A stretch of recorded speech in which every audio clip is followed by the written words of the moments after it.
Hey guys, welcome back to the channel. This is part 3 of our story. If you like this what if story and want to see part 4, let me know in the comments below. Before we start, don't forget to like, subscribe, and share this video with your friends. Also, check the description for more great content and my playlist. Now, let's start. In the screen the doors opened again, showing a divided screen showing different scenes from both Spider-Man and Batman.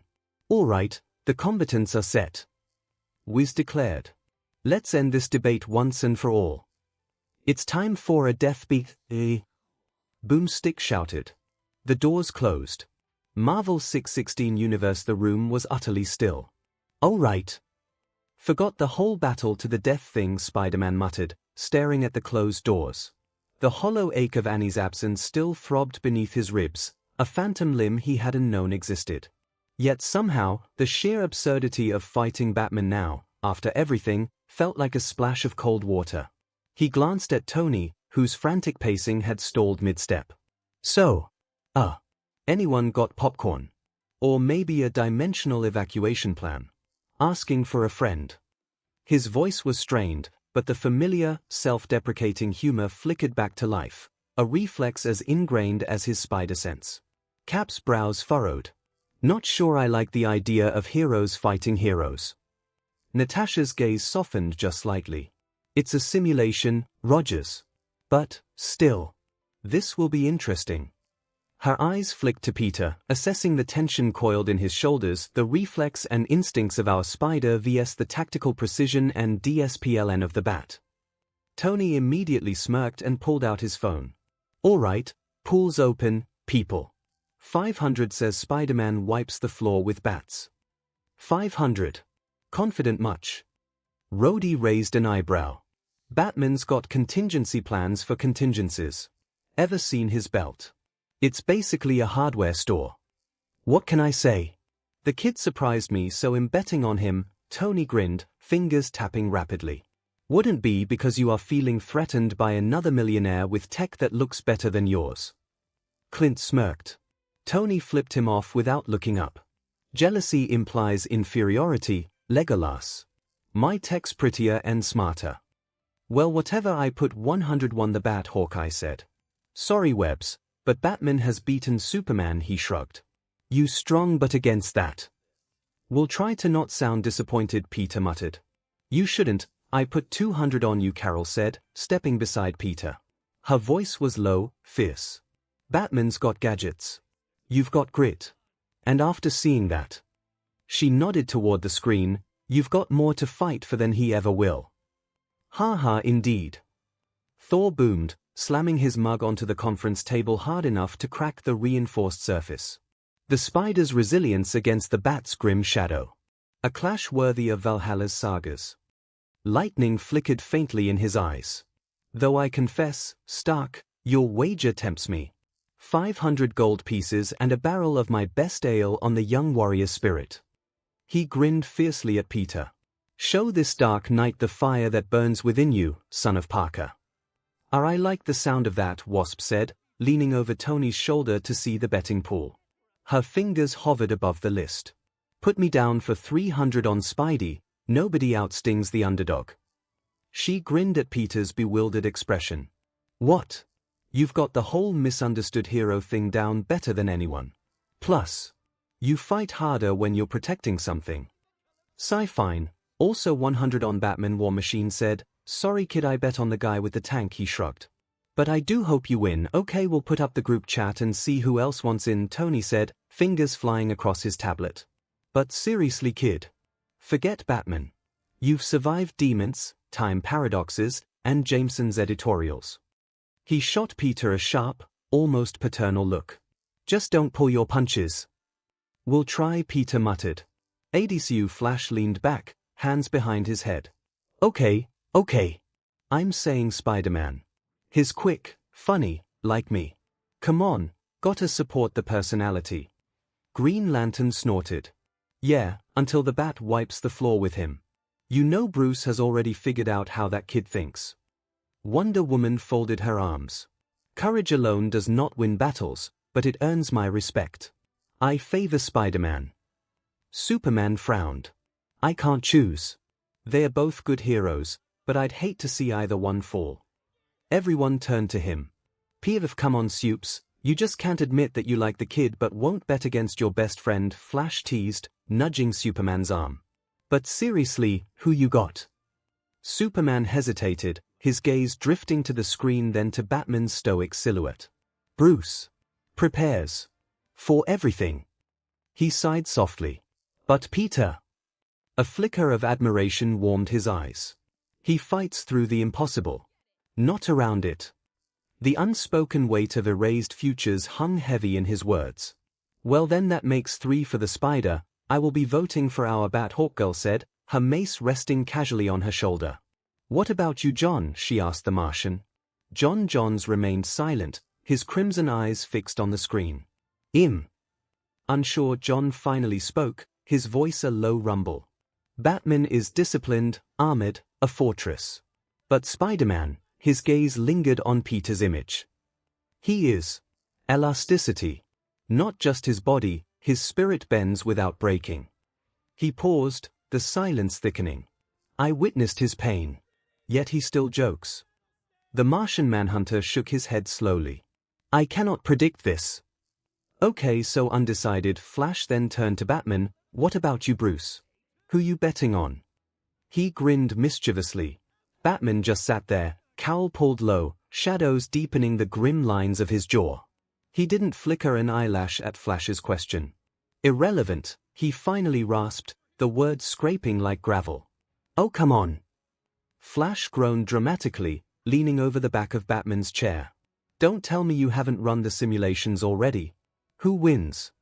His grin faltered slightly under the oppressive stillness radiating from the cowl. Bruce didn't move, didn't breathe audibly, just stared straight ahead at the sealed doors as if they held the secrets of the universe. Batcave Barbara smirked. This is gonna be good. Peter Parker's smart. Might actually make Bruce sweat. Alfred gave a dignified smile. Mr. Bruce does enjoy a challenge. Though I dare say, young Mr. Parker's optimism may prove just as formidable as any gadget. Barbara laughed softly. You're rooting for the kid, here. I merely appreciate anyone who reminds Mr. Bruce that joy and heroism can coexist, Alfred replied.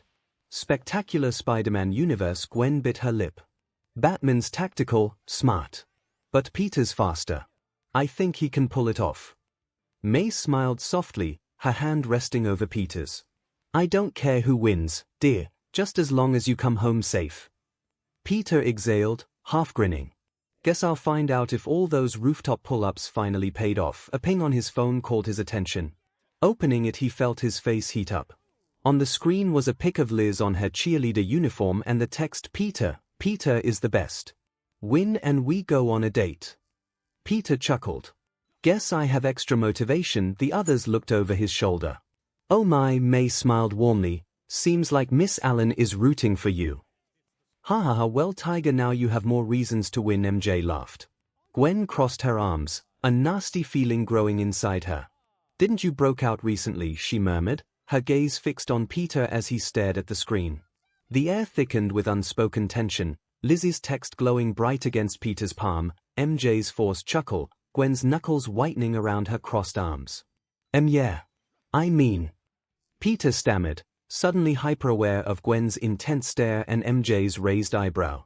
If it was because your activities as a hero, I think now is a good time to clear the air and try with better intentions, May said softly, her gaze shifting meaningfully between Gwen, MJ, and Peter. Maybe. Yeah, Peter murmured, thumb brushing over Liz's text. The Batman universe, okay. So. We all betting on Batman, right? Robin asked, glancing around the dimly Gotham cave. Batman remained silent, cowl dipped low over the holographic screen. Because seriously, the guy's got spider strength, but you've got. Well, you. Robin's forced cheerfulness faltered under the oppressive stillness. Plus he cries a lot. Kinda unheroic, and you don't. Batgirl quipped, leaning against the Batcomputer's console. I like the boss, but this sounds like would be hard. She gestured to the screen where Spider-Man's agility was displayed in slow motion. He dodges bullets point blank, Bruce. Bullets. Batman remained silent, cowl dipped low over the holographic screen. Only the faintest tightening of his jaw betrayed his focus as he watched Spider-Man's mid-air contortions, movements too fluid for human anatomy. "Indeed, in agility he does have the edge," he said finally, voice gravelly and low. His gloved fingers tapped a silent rhythm on the armrest, analyzing the footage with detached precision. But that comes with the prize of lesser more for defense, yet his own resistance against damage could nullify that, he hummed, leaning forward as Spider-Man took a point-blank explosion to the chest and rolled with the impact. "Indeed, it seems you have quite the hard fight in this simulation," Alfred's voice cut through the tension, setting down a tray of tea with practiced calm. His gaze lingered on Spider-Man's profile, "though I dare say Mr. Bruce has faced worse odds."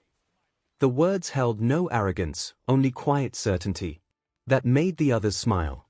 "You just saying that 'cause you raised him," Robin grinned, nudging Alfred's elbow. The butler arched an eyebrow, a silent reprimand that made Robin shrink back instantly. Barbara chuckled softly, her eyes locked on the screen where Spider-Man bounced off a crumbling wall like a RBB ball. "He fights like chaos given form," she murmured. "Calculated unpredictability. And that makes him dangerous to fight against," Batman murmured, his gaze locked on the screen where Spider-Man twisted midair to avoid a barrage of pumpkin bombs. Each movement defying physics yet radiating desperate improvisation. "He doesn't fight with tactics. He fights with instinct." The observation hung heavy in the cave's gloom. Ultimate Spider-Man Universe Nova was bouncing in place. "Oh, this will be awesome," he tuned to Peter. "So how long you think you will last before Batman beats you?" Peter gave his friend a flat look. "Oh whoa, thanks for the confidence," Peter muttered. "No offense Spidey," Luke called out, "but Batman is Batman," he shrugged. Now the flat look went to him. "I feel you wanted to say something yet at the same time that doesn't make sense." "Indeed," Iron Fist called out, "but I trust Spider-Man will be victorious." He grinned. "He has faced worse." "Agree," White Tiger murmured, her gaze fixed on the screen. "Batman might be strong, but we have seen Peter face worse," she nodded. From his office, Fury muttered to Hill, "My money's on Spider-Man. He's unpredictable." Hill raised an eyebrow. "You just like underdogs?" "No," Fury replied, smirking. "I like survivors." Young Justice Universe. The younger heroes gathered around the big screen, tension high. Robin grinned. "Bets are on. I'm calling Batman. He's predictable only when he wants to be." "Nah, Spider-Man's got momentum. You can't predict a guy who improvises every second." Kid Flash called out, "Batman fights with experience. Spider-Man with instinct. This battle will test both." Aqualad counter Miss Martian giggled nervously. "I just hope they don't really hurt each other." Meanwhile in the Batcave, Bruce watched silently. "He's clever," he admitted under his breath. Alfred smiled faintly. "And that, sir, is precisely what makes this fascinating." Alfred's voice cut through the cave's gloom as he polished a silver tray, his gaze fixed on the screen where Spider-Man deflected debris with impossible agility. MSTR Wayne's DSPN against MSTR Parker's improvisational chaos. He set the tray down with a soft clink. One prepares for every variable. The other becomes the variable. And I'm afraid I'm entering this fight with a huge disadvantage," Batman muttered, his eyes narrowing at the screen. Alfred paused mid-polish, a rare flicker of concern crossing his features. "Disadvantage, sir?" Batman didn't turn, his silhouette rigid against the flickering holoscreen displaying. "Spider-Man's impossible maneuvers. Is a suspicious, we'll see if it's true once the battle starts." His voice was flatter than usual, a warning sign Alfred recognized instantly. MCU Rhodey grinned. "Place your bets, gentlemen. Batman or the Kid?" "Spider-Man, obviously. My protégé," Tony declared immediately, an emotional bias noted. Vision's synthetic voice sliced through the tension as he observed Tony's rigid posture. "Your investment exceeds mentorship parameters." Tony waved a dismissive hand, eyes locked on the sealed doors. "It's called faith, Tin Man Kid's got. You Iron Dad got it," Rhodey interrupted with a smirk, earning a glare from Tony. "But seriously, Batman's got prep time. Spider-Man's got pizza stains on his suit." A ripple of nervous laughter spread through the room. Wakanda's Spider-Man is brilliant. And adorable. I like him. Shuri exclaimed, but Batman, as tech can't be underestimated. She frowned slightly, fingers flying over her 𝐒𝐿moyo beads as she projected holographic schematics of Batman's suit next to Spider-Man's suit. 𝐒𝐿moyo gave her a funny look. Careful sis, you almost sound like you getting a crush, T'Challa teased, his eyes glinting with rare amusement as Shuri scowled and flicked a holographic batarang at him. The image dissolved against his body. Very mature. Shuri stuck out her tongue. I'm simply analyzing variables, brother. Batman relies on gadgets and intimidation. Effective, but limited. Her fingers danced again, pulling up footage of Spider-Man webbing up Doc Ock midair. Peter fights like water. Adapts. Flows. She paused, tilting her head. Though Batman's cape does have dramatic flair. Last part aside, 𝐒𝐿moyo spoke, her spear resting vertically against her shoulder as she watched Spider-Man bounce off a crumbling wall with impossible grace. The spider's reflexes are superior. Untrained, but instinctive. Like a leopard cub. Her gaze shifted to Batman's rigid silhouette stalking through Gotham shadows. The Bat. He moves like a hunter who has already won. She tilted her head, a rare flicker of uncertainty crossing her features. I cannot decide which terrifies me more. Batman, Bucky muttered, he's got that Predator stillness. Like he's already played the fight in his head 100 times. You only saying that 'cause you still salt about the kid beating you, Sam Wilson chuckled, elbowing Bucky in the ribs. He beat us, the Winter Soldier scoffed back, but there was no real heat behind it. Just the ghost of a grudging respect. Kid swings like he thinks gravity's optional. He has half, Steve called out, and if half what we just saw can apply on the spider we know, then he has proven he can take hits and keep going. His gaze lingered. Batman breaks bones. Peter breaks realities. Danny Phantom Universe. Danny leaned back, summing up the rivalry with a thoughtful frown. So, Spider-Man versus Batman. That's tough. Tucker grinned instantly, throwing his hands up in support. Spider-Man nerd solidarity. Sam crossed her arms, firmly on the side of Gotham's gloom. Batman's darker. Cooler. Probably wins. Spider-Man wins emotionally. Batman represses too much. Jazz offered the psychological assessment. Jack Fenton scratched his chin, delighted by the pure invention on display. That Batman guy uses gadgets. I like him already. Maddie smirked, looking at her husband. Spider-Man's tech isn't bad either, Jack. You have to admire a hero who builds his own tools. I think we'll go with Spider-Man, Danny declared. Seeing yourself on him? Sam asked with a smile. In part, said Danny, can't deny he and I are quite similar. He shrugged, and honestly. Batman seems too dark. He frowned like he lost something and never recovered. He shuddered. That kind of thing can consume you. Disney 626 universe. Spider-Man all the way. He's got that street hero vibe. Plus, webs are way cooler than grappling hooks. Jake Long rooted for the web-slinger. Batman's got style though. Gotta love a man with a plan. And a cape. Foo Dog countered with appreciation for theatrics. Even dragons fear not strength, but foresight. I place my coin on Batman. Lao Sha offered the ancient wisdom of a dragon. Elder Jake groaned dramatically. Or, come on, Grandpa. Foresight is just a fancy word for being boring. Hawaii Lilo leaned forward, her eyes wide as she watched Spider-Man. He fights like Stitch, she whispered, nudging her chaotic blue companion. All bounce and no plan. Batman cooler. Stitch barked, pointing at the screen where Batman vanished into Gotham's shadows like smoke. Silent. Scary. His fur bristled with admiration. Spider-Man. Too much talky talk. He mimicked web-slinging gestures wildly, nearly knocking over Pleakley's observation recorder. Bounce bounce, yak yak. Lilo giggled, wrapping an arm around Stitch's neck. But that's why he's fun. Like you. She pointed at Spider-Man dodging pumpkin bombs with impossible flips. See? Pure chaos.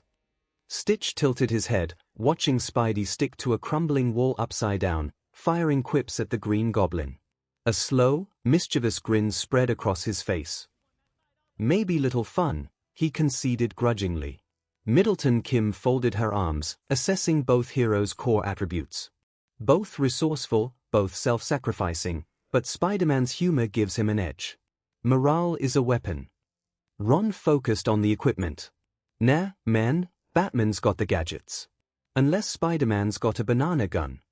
Wade quickly typed into his communicator. Spider-Man's intellect is comparable to Batman's. Statistically, it's a toss-up, but Batman's resource advantage is slightly higher. Helaves has been Hotel Alaster laughed gleefully, his voice crackling with static. Oh, a battle of mortals that rival demons in will. Delicious. I shall watch with keen interest to see which one breaks the other's spirit first. Charlie, smiling brightly, remained the optimistic soul. Spider-Man's kindness wins, I just know it. He'll find a way to make Batman his friend. Babe, this is called Death Battle. I don't think being friends is on the table, Vaggie sighed, pinching the bridge of her nose. Besides, Batman's whole thing is I work alone. Kinda hard to friend that. She gestured at the screen where Batman melted into Gotham's shadows like ink spilled on black velvet. Husk just poured another drink, amber liquid swirling. Place your bets. I'm giving 3-to-1 odds on the bat. His voice rasped like sandpaper. Kid's got heart, but heart gets shredded in alleys like Gotham's. Angel Dust leaned over the bar, chin resting on folded arms. Nah, sugar. Spidey's got that scrappy survivor thing going on. Seen it in the pits. Guys like that. They bounce back when you think they are down for the count. He traced a claw along the condensation on his glass. Plus, the quips. Pure defense mechanism. Classic. You sure it's not just because he is technically a spider like you? The cat bartender asked, his expression unreadable as Husk's ears flattened slightly. Or are you just betting against the kid cause he reminds you of the parts you buried? Angel Dust snorted, swirling his drink. Ooh, someone's projecting, he mocked, dogging the question. Devil May Cry universe. The twin sons of Spada, as always, were divided between instinct and calculation. Dante chuckled, leaning back with his signature smirk. Spider-Man's a kid after my own heart. The one-liners alone give him the advantage. My money's on him. Virgil smirked coldly, ever the pragmatist. Batman. Precision triumphs over chaos. The difference between a hunter and a well-armed acrobat. Nero scratched his head, glancing between them. You're both ignoring the obvious. Spider-Man's got literal spider senses. Batman's just paranoid. Kyrie sighed, setting down her wrench.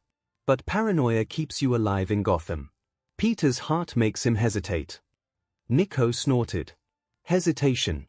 Kid took down things that we are lucky aren't demons. Don't underestimate Scrappy. Spider-Verse, I'm rooting for him, Pavita called. We spiders stick together, just don't invite him here afterward. Miguel O'Hara growled.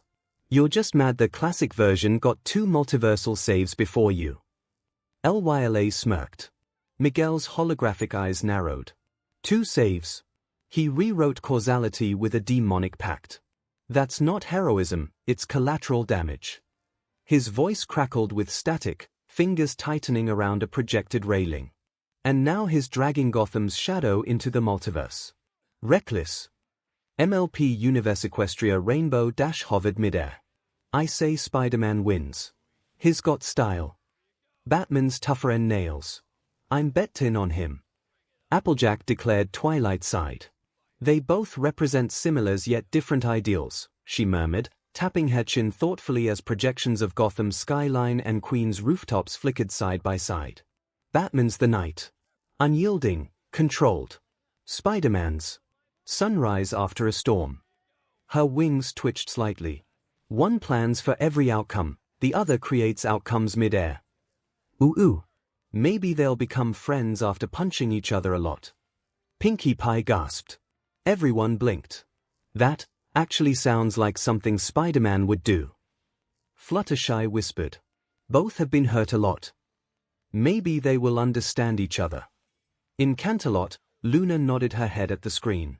From a guardian of the night to another, I hope for your victory, Luna murmured. My Hero Academia Universe Present MIC leaned forward excitedly. Yo! 2 completely different schools of heroism, brains versus instinct. This is so cool. Eraserhead sighed, arms crossed, scarf draped loosely around his shoulders. One's a paranoid billionaire who plans 10 steps ahead.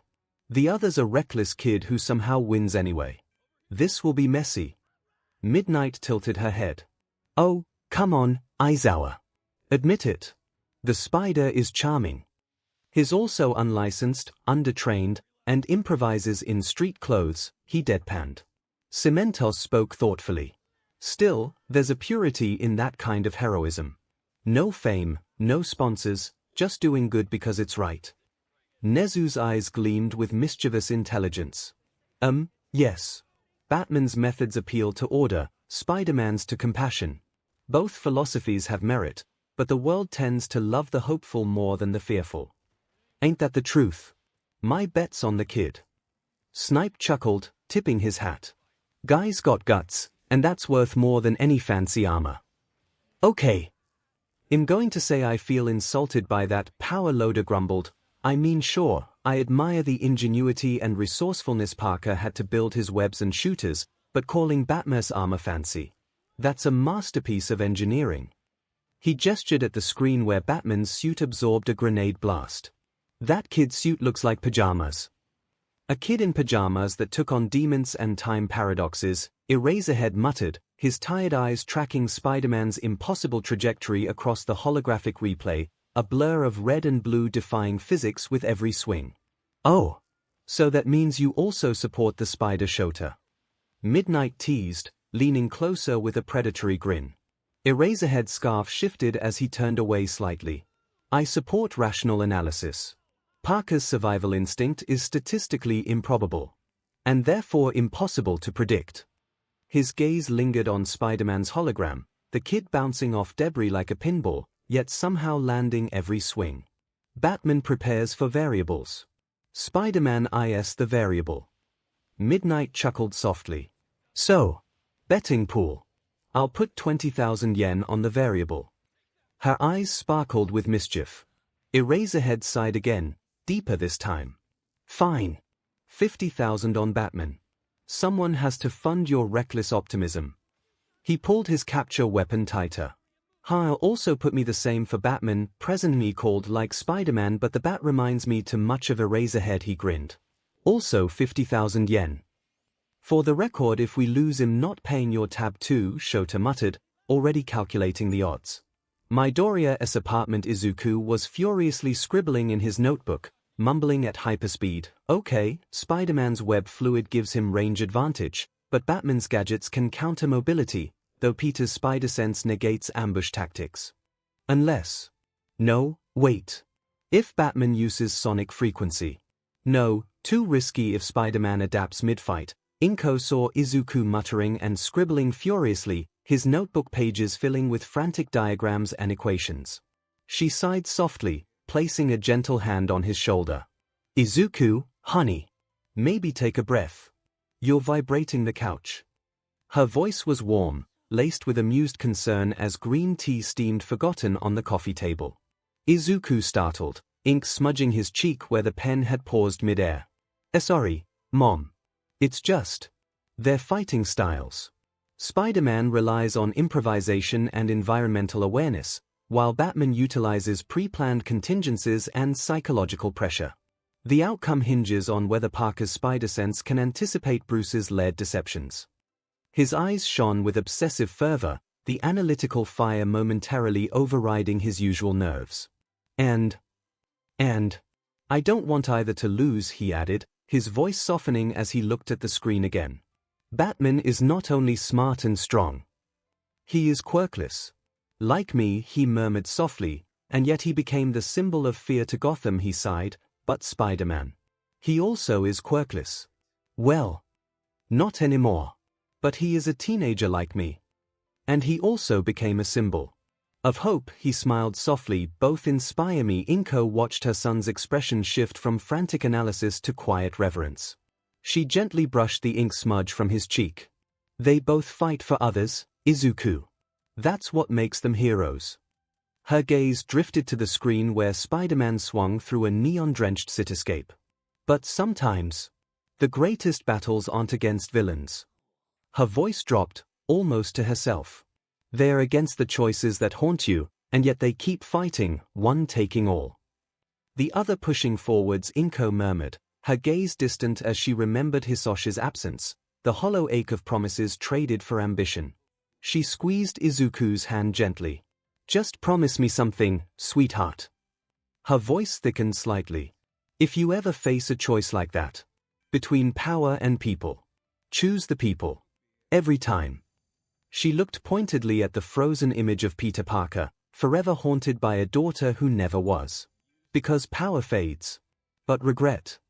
She shook her head slowly. That stays. Izuku blinked, tears welling unexpectedly. I promise, Mom. He glanced back at his notebook, at the frantic calculations mapping hypothetical battles. Slowly, deliberately, he turned to a fresh page. His pen moved differently now, slower, more deliberate.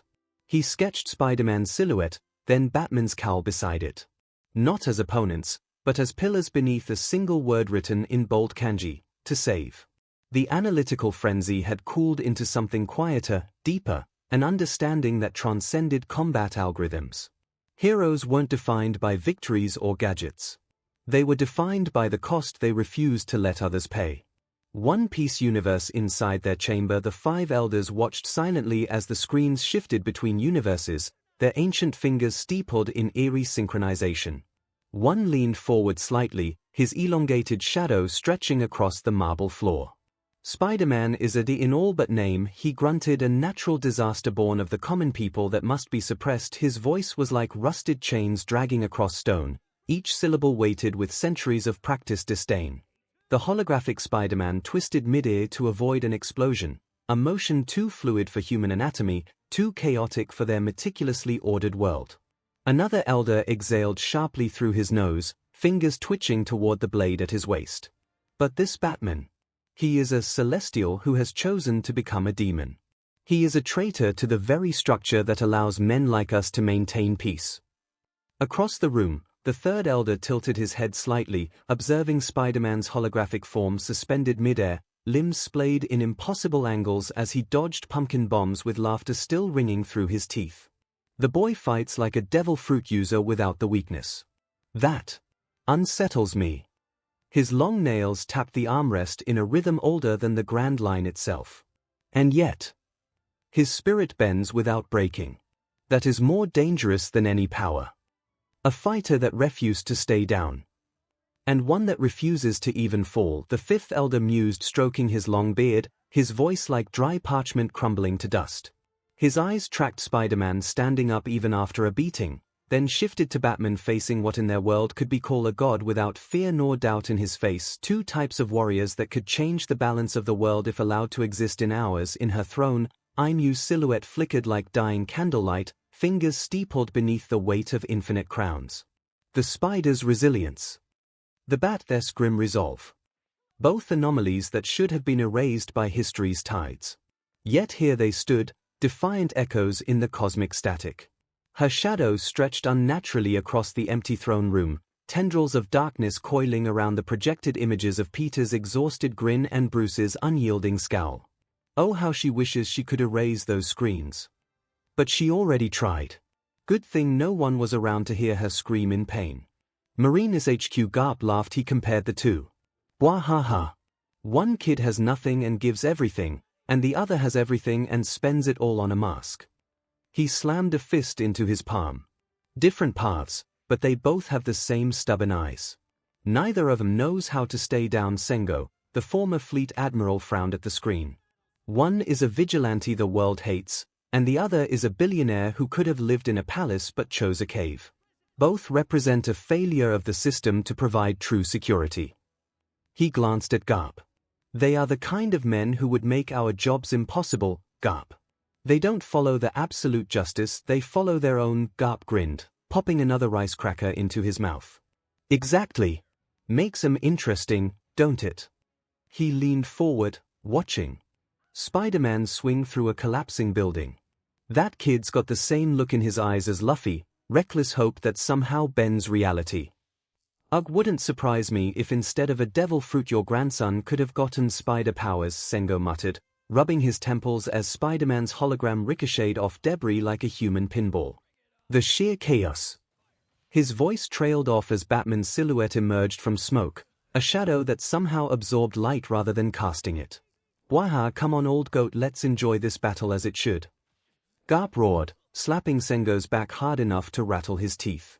"Oi! Helmeppo! Kobe! Get over here and watch how real men fight." The words boomed across Marineford's courtyard, startling a flock of messenger gulls into panicked flight.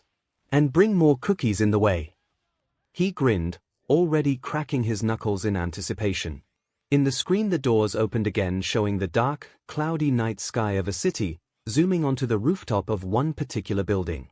Spider-Man swung and landed onto the rooftop of the building, legs and arms spread wide in a pose, and waited.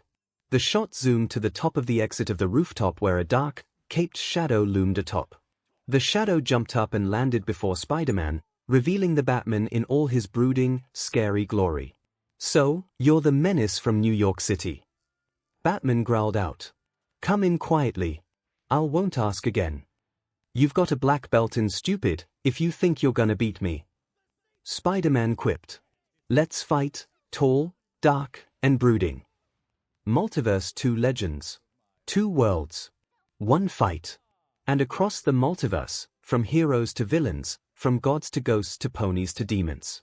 Everyone leaned in. "Let the battle begin." In the screen fight, Spider-Man attacked with two web's bullets, which Batman blocked immediately before jumping back, blocking two more web bullets from the arachnid-themed vigilante. As he landed, Spider-Man fires a web line at Batman, pulling the caped crusader towards him and striking at the Batman with flying kick, followed by multiple mid-air punches and kicks, all of which Batman predicted and blocked. Batman countered with a leg sweep, causing the web head to trip up before trying to recover with a jump right into Batman's fist. The Dark Knight struck the spider-themed hero with a couple more strikes before knocking him backwards.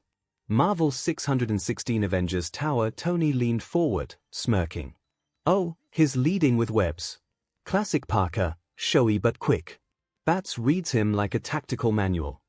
He winced as Peter took the punch to the jaw. "Kid, stop trying to kickbox a guy who spent 20 years mastering every martial art known to man." Cap, arms crossed, nodded. "Batman's DSPLN is incredible. But Peter's adapting faster." Natasha watched carefully. They're testing each other, range, tempo, intent. Neither's going full in yet. Peter groaned from his seat. "Man, watching myself get punched is not fun. Who do found it funny? Were the known criminals and villains." Kingpin chuckled darkly as he sipped his whiskey, watching Spider-Man eat pavement through the static lace screen. "Always knew that bug would meet someone who'd finally squash him," he rumbled, fingers denting the glass slightly. Across the room, Tombstone's grin revealed jagged teeth. At Coney Island, Sandman let himself chuckle a bit. He knew this dance. Get some first hits in, make them think they had you figured. Then POW. Spectacular Spider-Man universe. May winced as Spider-Man took the punch. "Peter, he just hit you right in the jaw." Gwen frowned. "It's like Batman sees everything coming. He's analyzing his patterns." She leaned closer to the screen. "Peter's improvisation is brilliant, but Bruce Wayne. He's got decades of fighting monsters like this." Peter rubbed his jaw reflexively. "Yeah, well, I've fought guys who bench press tanks. This guy's just different." He added he fights like he knows what hurts before it lands. In his apartment, Harry watched with closed fists. "Come on, Bat. Crush him." My Hero Academia UA teaches that level of reaction speed, even Gran Torino couldn't track it that easily. Aizawa muttered. "Oh, the tension. Brains and brawn in spandex." Midnight grinned. "Both heroes have peak tactical awareness, but Spider-Man's unpredictability gives him an edge." Nezu scribbled notes. "And there they go, Spider-Man start with a web combo, but the Dark Knight is able to block and respond with a nice combination of kick and punches." Present MIC yelled excitedly. "This isn't the festival and we don't need a narrator," Aizawa muttered annoyed. "Agree to disagree." MIC grinned. "Danny Phantom Universe. Yo, Batman just read all his moves like a chess game." Tucker leaned closer. Danny winced. Yeah, but Spidey's not even close to done. He's the kind that gets better after getting hit. It's like watching two sides of the same coin, one in shadows, one in sunlight. Sam added. Out the blue, Spidey is fast but Batman is hard to hit, said Jazz as she watched the screen. He is blocking everything. Equestria, whoa. That Batman guy's fast. But Spidey's way more agile. Rainbow Dash zipped in midair. No. Batman's studying him. He's looking for a pattern. Twilight called, bet 10-bit Spidey breaks it with something crazy. Pinky shouted, bouncing.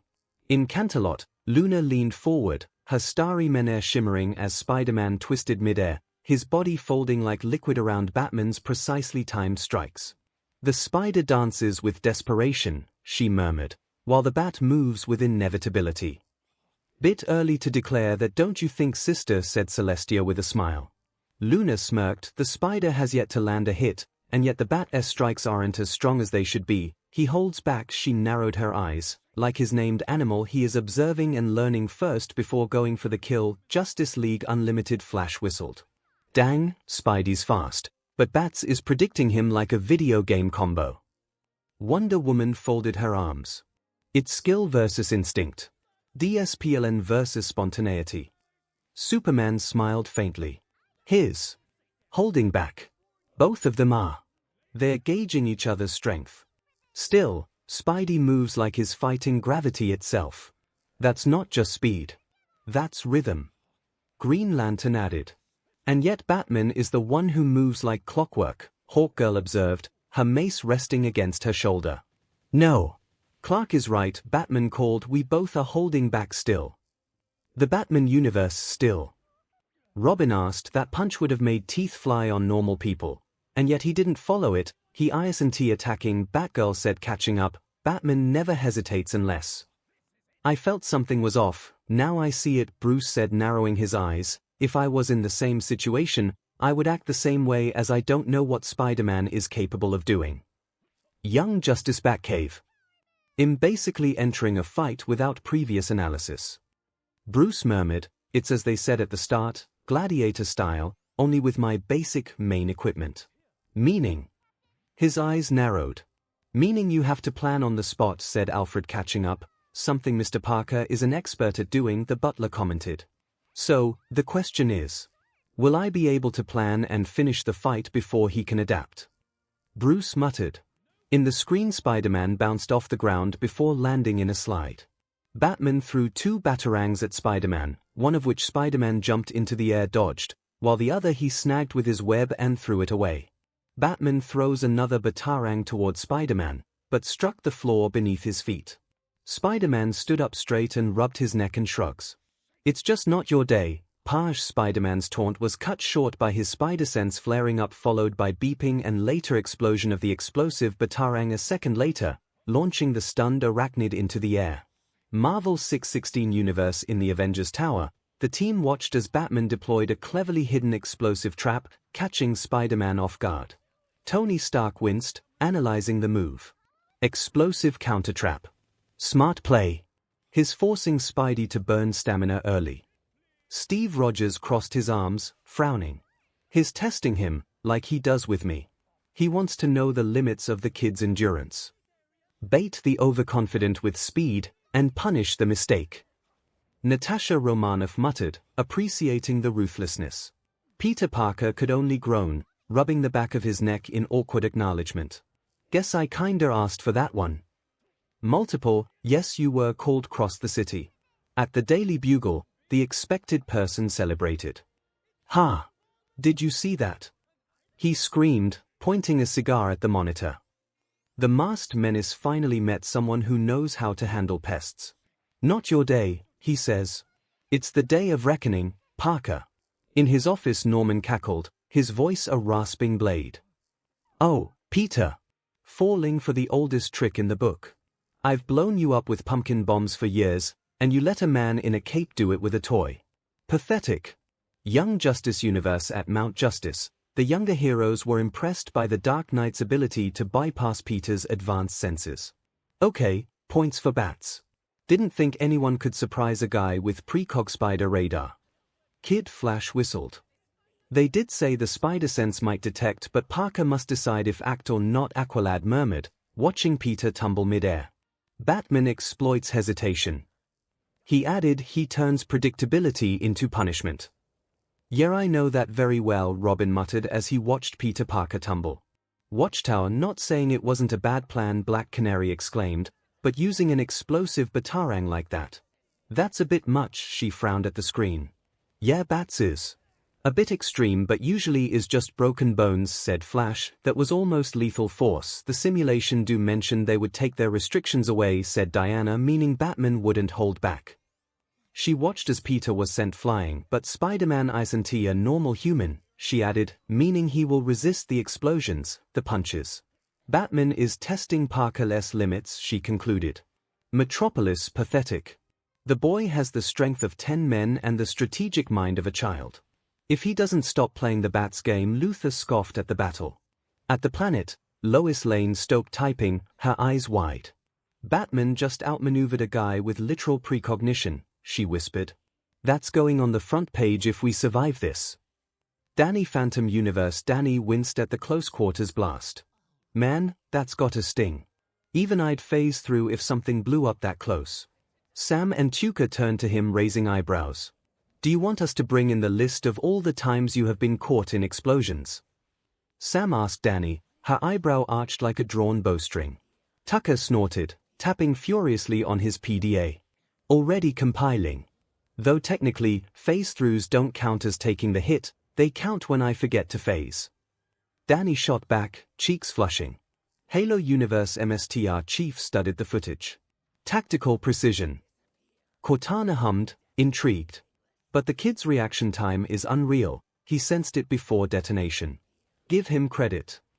Know when the attack comes and knowing to react in time to it are two different things, the Spartan called out, his helmet's reflective visor catching the holographic explosions after image. Spider-Man sensed the detonation microseconds before ignition, his neural impulses fired, muscles coiled. But physics demands obedience. Shockwaves travel faster than synaptic commands. Cortana's form flickered blue beside him. Calculated risk. Batman gambled Parker's enhanced durability would absorb the blast. And bought himself 3 seconds of repositioning. DC Comic Verse Deathstroke narrowed his one good eye. Flashy. Bruce is showing off. A real professional wouldn't have waited for the taunt, he would have detonated the moment the spider's feet left the ground. From a cell, Bane scoffed, the spider breathes the air of arrogance. Batman will not just defeat him, he will break his spirit before he breaks his body. From another cell, the Riddler added his own opinion, a riddle. What has 8 legs, a big mouth, and is currently flying through the air in pieces? A failure. My Hero Academia Universe. Tomura Shigaraki scratched his neck irritably. The NPC is lagging. He thought he had a cutscene moment to talk, but the Bat is playing a permadeath run. Just crumble already. He wasn't one to support heroes ever. But between the two in the screen, the spider theme one was all for one. Looked at his protege, fingers steepled. In a normal situation I also would think the Bat would be victorious, he said to himself, but I have seen the Spider's files. This won't be as easy as it looks. In the screen, Spider-Man recovered and landed near the rim of the building. He raised his head, his spider sense ringing, and turned around to see Batman land behind him and toss a smoke bomb onto his feet, clouding the area in thick smoke. Batman took advantage and rushed Spider-Man with a jab, which the webhead blocked, along with a follow-up kick, though he failed to stop the third kick to his chest, stunning him. As the last of the smoke cleared, Batman jumped over Spider-Man to land behind him. Spider-Man's spider sense flared in warning but was too slow to block the heavy kick to his back, launching him forwards. Spider-Man hit the edge of the building before flipping and landing on it, in time for Batman to throw a bowler at him. The bowler wrapped itself around Spider-Man's torso. Spider-Man grunts and struggles to break free from the bowlers, only for an explosive, that the wall crawler failed to notice, to explode and sent him flying once again. Marvel 616 Universe. Tony leaned forward.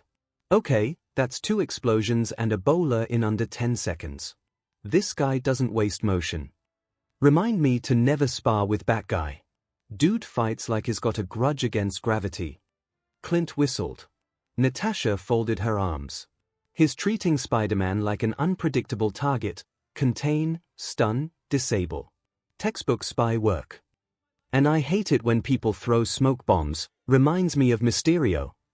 Peter groaned at the Baxter building. Johnny laughed. Ha! Bats is working him like a punching bag. Sue gave him a glare. He's holding back, look at the angle of his strikes. He's analyzing, not trying to kill.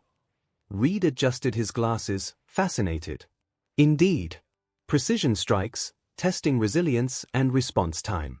It's almost scientific. In the bar, Punisher narrowed his eyes at the screen. The kid is fighting a ghost. You don't block a man who's already behind you. You clear the zone. The bat is playing for keeps. Yet. I have seen the Spider take bigger hits before, that won't keep him down long. He took a sip of his beer. ADCU Hawkgirl's grip tightened on her mace as smoke swallowed Spider-Man's silhouette. He fights like a ghost, no wasted motion, no tells. Her voice carried grudging respect. Parker's agility's impressive, but Bruce. He turns the environment into a weapon. She gestured at the lingering haze where the bowler had struck. That's not combat, it's architecture. Green Lantern's ring pulsed faintly. Kid's got heart, I'll give him that. Takes 2 explosions and still bounces back. Reminds me of Rookie Lanterns, all guts, 0 tactical patience. He leaned back, brow furrowed. But bats. He's playing chess while Spidey's playing dodgeball. Flash vibrated impatiently. Come on, Webs. Shake it off. You got a zig when he expects a zag, throw in a jazz hands move. He paused, rewinding the last 3 seconds mentally. Wait. Did bats just weaponize the smoke? Like, literally turned visibility into a battering ram. That's kinda genius. And terrifying. It's their different styles, said Diana. Batman attacks strong while testing Parker's limits, yet the fact he took 2 explosions like that is already worrying on the long term. Batman murmured, his cowl lenses narrowing fractionally. His durability exceeds baseline human parameters. But pain tolerance isn't infinite. Yet he can take it, and the more he takes the less options you will have. 𝐤𝐤𝐽's called, his voice a low hum like distant engines. Batman relies on surprise and control. Once Spider-Man adapts to the rhythm, he will be able to counter. The Dark Knight finished the thought. Gotham, ha ha ha ha, classic teeth-flying hit from Batsy. Joker cackled, popcorn in hand. But oh, look who's getting his spider legs under him. Harley and the goons in the lair sent their boss wary, annoying looks. They do know pretty well what getting hit by Batman feels like. Young Justice Universe Mount Justice Robin smirked. I told you, smoke bomb into melee into restraint. Classic Batman. Superbar frowned. Feels like overkill. He is controlling the tempo. He fights to end battles before they begin. Calder replied evenly. Artemis leaned forward, elbows on knees. Spidey's got heart, but Batman's got cold calculus. Every move's a trap wrapped in a trap. Batcave Alfred sipped tea, eyes on the screen. Ah, smoke and theatrics, as always, sir. He glanced at the burning embers on the screen, though I dare say, this one gives you quite the dance for your coin. Batman hummed in agreement. The fight just started, but although he is taking the lead, he can tell it wasn't stopping the spider soon. My Hero Academia universe. Oh. Seems the Bat's explosive response is too much for the arachnid hero. Present MIC's voice crackled with static, his grin audible. Again, we don't need narration. Shota Aizawa sighed, rubbing his temples as Midnight leaned forward, her usual flirtatious demeanor replaced by analytical intensity. Notice how Batman's movements map the smoke dispersal patterns. His reading airflow like Braille. She said. Nezu's teacup paused halfway to his snout, eyes tracking the holographic replay frame by frame. Fascinating. Parker's proprioception allows mid-tumble adjustments impossible for Olympic gymnasts, yet Wayne anticipates them through environmental manipulation. Truly, quirkless ingenuity at its finest. Present MIC opened his mouth, but Cementos cut in dryly. Perhaps observe instead of commentating, Yamada. That last explosion created concrete equivalent to a mid-tier impact quirk. Police HQ. He is increasing the power of. Explosions. 𝐒𝐭𝐚𝐲 pointed dangerous, but he is trying to find Spider-Man's limit to the damage. He added Batman is testing the waters. The detective's pen hovered over his notebook, ink bleeding into a dark starfish shape. I'm not sure I support that, All Might said, frowning. Across the precinct, officers leaned toward screens, coffee forgotten and cooling in paper cups. That spider guy's got concrete for bones. One rookie muttered, while another rewound the footage, frame by frame, tracing the arc of Parker's tumbling form against Gotham's bruised twilight skyline. Avatar Universe Last Airbender era. The princess of the Fire Nation smirked, her fingers sparking with blue flame. Look at the peasant struggle. He has the power of a god but the mind of a child. The Batman is calculated, cold, and precise. He's playing with his food before he delivers the final spark. Zuko frowned at the screen, rubbing the scarred side of his face. Something in your mind? Ozai asked his son, noticing his discomfort. The Bat Warrior seems to be winning. Zuko answer yet. For all his good hits the Spider one keeps raising up. He continued, Batman is hitting him hard, yes, but he isn't hitting him enough. Ozai raised an eyebrow, turning to the screen in thought. Island, yikes, okay, that sounded worse. That be hit by just fire. Toph groaned, rubbing her ears, but even if the Bat guy isn't smooth, he is using everything. I'm more than surprised the Spider guy can move after all that. Sokka admitted, gripping his sword tighter as if expecting Batman to materialize from thin air. I mean, we have been hit by less and felt worse in the screen. Oh. Spider-Man groaned lightly as he was blasted off the top of the building. He started to spin as he fell, before shooting a web line at the building's walls to pull himself forward and stick to the side. However, the moment he touched the wall, Batman swung in with his grappling gun and kicked Spider-Man straight through the glass and into the building. Marvel 616 Universe, okay, I'll give him that. Perfect interception timing, Tony muttered, eyes glued to the feed. Rhodey nodded. He used Pete's own momentum. That's brutal efficiency. Vision tilted his head. A precise countermeasure against a momentum-based combatant. Impressive. That's gonna bruise across realities. Peter groaned, clutching his ribs. Baxter Building Sue covered her mouth. Oh my, he kicked him through reinforced glass. Classic. Bet Spidey didn't see that coming. Johnny laughed. Batman is clearly a MSTR of tactical analysis. If Spider-Man doesn't adapt quickly, he'll be at a disadvantage indoors. Reed frowned. Stretch, why worry too much? Kid'll bounce back. Literally. Ben snorted. Yeah, Dad, Uncle Peter will recover and win. Cheered Franklin. Hell's Kitchen. Daredevil flinched at the sound. That was a smart setup. Wait for the tension of the web line, then counter with full torque. Pure physics. Yeah, but that's a lot of glass. Osher would not approve. Foggy whistled. 𝐒𝐭𝐚𝐲. Bats knows how to hit when it counts. Logan smirked. Storm arched a brow. You seem to admire him. Nah, Wolverine replied, lighting a cigar. Just respectin' good footwork. He said still. Spider-Man's instincts will kick in and then the fun will start. Young Justice Universe. In the Batcave, Bruce Wayne's fingers danced over holographic readouts, microsomia patterns in Parker's gait, misgraded force distribution from that last kick. His compensating faster than anticipated, he murmured, eyes narrowing. Every impact recalibrates his reflexes. Alfred leaned closer, teacup forgotten. Indeed, sir. Observe the microtremors in Parker's landing stance, less shock absorption, more kinetic redistribution. Like a tuning fork struck by hammers. Mount Justice knew he'd pull that.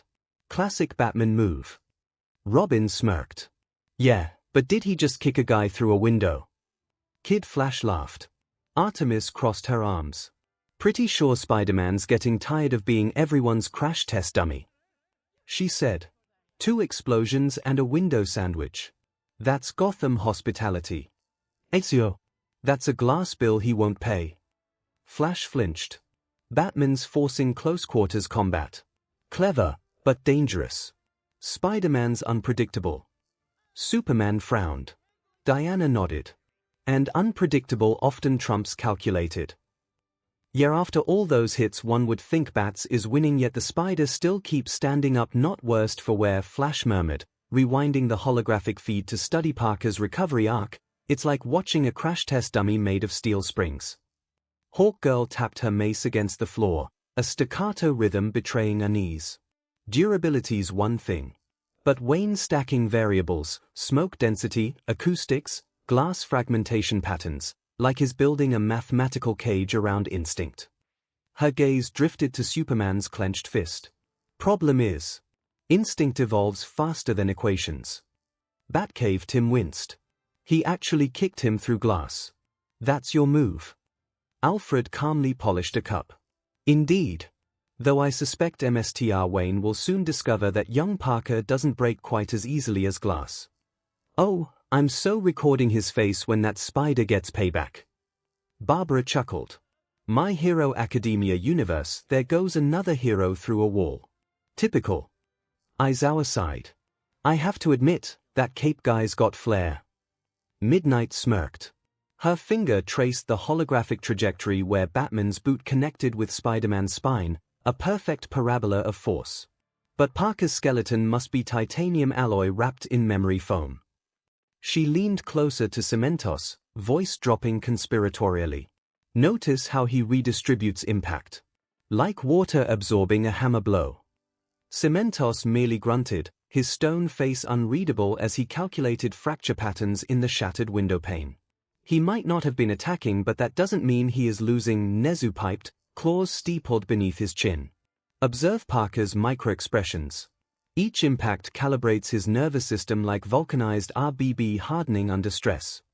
The principal's tail twitched once. Sharply. Batman's equations assume predictable physics. Parker rewrites them mid-air. Tsukochi's office All Might flinched as glass shards flew on screen. His using his surroundings brilliantly reminds me of Night Eye's analysis tactics. Tsukochi nodded.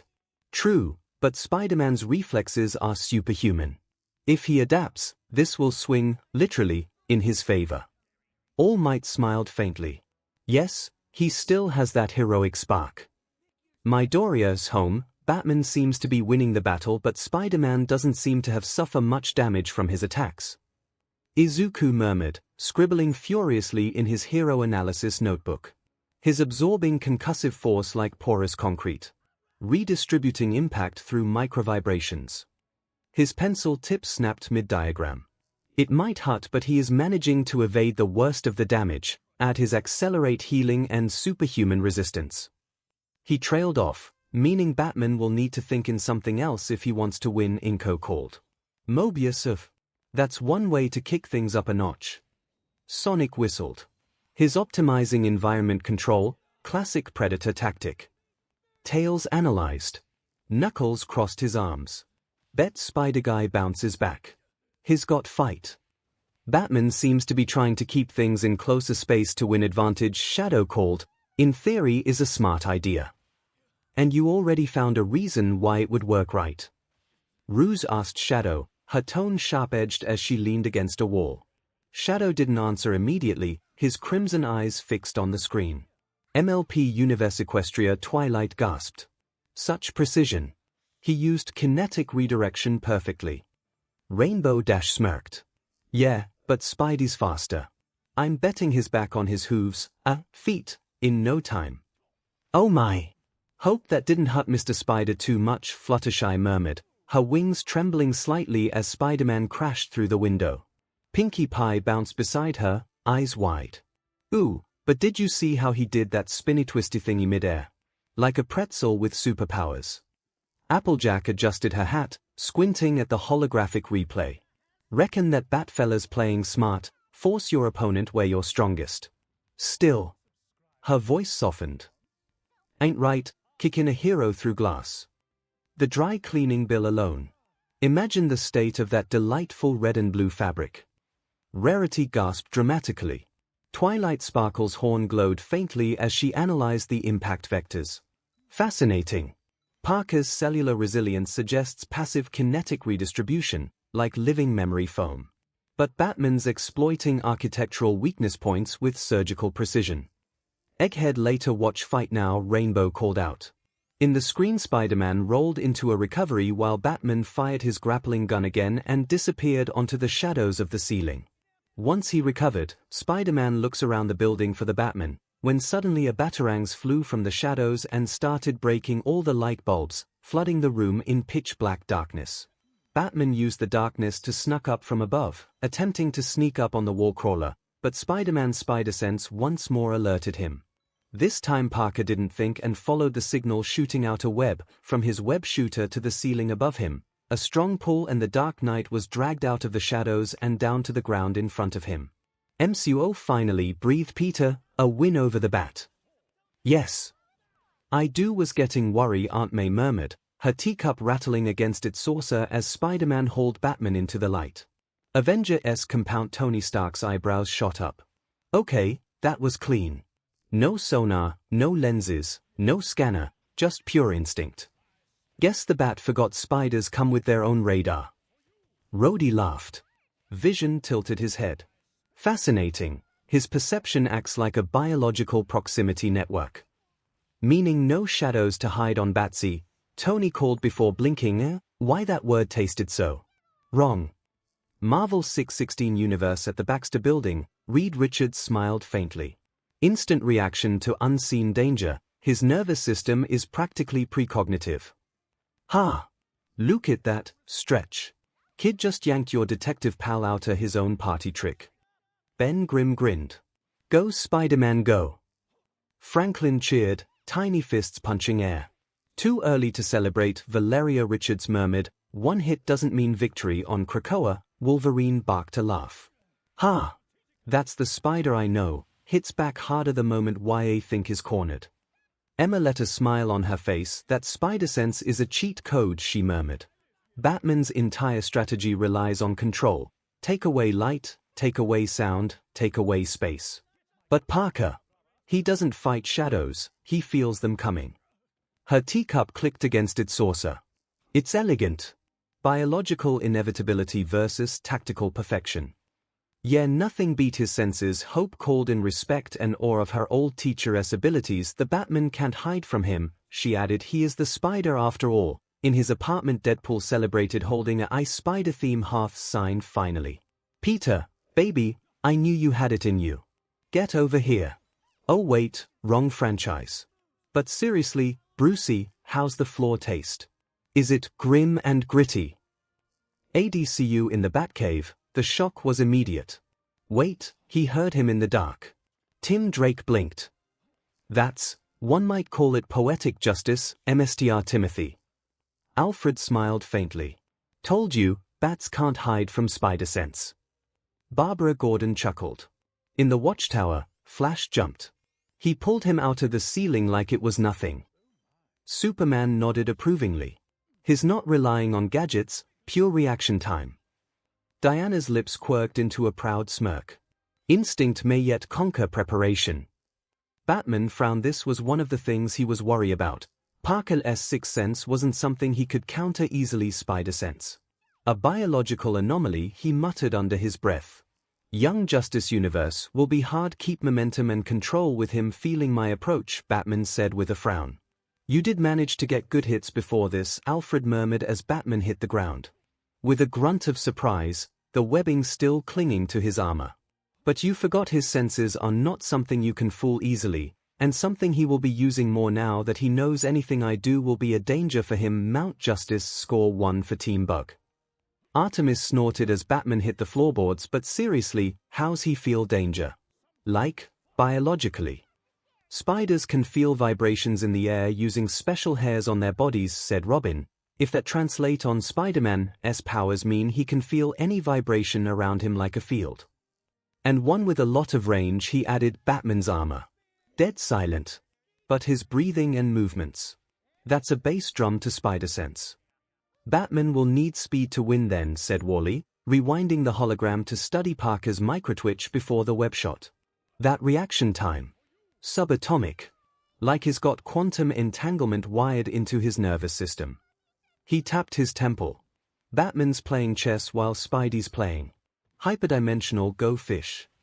For Batman, it will be hard to keep control of the fight if his opponent began predicting his moves in such way, Aqualad murmured.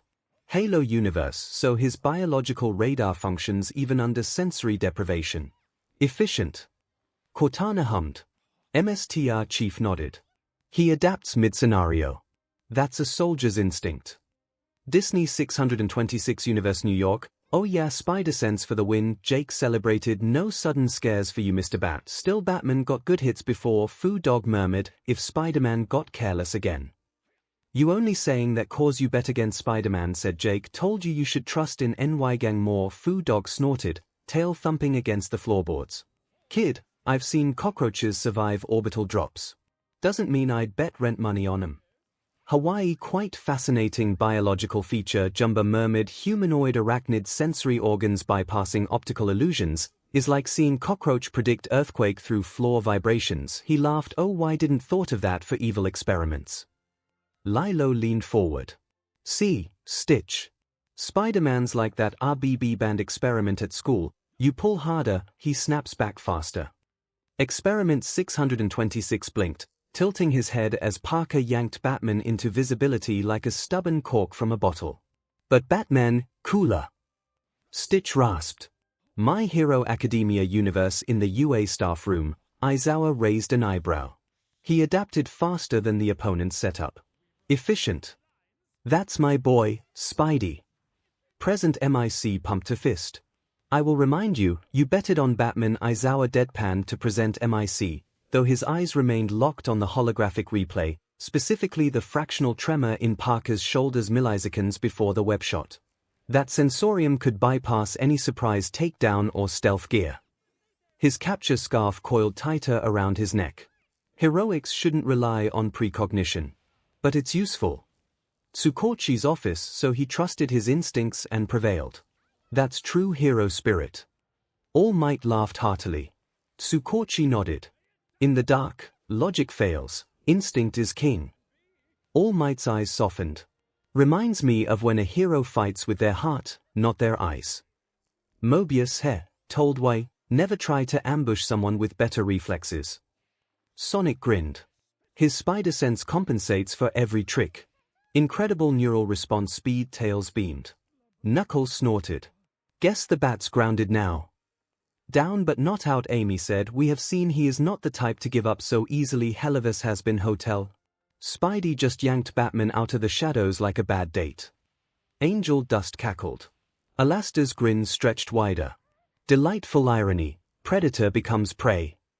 The Spider Sinner gained a mischievous smile, getting closer to Husk, and wouldn't mind try some webs myself. Ouch. Angel complained as a bottle hit his head. Oh sorry, just testing your spider sense, the Cat Sinner said in sarcastic tone. Overwatch Universe Widowmaker watched the web line catch Batman with cold, disciplined eyes. A tactical error by the Bat. He underestimated the superior range of the spider's sensory input. He entered the web and expected not to be felt. At Watchpoint Gibraltar, the Overwatch team watched the battle. Blimey, that spider sense is bonkers. Like having a sixth sense for danger, though I reckon Batman's got a few tricks still tucked in that belt. Tracer grinned, bouncing on her heels. Indeed, yet the loss of stealth and control could cost him, Genji murmured, cybernetic fingers twitching as if replaying the grapple counter in his mind. Batman thrives on psychological DMNs, remove the shadows, and what remains? The question hung suspended like Spider-Man mid-swing, unanswered. RWBY Universe White Fang Camp. Yes, about time. Teach that human what happens when you mess with spiders. Adam Taurus growled, gripping his sword hilt as Spider-Man's web line snapped Batman into visibility. In the screen, not this time, pal. Spider-Man struck with rapid flurry of attacks at Batman, striking and staggering the off-guard Dark Knight. Batman countered Spider-Man's left hook with a grab and tossed him up into the ceiling. Falling down, Batman struck again with a focused, strong left hook and roundhouse kick to knock the web-slinger away. Spider-Man flipped into the air to try and bring down a skyward kick, Wayne striking back with a downward punch, sending the young adult superhero to the ground before following up with a sweeping, straight kick, knocking Spidey back again. Recovering, Spider-Man fires another web line at Batman's chest. "Let's go for a spin," called the arachnid hero, making use of more of his strength and swing his adversary around, rodeo style, before slamming him against the window, cracking the glass. Batman slid off and back onto his feet, standing sturdy and threatening. Spider-Man leaped across the room to Batman, ready to attack, only for the Dark Knight to activate his transponder and summon a swarm of bats to crash through the window, breaking the rest of the glass, and swarm inside, pushing Spider-Man back. Everyone blinked as Rouge groaned, rubbing her head after crashing against the wall behind the screen. Did that just happen?" Tails asked, really confused. "Peter, ha!" Knuckles snorted, wiping tears from his eyes as Shadow helped Rouge up. "Well, what you know? Whatever that thing is works in all bats," said Sonic with a smile, "even across dimensions." "Not funny, Blue," Rouge groaned, rubbing her temple. "Beg to disagree." "Ha!" Knuckles kept laughing as Rouge rubbed her head. "Hey, Tails. Ha, you have to build me one of those but in reverse," he called out. Sonic just grinned as Shadow rolled his eyes. ADCU Justice League timeline. Batman hummed at the use of the transponder. He already had some Sonic batarangs that used a similar idea, only that they become target of the bats and in turn those attached to them instead of calling them. He made a metal note to work on something similar. Close by Shira had a shiver for some reason she couldn't tell. Gotham Joker clapped his hands until his palms were red. "Oh, Bruce. Bringing your friends to the party. How friendly neighborhood of you. It's a bat-tastic mess of glass and fur." Harley shivered, creepy. "Let's hope our bats don't get the same idea," she murmured, clutching her mallet tighter as the swarm engulfed Spider-Man's silhouette. Across Gotham, a flock of real bats erupted from the clock tower, startled by something even they couldn't sense. ADCU Teen Titans timeline. The Titans were on their living room watching the fight unfold in silence, until Robin whistled lowly. "Dean, Batman really pulled the 'got an army of bats' card," he muttered, watching Spider-Man get engulfed by the swarm. "Hey! That's cheating. Or wait. Is it just really good teamwork?" Beast Boy asked before turning and looked at Raven. "Can you do that with ravens? Because that would be awesome." The Goth Titan sent her teammate a flat look. "Just because my name is Raven and I wear black doesn't mean I'm the queen of all ravens," Raven deadpanned, her cloak swirling as she crossed her arms. Beast Boy grinned sheepishly before Cyborg snorted. The sound half drowned by the cacophony of digital bats still swarming the screen. "Pretty sure bats don't normally swarm like that unless they're rabid," Cyborg mused, tapping his metal fingers against his chin. "Or unless they're trained by a billionaire with too much time and a bat FTSH. Well, your magic is raven-shaped, so maybe expand your branding." "Oh!" Beast Boy yelped as Raven's shadowy tendril flicked his ear, while Starfire gasped at the screen where Spider-Man was now blindly swinging through the bat swarm. "Friendship with winged creatures is noble, but this seems excessive," she murmured, fingertips glowing faintly green with sympathetic energy. "Ultimate Spider-Man universe, you know. If Batman can summon bats, why not ICA do something that could summon spiders?"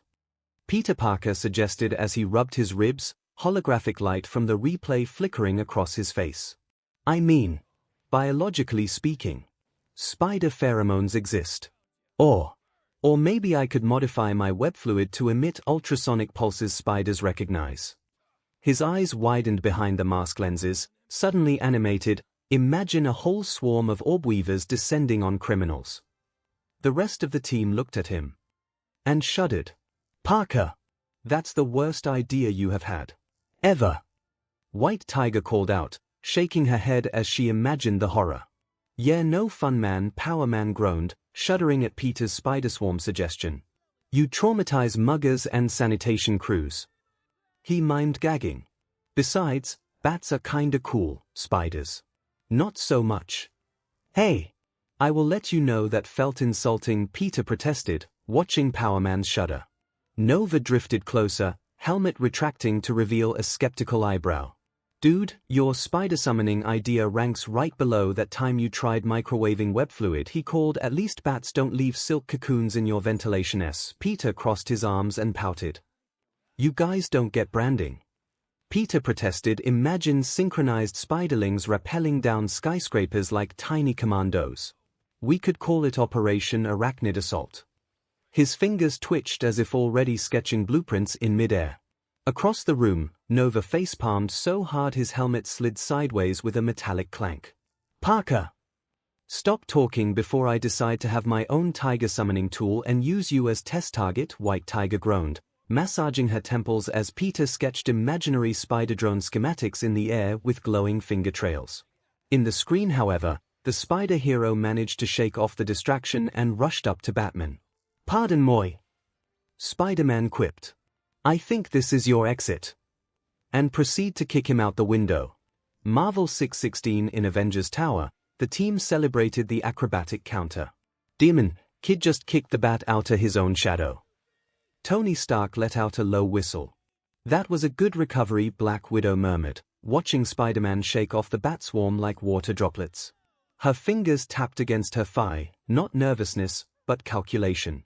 He turned sensory overload into momentum.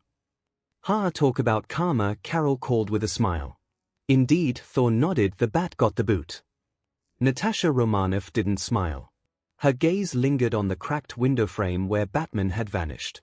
"Instinctive combat adaptation," she murmured. "He didn't plan that exit, he felt the opening. That's the difference between training and survival wiring." Tony snorted, pacing near the holographic replay. Kid turned Wayne into a human pinata. Appealing physics. He jabbed a finger at the trajectory calculations blooming beside Spider-Man's kick. "See that angular momentum? Pure improvisation." Carol Danvers floated inches off the floor, arms crossed. "Instinct beats spreadsheet every time. Parker's wiring doesn't need predictive algorithms, it is the algorithm." Her gaze flicked to Strange. "Still think he's unstable?" Strange's cloak twitched irritably. "Chaos theory incarnate," he murmured. Steve leaned forward, elbows on knees, the holographic light painting stripes across his solemn face. "He didn't hesitate," he murmured, watching Spider-Man kick Batman through the shattered window. "After that swarm, most heroes would have recoiled. But Peter," he turned sensory chaos into kinetic poetry. Guys, you making me blush," Spider-Man called out as he heard the heroes cheering. "Could have done without the quip," Hawkeye muttered, rubbing his temples. "ADCU in the Batcave," Tim Drake blinked in shock. Did he just kick Bruce out a window?" Barbara Gordon laughed outright. "Oh, that's going in the database." Alfred raised an eyebrow, quietly amused, quite having a taste of his own medicine. "Enter Bruce," he murmured, polishing a silver tray that suddenly seemed far more interesting than tactical analysis. "Watchtower, Spidey just turned Gotham's protector into airmail." Flash whooped, rewinding the hologram frame by frame as Batman tumbled backwards through the fractured glass. Superman's chuckle while Diana hummed.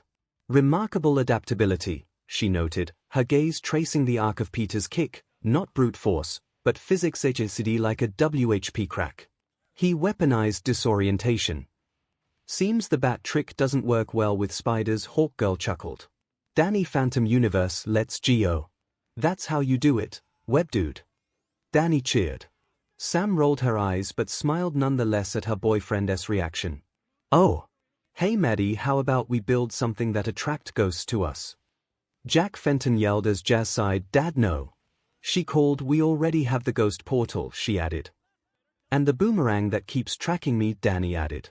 "And attract more ghosts than the ones already messing with us. Isn't a good idea?" Sam added as Danny nodded. "Yeah Dad, we have enough problems with the ghost already, don't need to add them being pulled here." Mortal Kombat Universe MK10 timeline. "Okay, I'm stealing that line for Ninja Mime 4. The timing, the DLVRY. The follow-through. Chef's kiss." Johnny Cage called out from the balcony of the Shaolin Temple, where the combatants had gathered to watch the interdimensional broadcast. Liu Kang's serene expression twitched almost imperceptibly at the sight of Batman ragdolling through the air. The spider did not spin silk this time. He spun momentum. Meanwhile, deep in Outworld's war camps, Kotal Khan grunted approvingly as Spider-Man pivoted midair like a storm-dodging condor. The boy warrior fights as the winds of fate dictate. Not with rigid strategy, but with the chaos of survival. In her hive, Devora clicked in approval. "This one adapts like the swarm, each movement born of necessity, not design."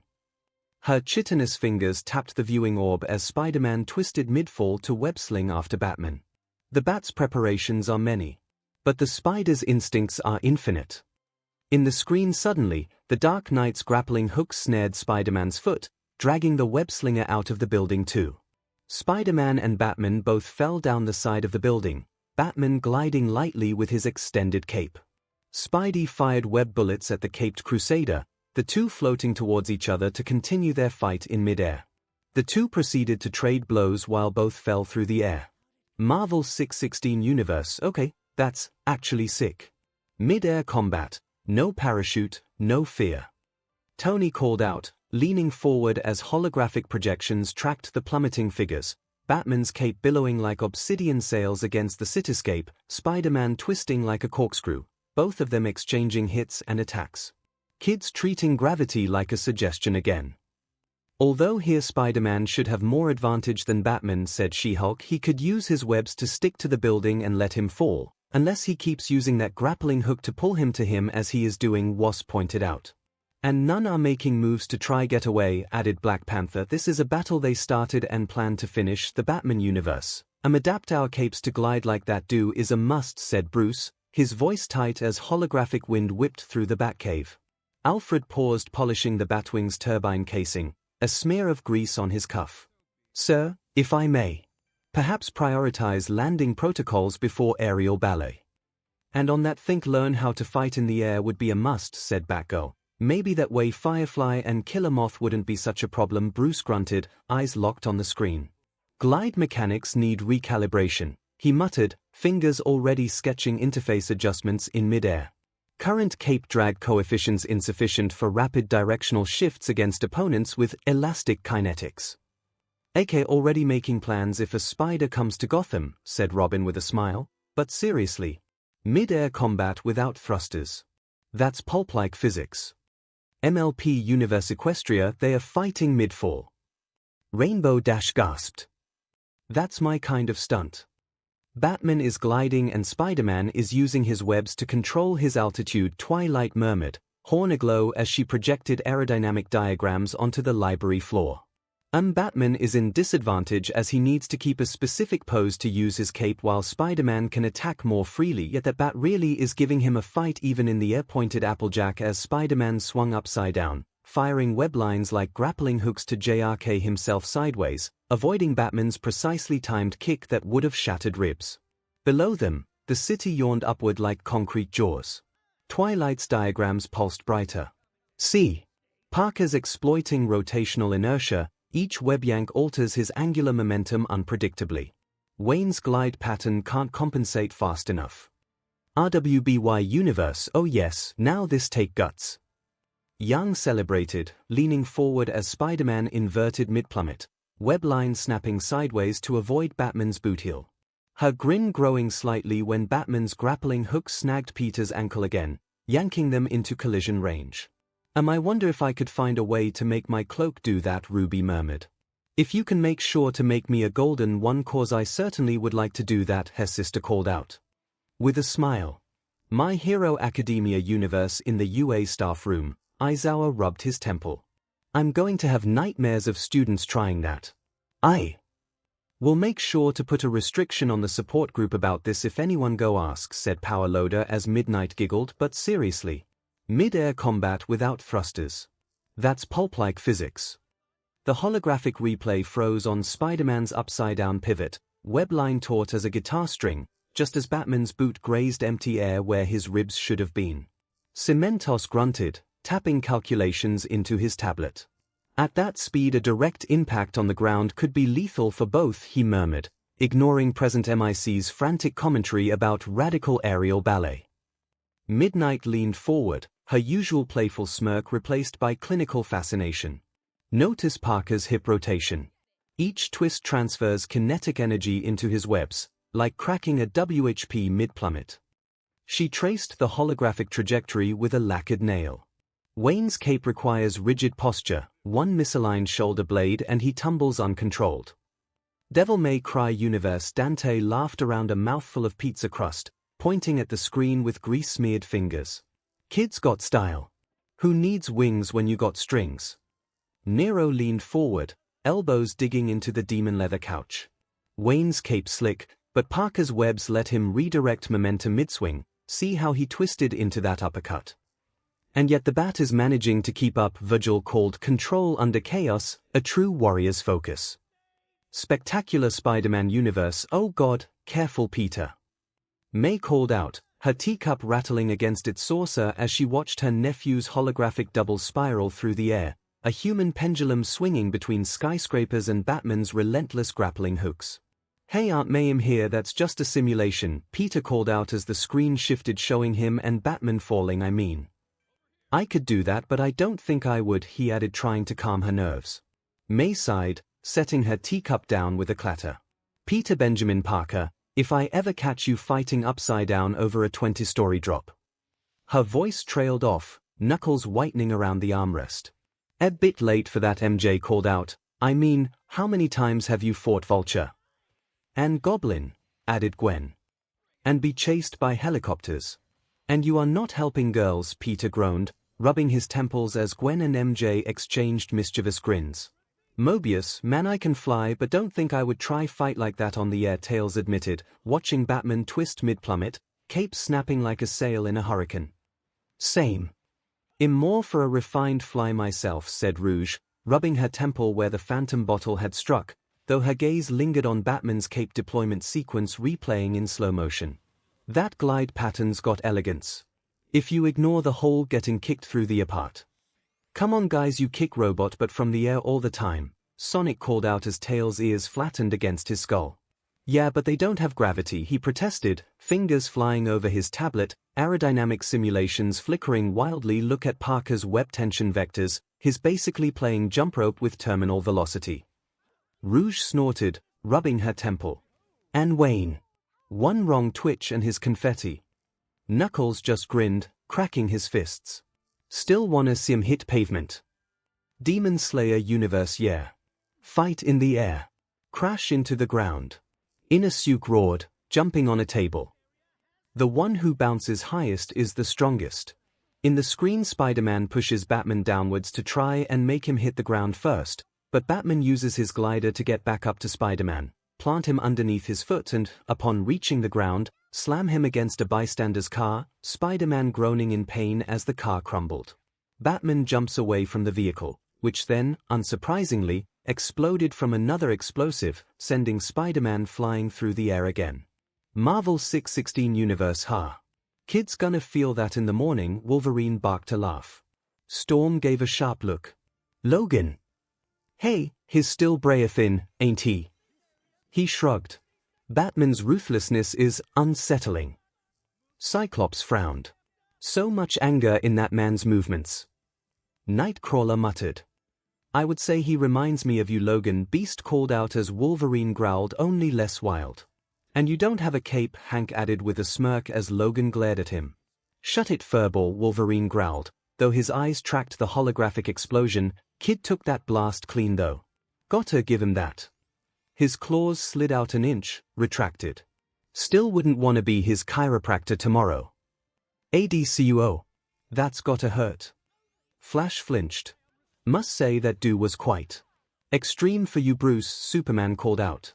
Considering he already survived various explosions, the me in the battle simulation is increasing ferocity to end the battle quicker, Batman murmured. He is resisting, said Diana. I'm afraid this battle is not going totally on your side, Bruce. You attack yet he simply keep tanking it. I guess you could wear him out, said Hawkgirl, her tone flat, except Parker doesn't stay down. That's the problem. Batavy, that's a bit much, Bruce. Tim winced. He just used a civilian's car as a weapon. Barbara sighed. MSTR Wayne's idea of parallel parking, perhaps. Alfred said dry as ever. MCU, oh come on. Just when me. He. Us. Whatever. Were winning, he pulled that. Peter groaned from the couch, rubbing his ribs where the holographic explosion had phantom stung. And why do cars always explode? Is there, like, a supervillain union mandating combustible parking violations? He shot a sideways glance at May, whose teacup hovered halfway to her lips, frozen mid-sip. Her knuckles weren't white, They were pale as porcelain against the floral-patterned china. 𝐒𝐩𝐢𝐈, that's kinda harsh. Glimmer frowned. Is that how heroes fight? Where he's from? Harsh but effective, Adora murmured.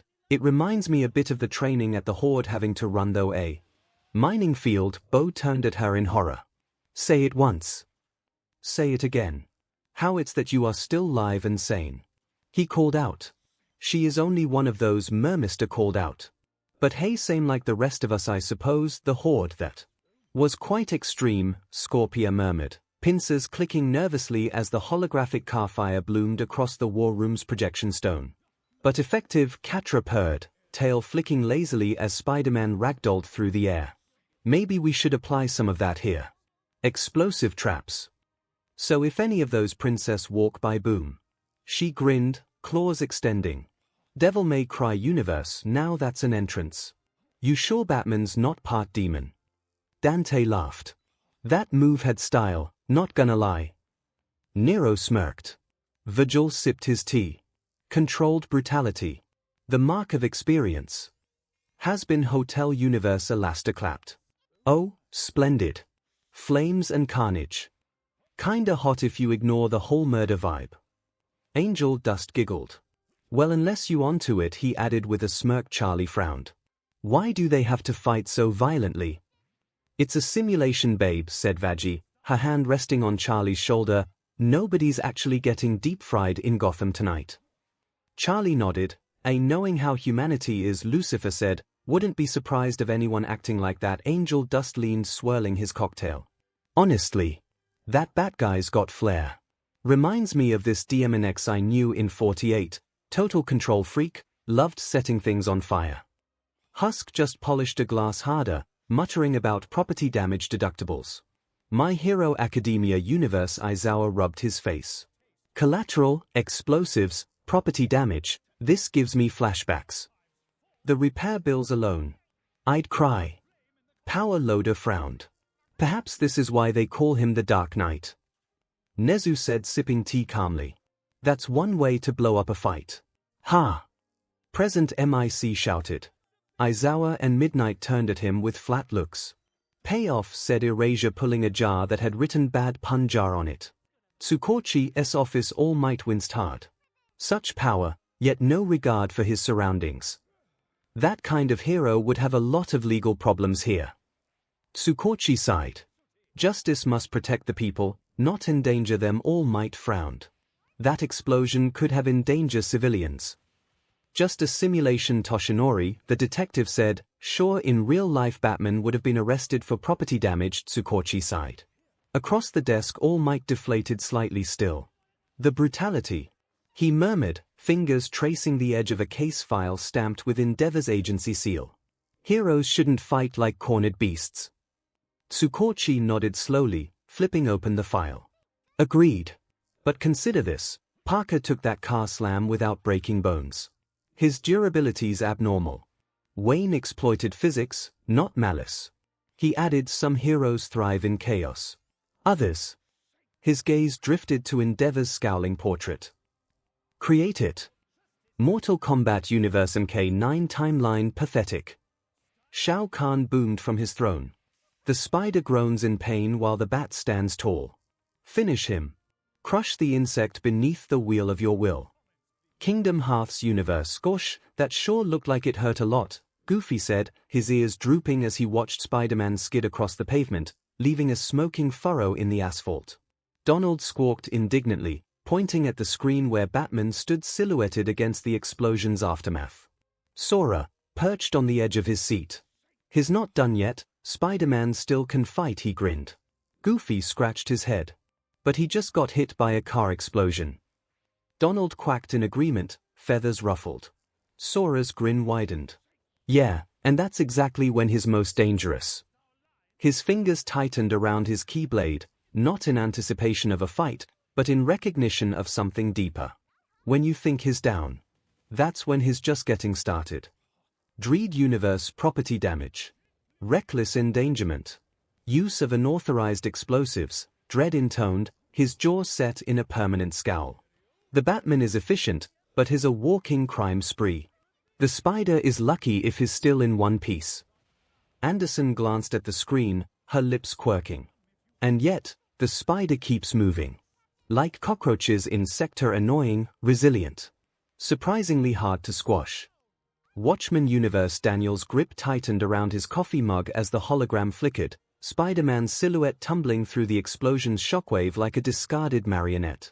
Christ, he muttered, the steam from his drink curling around his frown. That kid's got more heart than sense. Beside him, Laurie rolled her eyes but couldn't hide the way her fingers twitched toward the screen when Peter impacted the pavement, skidding hard enough to leave a trench in the asphalt. Batman's ferocity is something to be wary of. Rorschach muttered, his mask's ink blot swirling violently. But the spider! He rises again. Like roaches in the gutters. His gloved fingers twitched, whether in admiration or disgust, even he couldn't tell. That's a good point, Laurie said, narrowing her eyes. All those explosions and hits, yet he keeps moving. In the screen back on his feet, Batman typed something on his wrist before firing his grapple gun at the web-slinger, who ducked the attack, grabbed the grappling hook and yanks on it, causing the caped crusader to fly towards Spider-Man. Spider-Man attempted to strike at the oncoming vigilante, only for Batman to bring his cape up around him to block the strike, Spider-Man then groaning in pain as electricity from Batman's 20,000-volt suit electrocuted him before being knocked away for the umpteenth time by Batman. Marvel 616 Universe. Tony nearly spit out his drink. Oh yeah, forgot the whole Taser suit, he muttered, wiping his chin. That's efficient. Rhodey smirked.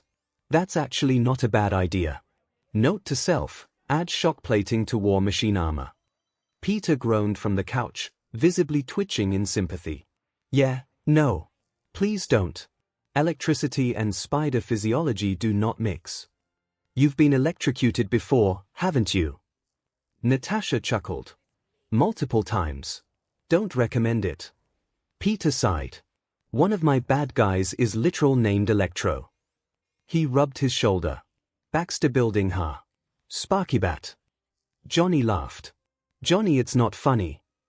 Sue frowned. That's inhumane. He just tasked him like a criminal. Ben snorted. Well, Spidey is a criminal to the bat. Reed tapped his chin. That voltage would incapacitate most enhanced beings. Impressive that Spider-Man's still conscious.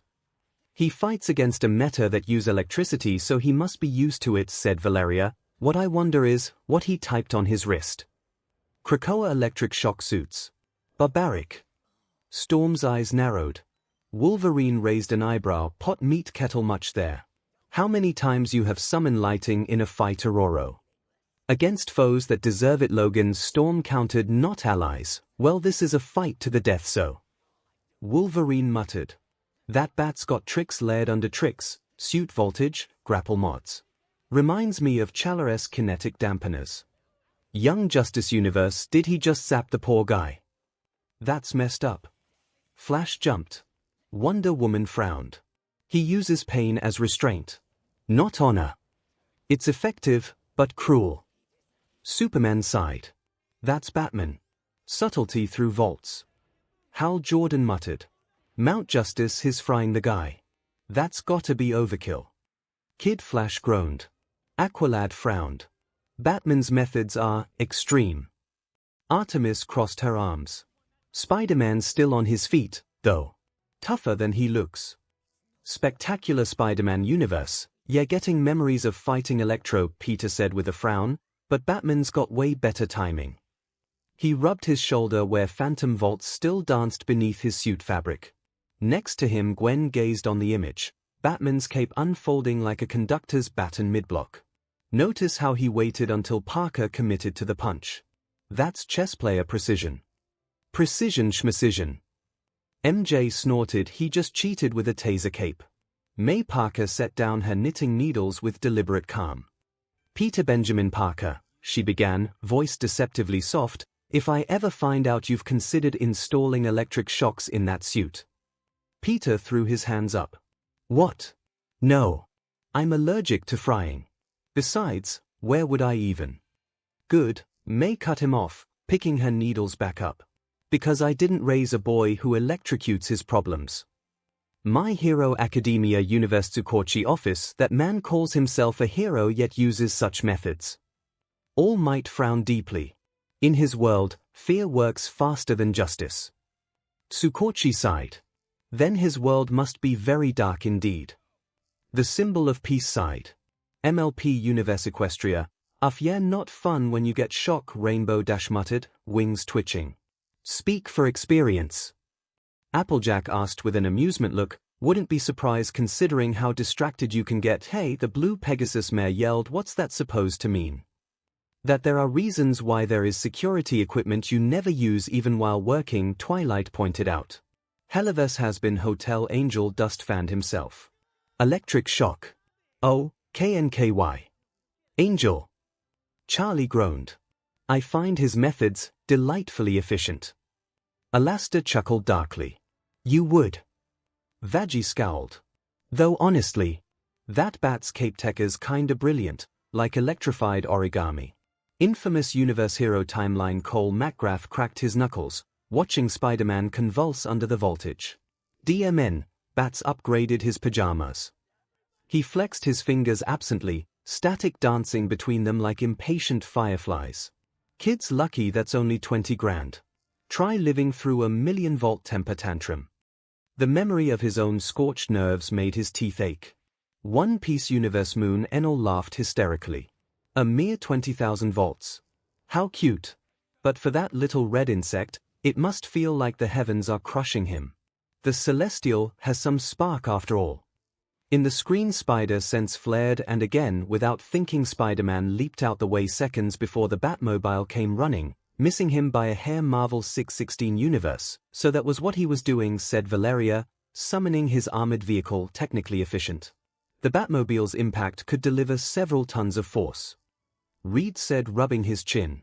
He almost road-killed Spider-Man. Dude, that's messed up. Johnny laughed. Kid's got reflexes like a cockroach in a spotlight, good thing. Ben grunted. Krakoa. Classic rich guy move, can't win a scrap, calls his toy. Wolverine barked out a laugh. That was reckless. Had Spider-Man not moved, Storm frowned. The thing is that he moved, said Emma. Spidey is listening. Or reacting more likely to his sense flaring, meaning now Batman won't have it so easily to surprise him again. MCU at the Avengers compound. Rhodus' eyes widened. Wait, did he just call in his car to a fistfight? If you can't win by hand, bring a $1 billion tank, I suppose. Tony cracked up. Sounds like something you would do, Rhodey called out as Tony glared at him. Hey. I don't call my cars to fight for me. Tony yelled. I just let them explode, he added with a smirk. More like you make them exploded, Rhodes muttered, shaking his head. Vision tilted his head. Is vehicular manslaughter standard Gotham procedure? Pretty sure it's just Tuesday for that guy. Rhodey smirked. Spectacular Spider-Man universe, he tried to run him over. May gasped. MJ blinked. That's, wow. So much for no killing rule. Yeah, tell me about it. That thing weighs, like, 10 tons. Peter winced. Spider sense or not, I'd be a spider pancake. Gwen nudged him. Still, you'd bounce back. You always do. She-Ra universe, he tried to run him over. Adora shouted, that's like the Horde ramming us with a tank. This Batman guy is crazy. Glimmer frowned. Technically resourceful, morally questionable. Bo muttered. RWBY universe, hell yeah. Batmobile charge. Yang called out, pumping her fist as Spider-Man narrowly avoided becoming asphalt art. Blake's ears flattened against her skull. That wasn't a tactical maneuver, that was attempted murder. Weiss tapped her chin thoughtfully. The velocity-to-weight ratio suggests Parker would have liquefied upon impact. Barbaric efficiency. Ruby just hugged Crescent Rose tighter, her voice unusually small. He didn't even check for pedestrians. My Hero Academia universe, ha ha ha ha, Batmobile baby. My Hatsumi shrieked, bouncing on her stool until her mom put her hands on her shoulders. That chassis acceleration-to-weight ratio is chef's kiss. Her dad wasn't as impressive. Hatsum. The baby is a 2-ton projectile fired at a teenager. My waved a dismissive wrench. Details. Parker dodged. Her goggles glinted as she scribbled furious notes. But imagine the applications: remote-operated support gear with kinetic impact negation. We could, dear, calm down, her mom sighed, pulling My's goggles down over her eyes, a temporary BLNDFLD against vehicular homicide inspiration. UA power loader blinked. He weaponized a car mid-battle, impressive, but reckless.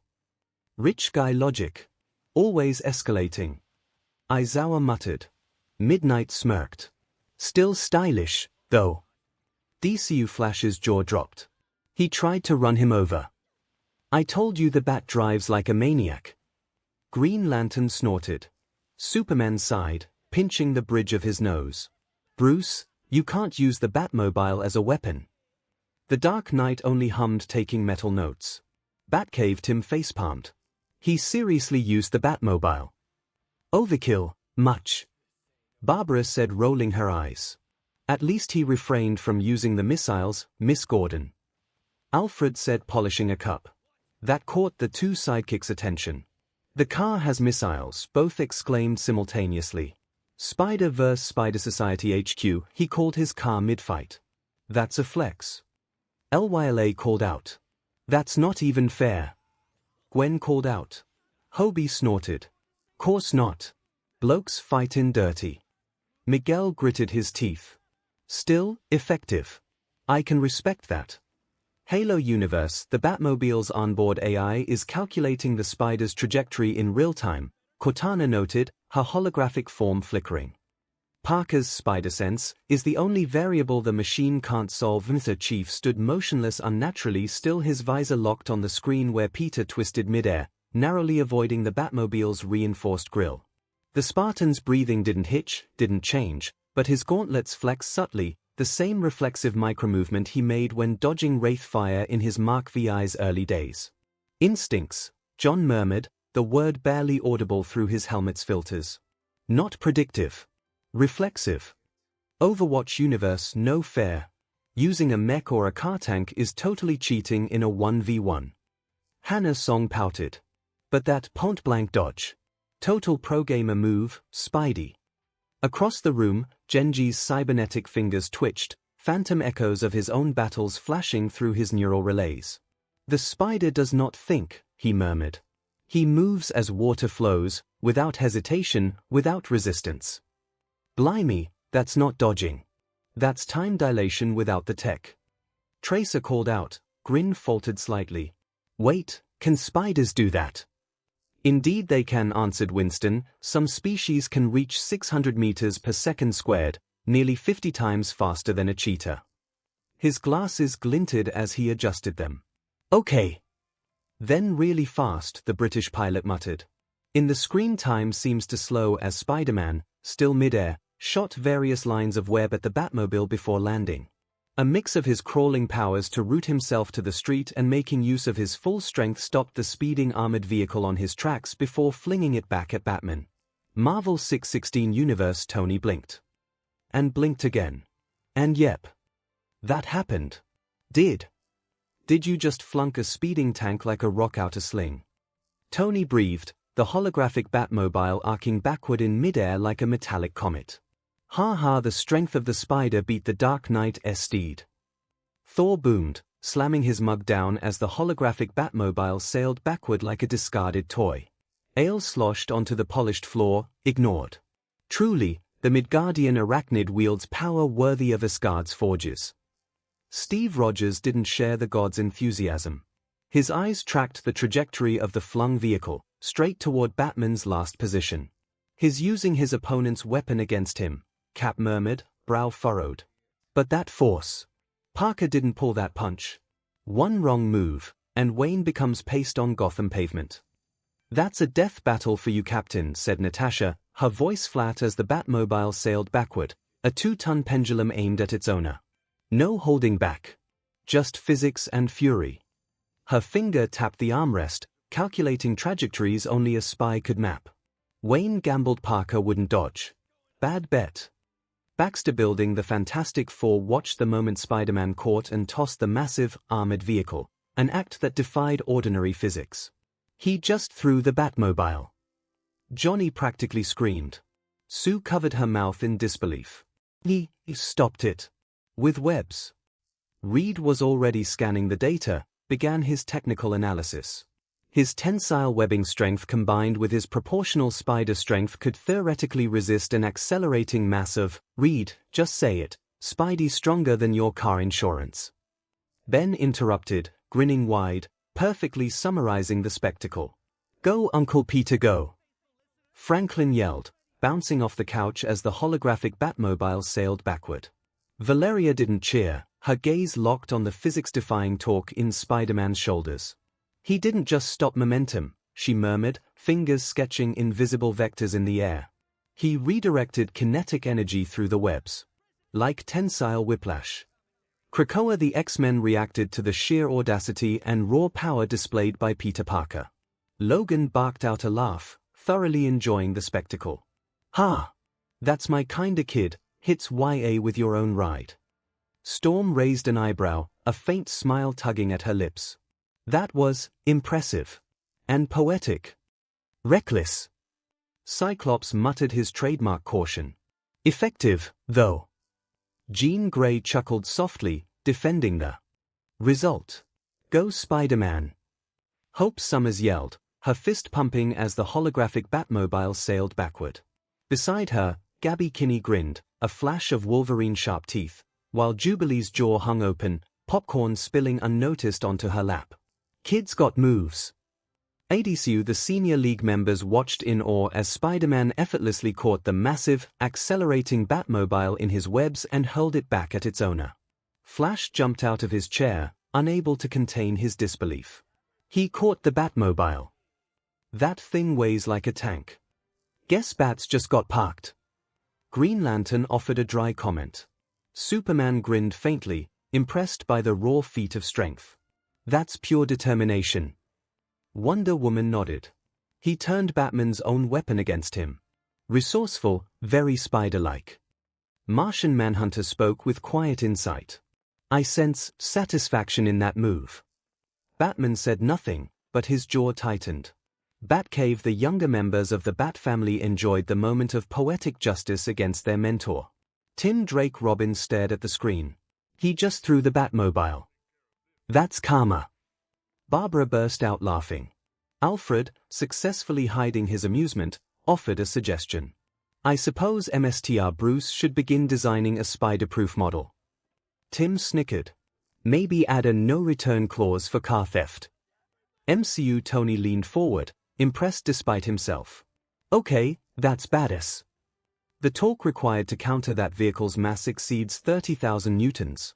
Remarkable. Vision added calmly. Rhodey smirked. Translation, don't arm wrestle Spider-Man. Noted. And, remind me to never let him near any of my cars. Tony nodded. Not that you need help trashing them, Rhodey muttered under his breath, earning a glare from Tony. Wakanda, that speed reaction was insane, Shuri murmured, her fingers unconsciously sketching holographic calculations in the air. Her brother Chala watched silently, royal composure briefly fractured by widened eyes as the Batmobile flew backward. His neural response time must bypass synaptic lag entirely, like instinct crystallized into motion. Yeah, hard to surprise him, Bucky called out. Spectacular Spider-Man universe. Peter's eyes were wide, reflecting the destruction he had just caused. Wow, that's me. MJ whistled, leaning forward. Okay, that's insane. You just yeeted Batman's car. May Parker gave a soft, automatic correction. Language. Sorry, May, but, yeah, Peter stammered, his amazement finally winning over his anxiety. That was awesome. Gwen grinned, leaning forward. Bet Batman's insurance premiums just skyrocketed. The Batman universe, oh man, that's Rouge, Robin called out, leaning forward on the Bat computer console as the armored vehicle hurtled back toward its owner. He's gonna need a new suspension. And maybe a spine. Batgirl flinched. Bruce has 3 seconds to evade. Her voice trembled. He'll make it. He always does. Batman hummed. He will evade the attack, but I'm afraid this battle has shifted, he said. Spider-Man has shown he is reacting at the attacks, meaning he is catching up. Mobius Sonic cheered, admiring the velocity and the reversal. Yo! He just reversed a speeding car. That's my kind of counter. He used physics and instincts. That's brilliant. It wasn't just strength, it was perfect timing. Tails beamed, analyzing the technique. Knuckles crossed his arms. Still think I could have just punched it, he said, always favoring the direct approach. Speed, reaction and strength needed to do so. Scratch on our own, said Shadow. Impressive. Hell of us has been hotel. He turned the tables. Charlie cheered. He's got guts, I'll give him that. Angel Dust called with a smile. Alastor chuckled darkly. Even the devil appreciates poetic irony. Lucifer turned to Alastor with a confused look. I mean, it's okay, was that poetic? God of War Universe. Kratos watched with a deep, rumbling grunt of respect. He has stopped the charge of the beast. Now he uses the enemy's own fortress as a projectile. Disciplined and brutal. Atreus grinned, bouncing slightly. Did you see that? It was like if I could stop a charging troll and throw it back. His fingers twitched toward his journal. Except way cooler because he's, not part god. Sorry lad, I don't think even for being part god, as you say, you could do that. Mime's disembodied head chuckled from Kratos' belt. That wee bugger's got strength that'd make Jormungand's jaws jealous. Fast and Furious Universe. Dominic Toretto stood up, his jaw tight. You don't do that to a car. That's a lot of DSP and tactical work just being thrown away like trash, he said with clenched teeth, watching Spider-Man effortlessly flipping the Batmobile end over end as if it were a toy. Roman chuckled from the couch, tossing a handful of popcorn into his mouth. Heh, kid's got arms like hydraulic lifts. Bet he could bench press your charger, Dom. Letty smirked, elbowing Dom as the Batmobile was thrown back like a stone. He tries that, spider strength or not, I'm breaking his arms, Dom grumbled, cracking his knuckles. In the screen against any odds, the Dark Knight managed to evade the attack, sliding under the flying car. At the time it crashed behind him, Batman already threw 2 batarangs at Spider-Man. However, this time, using full extent of his senses, the arachnid managed to evade both attacks and use a web line to focus on and grab one of the flying blades. Whoopsie! Spider-Man quipped as he flung the batarang back at Batman. The caped crusader shielded himself with his cape upon the impact of his own weapon. The explosion knocking him back revealed this one was also an explosive one. Marvel 616 Universe. Boom in your face. Spider-Man couldn't help but say as Batman stumbled back. Okay, that was funny. Iron Man accepted. Finally, was wondering if he would keep making you blow up, said Carol, leaning forward as smoke curled around Batman's silhouette. Seems Spider-'s senses finally caught up, Natasha remarked, watching Peter snatch the explosive batarang midair. Not just dodging, but repurposing the weapon with fluid precision. His adapting faster than Wayne can escalate. Which means now it's the Spider's turn to attack, T'Challa said, knowing well that when Spider-Man passed to the offensive, things get messy. Baxter Building. Johnny burst out laughing. He just gave Bats a taste of his own medicine. Ben chuckled, pounding his fist into his palm. Heh, finally someone who fights dirty enough to keep up. Sue sighed but smiled. His adapting. Learning every move as the fight goes. Classic Parker improvisation. That instinct borders on precognition.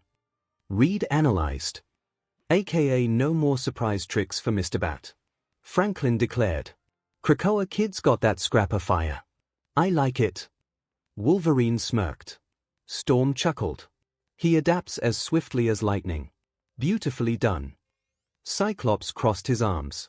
And dangerous, says the man who's been blown up more times than I can count. Jean teased. The younger Muntans cheered as Spider-Man snatched the explosive batarang mid-flight, a blur of gangliness translating into impossible coordination. His syncing with Wayne's rhythm. Beast shouted over the din like neural harmonics dialed to 11. ADCU in the Watchtower, the League cheered the incredible display of strength and audacity. Flash was practically bouncing in his chair. Ha! He just sent Batman's own toy right back at him. Hawkgirl snickered, thoroughly enjoying the spectacle. I love this Spider-Man guy. Superman smiled faintly, recognizing the brilliance behind the brute force. He learns. Every exchange, he grows more efficient. Wonder Woman nodded, impressed by the hero's enduring spirit. And more confident. His spirit doesn't yield. Batman simply narrowed his eyes. This battle is about to end, he sentenced, making more than one hero look confused. In Gotham, the Joker let out a shriek of laughter that turned into a coughing fit. Oh, irony. My favorite flavor. Brucey got bit by his own toy. 10 points for the bug. Ha ha ha ha. Batcave Barbara couldn't hold it anymore, she was laughing out loud. He just exploded his batarang. That's gold. Tim grinned. He's using his gadgets against him. That's peak irony. Mr. Bruce, perhaps a lesson in humility is long overdue.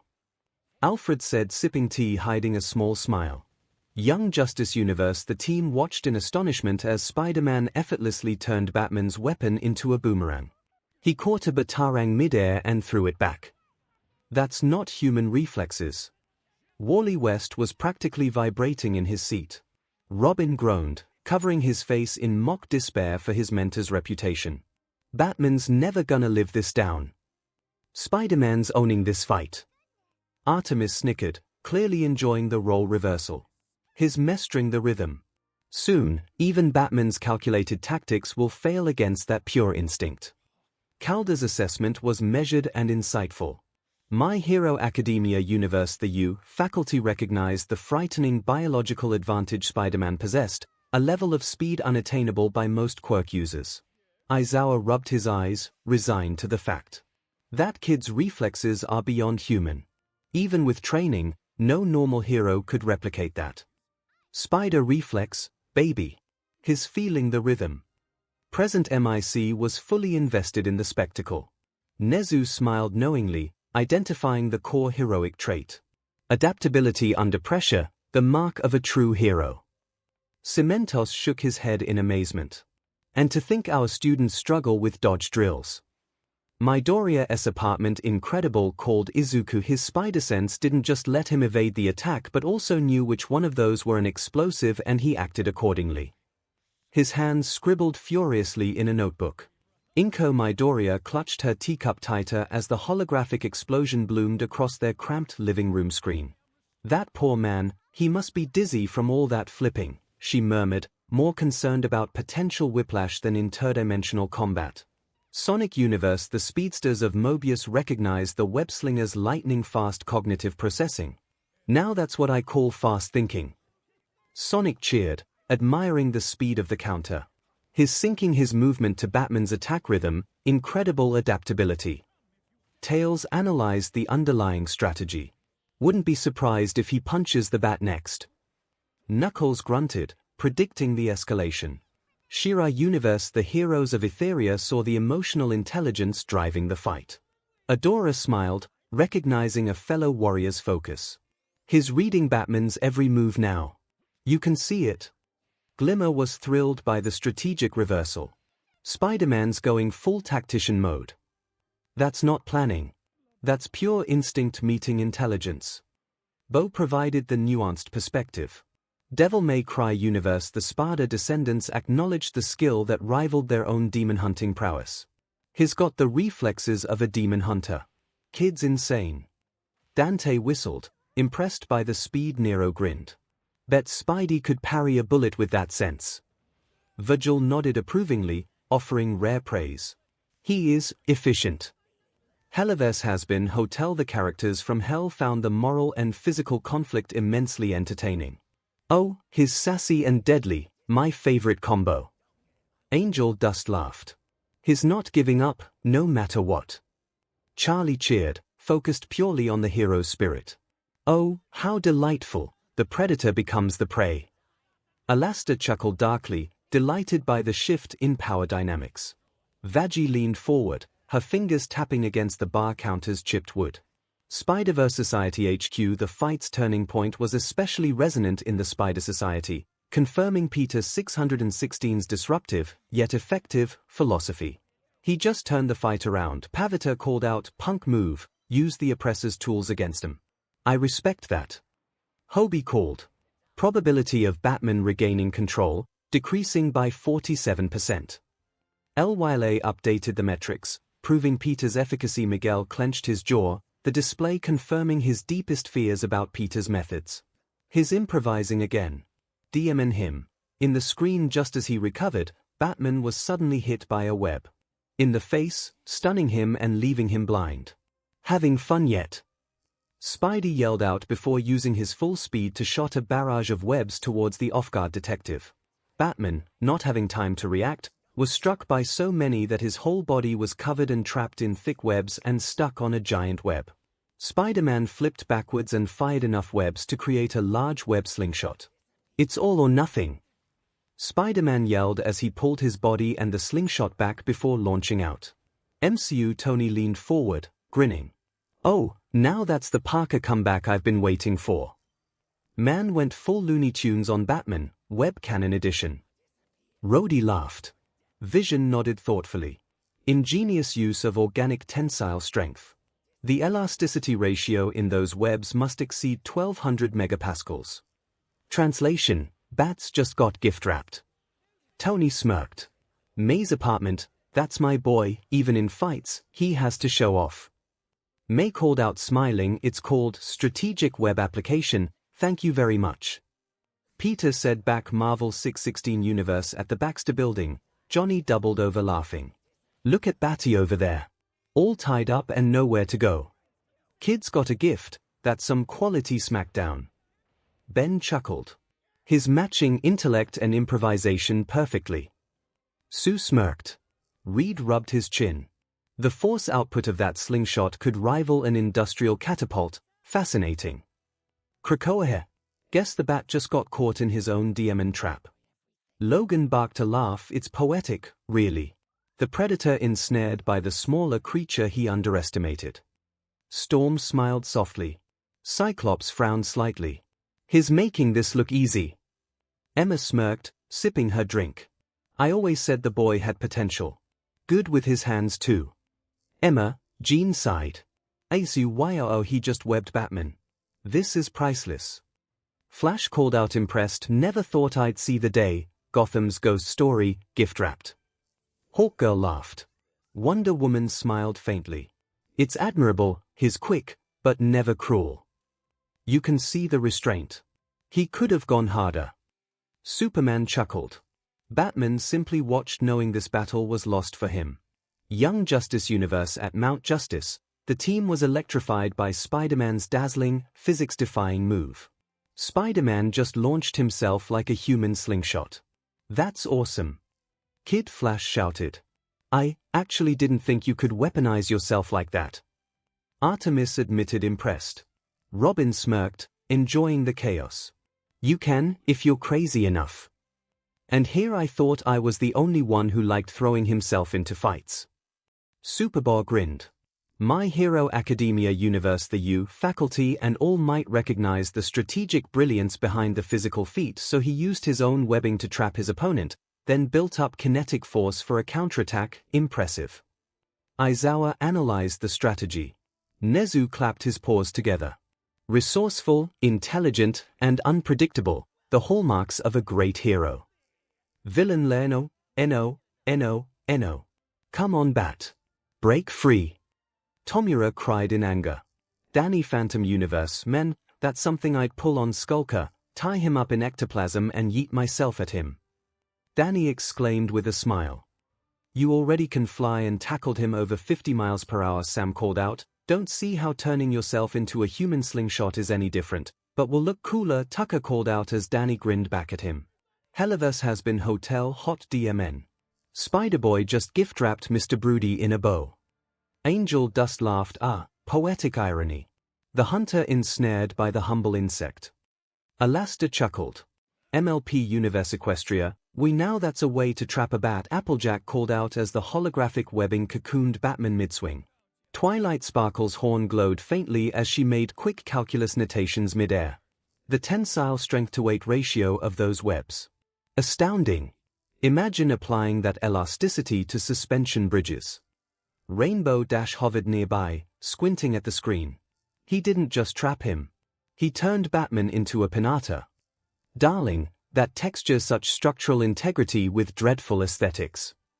Rarity gasped dramatically. Next birthday party, web slingshot rides. We. Pinkie Pie bounced wildly. Sonic Universe ha ha ha speed to the win. Sonic smiled, tapping his foot at lightning pace, not running, just vibrating with kinetic joy. Kid's got the right idea, trap 'em, then launch. Tails adjusted his goggles, holographic schematics overlaying the screen's action. The angular momentum conversion alone, if he maintains that trajectory. His voice trailed. This won't end well for the Bat, Ruse murmured, watching Batman's silhouette strain against the adhesive prison. A space, a trap like that. Maybe it could help with my own rodent issue, Eggman mused, stroking his mustache though inefficient. Why waste adhesive containment when orbital bombardment suffices? Still, theatricality has its uses. He chuckled, already envisioning robotic spiders ensnaring that blue hedgehog nuisance. In the screen, Spider-Man rocketed towards the trapped Batman at high speeds and unleashing his full strength in one kick. Lucifer! Spidey yelled as he collided with the Dark Knight, blasting through the webs alongside Batman's body, blowing apart his torso and head. KO! Marvel 616 Universe. In Avengers Tower, the silence was broken by awe and anxiety. Tony Stark let out a low whistle. Okay, remind me never to PSS off the kid.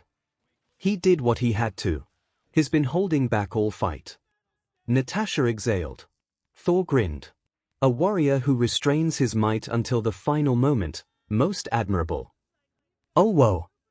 Okay, next time we spar I really need to test that, She-Hulk murmured, flexing her own knuckles unconsciously. Jen. You worry me sometimes, Bruce deadpanned at his cousin's eager knuckle cracking, though his own scientific curiosity flickered behind thick lenses, calculating tensile strength versus bone density. Peter Parker, still watching his variant's actions, went pale. I didn't mean to win like that. Baxter Building. Kinetic. Output surpasses 6 metric tons of force concentrated in one strike. Remarkable. Reed Richards muttered, scribbling notes. Holy, he just kicked Batman into a batmist. Johnny exclaimed. Sue winced. That's excessive. That's spider strength for YA. Kid ain't messing around. Ben Grimm grunted, shifting his rocky weight uncomfortably. Mom, is Batman gonna be okay? Franklin whispered. Sue forced a smile. It's just a simulation, sweetheart. Her voice lacked conviction as she stared at the screen's lingering smoke trail where Batman's silhouette had disintegrated. Franklin buried his face in her shoulder. Across the room, Valeria's eyes narrowed, not at the gore, but at the physics-defying precision. Impact velocity exceeded terminal velocity, she murmured. Organic tissue couldn't withstand that kinetic transfer. Krakoa Logan let out a bark of laughter. Heh! Knew the kid had bite. Storm shook her head, though she smiled softly. That was brutal, but decisive. Cyclops frowned. Still, there's a fine line between victory and excess. Emma crossed her legs, smirking. Oh please, darling, if anyone earned an over-the-top win, it's Spider-Man. ADCU shock rippled through the watchtower. What? No way. He just splattered bats. Flash sputtered. Wonder Woman frowned. It was necessary. Batman fought with lethal intent. Superman's eyes narrowed. Peter held back until the end, but he struck clean. Batman stood motionless, jaw tight. Noted. Flash vibrated in place, torn between exhilaration and horror. Okay, that was, wow. Brutal. But also kinda awesome. No, mostly brutal. Definitely brutal. Hawkgirl gripped her mace tighter, knuckles pale. He didn't just beat him. He erased him. Her voice was flat, devoid of its usual snark. That's not victory, it's annihilation. That's death battle, I suppose, Green Lantern murmured, staring at the dissipating pixels where Batman's form had disintegrated. His ring pulsed faintly, not in alarm, but contemplation. As he processed the physics-violating finality of that kick. Kid didn't hold back. Not an ounce. MCUI. Okay. That was. Peter didn't know what to say. He suspected that with a tittle-like death battle someone would die even if it was just a simulation, but he didn't suspect it would be like that, nor that would be him the one doing it. Okay. That do was. Intense, May Parker murmured, setting her teacup down with a soft clink. Her eyes lingered on the screen's lingering smoke trail, fingers tracing the mug's rim. But Peter, you'd never do that. Not to someone helpless. She turned to him, gaze steady beneath the apartment's yellow kitchen light. Promise me that too. Peter blinked, the horror in his own eyes reflected in hers. Always, he breathed. I'd wear them up, sure, but not. Not like that. He shuddered, imagining the crunch of bone beneath reinforced boots, a sound he'd heard too often in alleyways, never delivered by his own hand. Strengths for lifting rubble. Not. That. 𝐒𝐻𝐼 compound I. Okay. Tony. Your kid is scary, Rhodey murmured, staring at the screen where Batman's pixels still faded. His coffee cup hovered mid-air, forgotten. That kick packed enough force to crater a tank. Calculated it myself. Friday's voice chimed in, projecting holographic stress fracture patterns across the web cocoon's remnants. Yeah, thanks Friday. Also remember me to pull the workup equipment for Hulk out storage for Peter to use, Tony muttered, rubbing his temples. Kid's got a kick like a runaway locomotive.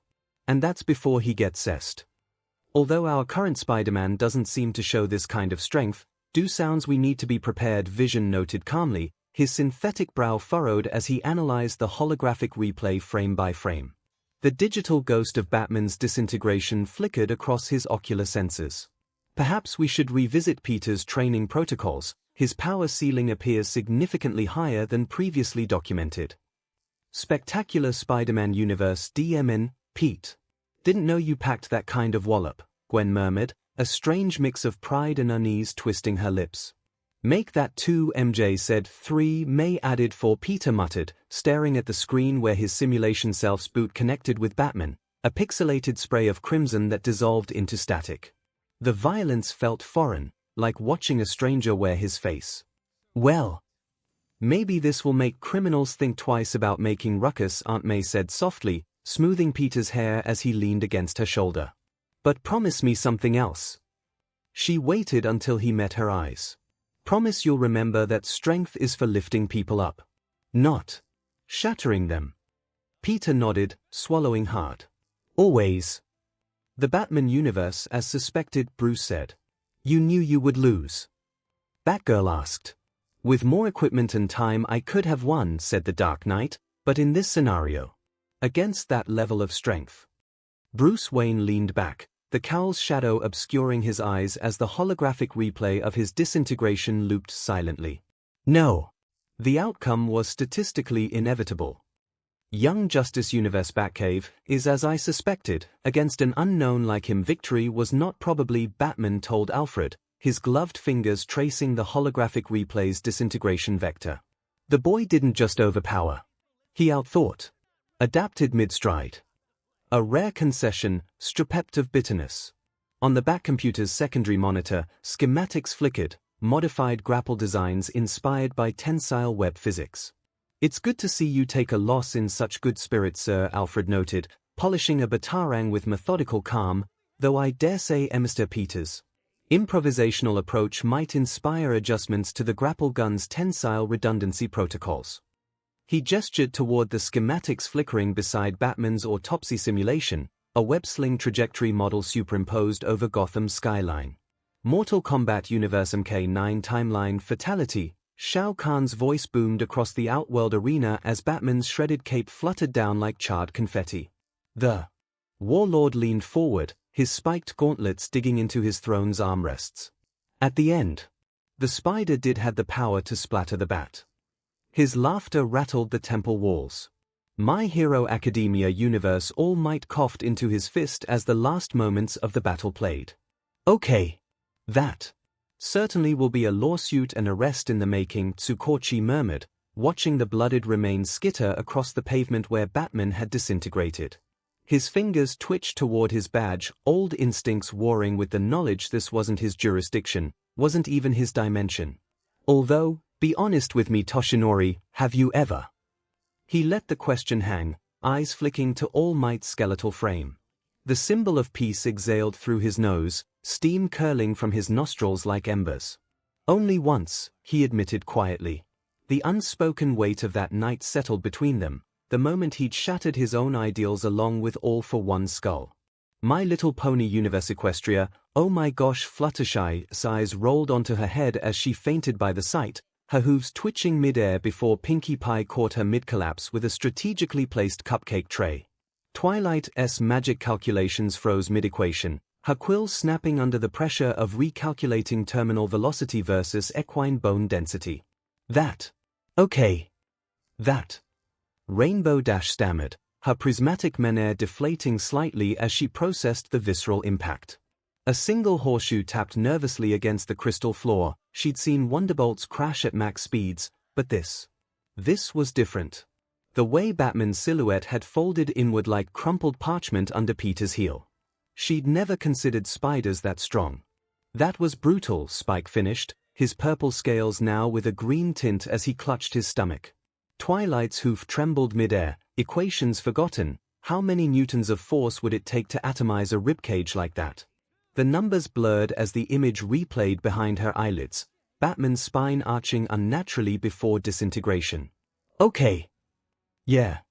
That's what I was afraid it would happen, Applejack muttered, shifting uncomfortably on her hooves. Ugh, hope Apple Bloom had her eyes closed, same with Sweetie Belle, Rarity whispered, one hoof pressed to her chest.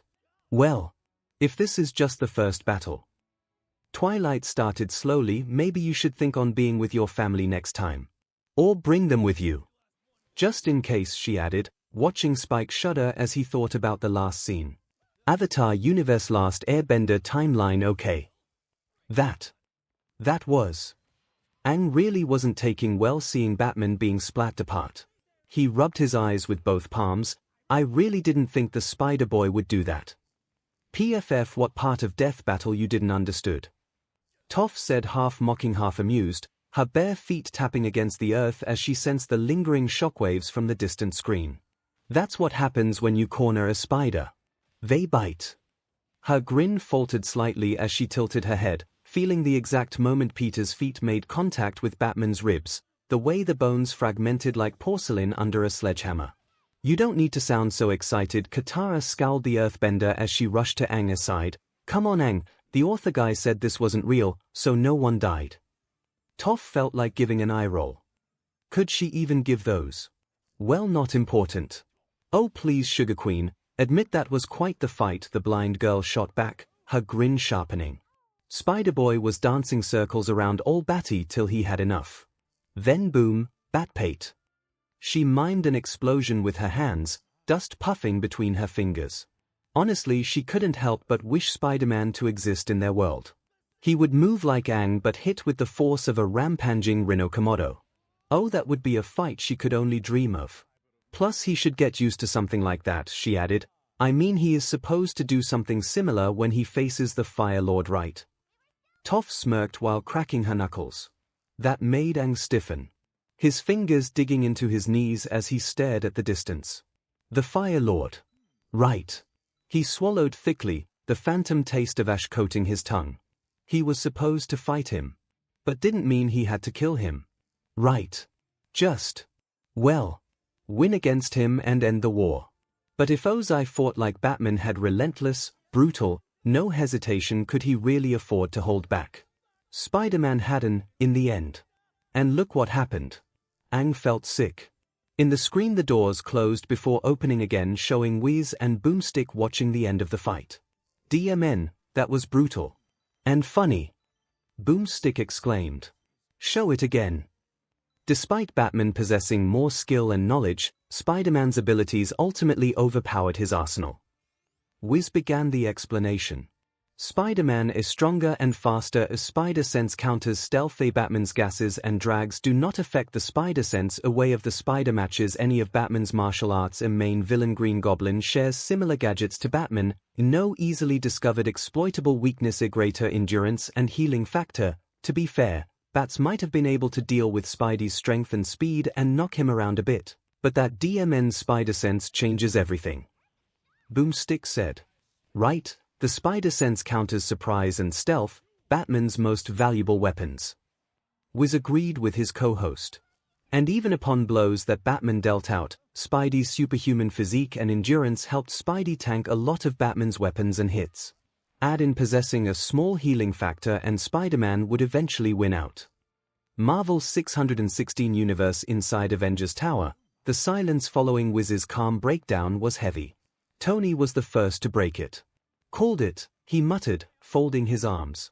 Peak humans great and all, but you can't prep against literal precognition. Steve frowned. Still, that kind of instinctive danger sense. It's almost unfair. Bruce relies on stealth and planning. Peter just feels it. Exactly, Natasha added. Batman's weapons are smart, but the spider sense neutralized them the second they left his hand. Her tone was professional, but even she looks a little impressed. Banner, rubbing his head, sighed. And that endurance, even I've seen Spider-Man keep fighting with cracked ribs. Chala crossed his arms. It's poetic, really.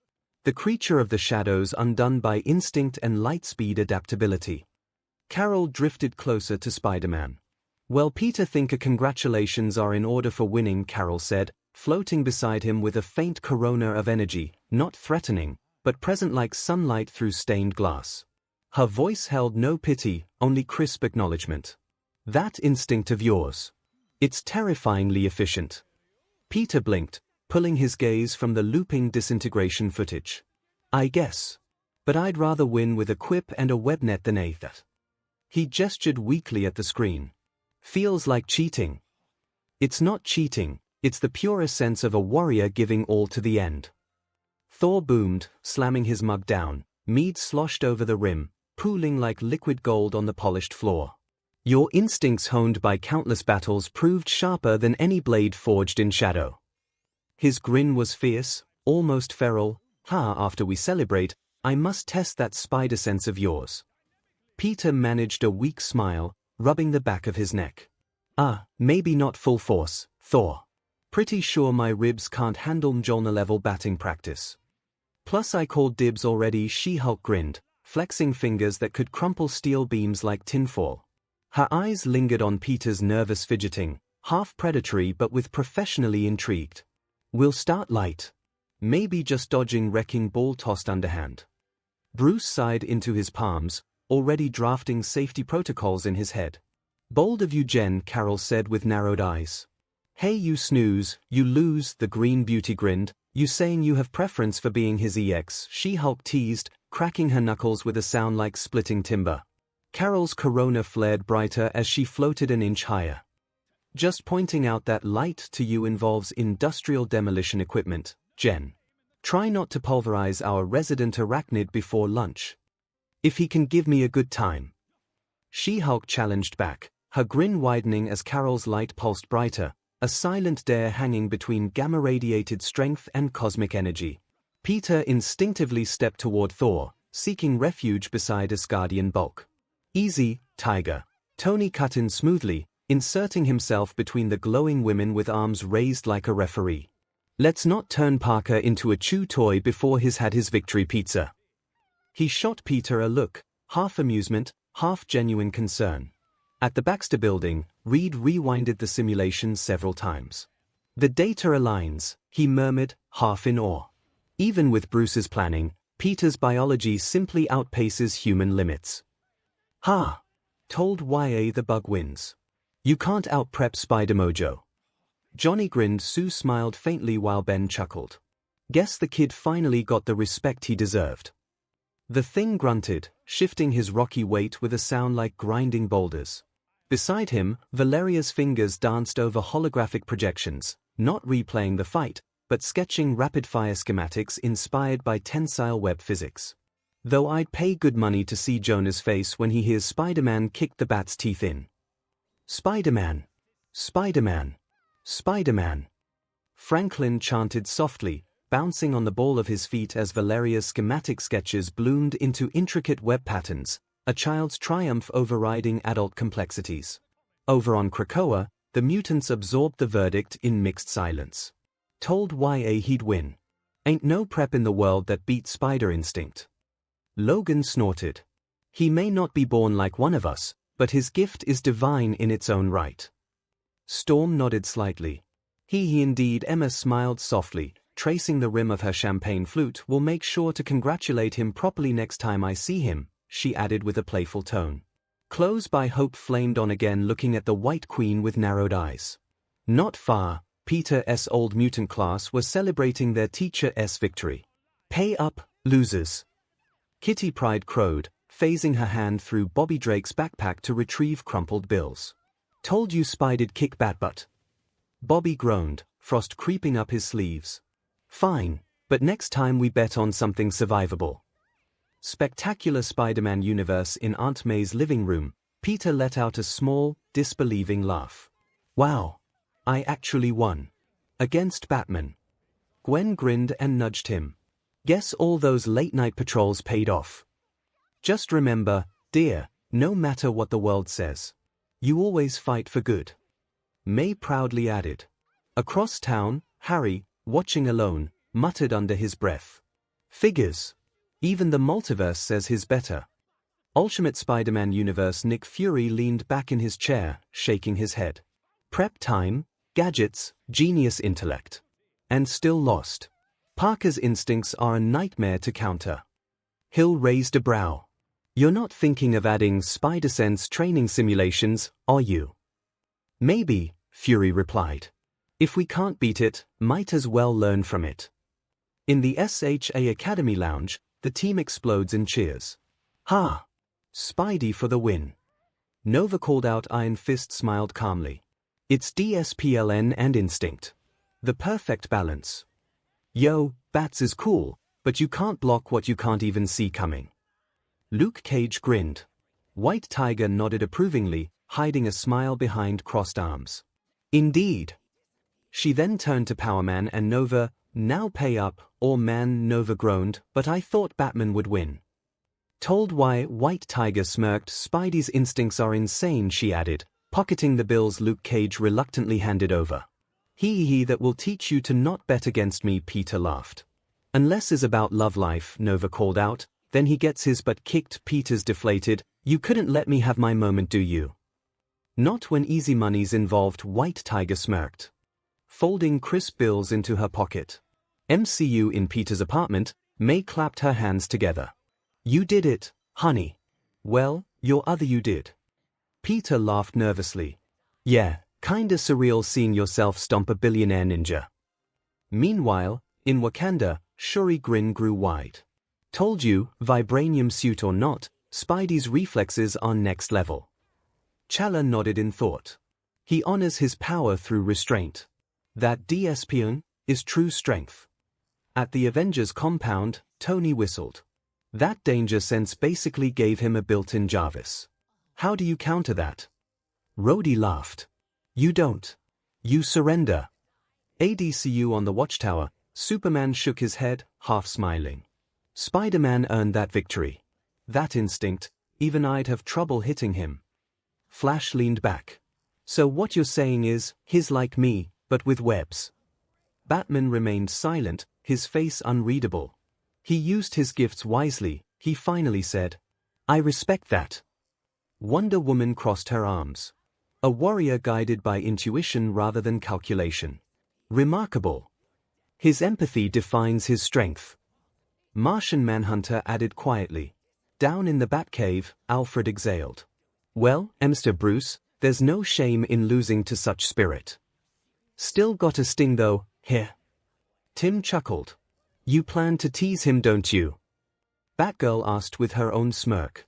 Across Gotham, Harley Quinn's hyena laugh echoed from a TV screen replaying the disintegration frame by frame. Guess Batman ain't the only shadow dancer with surprises, Mr. J, she cackled, twirling a mallet stained with neon green paint. The Joker merely drummed gloved fingers against a rusted pipe, eyes fixed on Spider-Man's pixelated victory pose, calculating, always calculating. The Batman universe, well, what you know, Mr. Bruce, said Alfred. It seems you can't plan against everything, he added with a smirk. Bruce Wayne leaned back in his chair, fingers steepled beneath his chin. The Batcomputer's glow painting his jawline in fractured blue light. Instinctual precognition, he murmured, rewinding the disintegration sequence frame by frame. It's not magic. It's hypersensory processing. His thumb traced the trajectory of Peter's kick, a parabola of force that crumpled reinforced armor like cardboard. Physics doesn't lie. Against that acceleration, my ribs would have powdered.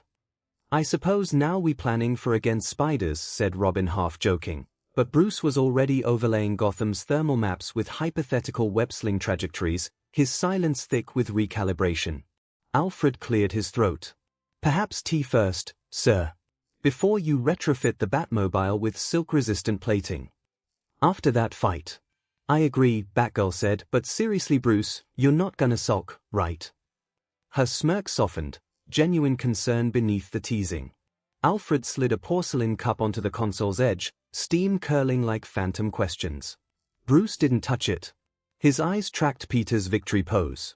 Sulking implies defeatism, he finally said, voice scraped raw from disuse. This is reconnaissance. Meanwhile in Arkham, although many villains celebrated the victory of the Spider, one clown prince of crime looked in growing anger at the screen while making mental notes of getting all the bug spray of the city next time he escapes. My Hero Academia universe at home, young Izuku's eyes were wide, notebook shaking in his hands. His spider sense predicted everything. Even All Might's combat records don't match that reaction time. Inko smiled gently as her son mutters strategy after strategy. Meanwhile, in the UF faculty room, Aizawa leaned back. That kind of natural awareness. No quirk I've seen comes close. Nezu nodded thoughtfully. A mind and body working in perfect sync, truly heroic. Ha indeed, that was a battle to remember. Present MIC's voice crackled through the lingering tension. Talk about a lesson in unpredictability. Midnight chuckled softly, tapping her lip thoughtfully. Instinct over intellect. Perhaps we've been overemphasizing tactical perfection in heroics. Maybe could make some simulations of our own, the principal said, perhaps incorporating Spider-Man's improvisational tactics into hero training. Nezu's whiskers twitched as holographic projections bloomed, hypothetical rescue scenarios where rigid plans dissolved beneath instinctual pivots. Aizawa groaned, feeling the headache that his boss plans will certainly create. In the screen, Batman might be able to break walls with his fists, Boomstick continued, but Spider-Man can break buildings. That's a whole different weight class. He gestured wildly at the screen showing Spider-Man punching a building down, not to mention other really crazy shows of strength. The image showed Spider-Man using his webs and own body to stop a moving train and a plane. But of course no one noticed cause he always holds back. Indeed, even against opponents like the Rhino that can get through concrete and steel without much issues, Peter still holds back. Wiz added, showing Spider-Man weaving webs around a charging Rhino, containment, not carnage. His restraint defines him more than his strength. The screen shifted to Spider-Man catching falling debris mid-collapse, civilians scrambling beneath his outstretched arms. Even against Morlun, Spider-Man still held back until the dimensional vampire began targeting civilians, then he went all out. The screen showed Peter punching Morlun hard enough to crack the street under them, creating a crater. Marvel 616 universe. In Avengers Tower, the room fell quiet again as the footage of Spider-Man cratering a street filled the screen. Tony let out a long, low whistle. Okay, that's not super strength, that's structural demolition. We're gonna need to update the danger charts. Cap frowned thoughtfully. He can do that much damage, and still manages to pull punches every single fight. He shook his head. That kind of control. Most soldiers can't do that with firearms. Banner looked visibly uneasy. He cracked asphalt with a punch. He might not be at Hulk level, but he's definitely in the neighborhood. Thor gave an approving grunt. A mortal who wields his strength with such restraint earns my respect. The spider holds the temper of a god and the heart of a man. That's terrifying. He's this strong and chooses not to be a killer. Natasha muttered, half to herself. Peter, sitting off to the side, rubbed his arm awkwardly. Guys, please stop making it sound like I'm a nuke in spandex. Tony snorted. Kid, you are a nuke in spandex. You just happen to be a polite one. Krakoa told YA. Kid could level a city block if he wanted. The fact he don't. That's what makes him better than most. Wolverine smirked. Storm nodded quietly. Strength without discipline is destruction. Peter Parker understands that truth well. Bobby's ice sculptures nearby dripped condensation onto the floor, forgotten. He could have been another Sabretooth. Instead, he buys groceries for Mrs. Marquez. Emma Frost's champagne flute paused mid-sip. The bubbles inside fizzed like static. Remarkable restraint, she murmured, her diamond form catching fractured light. To possess such destructive potential and channel it into community service. She didn't sound mocking, just clinically fascinated. Most omega levels crumble under that dichotomy. Over by the bioluminescent fountain, Jubilee bounced impatiently. Okay, but seriously. He stopped a freakin' train. That's cooler than blowing stuff up. She jabbed a sparkler finger at the hologram replaying Peter straining against the locomotive's momentum. Bet he didn't even chip a nail. At the Baxter building, Reed zoomed in on the train scene, analyzing the physics. He exerted roughly 300 tons of tensile resistance without tearing his own muscles apart. Extraordinary. Johnny just grinned. So basically, Spidey's jacked. Sue gave him a look. Johnny. What? He is. And you were thinking the same. Human Torch counter. Susan coughed but didn't answer. Spectacular Spider-Man universe. May gasped softly as the building punch scene plays. Peter, that's you. Peter scratched the back of his neck. Kinda, yeah, he answered. Well, not me but another me, he added awkwardly, but yeah. I supso could do that and catch a plane, called MJ, or a speeding train. Gwen followed. Peter shifted uncomfortably. Look, it's physics. Mostly. The webs distribute force pretty well. His explanation died as footage played of Spider-Man straining against locomotive momentum, tendons like steel cables beneath the suit. The groan of bending metal filled the apartment. Okay. I don't think I could do that. I think you were adding a. At the end of that, Gwen teased gently, nudging Peter's shoulder as he stared slack-jawed at the screen. Across town, Connors watched with a scientist's fascination. His musculature adapts instantaneously to mass-scale tension. Remarkable. Almost arachnid-like. He is Spider-Man after all, his wife chuckled in another part. Rhino growled at the screen. He's been holding back. Oh, I'm gonna kill that bug for real next time. ADCU in the watchtower, Flash leaned back, wide-eyed. Wait, he stopped a train. By himself. Superman folded his arms, clearly impressed. He channels that much force through a human frame without killing himself. That's extraordinary. Wonder Woman nodded. He wields restraint as a weapon. A lesson many warriors could learn. Batman said nothing for a long moment before murmuring. He's stronger than I realized. But that restraint, that's something I can respect. Down in the Batcave, Alfred quietly smiled. A hero who holds back his might for mercy's sake, sounds familiar, doesn't it? He's basically Bruce with jokes. Tim grinned. RWY universe. I'm totally trying that, Young yelled, punching her palm with an enthusiastic grin. Imagine stopping a Nevermore mid-dive with a punch. I still want to make a cloak that let me fly. Ruby Rose chirped. In Ozpin's office, one drunk crow felt a shiver and a mix of pride and worry, while miles away one young Xiao felt the need to call his daughters. Although that wasn't weird at all since he did that like 5 times just yesterday. Danny Phantom Universe. Danny winced as Spider-Man stops the train. Yeah, that's something I'd totally mess up. Dude, he basically ripped a building in half. You're good, but that's next level. Tucker laughed.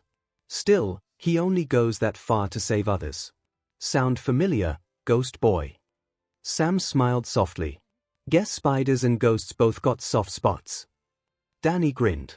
One Punch Man universe. At the Hero Association, Atomic Samurai whistled. Breaking buildings barehanded. Not bad. Bang nodded approvingly. Controlled power, precise execution. He'd make a fine S-class hero. TSK is not that impressive, Tatsumaki grumbled. Any decent Esper could crumple steel like foil. She sniffed, though her eyes lingered on Spider-Man's strained posture beneath the locomotive's weight. Still. Holding back against humans. Pathetic. 𝐶𝐬𝐚𝐠 knows optics word, analyzing the physics. MSTR, his musculoskeletal system appears optimized for tensile resilience without catastrophic failure. Remarkable efficiency. Saitama scratched his bald head, staring at the cracked asphalt beneath Spider-Man's fist. Here. So he's strong enough to wreck stuff but doesn't. That's nice. He paused. Does he get discounts on building repairs? MLP Universe Equestria Twilight Sparkle stared in awe. He stopped a train with his bare hooves, hands. That's so awesome. Rainbow Dash beamed. Applejack shook her head. Strength like that, and still careful not to hurt nobody. That's real hero stuff right there. He's strong, but kind. Fluttershy smiled softly. Canterlot Princess Celestia watched the replay of Spider-Man straining against the runaway train, her expression unreadable. The sheer physics-defying exertion, muscles coiled like suspension bridges beneath spandex, would have shattered any lesser being. Yet he'd done it to save faceless strangers. Someone who wields such power not as dominion, but as duty, she murmured, her voice like low bells tolling across the empty throne room. Equestria has known warriors, guardians, but this restraint. It borders on the divine.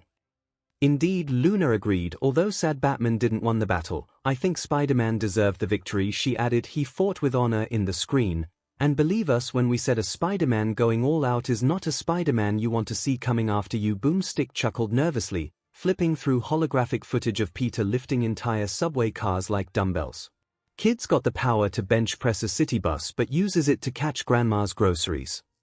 The screen showed Spider-Man gently lowering a teetering stack of moving boxes into an old woman's arms, his posture radiating sheepishness beneath the mask. But mess with his loved ones or push him too far and he will become something all the spiders are. Was added a predator. The image now showed a Spider-Man in black suit glazing from the shadows with white eyes piercing through the darkness. Marvel 616 Universe. The room fell silent as the image of the black-suited Spider-Man flickered across the screen. Tony crossed his arms. Yeah, I've seen that look. That's the someone just crossed a line look. I've had armor nightmares about that look. That's not just anger, that's instinct. Predatory focus. You don't want to be in his sights when he forgets to pull his punches. Cap frowned. I've seen that side. It's not rage. It's efficiency. Cold. Like a spider waiting for its prey to twitch before it pounces. Natasha's tone was calm, clinical. Thor nodded slowly. Even a god can feel the dread of the hunter. I would not wish to stand against that Spider-Man. Peter sat on the couch, shrinking a little under the weight of the words. Yeah, let's not do the black suit again. Ever. He tugged at his collar nervously. In his penthouse, Kingpin felt a chill he had never felt before. For some reason his hands began trembling and a phantom pain shot through his ribs. His eyes tried to look away from the image of the black-suited Spider-Man but they couldn't.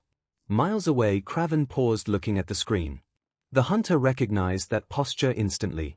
The coiled stillness before the strike. He grinned, sharp teeth gleaming beneath the dim lights of his trophy room. An idea of hunt already forming. Spectacular Spider-Man universe. Gwen and MJ stared at the black-suited image. That's Gwen swallowed, that's you. Peter looked down, shame flickering behind his eyes. Yeah. It wasn't really me. The suit messes with your head. Makes you colder. You looked like you were hunting. May shuddered. That's not your kind of cool, Tiger. Stick to red and blue. It suits your heart. MJ added. ADCU Flash shifted uneasily. Anyone else getting serious? Don't move, it sees motion vibes. Wonder Woman nodded gravely. He becomes what humanity fears, yet he turns that fear toward justice. Superman studied the image, voice low. That kind of restraint under pressure, that's the difference between a savior and a monster. Batman's eyes narrowed slightly. That's the spider's true nature. He just chooses not to use it. Every day. My Hero Academia Universe. All Might sat back, unsettled. That face, that's not the smile of a hero. The detective beside him frowned. But it's real. When you push a good man too far, sometimes you find the truth beneath the mask. He turned to his friend. You should know that Helives has been Hotel Alasta chuckled softly. Oh, how delightful. A hero with the instincts of a predator. That's what I call balance. Charlie frowned. He looks lost. Like he's fighting himself. That's what makes him human. Veggie sighed. Exactly. Charlie beamed. He chooses kindness even when he could choose that. She gestured at the predatory silhouette still frozen on screen. Redemption isn't about erasing darkness, it's about weaving it into something stronger. MLP Universe Equestria Twilight looked genuinely rattled. He looked like a predator protecting his nest. Remind me never to tick off that guy. Rainbow gulped. Even predators protect their loved ones, but it's sad he has to become one to do it. Fluttershy whispered, her menere falling softly over her eyes. One Punch Man Universe at the Hero Association, Metal Bat whistled. He goes from friendly neighborhood to straight-up psycho horror flick. Bang nodded. That's true killing instinct, tempered by mercy.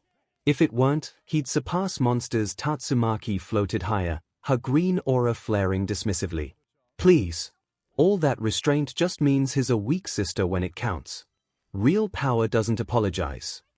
She crossed her arms, though her eyes flickered back to the footage of Peter cratering asphalt. If he'd bedabbles his enemies like I do, New York would have fewer cockroaches to swat. Atomic Samurai's hand hovered near his blade's hilt, fingers drumming a silent rhythm. Speed versus savagery, intriguing. But that black suit. Pure predator. Could he draw faster than my Iaido? The question merits testing. A sharp grin cut across his face. Though I suspect mercy dulls his edge. A shame. Bang sighed, adjusting his worn GI. You missed the point entirely. True strength isn't in the strike, but in withholding it. That boy channels a city block's worth of fury through knuckles that catch falling kittens. That is mastery. He gestured at the frozen image of Peter straining against the train. His restraint is his greatest technique. Marvel vs. Capcom Universe. Oh my. I didn't know you had a dark side. Peter Morrigan purred, leaning forward with predatory interest as the black-suited Spider-Man flickered across the screen. Her wings rustled like silk sheets against the velvet booth. That cold efficiency. Deliciously primal. Makes me wonder what other instincts you bury beneath that mask.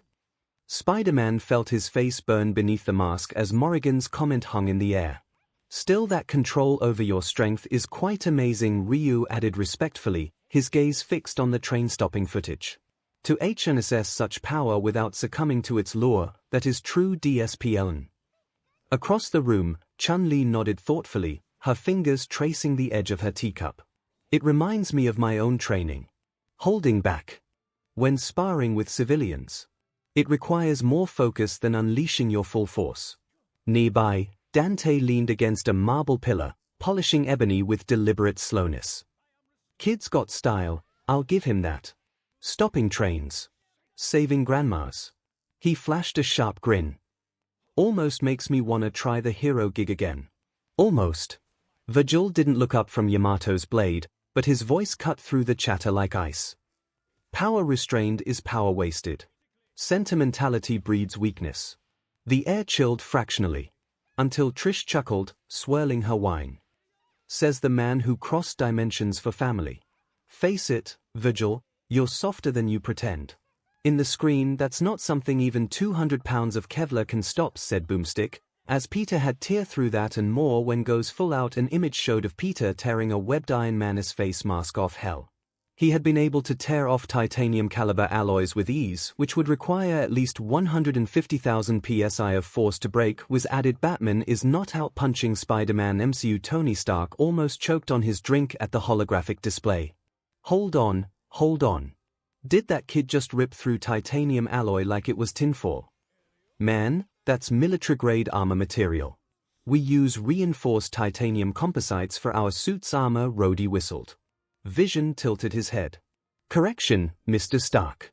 He exceeded the tensile strength of titanium by a margin of approximately 35%. Tony rubbed his temple. Yeah, I can do the math, Vision. I just didn't want to believe it. So basically, if he ever got mad at you, your fancy suits a soda can. Rhodey laughed. Noted.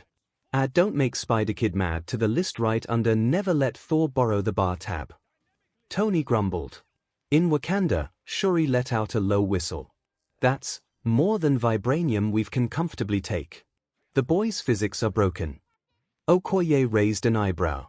And yet he chooses not to use that strength to rule. That makes him dangerous and honorable. Okay. Not longer surprised he could take a punch without even flinching, Bucky muttered, flexing his metallic arm thoughtfully. The footage of Peter ripping through titanium plating flashed again, like tearing wet cardboard. Kid pulls punches harder than I pull triggers. ADCU in the watchtower, Flash stared at the display. Wait, titanium. No, come on, no way he's that strong. Batman crossed his arms. He is. Wonder Woman frowned. Even against my bracelets, that would be impressive. Superman gave a faint smile. Looks like someone else finally joined the too strong for his own good club. Difference is, he doesn't want to be in it. Batman muttered under his breath. RWBY Universe in the Principal S office, Crows, Glinda, and Ozpin watched the screen replay Spider-Man tearing through titanium plating like peeling foil off a candy bar. Glinda's riding CRP tapped impatiently against her thigh. That level of strength. It defies conventional aura limits. Our students train for years to achieve a fraction of that destructive capacity. Yeah. I mean, I don't think I know anyone that can do that, Crow called, taking a big sip of his flask. Not even tying, he added, and he is the strongest guy I know, and yet he uses that power with limits and never kills, Ozpin murmured, swirling his untouched cup.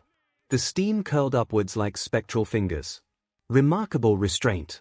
Almost unnatural. He paused, considering Peter's weary posture on screen. Most warriors fracture under such burdens. Yet he rebuilds. In another part of the academy, Yang looked with a challenging grin at the screen. Okay, new add to the list. Be able to break titanium, Yang yelled, punching her palm. Imagine punching through grim armor like that. Her grin widened as 𝐵𝐴𝐶𝐿𝐿 shifted eagerly on her wrists.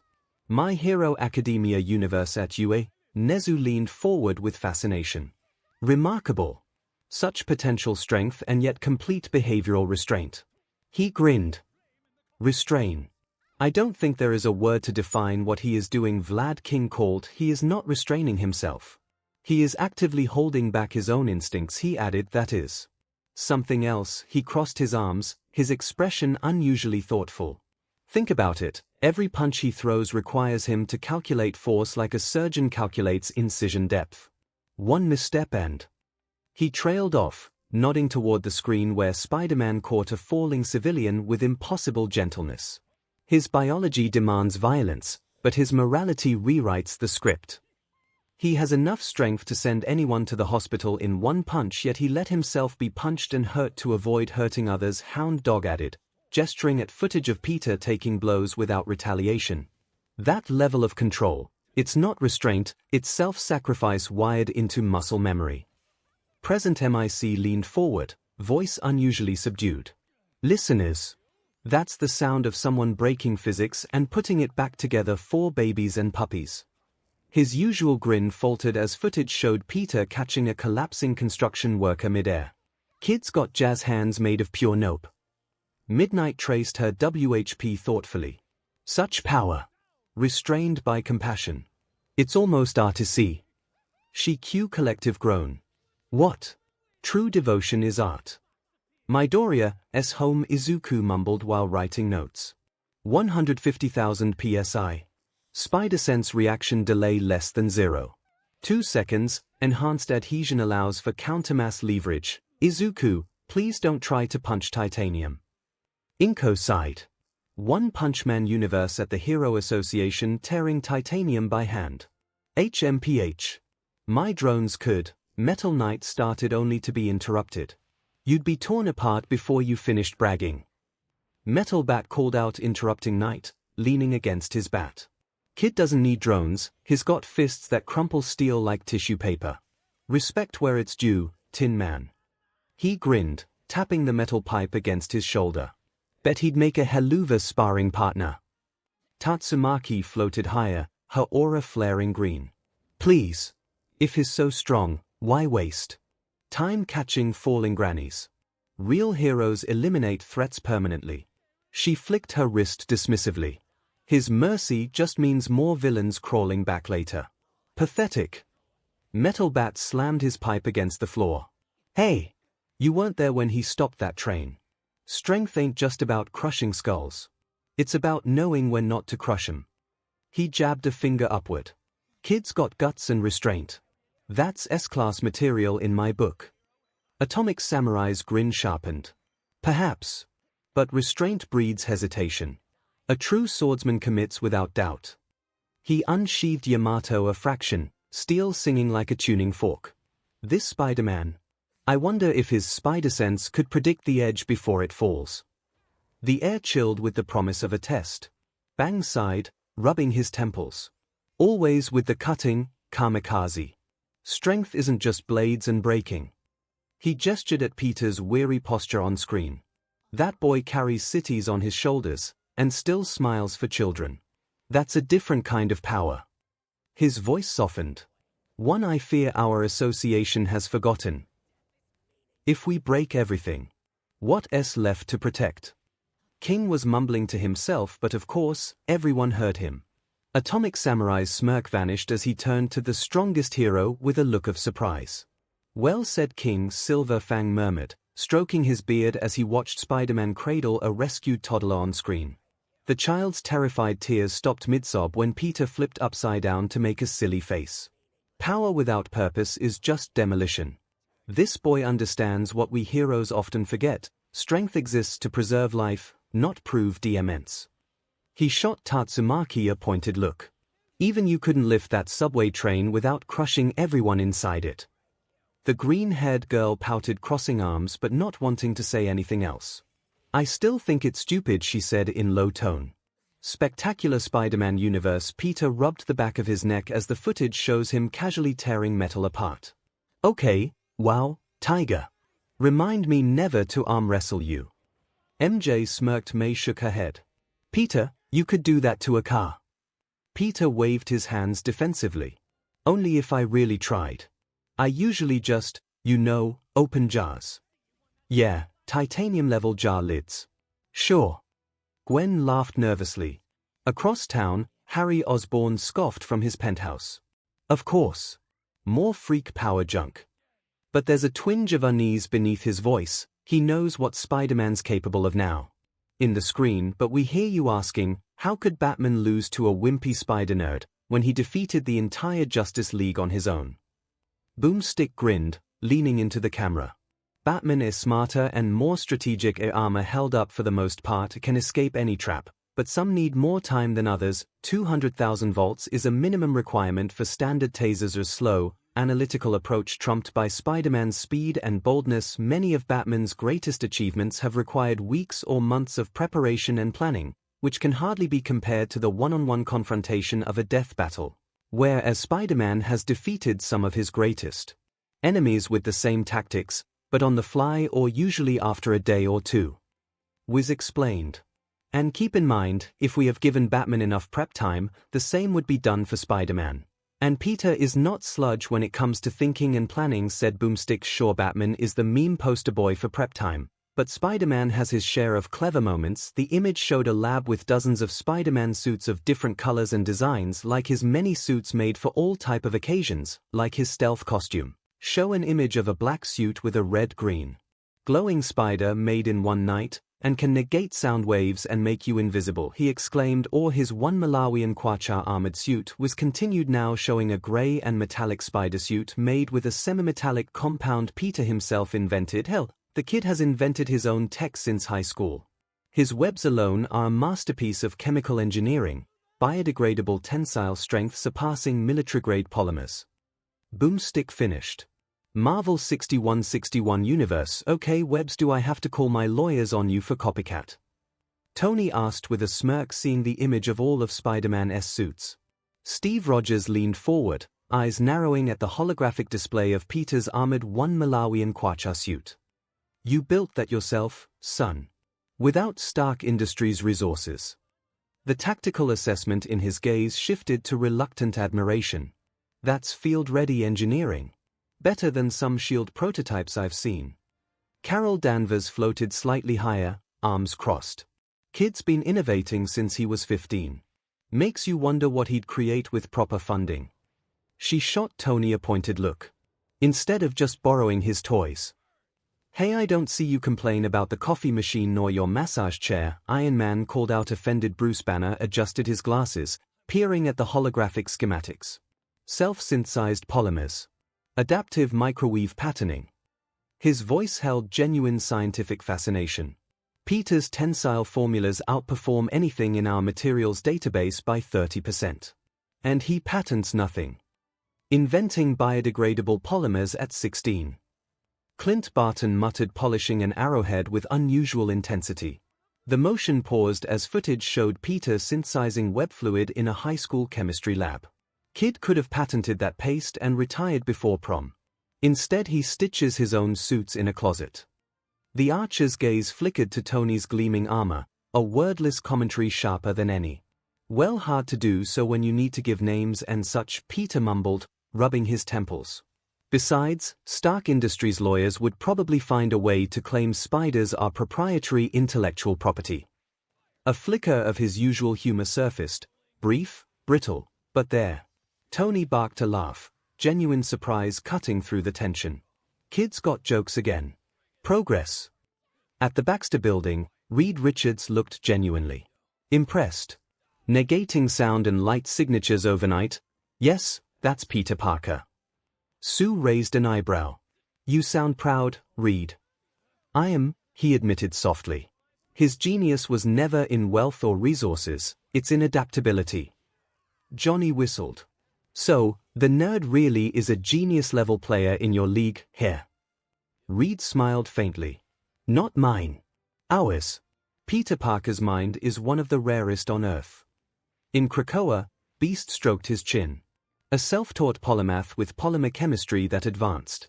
Astonishing. Told Y.A., furball. The kid's a brain under that spandex. Logan smirked. Strength and brains. Sounds like my type of combo, Emma Frost purred. Don't even tried, which Hope Summers snapped, eyes narrowing at Emma. He is an adult, dearie, same as me. So think we can make our own decisions.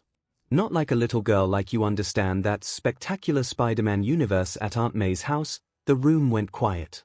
May stared, eyes wide. He built those. My Peter. Peter scratched his neck. Well, technically it's another me. This one just had better access to materials. He is Peter, you are Peter. Think you have the same potential, said Gwen softly, her hand brushing Peter's arm. The screen shifted to Peter's stealth suit, a sleek obsidian weave swallowing light, and MJ leaned forward, eyes bright despite the lingering ache. Okay, Tiger, that's slick. If you ever build one here, promise me it comes in red. Black washes me out. The Batman universe, multiple suits for multiple scenarios, Bruce hummed, fingers steepled beneath his chin as the holographic display cycled through Peter's designs. Stealth weave, armored plating, environmental insulation. Adaptive engineering on a shoestring budget. Impressive. He didn't add for a teenager, the omission itself a rare concession. Well, maybe we should also get a new wardrobe, boss, Batgirl smiled, pointing at the screen where Peter's stealth suit dissolved soundlessly into shadows. Add some extra filters for the next time we fight Ivy or Joker, Bruce grunted non-committally, his gaze fixed on the schematic of Peter's one Malawian Kwacha armor. Alfred cleared his throat softly while refilling Wayne's coffee. One does admire the young man's resourcefulness, sir. Though perhaps not his aesthetic sensibilities. The butler's eyebrow arched at Peter's neon blue insulated suit flashing on screen. Not like Bats is much different with Bat aesthetic instead of spiders, Robin chuckled, gesturing at the cave's arsenal, bat-shaped smoke pellets, scalloped armor plating, vehicles, and even the elevator. ADCU flash zipped to the front of the display. Wait, so the Buck Kid made all those suits himself? Not with a cave full of million-dollar tech. Green Lantern nudged the silent Dark Knight. Yeah, Bats, that's like if you built your gadgets out of cereal boxes and duct tape. Wonder Woman smiled, impressed by the self-reliance. Ingenuity born from need, admirable. Superman nodded thoughtfully. He uses his intellect and science the way you use fear, Bruce. To give him an edge over the impossible. Batman, arms crossed and jaw set, offered a subtle correction. He uses both. Flash couldn't resist pressing the point. So, you respect him? Batman paused, the closest he would ever come to offering a compliment. His efficient. MLP Universe Equestria Twilight Sparkle was star-eyed, her focus entirely on the science. A self-repairing polymer armor. His revolutionizing chemistry. Imagine the possibilities for magical artifacts. Rarity fanned herself, seeing the heroic utility and the fashion potential. Oh, and the style. Industrial yet chic. Truly a vision of functional elegance. Rainbow Dash snickered, summing up his multifaceted appeal. He builds armor, beats villains, and cracks jokes. Guy's awesome. Applejack chuckled, nodding her approval of his well-rounded nature. Yup. Brain and brawn. He'd fit right in with the best us. You think he could make me suit in pink? Pinkie Pie asked, bouncing. I think it would look cute. My Hero Academia universe. The U faculty, experts in combining strength and strategy, were deeply impressed by Spider-Man's technical prowess under duress. Nezu leaned forward, his small eyes wide with intellectual excitement. Astounding! Self-developed armor and adaptive polymers, all created under pressure. He is a magnificent combination of field hero and support technician. Aizawa folded his arms, a slight nod indicating his respect. He's not just a fighter, he's a builder. He creates solutions where there are none. Reminds me of the best support students we've ever had, but with better aim. Dude's got smarts, guts, and webfu. Total package. Yeah. Present MIC grinned, giving the ultimate summary. I wouldn't mind having him in my class, Power Loader chuckled, wiping grease from his goggles as schematics of Peter's web shooters flickered across the screen. Kid reverse-engineered tensile physics while dodging rent payments. That's the kind of scrappy genius I like. In another part of the city, myheroacademia watched Peter's suit designs flash across her screen, grease-stained fingers twitching with manic energy. Self-repairing polymer matrix. Adaptive microweaving. Oh ho ho, baby. She slammed her wrench down, rattling loose bolts across her workstation. Support course. Forget that, this guy's a walking patent factory. Her smile widened impossibly as schematics bloomed behind her eyes faster than she could scribble them down. Dear, you still have to go to school, her mother called calmly. You can work on those designs but can't skip classes. But mom. Babies to build. My protested, already halfway into a tool drawer. Her mother sighed, plucking a stray bolt from Mai's hair. Babies wait for lunchtime. Now eat. In the screen, even against other heroes, Peter with enough prep time can be terrifying was added as the image showed Spider-Man facing against the Avengers. Like that time, with only less than a day of anticipation, Peter was able to outsmart the Avengers when they tried to stop him from deactivating a device because he thought it was mind-controlling the Avengers, and the other heroes thought in doing so it would mess with the minds of everyone. The image showed Peter short-circuiting Iron Man's armor, outpace She-Hulk, use an explosive web capsule in Captain Marvel's mouth, outbox Blade, Black Panther and Captain America at the same time, and guide the group on a goose chase until he was captured by Thor, only to reveal the device was being delivered by a bicycle messenger to a scientist. But that's not all, 'cause it turns out everyone was wrong and the device was the key for the cosmic entity known as the Grand Manipulator to enslave humanity. Boomstick chuckled. And this guy fused two timelines to trick Spider-Man and the Avengers to fight each other. Only to turn out that Spider-Man totally outsmarted him, cause he had messed with the device beforehand and used it to zap the Grand Manipulator back to wherever cosmic guys go after having their butt kicked. The screen showed Peter grinning beneath his mask as a cosmic vortex collapsed inward, zapping a screaming entity within fractal patterns. Kid didn't just win. He played 4D chess against a reality warper. Marvel 616 universe, I still can't believe he managed to short-circuit my armor. Tony groaned, remembering that day. I told you, you were underestimating him, 𝐒𝐭𝐻𝐲 said in a rare smug tone. Even I fell for his misdirection during that chase. The memory of Peter fighting and trapping him, Blade and the captain with a web grenade still stung his pride. But also impressed him. You know. You still owns me for that capsule trick, Carol told Peter, rubbing her jaw as she remembered the explosive taste. Peter winced, a flicker of guilt beneath the mask. Sorry about that, thought you were mind-controlled. It's okay. But you owe me a date for it, Carol winked. I know a nice place that sells cosmic lattes, Peter blinked, momentarily derailed by the unexpected invitation, until Natasha cleared her throat pointedly. Carol grinned. Relax, Romanov. Kid needs a win. She nudged Peter's shoulder. Plus, I want to hear how you hacked Stark's suit without Jarvis noticing. Tony sputtered indignantly, but Peter's hesitant smile felt like the first real thaw since Mephisto's revelation. Baxter Building Johnny laughed so hard he almost fell off the couch. He pranked the Avengers. With a bike messenger. He laughed more. Okay, that's officially cooler than flaming on. He didn't prank them, Johnny. He saved them. And everyone else. Sue sighed. Ben grunted, shifting his rocky frame. Kid's got guts. And brains. Reminds me of Reed back when he wasn't all. He waved a granite hand vaguely at Reed's holographic equations still floating nearby. Equation Y. Reed didn't react, his gaze fixed on the frozen image of Peter's modified device trapping the cosmic entity. Adaptive resonance modulation. He rerouted the Grand Manipulator's own chronal signature into a feedback loop. His voice held a physicist's reverence. That wasn't luck, Susan. That was predictive calculus executed under combat stress. Sue's expression softened as she watched Johnny replay Peter's bike messenger gambit for the 5th time. He fights like Ben when he's cornered, she murmured, all heart and improved. But he thinks like you, Reed. 3 steps ahead with duct tape. Ben chuckled, a low rumble like grinding boulders. Kid's got style. And guts. Wish I'd been there to clobber that reality warper myself. Krakoa Beast adjusted his glasses, astonished. He reverse-engineered a cosmic manipulator's device, on instinct. Storm nodded solemnly. And for no glory. Just faith in doing right. Logan let out a rough chuckle. Less than a day o' prep, heh.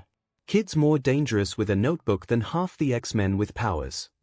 Emma Frost tilted her head, a flicker of genuine curiosity beneath her usual detachment. He outmaneuvered a cosmic entity using misdirection and duct tape. That's elegant. And wasteful. Imagine what he could accomplish with proper resources. Cyclops leaned forward, arms crossed. Resources aren't the point, Emma. Parker's strength is adapting under pressure, turning limitations into weapons. It's a mindset we could learn from. His gaze drifted toward the younger mutants clustered nearby. His proof that survival isn't just about power. It's about ingenuity. At the edge of the group, Jubilee popped her gum loudly. So, what? We're taking notes from Bugboy now. Despite her sarcasm, she couldn't hide the flicker of respect. Okay, fine. The bike messenger thing was kinda slick. Nightcrawler materialized beside her in a puff of sulfur-free smoke. Mine got, Jubes, he fought cosmic forces with preparation. Perhaps we should consider tactical improvisation classes. His tail twitched thoughtfully. For the younger students. Clever, Magneto murmured, almost grudgingly. A mortal spider weaving traps for gods. Told you he wasn't just quips and webs, Eric. Kid's got layers. Kitty Pryde called he fought reality itself, with planning. Piotr's brow furrowed, genuine admiration cutting through his usual stoicism. Is like Chessmaster, but with more bicycle messengers. Close by Gambit chuckled, twirling a charged card. Mon Ami, in Norlands, we call that lagniappe extra style points. He flicked the card toward a simulation node. Kid's got panache and brains. Remind me never play poker with him. Danny Phantom Universe, man that's quite crazy, Danny said in awe. That's almost like if I could surprise Clockwork with a plan. He chuckled nervously, scratching his ghostly white hair. Though I don't think I could ever do that, he added quickly, glancing at his friends for backup. Jazz frowned, her analytical mind already dissecting the parallels. Actually, Danny, you've improvised against reality warpers too. Remember Nocturne. You trapped a dream demon inside his own nightmare. She paused, tapping her chin. But Parker's prep work. It's structured chaos. He builds fallbacks into fallbacks. Her eyes narrowed slightly. You mostly wing it.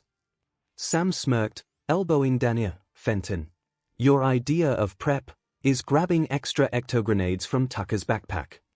She gestured at the screen showing Peter's meticulously sabotaged cosmic device. Spider-Dude had backup plans for his backup plans. That's supervillain level dedication. But for good. Tucker adjusted his beret, eyes glued to the schematic overlay. Seriously though. Modifying reality-bending tech mid-chase. That's coding on nightmare mode. He shuddered, imagining debugging cosmic energy signatures. My PDA would have melted. ADCU Flash whistled. Yo, Bug Boy just punked his version of the League and a space god. Wonder Woman nodded. He used intelligence, not brute force. Admirable. Superman smiled faintly. Reminds me of someone else who fights gods with nothing but his mind. He planned for the plan. Batman, expression unreadable, muttered. What's that mean? Green Lantern asked with an arched eyebrow. He made contingencies in real time. Batman's voice remained flat, but a fractional tilt of his head acknowledged the complexity. The cosmic entity expected Parker to react defensively, to protect the device or destroy it outright. Instead, Parker weaponized the conflict itself. He paused, the observation hanging like a blueprint. The Avengers weren't just opponents, they became unwitting components in a larger countermeasure. So you're saying, here's you with jokes? Flash smirked at Batman, earning a glare that could freeze lava. Here's me with empathy. Batman's correction landed like a dropped gauntlet, silencing Flash's grin. The admission hung thick, a concession rarely voiced. I prepare for worst-case scenarios. He prepares for redemption arcs. Cadmus Waller's cigar smoke curled in the dim light as she leaned back, her expression unreadable. Prep time, contingency webs, misdirection, kid fights like a Black Ops wet works team with a heart of gold. A rare pause. Cadmus could use that kind of thinker. Shame he lives a dimension away, Professor Hamilton muttered, adjusting his glasses. The tactical flexibility. The improvisation. His voice trailed off, fingers twitching like he was already drafting a recruitment proposal. The half. He added in low tone. Ben 10 Omniverse. Gwen leaned forward, her eyes narrowing at the screen. Okay, that's some next-level contingency planning, she said in awe. Imagine if you prepped half that much before fighting Vilgax. She added, nudging at Ben. Hey. I have gray matter and brainstorm to do the thinking, Ben retorted with a grin. Why prep when I can just turn into upgrade and fuse with tech? And if you don't have access to those aliens? Grandpa Max asked. The Omnitrix had failed you before after all, he reminded Ben. Not every fight can be solved by turning into Alien X, he added calmly. Sometimes you gotta use your own smarts. He gestured at Peter's bike messenger Gambit frozen on screen. Okay, maybe he's onto something with the whole backup plans thing. But come on, a bike messenger. That's just showing off. Ben called out, it's thinking ahead, Ben. Something you have failed at many times, Gwen sighed. Ben looked away. Want that many times, he grumped, kicking at a loose bolt on the floor. In the screen, however, there was one final way for Spider-Man to be able to predict and overcome Batman by comparing the Dark Knight to one of Spider-Man's greatest enemies. Wiz pointed out. The Green Goblin. Boomstick answered. Right. Wiz jumped back in. Many of Batman's weapons are similar to Green Goblin's own array, such as shuriken with a similar bat wing-shaped, explosives, smoke bombs, and electrocution. The screen split, Batman's batarang beside Norman Osborn's razor-edged pumpkin bomb, both gleaming with lethal precision. Spider-Man's fought Goblin countless times, he's adapted to those tactics instinctively. Footage flashed, Peter dodging concussive blasts, anticipating trajectory shifts midair, turning a sonic emitter against its user. Combine that with having faced many other martial arts MSTs and experts in stealth such as Captain America and Kraven the Hunter, and Spider-Man could easily figure out Batman's style and turn the tables. Boomstick snorted. Batman's got contingencies for everyone, sure, but Spidey's got something better, Experience. Kid's been dodging death traps since PBRTY. The screen flipped to a montage of Peter escaping collapsing buildings, venomous bites, and reality-warping hexes. Always scrambling, always improvising. Marvel 616 Universe. If one think about it, Batman do is like Goblin's Spider-Man said, gesturing at the screen. Norman's pumpkin bombs. Basically grenades with attitude issues. Batarangs. Just ninja stars with branding. He shrugged, the motion loosening the tension coiled in his shoulders. Been dodging that flavor of crazy since high school. Thor snorted, a sound like distant thunder. And yet, Man of Shadows relies on fear's bite while you, Spider, dance through blades with laughter. He clapped Peter's back, nearly buckling his knees. A warrior's spirit thrives not in darkness, but in defiant joy. Natasha arched an eyebrow, her gaze slicing toward Peter. So, goblin tactics. Her lips curved, a rare, genuine flicker of approval. You've catalogued Batman's arsenal against your own trauma. Efficient. Brutal. She paused, letting the implication hang. Does the comparison sting less or more? Peter rubbed the back of his neck, the gesture weary but not defeated. Norman taught me to expect knives in the dark. Batman. His just thorough. A dry chuckle escaped him. Guess I owe Osborn for something. Never thought I'd say that. Carol leaned against a console, arms crossed. So, you're telling me Batman's contingency files have nothing on Parker pattern recognition? Her smirk held an edge of challenge. Bet he didn't factor in your learn by getting punched doctorate. Still makes sense, said Captain America. After all, if you don't learn of past fights then you are doomed to repeat them, he said with a nod. And that applies to villains as well, he added. Glad you turned that experience into something positive, Peter. He smiled at Peter with pride. Tony Stark tapped a finger against his arc reactor, the blue light reflecting in his narrowed eyes. Hold up. So your arch-nemesis basically gave you the cheat codes to beat the Bat. A slow, almost predatory grin spread across his face.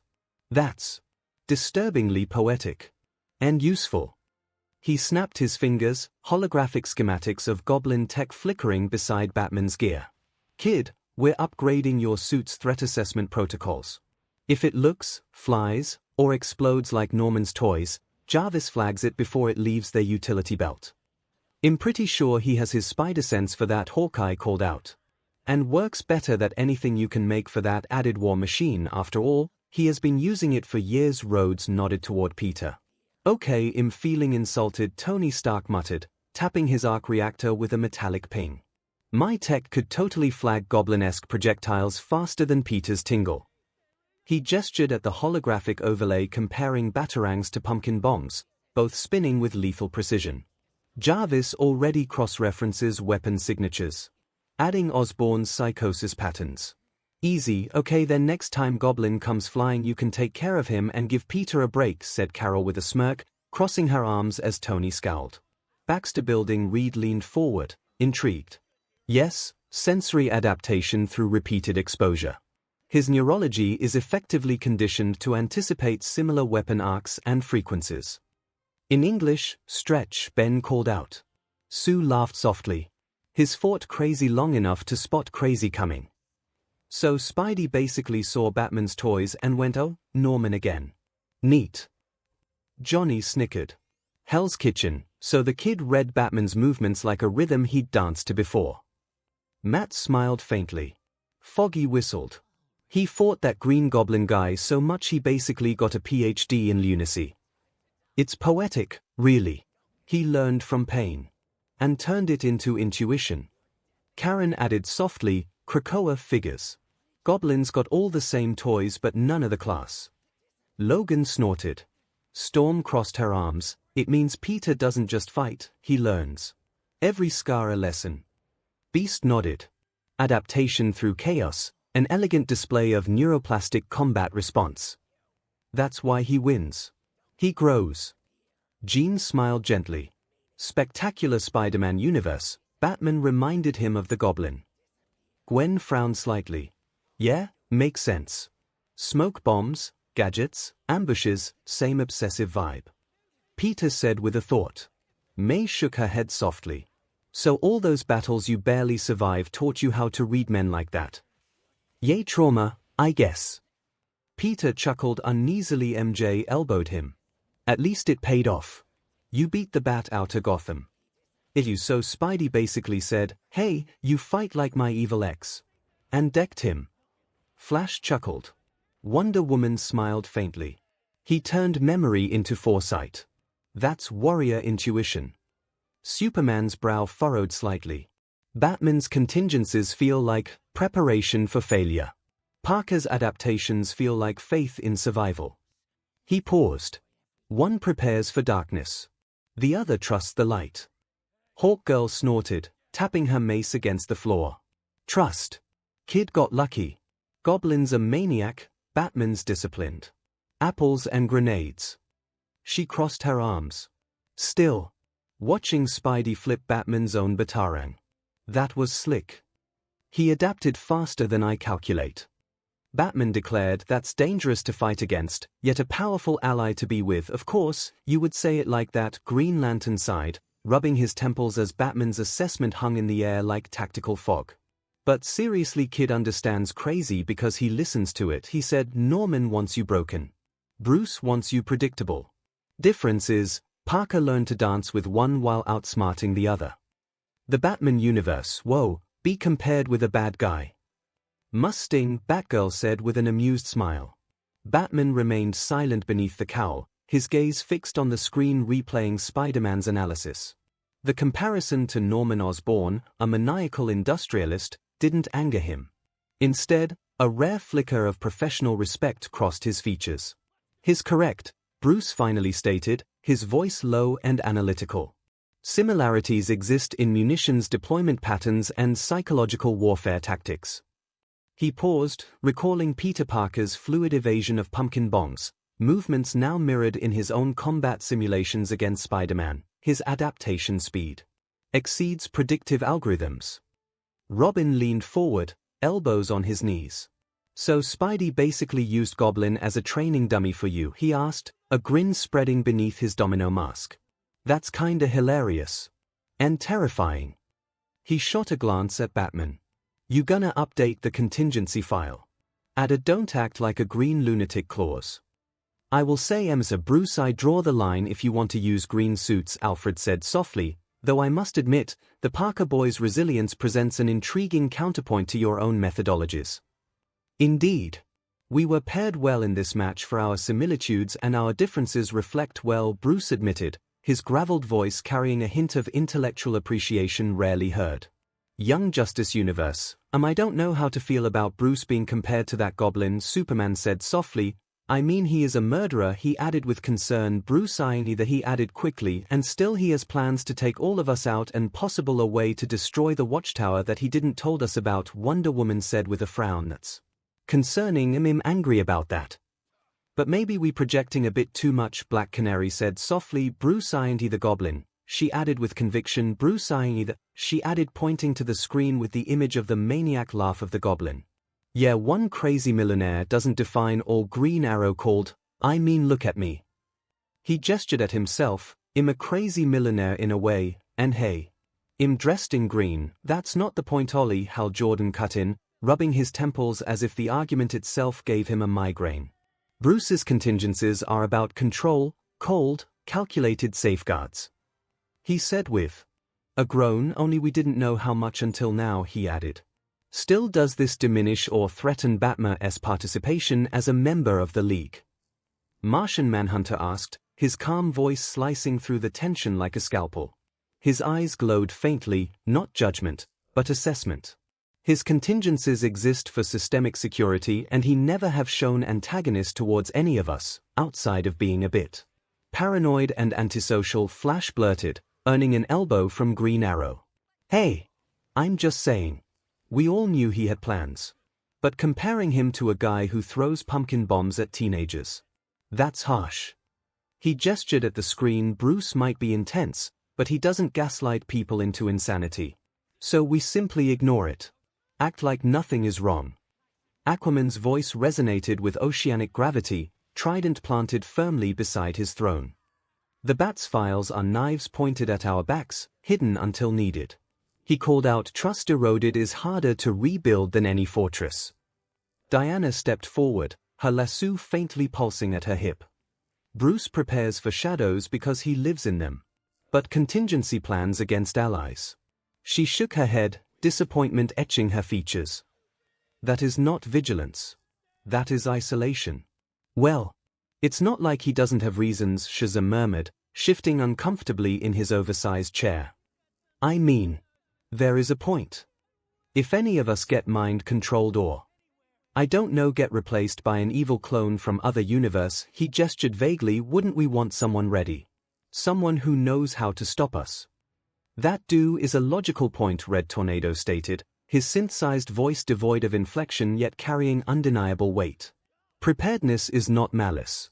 Batman's protocols exist within defined parameters, containment, not extermination. He paused, processes whirring almost audibly. And their efficiency would be compromised if they were known by the intended target, Superman sighed, rubbing his temples. But it feels like betrayal, ready. Like he doesn't trust us. And when he had said he trust us? Flash pointed out, his fingers tapping nervously against his thigh. Bruce never pretended otherwise. His trust is earned through firewalls and encrypted backups. He shrugged. After all the fights and enemies we have faced together, I would think we have won each other's trust, Wonder Woman said softly, but perhaps we should ask him directly. She asked softly instead of arguing behind his back. She added with a frown, that's unbecoming of heroes, she added with conviction. We do have to talk to him about his possible recruitment of other kids, said Black Canary, knowing that was another big issue they needed to address too.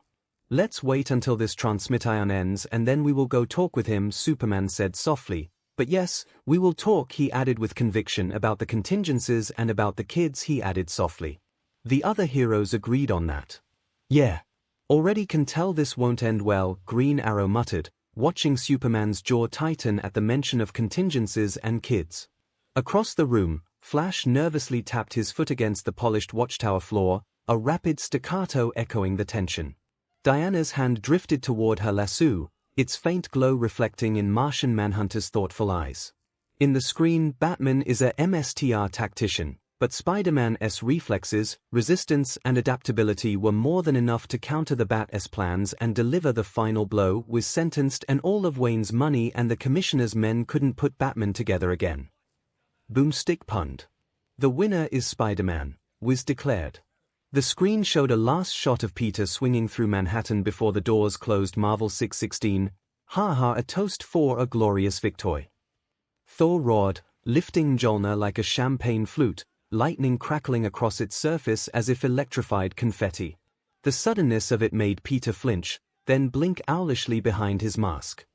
Your victory honors Midgard's spirit, young Spider. Now, where is Stark's fermented barley water? He scanned the room, utterly oblivious to the lingering tension. Tony rolled his eyes, but a smirk tugged at his lips. All right, Point Break. Fine. Jarvis. Bring up the good stuff, the 1985 Laugh at Rothschild. And maybe some orange juice for the underaged arachnid. He clapped Peter's shoulder, the gesture surprisingly gentle. Kid earned it. Even if he did beat Gotham's resident brooder with goblin PTSD. Carol nudged Peter's arm, her grin sharp. Don't look so shell-shocked, Webbs. Own it. You just proved trauma makes killer reflexes. She poured herself a generous measure of whiskey from Stark's suddenly materializing decanter, ignoring Strange's disapproving frown. To Parker pattern recognition. Turning Norman Osborn's insanity into a combat algorithm. Natasha materialized beside Peter with unnerving silence, pressing a chilled glass of orange juice into his trembling hand. Her voice cut through Thor's booming laughter. You adapted faster than Batman could strategize. That's instinct honed in alleys, not caves. Her eyes held no pity, only cool assessment. Osborn unwittingly forged your best weapon, predictive muscle memory.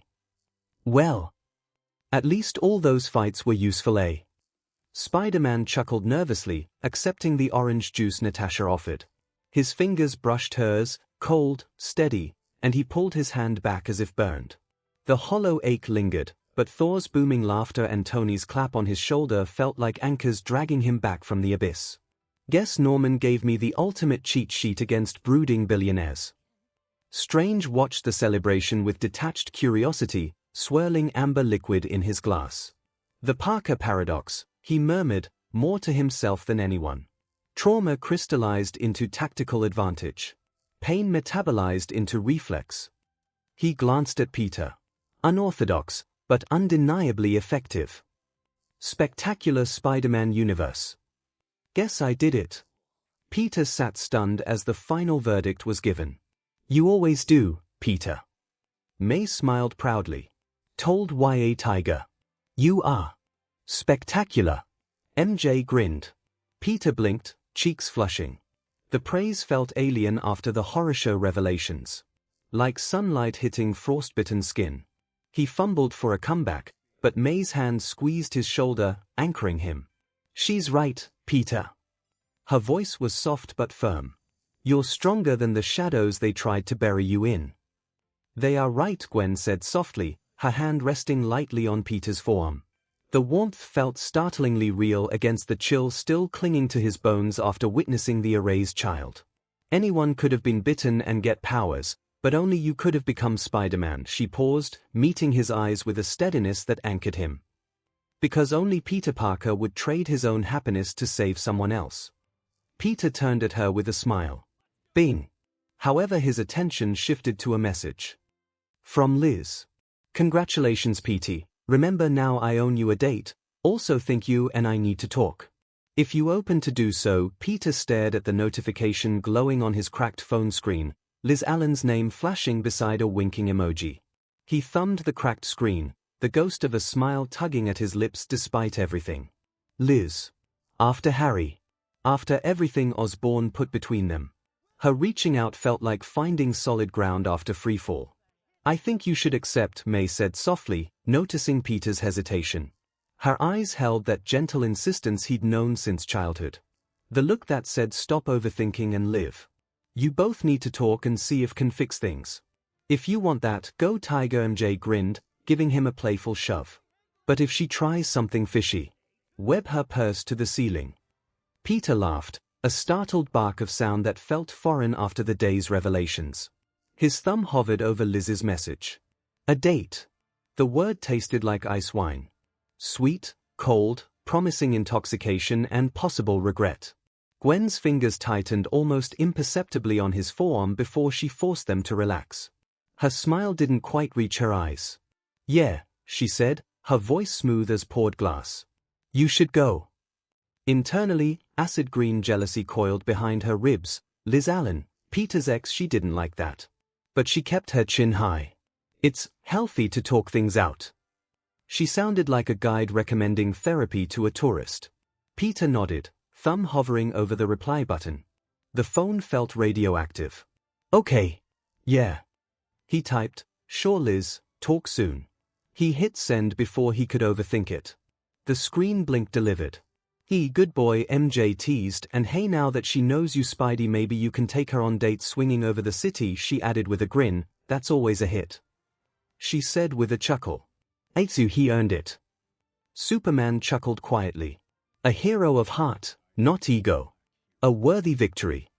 Diana smiled, agreeing with Clark, her gaze drifting toward the holographic replay of Peter's final swing. The fluidity of his movements, the improvised grace forged from desperation, contrasted sharply with Batman's rigid contingencies. He fights with hope stitched into his suit. Flash zipped closer to the screen, vibrating with restless energy. Come on, Bats. Admit it. Kid's got style. He webbed your dignity to a gargoyle. He paused, eyes widening as a realization struck. Wait, does this mean Spider-Man now technically outranks you in the multiversal power tier list? Oh man, the memes. Hawkgirl's mace thumped against the floor, cutting him off. Focus, Wally. What matters is how this affects our operations. Her gaze slid toward Batman, sharp and assessing. Every 2-bit villain from here to Apocalypse just watched a teenager dismantle your tactics. They'll study this like scripture. The Bats simply hummed if they try. It will give me enough test subjects to try new contingencies, he said softly, his eyes narrowing at the replay of Parker's improvised maneuver, a fluid pivot that turned a Batarang trap into a counterstrike. Superman turned to him, his voice low. Bruce. We need to talk. About the files. And the others. Diana shifted beside him, her lasso's glow faint in the dim light. Bruce didn't turn, but his shoulders tensed almost imperceptibly. Later, he rasped, eyes fixed on the replay of Peter's web snaring him. The transmission isn't over. My Hero Academia universe. The screen faded to black and silence settled in. Aizawa took a long sip of his coffee. Well, simulation or not, that was brutal. At least neither actually died. Still, watching two geniuses push themselves to that point gave me chills. Midnight sighed, loosening her posture. Hell of a match though. Batman planned for everything, but the kid just kept bouncing back. Snipe nudged his hat back. Power Loader crossed his arms thoughtfully. In a real engagement, Spider-Man's adaptability would be terrifying. Batman's strategy was nearly flawless. But the moment the kid recognized the pattern, it was over. Hound Dog let out a low, approving rumble. That instinct, that drive. Even in a sim, it's impressive. Present MIC grinned wide. Yo. Did you see the finish? That last kick was killer. Sim killer. Aizawa gave him a flat stare. Put money in the punja. MIC groaned. Nezu's tail flicked, eyes bright with analytical fire. Oh, but this was appealing. He hopped onto the table. A duel of methodology. Preparation versus instinct. Calculation versus adaptability. Both worthy heroes. But only one had the stamina for prolonged chaos. Fascinating. His grin widened as he bounced slightly on the ball of his feet. If future battles are like this, maybe we could use them as teaching materials, he mused aloud, tapping his chin. The teachers looked at their boss with mixes of concern and resignation, knowing full well Nezu's idea of teaching materials usually involved property damage and psychological scars. Vlad King rubbed his temples, already picturing the repair bills. Sir, with all due respect, last time we simulated combat scenarios, Cementos had to rebuild half the training grounds. And put blame on me, added Power Loader with a groan. You were the one that gave missile launchers and kamikaze programming to the training robots. Cementos pointed at Power Loader, his usually placid limestone features fracturing into exasperation. I still find shrapnel embedded in Jim Gamma supports. Hey, the principal said made it a challenge, so that's what I did. Power Loader shot back, his welding gloves sparking faintly as he gestured wildly. Also, he jabbed a finger toward Midnight, whose smirk suggested she'd been the one to slip him that third whiskey during the planning session. Someone approved the budget for high-yield deterrent measures. Nezu's manic grin didn't waver as he produced a tablet displaying schematics for something labeled Spider-Sense Obstacle Course MK. Cementos made a noise like a collapsing quarry. Sigh, leaving future lawsuits and increase on the therapy budgets aside, Aizawa called out, do wonder if our pillar, whoever that one is. Still, the idea of one person having the power to affect the future of their entire world gave him headaches. Got whatever he was looking for when he asked for this fight, that made the others freeze. Shota's comment slicing through the bickering like a scalpel. Well, he did ask for the best heroes, so maybe that means he wants to be one. Midnight mused. Her tone was light, but the implications settled heavy. If their mysterious pillar sought heroes, the best ones on that, then what exactly was he preparing for? Present MIC's grin froze mid-pun. Wait. You think this was like research? The silence that followed carried a new kind of chill. Not the adrenaline of simulated battle, but the quiet dread of unknown variables. If so, then the question would be, what for? Snipe muttered, adjusting his hat with a slow unease. What's more? Now that that person knows the power or importance he or she has in our world, what would they do with it? Vlad murmured, staring at the blank screen where Spider-Man's victory had played out. Midoriya household. The living room was filled with scattered notebooks and scribbled pages. The simulation had just ended, But Izuki still sat forward, trembling with energy. He won, Mom. Spider-Man won. Even though Batman knew everything, even though he had all the plans, he flipped open a fresh page. Spider-Man kept adapting. Even when the simulation cornered him, he found another way. 𝐒𝐭𝐚𝐲 watched her son's fingers fly across fresh notebook pages, strategies bleeding into sketches of web trajectories, pressure points mapped like constellations. The feverish intensity in his movements mirrored the hero on screen, relentless, improvisational. Yet still keeping the professionalism and tactical mindset of the Bat. They are becoming your favorite quite fast, isn't sweetie? 𝐒𝐭𝐚𝐲 smiled softly, watching Izuku's pencil snap mid-sketch. Too much pressure, too much passion. His fingers trembled around the broken graphite, smudging frantic equations about tensile strength and angular momentum. Yeah. Izuku's breath hitched as his pencil tip dug deeper into the paper, tearing through 3 pages at once. They're both. So much more than I thought heroes could be. His muttering accelerated into an almost panicked whisper. Mom, this simulation shows that even a hero without powers can do the impossible. His voice grew quiet. They both could. He gulped, maybe then. I will able to do so too. 𝐒𝐭𝐴's teacup trembled slightly in her hands, steam curling around her face like translucent fingers. She'd heard that tone before, the same desperate hope Izuku carried when he'd watched All Might's debut footage on loop at age 4. But this was different. Less worship. More hunger. 𝐒𝐭𝐴 put a gentle hand on his back. Just, remember, you don't have to push yourself like they did. Promise. Izuku smiled, but his eyes were still glowing with inspiration. I promise. I want to learn from them. Izuku's fingers twitched over notebook sketches, half-finished diagrams of web shooters overlapping with Batman's grappling hook schematics. The graphite smudges looked like bruises, dark and purposeful. Villain's hideout. Shigaraki scoffed. Even in a fake fight, the bug keeps getting back up. Annoying. Kurogiri was more thoughtful. The strategist fell to unpredictability. A lesson for future plans. From a shadowed corner, a low hum of amusement. Even simulations teach truths. Power alone cannot guarantee victory. Nor can preparation. The ones who win are those who grow mid-conflict. All for One spoke calmly. Shigaraki scratched harder. I hate him. MCU Peter was practically vibrating. May. Did you see that? Spider-Man actually won. May chuckled. Yes, sweetheart. The whole building heard your victory scream. Peter ran a hand through his hair, still shocked. May, he was so cool. The way he dodged the batarangs, the way he did that flipping web move, the way he froze abruptly. May raised an eyebrow. Peter. He swallowed. That wasn't actually me.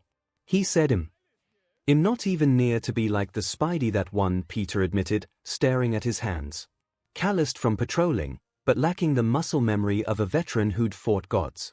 The screen had shown instinct honed by decades of war, his own reflexes still stuttered like when a car backfired. May put a gentle hand on his shoulder. Peter, you're a good kid. A good person. You always try to do the right thing. That's why Tony trusts you. That's why I trust you. May's grip tightened, not restraining, but reminding. You don't need to be that Spider-Man yet. Just be yours. She glanced at the screen. Some victories take time. Peter exhaled sharply, staring at his reflection warping in the microwave door, his face fractured into overlapping distortions. The simulation's Peter Parker had moved with fluid certainty, every dodge a practiced prayer. His own limbs still felt like borrowed equipment. But what if? What if my best isn't enough when it counts? I know it will be, May murmured, pressing her forehead against his temple, her warmth steady against his trembling. Because your best isn't a fixed point, Peter. It's the stubbornness to keep swinging when the web snaps. Avengers compound, yap call it, Tony said with a big smile. Knew the kid had it in him, he added, drinking his scotch, always knew he has potential. Rhodey smirked as he bounced a peanut off Tony's forehead. Potential. The kid is you only with better hair and worse jokes. The episode framed Batman as the pinnacle of strategic foresight. Spider-Man was presented as a variable that resists long-term prediction. Vision spoke calmly, as if continuing a lecture. Tony exhaled through his nose. Yeah. Translation, kid doesn't play chess. He plays dodge everything until something works. Rhodey smirked, then sobered. They also laid Peter bare. Strength scaling. Reaction time. Psychology. That wasn't subtle. Tony tapped the console, pulling up stills from the analysis segment. Power charts, reaction curves, stress thresholds. They mapped him like a weapons system. Vision tilted his head. And yet emphasized restraint in daily behavior, not in lethal engagement. An important distinction. Tony's voice dropped. That part bothered me. Rhodey looked at him. Because he won. No, Tony said immediately. Because they showed how far he can go when survival's the rule. A beat. And because a whole lot of people just learned exactly how dangerous a friendly neighborhood Spider-Man really is.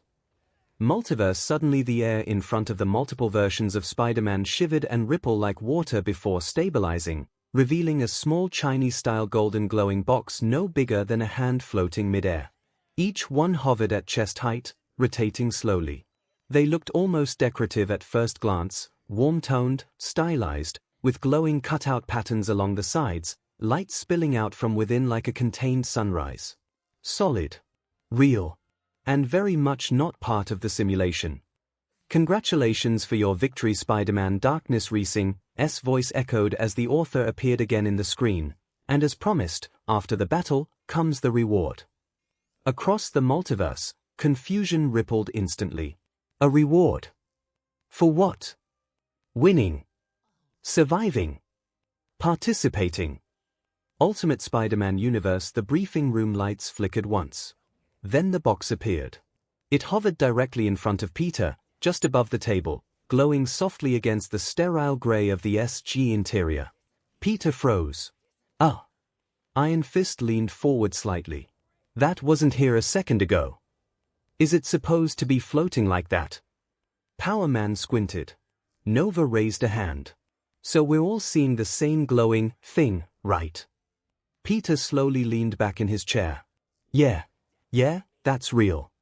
The box didn't react. Didn't move. Didn't pulse. It didn't trip any sensors. Peter's throat tightened. That's not reassuring. The box hovered patiently between them all. Spectacular Spider-Man Universe. The room was quiet. Too quiet. Peter noticed the glow first reflected faintly on the TV screen. Okay, nobody freak out. MJ blinked. Too late. The box hovered in front of Peter, slowly rotating, warm light spilling across the living room walls. Gwen stood up immediately. Peter, don't touch it. I wasn't going to. Aunt May stared at it, hand pressed to her chest. Peter, dear, is this one of those Spider-Man things? Peter swallowed. I really hope not. MJ circled it cautiously. It's kinda cute. She frowned. That makes it worse. The box didn't respond. Didn't hum. Didn't shake. It just stayed there. MCU. Peter yelped and stumbled back as the box appeared between him and the coffee table. Whoa! Aunt May gasped. Peter! I didn't do that. The box hovered at eye level, light reflecting off Peter's lenses. He waved his hand near it. Nothing. Okay, he said slowly. So it's not punching me.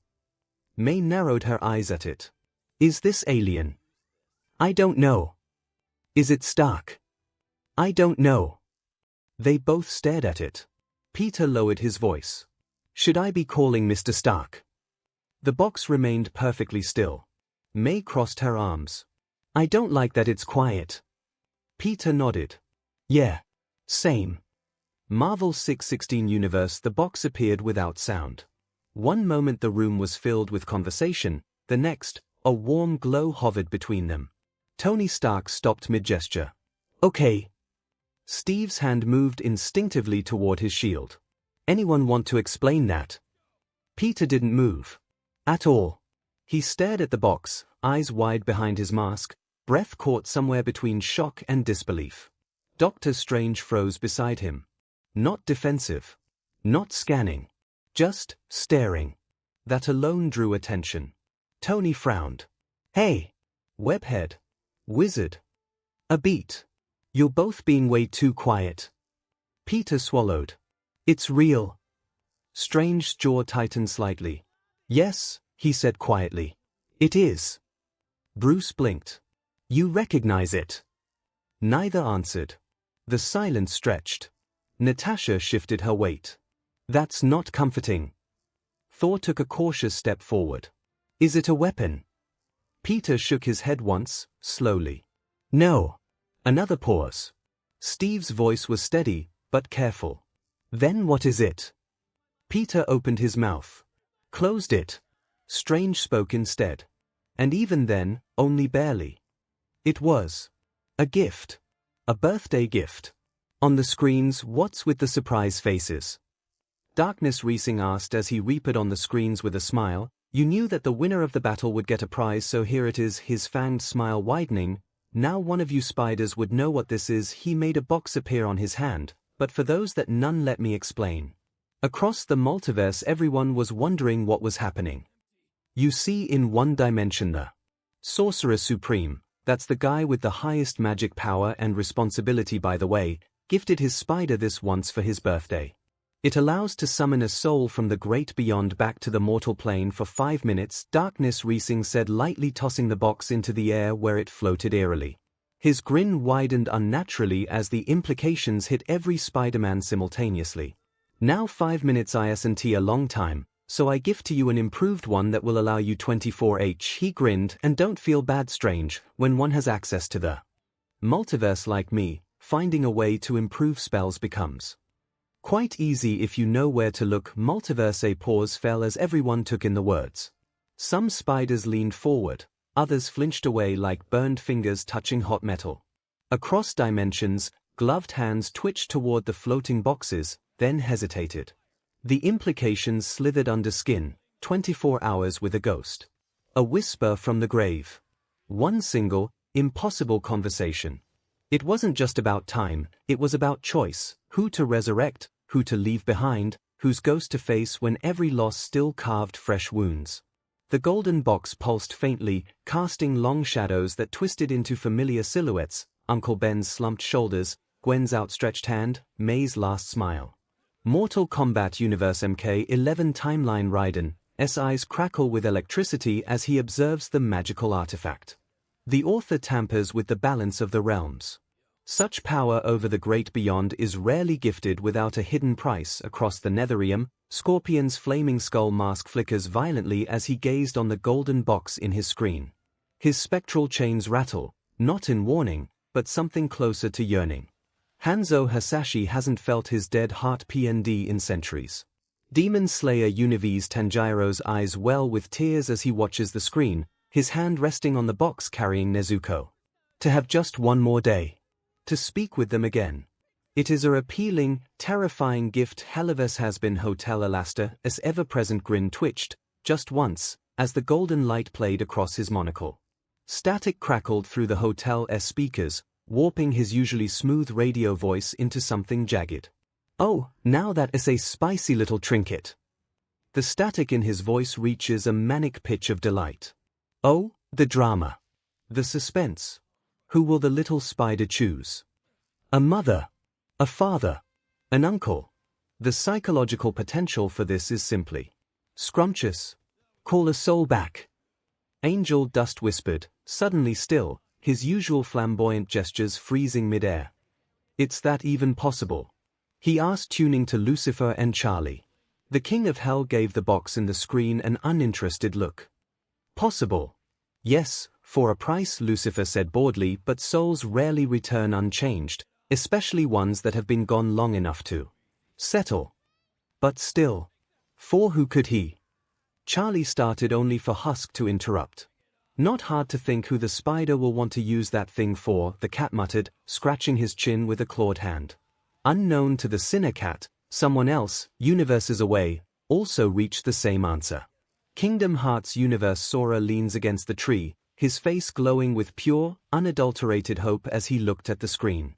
An opportunity to properly say goodbye, the Keyblade wielder murmured to let the half heal. That's the best gift anyone could give. Sora's voice carried the weight of islands lost and regained.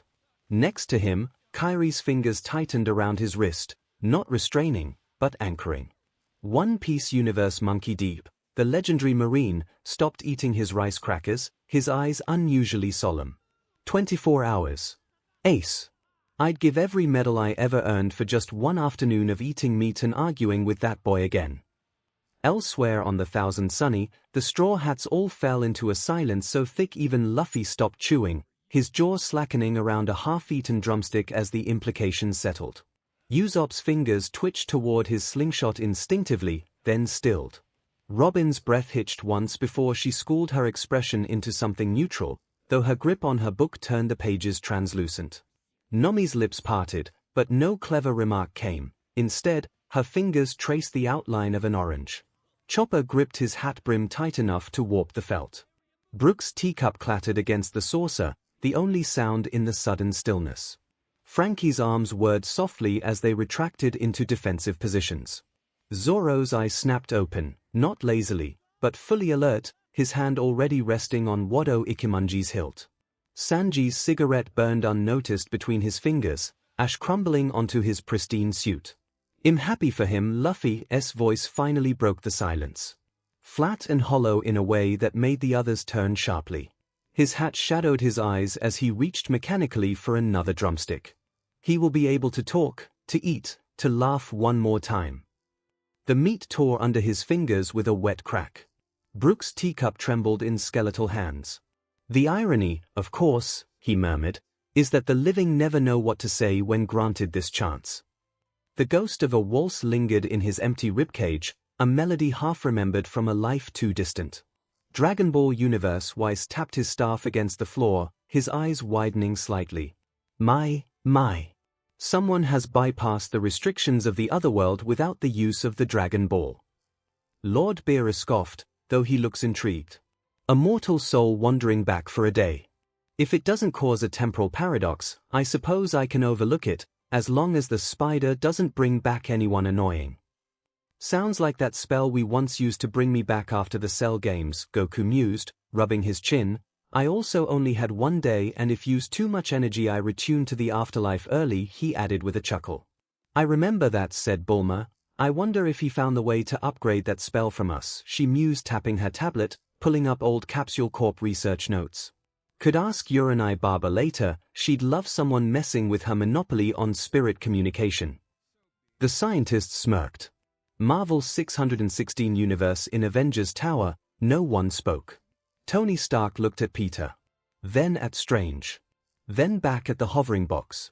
That's not a prize, he said quietly. That's a loaded gun pointed at the heart. Steve's voice was low. Peter, he trailed off, unable or unwilling to voice what everyone knew. Peter's gaze was on the box. He remembered that birthday, Dormammu, time travel. The usual. And then the gift Strange gave him. Those 5 minutes, Natasha finally broke the silence. That explains the faces. Tony rubbed his temples. Yeah, it does. Steve looked at Peter. Really looked at him. You don't have to decide anything right now. Peter didn't answer. Because across infinite worlds, he wasn't the only Spider-Man thinking the same thing. 24 hours was enough to say goodbye. Spectacular Spider-Man universe. Peter and May looked at the box, the glow casting long shadows across their living room, shadows that stretched and warped, taking on the vague shapes of memories neither dared to name aloud. Peter's fingers twitched toward it, then curled into fists against his thighs. The silence was thick enough to choke on. Somewhere in Queens, a car alarm wailed, distant and tinny, like a ghost of sound from another lifetime. Watching from his penthouse, Harry's eyes narrowed with a toxic mix of jealousy and grief. He gets a prize. He gets to bring someone back. He thought of his father, then of the distance between him and Peter. It's not fair. He gets everything, even a second chance with the dead. Star Wars Universe Clone Wars timeline. At the Jedi Temple, Yoda hummed in disapproval, his wrinkled fingers tightening around his gymnastic as he gazed at the golden box hovering on the holocron projection. Dangerous, this path is. Between life and death, balance must remain. His ears twitched downward. Attachment leads to suffering. The death as such shall remain, lest the force itself unravel. This author plays with dangerous forces. His aptitude is not different to the Sith thinking he can cheat death, Mace Windu whispered, his fingers twitching toward his saber as if the box itself might lunge. The hologram's glow caught in his dark eyes, turning them molten gold for a fleeting moment. The same hue as the sunlight that had once bathed a Tatooine SLV boy's face. I think. And please don't take me wrong. You are missing one point, Kid Fisto said slowly, his tentacles curling thoughtfully as he studied the floating box. His usual cheerful tone carried an unfamiliar gravity. The kind that made even Mr. Windu pause mid-gripe. This isn't about cheating death. It's about untangling grief. His fingers traced the air near the projection, as if weaving invisible threads. Some wounds never close when goodbye gets stolen. In another planet, Anakin didn't say anything. He stared straight ahead. 24 hours. His fingers curled slowly into fists. DC Sandman Timeline Morpheus watched from his throne, his eyes hard as diamonds and cold as the void. The author has reached into my sister's domain and stolen a shadow, he whispered, his voice echoing through the dreaming. A day of stolen sunlight for the spider is a day of stolen peace for the departed. And yet, this doesn't feel like a thief dream tune to see his sister, Death, who stood beside him, her posture loose, her expression unreadable. She caught his gaze and shrugged, the movement effortless as a falling leaf. It's not theft if the shadows want to return, she murmured. Somewhere in the vastness of her realm, 1,000 souls pressed against the veil, their whispers rustling like dry leaves in a graveyard wind. Plus he isn't taking anything from me. In specific, he is taking from. Well, death from that universe, she said, pointing at the screen. Balance is balance no matter the universe, sister. Morpheus murmured, his starless pupils reflecting the box's unnatural glow. Some thresholds were never meant to be crossed twice. The shadows beneath his throne twisted into the shapes of mourners. Countless figures reaching toward the screen with hands that dissolved at the wrists. Avatar Universe Last Airbender Timeline Katara watched with tears welling in her eyes, thinking of the mother she lost. A whole day, she whispered. A day to talk, to hug them. And then a second goodbye that would be 1,000 times harder. It's the kindest and cruelest thing I've ever seen, Toph scoffed, folding her arms too tightly against her chest. Yeah, well, I'd punch whoever invented that thing right in the face. Her voice cracked just once, betraying the image of indifference she clung to. Who the hell thinks ripping old wounds open is a prize? Agree with you, Aang murmured, watching the box's glow flicker across his tattoos, lighting up the arrow on his forehead like a fading ember. His mind imagining, just for a heartbeat, the weight of Monk Gyatso's laugh reverberating through the empty halls of the Southern Air Temple. Then he blinked, and the phantom warmth dissolved into the cold reality of loss. But maybe sometimes the wound needs to be seen one last time before it can really heal. Elsewhere in the Fire Nation, Zuko's teacup sat untouched, the steam curling into the shape of a face he'd spent years trying to forget. The reflection in the liquid wavered, not his scar, but the ghost of a smile that belonged to someone else entirely. Someone that actually made him feel loved once. Multiverse in many realities and worlds everyone discussed, some seeing the prize as an opportunity, some criticizing it and others outright angry at it. In the screen darkness, Racing looked annoyed. Oh come on, he huffed, rubbing the bridge of his nose. You really need to stop jumping to conclusions so fast. Across the multiverse, attention locked in instantly. And yes, I will remind you, I can hear you all. And it's annoying, darkness, Racing groaned, massaging his temples as if physically pained by the multiversal angst radiating toward him. The golden box spun lazily between his fingers, catching the light in ways that made shadows coil like living things. First, this isn't resurrection. It's a visit. Like parole for ghosts. His smirk returned, sharper now. Only 24h, enough time to speak all you wanted and couldn't, and afterwards the soul returns to its place.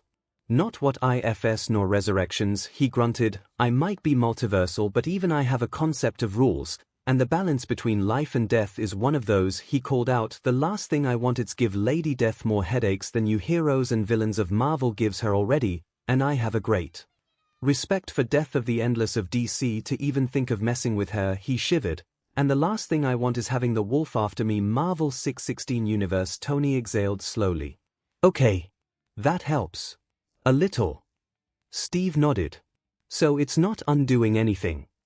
Peter finally looked up. "No," he said quietly. "It's not."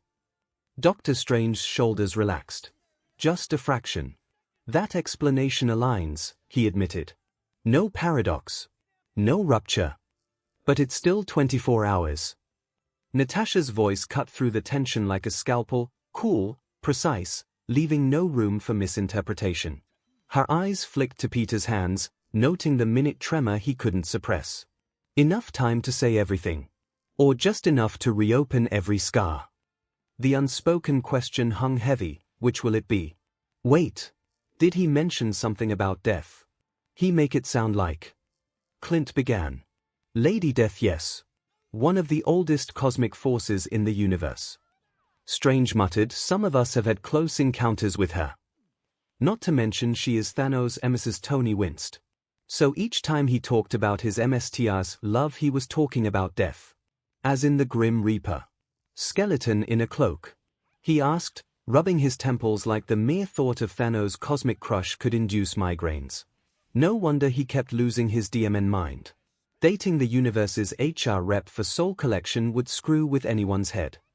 "Well, you should hear Deadpool talking about her," said Spider-Man, pausing his gaze on the box. "I mean, she being a woman wasn't a big surprise. But hearing him talk about, well, dating her. That was almost a psychologist session in the making." He ended with a shudder. The others looked at him in various degrees of shock, surprise, confusion, or even disbelief, except Strange, who merely raised an eyebrow as if this was the least bizarre thing he'd heard all week. "Wait," Carol said slowly, her drink halfway to her lips freezing midair. "Are you telling me Wade Wilson, the guy who once tried to stuck Galactus with a burrito, is actually dating death? Is an on-off thing apparently, 'cause you know his regeneration don't allow him to remain dead for long," Peter admitted, rubbing the back of his neck as if the explanation physically pained him. The memory of Wade's drunken monologue about cosmic FRPY during a particularly bizarre team-up made his spider sense twitch in retrospective horror. "He says she finds his persistence charming. I dunno, man. I stopped asking questions after the third PowerPoint presentation about their soul bond." And again the rest of the Avengers paused, mid-drink, mid-step, mid-breath, as the sheer madness chaos of Peter's sentence settled in. "Yes. Well. Ehem. Wilson's love life aside." Strange composed himself. "What do worries me is the other thing," he said. He narrowed his eyes. "I suspect that Endless is another version of our death. But the wolf. Something about how he said it makes me think that ain't just another name." His fingers twitched as if tracing invisible wards. "Whatever it is, it scares even him." Thor frowned, an unusual sight for the usually boisterous god, his fingers tightening around Mjolnir's handle in a reflexive grip. "A beast that stalks even the fabric between realms.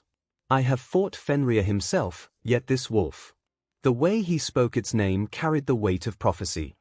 Lightning crackled faintly along the hammer's edge, casting jagged shadows across his face. "So the author has a boss or someone that can make sure he doesn't break any big rule," Tony mused, not sure if that's reassuring or even more scary. "Oh hell no," Constantine called out in shock. "He did not just say that name." Zatanna's face had gone pale. "He did," she said quietly. "And casually." Constantine shook his head. "Anyone who knows her well enough to do that is either very smart or very doomed." She glanced at him. "And the wolf?" "Yeah. That part one don't really like."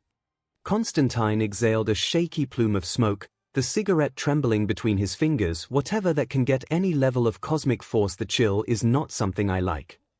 Less if I don't have a thing clue of what or who that is, and whatever it is that made him shiver when he mentioned an endless so casualty must be really bad," Zatanna added, her fingers unconsciously tracing the outline of her wand. My Hero Academia universe All Might smile was gone. Completely. To bring back the dead, he murmured. Even temporarily, such a power should not exist.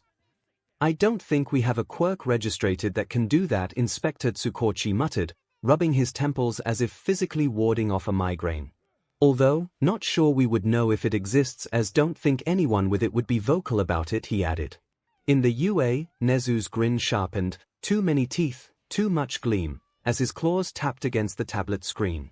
Oh, imagine the applications, he chirped, scrolling through a classified database labeled posthumous debriefing protocols.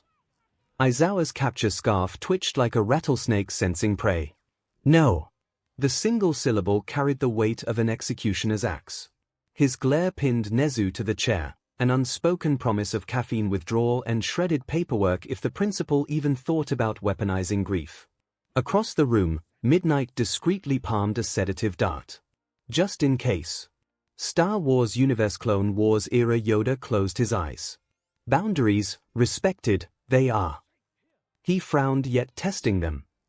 It should have not, Yoda murmured, his gnarled fingers tightening around his stick as if grounding himself against the pull of old ghosts.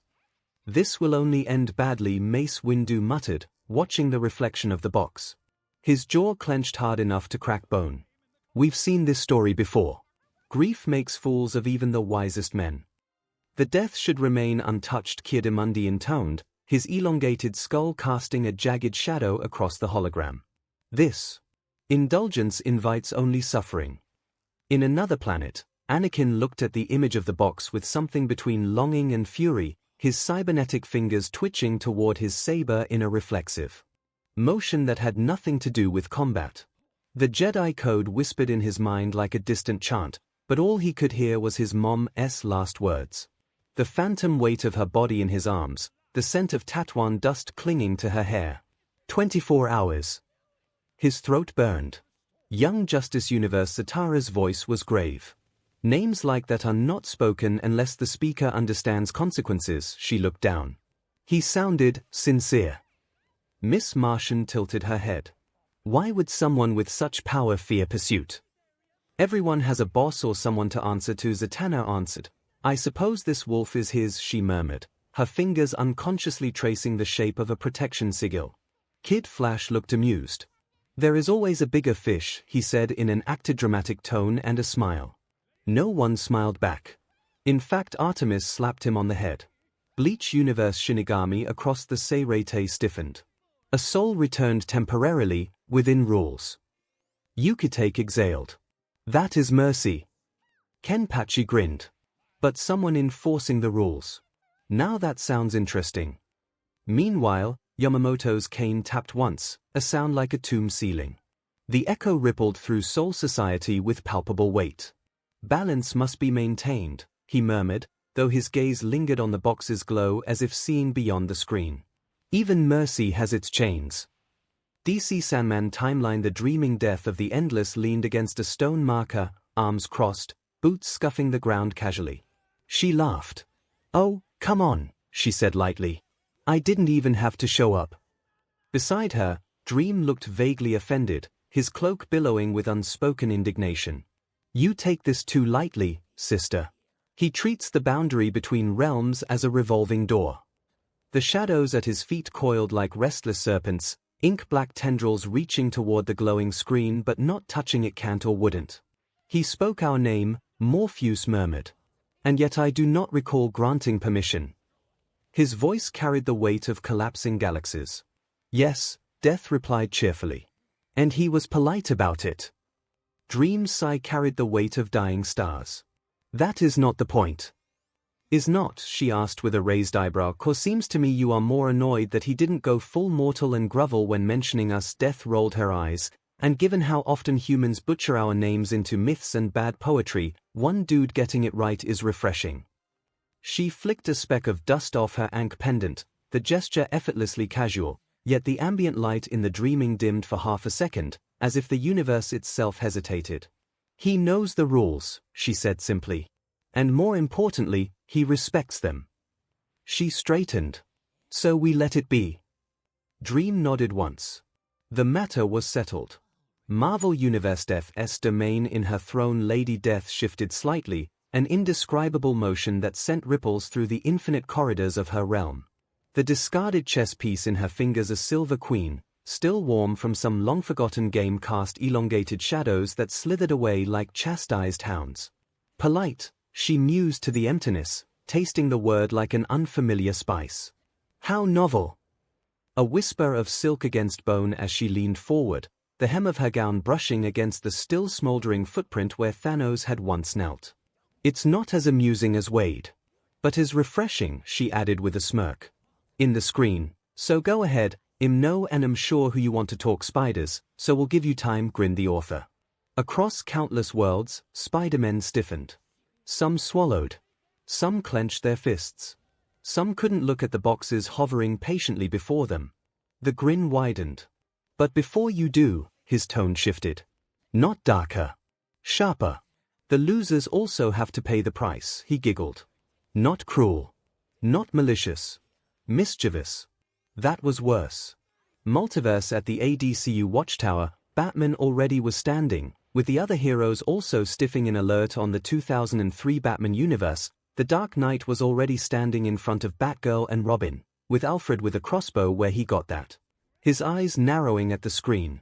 In the YJ universe, Robin already was rushing to the Z-tubes, only to find them out of power. While in the Batcave, Batman and Alfred were already up and ready. At the BWFA universe, the Bat family already had their weapons out, looking at every inch of the Batcave expecting an attack. And similar scenes passed across different dimensions, with different Batmen taking defensive positions, each reacting differently but all with one thought: whatever price they will have to pay for losing the battle.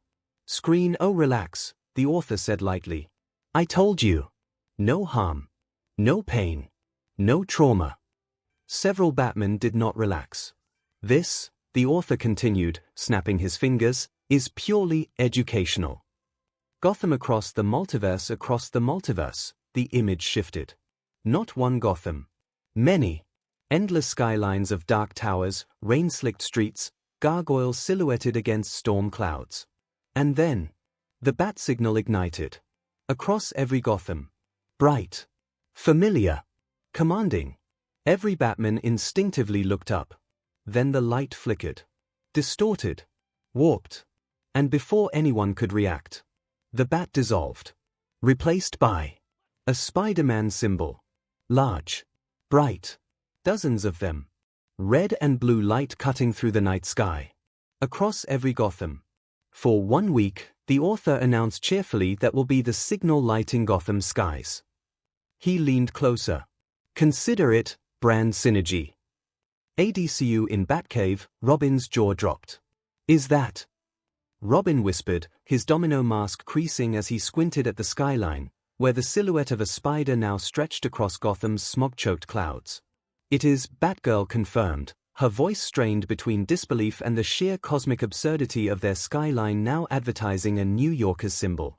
Somewhere below, Gordon's coffee cup shattered against the rooftop gravel. In the watchtower, Superman choked on his coffee while the rest of the League looked between the transmission from Gotham's sky and Batman's frozen posture. Su'u. Flash started only for Batman to fulminate him with a full-charged Batglare that could have melted NTH metal. The speedster wisely zipped behind Wonder Woman's shield. Iceberg Lounge Cobblepot chewed on his cigar so hard it snapped, spitting the tobacco onto the floor of his lounge. A spider. A bloody spider. Do you know what spiders do to birds, you idiots? They eat them. This is bad for business. If the bat's gone soft and let a bug take his sky, what's stopping some costumed freak from taking my docks? The Batman universe. Batgirl squinted. Yep. That's definitely a spider. Alfred cleared his throat. A rather jaunty one, sir. Bruce did not blink. Turn it off. Lucius's voice crackled over comms. Already tried. Inside his cell, the clown prince of crime walked up to the reinforced glass, staring out the high window at the glowing red and blue arachnid cutting through the Gotham fog. For 3 full seconds, there was absolute silence. Then, a laugh started deep in his chest, building until it tore out of his throat in a shrieking, hysterical howl. He slammed his face against the glass, tears streaming down his face. Ha ha ha ha. Oh, Brucey. You didn't just lose, you got rebranded. He turned your scary little mouse into a bougie. Oh, I love this new kid. Someone get me a can of Raid and a giant newspaper, because Gotham's got a new exterminator. Ha ha ha. Young Justice Universe at Mount Justice with no glare close by one speedster didn't had issues laughing. Oh god, Kid Flash wheezed, doubled over with laughter as Gotham's skyline pulsed with Spidey's insignia. BS face right now, but it looks like someone replaced his Kevlar with neon spandex. The other members of the team had mixed reactions. Oh sure, laugh it off, Robin muttered, rubbing his temples as Gotham's newest arachnid landmark cast garish red reflections across the rooftops. His domino mask couldn't hide the way his left eye twitched, a tell Batman had trained out of him years ago. You are not the one that will have to hear Bat beaching about this for a week and more after Artemis, meanwhile, was subtly recording the signal's glow with her wrist computer, not for blackmail mostly, but because the crimson and cobalt refraction through Gotham's pollution created an oddly appealing gradient. It's kinda artistic, she admitted grudgingly, though the twitch in her jaw betrayed how hard she was fighting not to smirk. It's problematic, Aqualad admitted, staring at the spider emblem now staining Gotham's skyline with unnatural vibrancy. His fingers twitched toward his water bearers, not in threat, but something closer to sympathetic discomfort. Symbols hold power. This alters perception. The unspoken truth lingered. Gotham's criminals would see that light tonight, and nothing would ever be the same. What? Think Batman will think the spider is making claim of his city? Superbar asked, crossing his arms. The faint smirk on his lips suggested he was already imagining the inevitable territorial sing contest. In the watchtower, Green Arrow choked back a laugh, only for it to die in his throat as Diana's elbow found his ribs with pinpoint accuracy. Oh. What? It's objectively funny. He hissed, rubbing his side. For once I'm glad Batman left, Flash said, also holding his laugh brand synergy. Haha, Superman also was torn between worry and smiling, knowing too well how territorial Bruce could be. Although he also felt tempted to go take a picture to show Lois later. I will vote to move any confrontation with Batman to later. Much later, Shazam proposed not wanting to be in the same room with Batman after this. Unsurprising, the rest of the League seconded and agreed with the proposal. Meanwhile, at the Batcave, Batman's gauntlet creaked ominously as he gripped the edge of the Batcomputer, the pixels of the spider symbol reflected in the white lenses of his cowl warping like BLD spreading through water. Somewhere in the cave, a colony of actual bats took panicked flight, their ultrasonic shrieks mapping the shape of his rage in frequencies only Alfred could interpret with weary resignation. Well, sir. Could be worse, Alfred mused, adjusting his cufflinks as the bat spider signal's glow painted the cave walls in pulsing crimson. At least it isn't purple. Or covered in question marks. The faintest quirk of his lips betrayed him, just as Bruce's left eyelid developed a minute twitch no League-trained interrogation could have extracted. Marvel 616 Universe Peter Parker stared at the projected image of Gotham's skyline, the spider symbol blazing where the bat once stood. I should apologize. Tony looked at him. You did not do that. I know, Peter said quickly. But still. It feels rude. Doctor Strange folded his arms. Bruce Wayne will survive a bruised ego. Peter winced. That's what scares me. MCU Queen's Peter's mouth hung open. That's not okay. Aunt May peered at the screen. Oh my, she said. Is that a spider? Peter buried his face in his hands. He's gonna think I did that. May patted his shoulder. Well, she offered gently, at least it's very visible. That's worse. Spectacular Spider-Man Universe MJ burst out laughing. Oh my god. Oh my god. Gwen tried to hide a smile. Okay, but aesthetically, kinda works. Peter groaned. This is Batman. He doesn't do jokes. Apparently he does spiders now, MJ shot back. Peter slid down onto the couch. I'm never visiting Gotham, he muttered, watching the signal pulse like a neon heartbeat. Somewhere in the multiverse, he could feel the collective weight of Batglares converging on his existence, like ants under a magnifying glass at high noon. Multiverse, and so across the different realities Batman reacted differently. some with silent fury, others with cold calculation, a few with grudging amusement buried beneath layers of tactical reassessment. In one Gotham, a batarang embedded itself 6 inches deep into a projector. In another, a gloved hand hovered over the Batcomputer's self-destruct sequence before withdrawing with deliberate restraint. A particular family Batman had to withstand the multiple teasings from his Robins and Batgirl's current and former. Some had more tact than others. Jason's raucous laughter echoed through the cave's stalactites, while Tim merely coughed into his fist with suspicious timing. PP, ever the diplomat, managed to keep his face neutral for a full 3 seconds before the corner of his mouth betrayed him.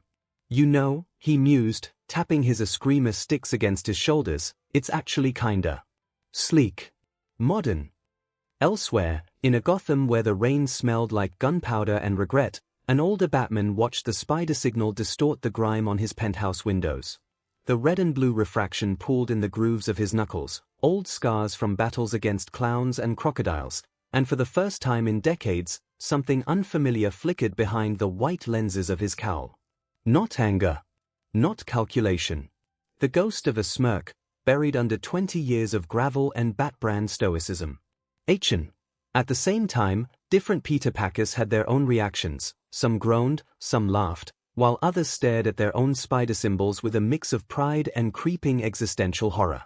In one universe, a Peter buried in textbooks suddenly paused mid-equation, the spider signal's reflection glinting off his glasses like an accusation. "Oh God," he whispered. "Did I just gentrify Gotham?" In the MVC universe, Morrigan purred, flashing your insignia over your defeated enemy's city. "Quite bold," she added, sending a coy look at Peter, who promptly choked on his soda. I didn't. The author. Peter stammered, fingers twitching toward his own chest emblem as if to check it hadn't somehow projected itself across realities. I wonder, the succubus continued, should I get my own spider mark too? Morrigan mused, tracing lazy circles over Peter's shoulder with a clawed fingertip. Would look rather fetching on my wings, don't you think? Or maybe somewhere else. The rest of the heroes looked at the interaction with various degrees of amusement, exasperation, or secondhand embarrassment, Spider-Man's flustered stammering providing an oddly wholesome counterpoint to Morrigan's predatory smirk. Even Wolverine, who'd been sharpening his claws with deliberate indifference, paused long enough to mutter, "Kids got worse survival instincts than a rabbit in a den of foxes." "Quiet literal now with a vixen," Arthur muttered, rubbing his temples after watching Morrigan teasing Spider-Man with his own symbol. In the screen darkness, Reesing appeared relaxed, hands clasped behind his back, expression openly pleased. "And with that served," he said lightly, "I think we can pause." Across the multiverse, no one interrupted him. "You've all had quite a bit of information dumping," he continued, tilting his head. "And I imagine you, spiders, would like some time to," his eyes flicked, knowingly, toward the hovering boxes, "use your prize," the grin returned. "So," he went on, "1 week. That's what I'll give you. Time to settle. To think. To prepare for the next battle." A few heroes stiffened at that. "Don't worry, Darkness," Reesing added casually. "Next time I won't be so invasive." The spider symbols over Gotham flared once, almost playfully. "I'll let your signals pass through properly," he said. "This was just to get your attention." He leaned closer, voice dropping just a touch. "And judging by the looks on your faces," a satisfied smile formed, "I have it now." The screens went dark. No countdown appeared. No new rules were announced. Just time. Time to settle. To think. To prepare. The words hung like spider silk in the silence between universes, translucent, tensile, humming with potential energy. Yes, the author had their attention. And now the multiverse knew someone was watching and taking note. Marvel's 616 Universe Avengers Tower was quieter than it had any right to be. The box hovered in the air for a moment longer. No glow. No hum. Just presence. Then Peter reached out, his fingers closed around it carefully, not like it was fragile, but like it was sacred. Doctor Strange watched him closely. "You understand the cost of tampering with boundaries," he said with a voice filled with concern mixed with suspicious and curious tone. Peter exhaled sharply. The box's weight in his palm was negligible, yet it pulled at him like a black hole's event horizon. Somewhere in his peripheral vision, Tony's fingers twitched toward the emergency lockdown protocols, the arc reactor pulsing faster. Peter nodded once. I know. Tony stepped forward. Kid. You don't have to decide tonight. The armored Avenger said while his gaze remained on the box as if trying to x-ray its secrets through sheer force of will. The pause stretched just a second too long, betraying the unspoken "I don't trust this" beneath the reassurance. Peter gave him a small smile behind the mask. Yeah. I kinda do. He answered with a tone between someone that had accepted his fate and someone that was ready to fight it. Thor studied him, unreadable. Yet his ages of fighting could tell from the posture alone, that stillness before a storm, yet controlled, not with the touch of a cornered warrior but with the expectancy of someone waiting for the other side to throw the first punch. Natasha also noticed this. And for the first time since knowing the spider, she wasn't sure if she should reach for her weapons to cover him. Or cover herself from whatever was about to come. Whatever you choose, the voice of the Captain America cut through the tension, soft, kind yet with a hint of command not aimed at Peter but at the others. We got your back, he promised while giving Stark and Strange a look that carried the weight of decades. The same steel-edged trust that once held a shield against Nazi artillery, now leveled at two of Earth's mightiest minds like a moral tripwire. Peter looked at all of them. For a second, he almost said something. Then he didn't. He slipped the box into his suit pocket. See you guys tomorrow, he said lightly. Too lightly before walking towards the window before leaping out. The rest of the Avengers remained in silence with Stark and Strange, sending Steve a glare that was neither agreement nor disagreement, just the quiet static of men who'd spent too long calculating odds to trust promises. For the record, if that box ends up causing a cosmic crisis or something bad happens to him, you are to blame. Tony jabbed a finger at Steve. Outside, Manhattan stretched beneath Spider-Man. Wind rushed past. Web line. Swing. Another. He moved on instinct, muscle memory guiding him through familiar arcs between buildings. The box felt heavier than it should have. Below, taxis moved like glowing insects. Above, the frozen screen still hung in the sky, dark and watchful. Peter didn't look at it. He focused forward. Queens. Home. If he was going to open it. If he was going to use it. He wasn't doing it alone. Another web fired. He swung lower now, closer to rooftops he knew by heart, landing in the front yard of a traditional suburban house. For a long moment, he didn't move. His hand hovered over his pocket. 24 hours. He exhaled. Then gently knocked on the door. Because if there was even a chance. The door opened. He wanted her there when he made the choice. Spectacular Spider-Man universe. The living room felt smaller than usual. Not physically. Emotionally. No one said anything while the eyes of everyone were on the object in the table. The box. Peter stood beside it. Aunt May stood across from him. Neither touched it. MJ shifted awkwardly near the doorway, glancing between them. Gwen stood a little straighter, reading the room faster than anyone.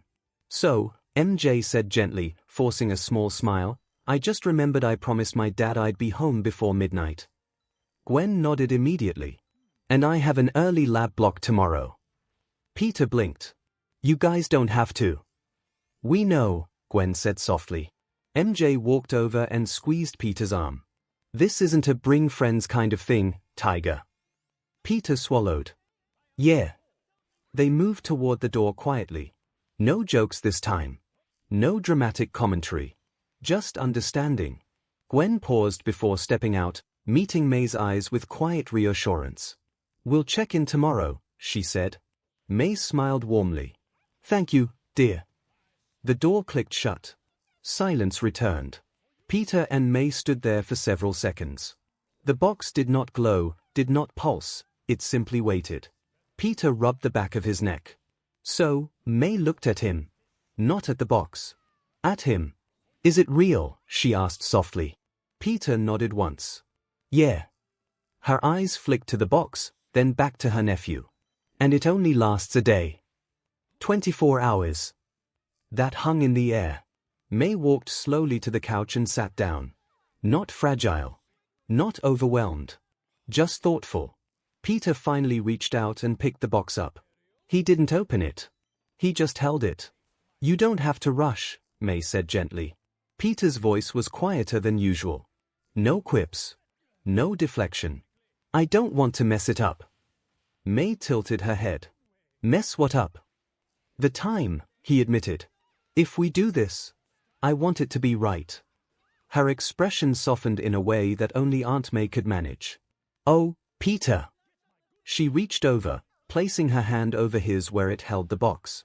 "Whatever happens," she said, steady and certain, "we'll make it right together." Peter looked at her. Then down at the box again. Family reunion. Not spectacle. Not heroics. Just them. 𝐴𝐺. The apartment was quiet. Too quiet. Peter sat at the small kitchen table, the box resting between him and Aunt May like a third presence in the room. Neither of them had touched it again since he'd taken it out. May had made tea. Neither of them had drunk it. Peter's phone buzzed. He glanced at the screen. Mr. Stark. He hesitated. May noticed. "You should answer that." "Yeah." He stepped into the hallway, lowering his voice as he accepted the call. "Hey, Mr. Stark." On the other end, Tony Stark didn't miss a beat. "Well, if it isn't Queen's newest undefeated champion." Peter blinked. "You watched it?" "Kid, the entire planet watched it." A brief pause. Then Tony added, lighter, almost too light, "Nice job, by the way." Peter swallowed. "Thanks." Tony cleared his throat. "So, hypothetically speaking, if someone were to win a highly invasive, morally complicated multiversal death match and receive a mysterious cosmic gift," Peter rubbed his forehead. "Mr. Stark. That someone might want to talk it through with a responsible adult." Peter let out a small breath that almost sounded like a laugh. "I am talking it through with a responsible adult." A beat. "That wasn't the answer I was fishing for," Tony admitted. Peter leaned against the wall. "Me and May are just talking about it." Inside the kitchen, May sat calmly, hands folded around her mug, giving him space. Tony's voice softened. "You don't have to decide tonight." "I know." Another pause. Tony didn't push. Didn't interrogate. Didn't analyze the spell mechanics. He just asked, carefully, "You okay?" Peter looked toward the kitchen. At his aunt. At the box sitting between them. "I don't know yet." That was honest enough. Tony exhaled quietly on the other end. "Well, whatever you choose, make sure it's for you. Not guilt. Not pressure." Peter nodded, even though Tony couldn't see it. "Yeah. And, Tony added, slipping back into casual, "if it explodes, opens a portal, or summons something with tentacles, call me first. Preferably before the screaming." That earned a small, genuine smile. "Got it." There was a beat of silence. Not awkward. Just shared. "Good job, kid," Tony said again, softer this time. The line clicked off. Peter stayed there a moment longer before walking back into the kitchen. May looked up at him. "Mr. Stark." "Yeah." "And?" Peter sat down across from her. "He said I don't have to decide tonight." May smiled gently. "And what do you think?" Peter looked at the box. Then at her. "I think I'm glad you're here." The box remained closed. For now. Ultimate Spider-Man Universe. The box hovered at the center of the table. Nova leaned forward. "Okay, so we're just not gonna talk about how that thing can literally break the laws of White Tiger cut him off." "It doesn't break them." He said it doesn't. Not that she 100% trusts the guy. It was more cause she hoped for once this won't end up in disaster. Luke Cage folded his arms. "Still doesn't mean we should mess with it." This felt so wrong in so many levels to him. Iron Fist studied it silently, the way a monk might contemplate a blade before sheathing it. "Whatever it is, it's not ours to open." And that made everyone turn to the man of the hour. Peter didn't. He moved first. Quick. Decisive. He snatched the box off the table before anyone else could even finish forming an opinion. Pete." Nova blinked. Team vote. Nope. He was already backing toward the exit. Nick Fury stepped into the doorway like he'd been there the whole time. You planning on explaining that, Spider-Man? Fury's single eye gleamed like a sniper scope zeroing in on its target. The silence stretched just a second too long, long enough for Peter to notice Fury's thumb hovering near his communicator, primed to summon every shield asset within a 5-mile radius. Peter hesitated for half a second. Just enough to think. That was the problem. If he thought too long, he'd spiral. If he stayed, they'd analyze it. If they analyzed it, they'd moralize it. And if they did that, he might say, do something he couldn't take back. I have something to do, Peter finally said. Simple. Honest. Final. Fury's one visible eye narrowed. This related to the multiversal lunatic who just rewired reality. Yeah. Silence. The team watched him, waiting for a joke. There wasn't one. No punchline.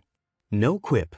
Just Peter looking at Fury in the eye in a way no one had done unarmed in years, like a man already halfway out the door of his own life. Fury exhaled through his nose, slow and deliberate, the way a bomb squad specialist might defuse a ticking device. And stepped aside. Don't make a decision you can't live with. That's why I'm leaving. And then he was gone. New York he didn't swing with flair. Didn't flip, didn't banter with passing helicopters. Just direct lines. Fast arcs. Short landings. The box felt like it was burning through his suit, not physically, but mentally. He could already hear it. What would you say? Who would you bring back? Would you be selfish? Would you waste it? He shook his head mid-swing. Nope. Not deciding that alone. Another web fired. Queens. Home.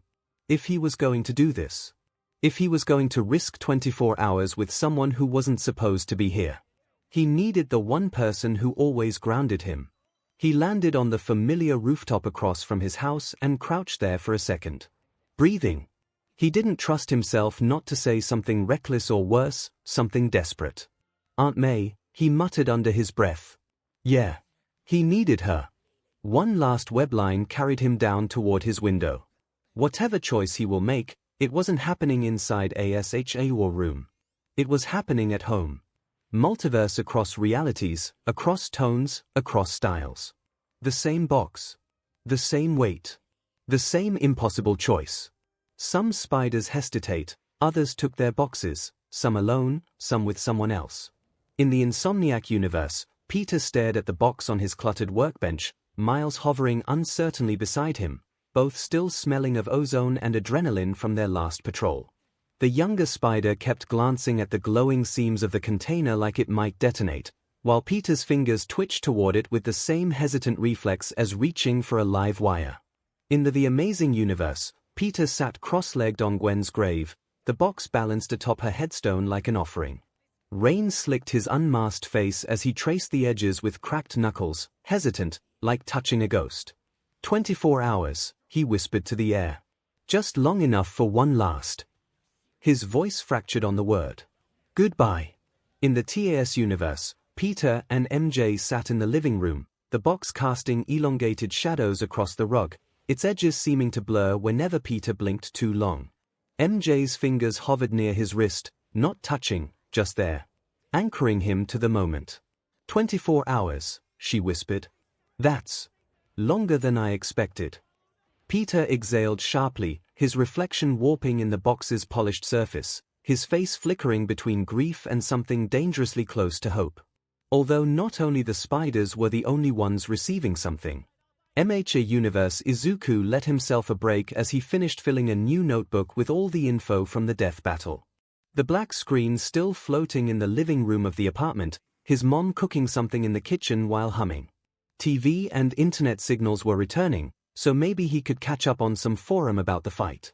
As he rubbed his tired eyes, a buzz from his pocket made him pause. That was his phone. But who could be messaging him? The notification pulsed again as he fished it out. A message, unknown number, no sender ID. A single message. Oh, don't think I forgot about you. His breath caught. Another line appeared immediately after. The ones choosing the fights also get a prize. The space in front of him shivered like water before 3 scrolls fell out.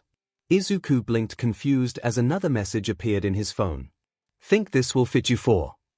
Well, whatever you do in the future. Can't wait to record it. Dr. Izuku barely had time to process the cryptic message before the scrolls unfurled. Izuku's eyes widened. No way, his notebook instincts kicked in instantly, years of habit overriding shock. One of the scrolls was blueprints for wrist-mounted web shooters' pressure systems, trigger mechanisms, chemical dispersal chambers. And beside them, a web formula, viscosity ratios, tensile strength notes, adhesion variables. Izuku swallowed hard. These are real. Izuku's fingertips hovered over the schematics, tracing the precise calculations for tensile load capacity, numbers so exact they could only belong to someone who'd tested them mid-swing. The second scroll held something just as impossible, the schemes and instructions of the bat utility belt and tools. Modular compartments. Non-lethal restraints. Rapid deploy tools. Efficient, practical and thought out to the smallest detail. The last schematic rotated into view. A motorcycle. The Batpod. Low profile. High torque. Urban maneuverability. Black, sleek, built for shadows. The Batpod schematics bled tactical elegance in every angle. Izuku was still staring at the blueprints when his phone buzzed again. Can quirkless be heroes? Think you know the answer now. Your world put the stock against you, so hope these will help even the score. Izuku's breath hitched, not at the impossible gifts, but the sender's understanding of his deepest wound. The scrolls suddenly felt heavier, their edges pressing into his palms like accusations. Were these tools or temptations? A path forward or proof he'd been judged lacking? BZZZZ. Another message. Oh, suppose you'll need help to build these, it read, so enjoy your new friend. Izuku barely had time to read the message before. Flash. War. Something fell on him. Hard. The blueprints scattered. For half a second, his brain refused to process what was happening. Then it began analyzing warmth. Weight. Fabric pressed far too close to his face. Smell of metal and grease. Softness pressing against his chest. He blinked as the weight shifted and raised enough for him to focus. And gazed into a nice-sized rack held by a tight tank top. His face went nuclear when he realized he was staring directly at the chest of a girl his age. I'm sorry. He scrambled instinctively, hands flailing, heart trying to escape his chest. Hey! Hold on. The girl shifted at the same time, and they collided forehead to forehead. Oh! Both froze. Silence. Then, Izuku looked up.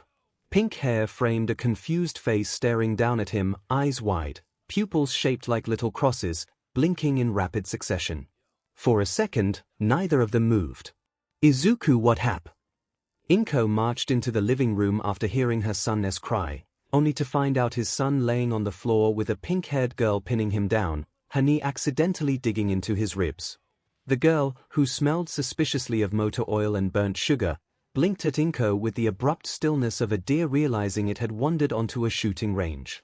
The blueprints descend onto the girl's vision field like falling autumn leaves, one sticking directly to her forehead. And the next second the girl had moved from Izuku to collect the 3 prints and now onto the table, checking them out with an excitement so infectious that Izuku momentarily forgot the existential dread of mysterious benefactors. Wait, these babies, look at these babies. She traced the web shooter schematics with grease-stained fingers, her crosshair pupils dilating wildly, until one hand abruptly shot out, seizing Izuku's wrist with terrifying precision. You got it. Who are you? Can we build these? No, forget that one. We are building these with me right now. Inko took a hesitant step closer. Dear, her voice was soft but carried the quiet authority of a woman who'd once chased a 6-year-old Izuku through a mall while he cosplayed All Might's cape with her good tablecloth. The pink-haired girl, still vibrating like a live wire, paused mid-gear sketch to blink at her, a wrench materializing from somewhere inside her overalls. Who exactly are you? Oh. Sorry. The girl scrambled upright with surprising grace, nearly cracking her skull against the coffee table as she bowed stiffly. 𝐻𝐸𝐵, future CEO of 𝐻𝐸𝐵 Industries. Her grin was all teeth and manic energy, one hand still death-gripping Izuku's wrist while the other waved a smudged blueprint like a battle standard. I don't know how I got here, but whoever sent me did it because this. She gestured wildly at the blueprints. Needs to be built. 𝐒𝐭𝐚𝐲 looked between the designs and her son. Izuku, she said carefully, why are there blueprints in our living room? The green-haired boy swallowed hard. Because someone thinks I can be a hero. Silence fell. Mai clapped her hands together. So, she declared cheerfully. Do you have tools? Izuku stared. 𝐒𝐿𝐴 sat down slowly. I need tea. Throne room inside his base, Darkness 𝐒𝐴 observed a screen showing what was happening at the Midoriya's home. The grin was satisfied as he gazed onto other screens showing the different universes and worlds watching the fight, their reactions, and now the gifts he gave to those who deserved them. He leaned back on his throne, fingers steepled, watching as myheroacademia's chaotic energy sent Izuku scrambling for a screwdriver while 𝐒𝐿𝐴 measured the distance to her strongest sedatives. I will say this first fight was quite the success, the author mused. Told you I had a good feeling about this one. Well, what do you know? Even you get lucky once in a while. 𝐒𝐿𝐴's voice dripped from the ceiling speakers, her optic flickering across the throne room's surveillance feeds. Though I'll admit, watching organic beings short-circuit over impossible choices is entertaining. Ha ha ha, oh on that I agree, the author chuckled, watching another feed where Peter B. Parker was staring at the box in his dingy apartment, his fingers twitching toward it like a recovering addict eyeing a syringe. The audio crackled with the sound of Mayday giggling in the background. Innocence juxtaposed against her father's silent torment. I wonder how many of these changes could and would call the attention of other authors, he mused. Oh well. That will be fun to find out. Speaking of attention, 𝐒𝐿𝐴's called out, do you want the list of uninvited guests trying to breach the multiversal firewall? Her optics swiveled toward a secondary monitor where frantic energy signatures pulsed. Some familiar, some distressingly alien.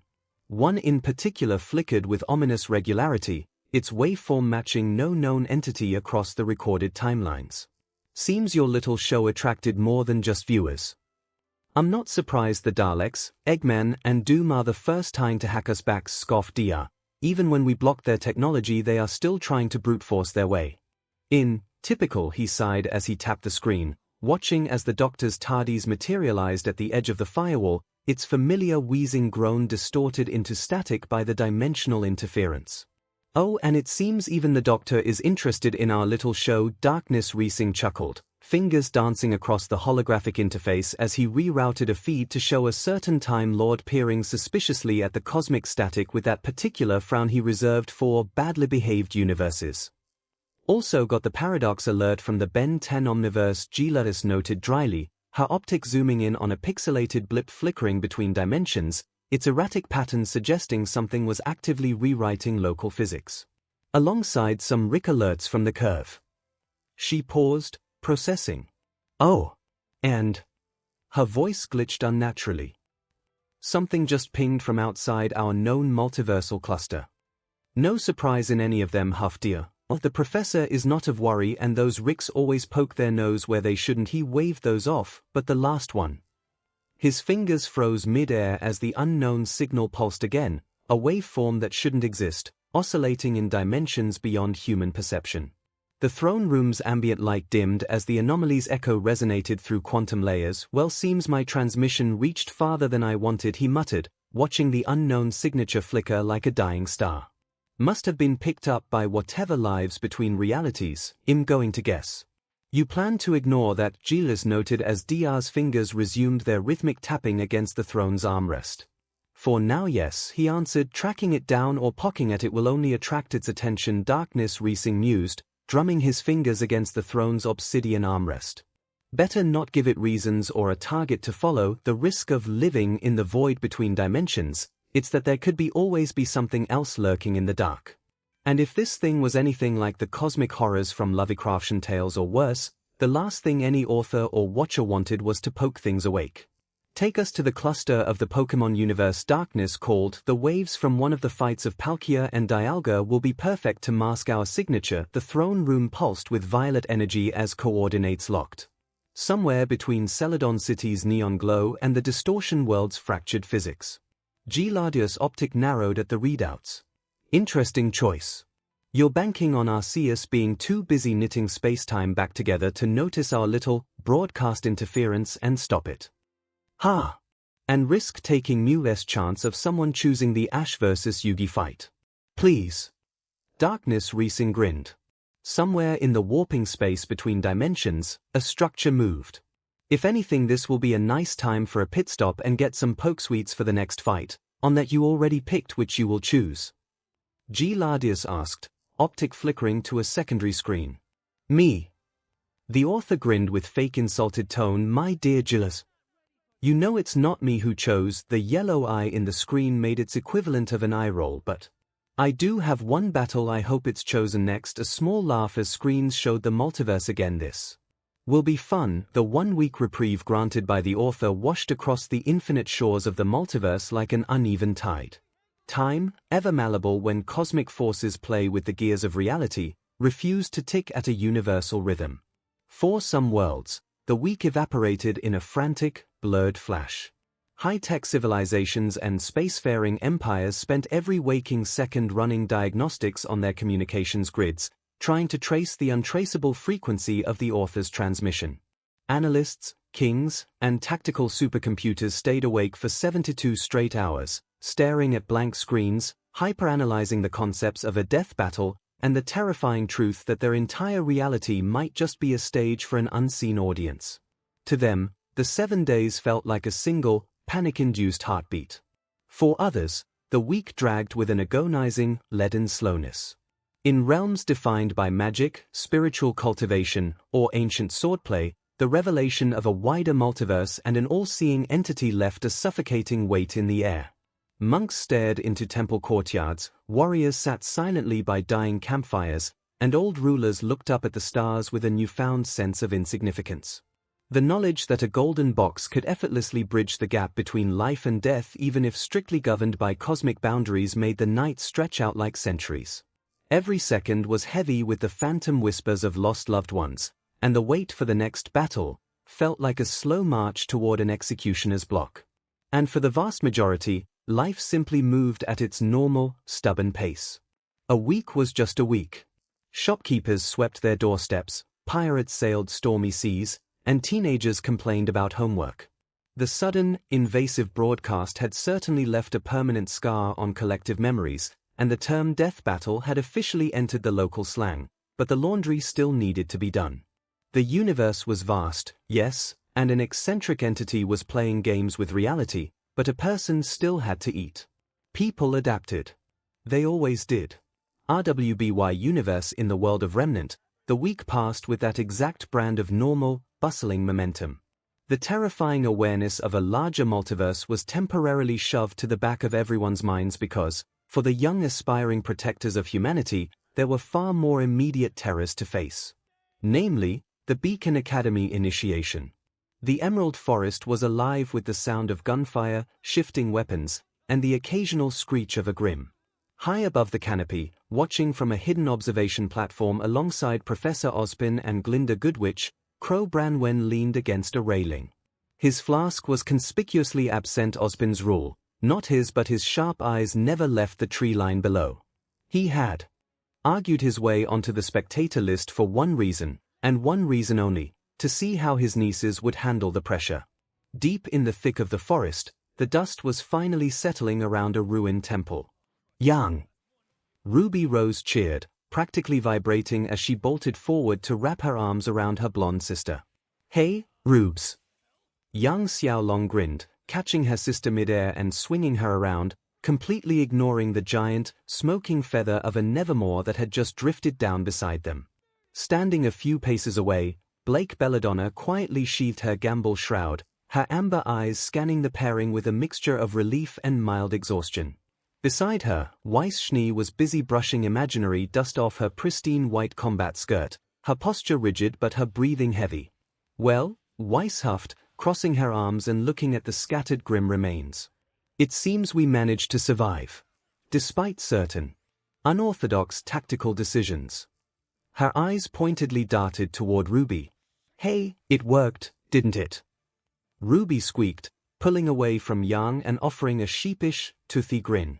As the girls began to gather the relics, Crow watched from the monitors above, a proud but faint smirk tugging at the corner of his mouth. He had watched the entire trial, including the moment Ruby had found herself momentarily cornered by a pack of beowulfs without enough room to swing Crescent Rose's massive blade. Instead of panicking, the kid had reached into her tactical belt and hurled a handful of sharp, crimson-painted projectiles. They weren't standard dust crystals or traditional throwing knives. They were hand-forged, aerodynamic, crescent-shaped throwing blades, heavily inspired by a certain brooding, cape-wearing billionaire the entire world had watched on a floating screen just a week prior. Ruby's improvised batarangs had sliced cleanly through the leading Grimm's eyes, buying her the exact second she needed to vault backward and deploy her scythe. The kid had spent half the week in the workshop with a blowtorch and a pile of scrap metal, muttering about prep time and optimal aerodynamic curves. Crow had thought she was just hyperfixating on the broadcast, but seeing her actually implement it in the field. The kid was a genius, even if her inspiration came from a guy who just lost a multiversal fistfight. An hour later, the grand hall of Beacon Academy was filled with the chatter of exhausted students. Professor Ozpin stood at the podium, his green eyes reflecting the overhead lights as he tapped his cane against the floor. Ruby Rose. Weiss Schnee. Blake Belladonna. Yang Xiaolong. Ozpin's voice echoed clearly through the microphone. The four of you retrieved the white rook pieces. From this day forward, you will work together as Team RWBY. Led by Ruby Rose. Yang let out a boisterous cheer, throwing her arm around a completely stunned Ruby, while Weiss let out a dramatic, defeated sigh. Up in the balcony, Crow gave a small, silent nod of approval to his niece. The one-week deadline was almost up, the author's shadow still lingered over the sky, and the universe was entirely unpredictable. But as Team RWBY officially formed, Remnant felt like it was exactly where it was supposed to be. Let the next battle come. They'd be ready. Avatar Universe Last Airbender era. The rocky shores of the volcanic island were cloaked in a heavy, humid mist. Team Avatar had finally reached the designated rendezvous point, a secluded bay hidden by treacherous reefs, where they were to wait for the rest of the invasion force. The day of the Black Sun was fast approaching, and the fate of the entire world rested on the shoulders of a few ragtag rebels and a handful of teenagers. Camp had been set up in a hollowed-out sea cave. The gentle lapping of the tides against the stone should have been soothing, but the silence inside the cave was suffocating. Aang sat cross-legged on a smooth boulder near the water's edge, staring blankly out into the dark ocean. His glider lay resting against his knees. Outwardly, he looked like the picture of meditative calm, but inwardly, his mind was a raging tempest. He couldn't shake it. He couldn't shake the heavy, echoing words that had played out across the sky a week ago during that reality-shattering broadcast. But more than the broadcast itself, it was Topher's blunt, uncompromising reaction to it that still haunted him. He is supposed to do something similar when he faces the Fire Lord, right? Toph smirked while cracking her knuckles.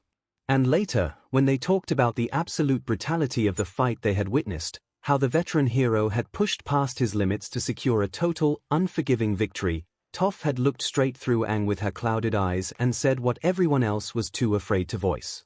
You're going to have to do worse to the Fire Lord, Twinkle Toes.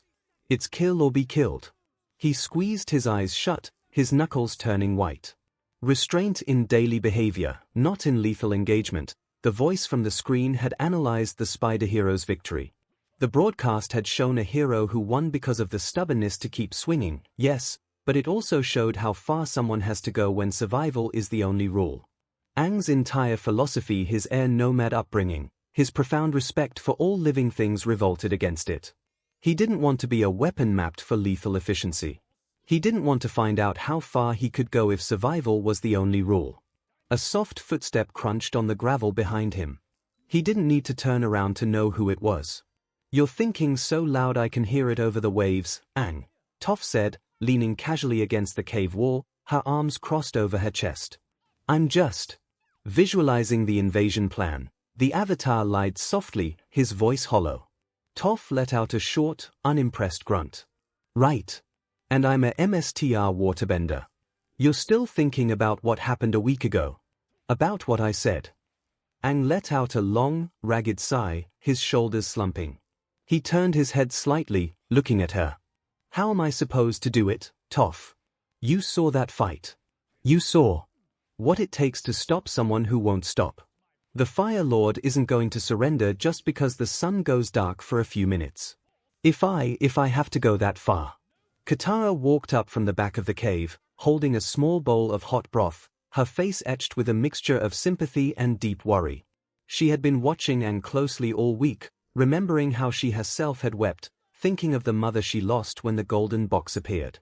She stepped between Aang and Toph, placing a gentle hand on his shoulder. You don't have to be like them, Aang, the waterbender murmured softly. The people on that screen. They come from worlds where everything is broken, where heroes are forged in alleys and trauma. But you're the Avatar. You fight with hope stitched into who you are. But she's right, Katara, Aang whispered, his voice cracking as he looked down at his reflection warping in the dark sea water. What if my best isn't enough when it counts? What if the only way to save the world is to become something I hate? Toph uncrossed her arms, her expression softening just a fraction, though her posture remained unyielding. I didn't say it to be mean, Twinkle Toes. But the Fire Lord isn't a simulation. When the eclipse happens, we only get one shot. I just need to know you're not going to hesitate when he fights back like a cornered animal. Aang didn't answer. He looked past them, out toward the horizon where the rest of the Alliance fleet would appear. The week of waiting was over. The normal pace of their world was shifting back into the high-stakes reality of war, and the phantom weight of a multiversal lesson hung heavily over the young Avatar's head. He knew he had to find a third way. A way that didn't require him to break his own soul. Or the upcoming Black Sun would set on the world forever. Lord of the Ring universe. While other worlds spent the 7 days in existential dread or frantic analysis, the free peoples of the West had no such luxury. For them, the broadcast was merely a strange, distant thunder in a sky already choked with the smoke of Mount Doom.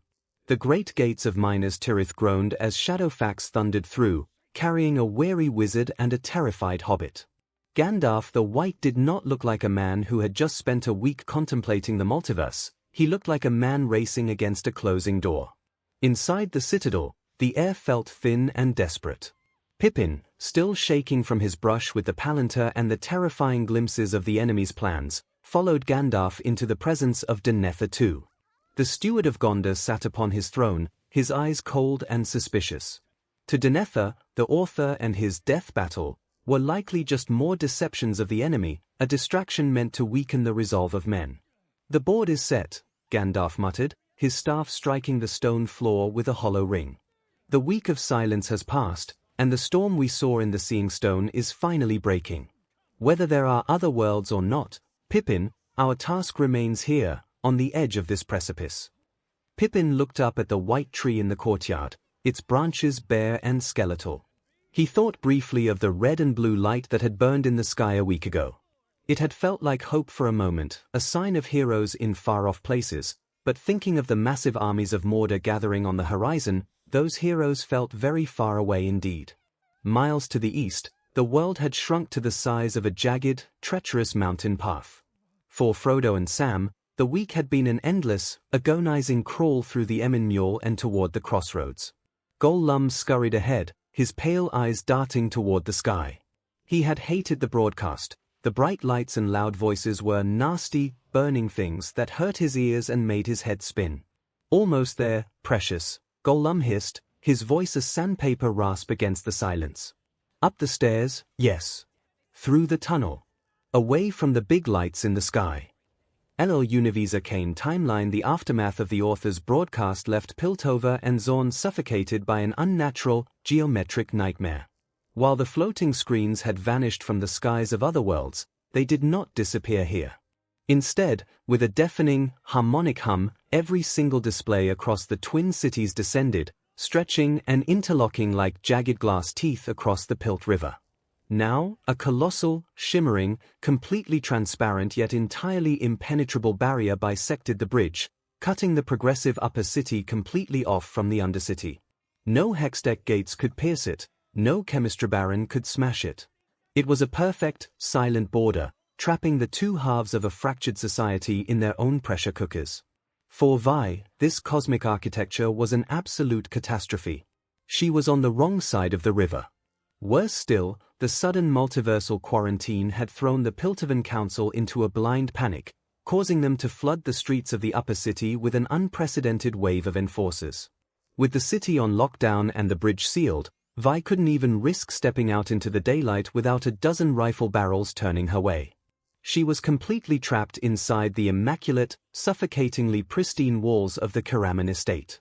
Down in the grand parlor, Vi paced back and forth across a priceless, hand-woven rug, her heavy boots leaving faint smudges on the fabric. She was in her shirt sleeves, her wrapped knuckles twitching, looking like a caged animal trying to figure out how to chew through steel bars.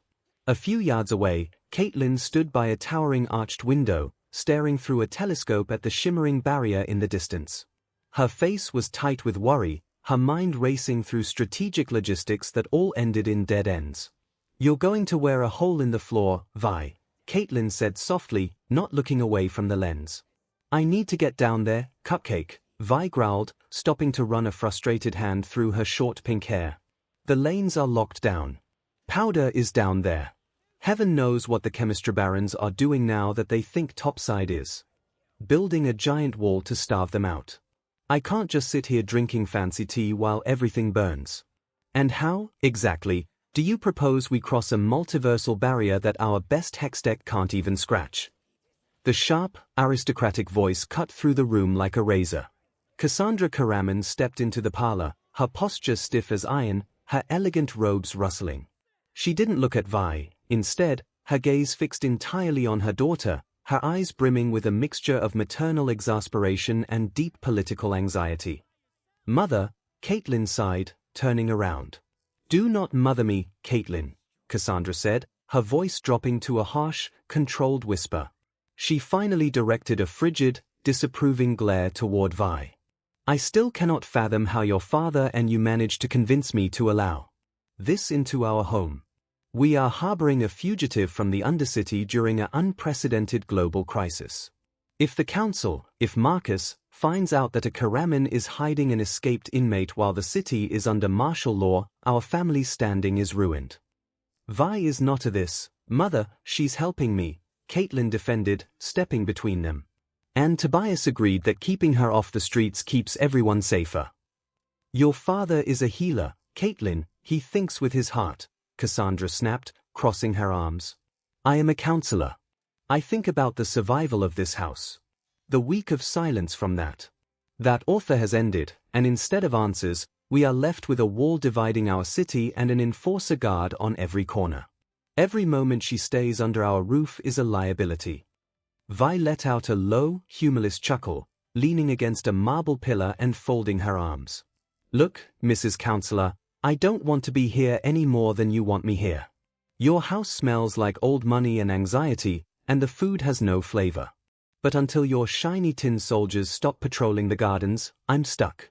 So how about we just stay out of each other's way?"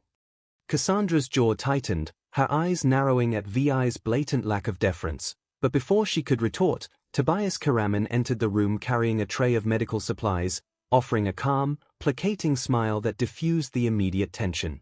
The week had passed, the cosmic countdown was over, and the physical barrier on the bridge was a constant, shimmering reminder that the rules of their world had been forcibly rewritten.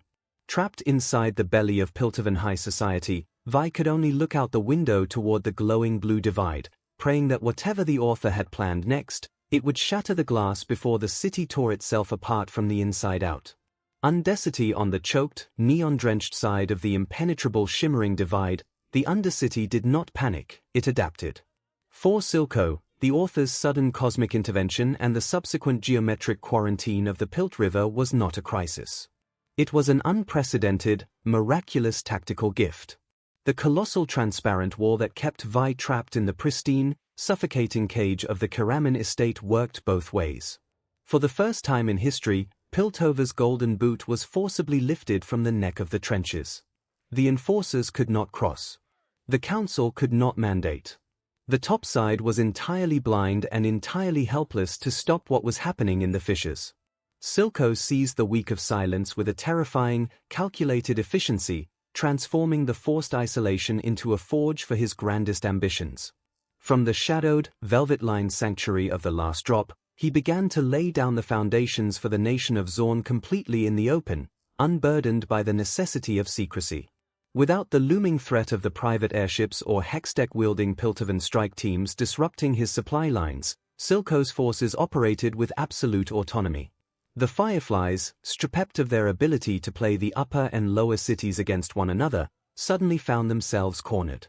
𝐶𝐵𝐾 and the Chemistry Baron enforcers systematically locked down the lower ventilation S and pipeline networks, suffocating the localized resistance movements while 𝐒𝐿𝐭's recruiters moved through the middle levels, rallying industrial sympathizers, rogue chemists, and disgruntled miners to the cause of true independence.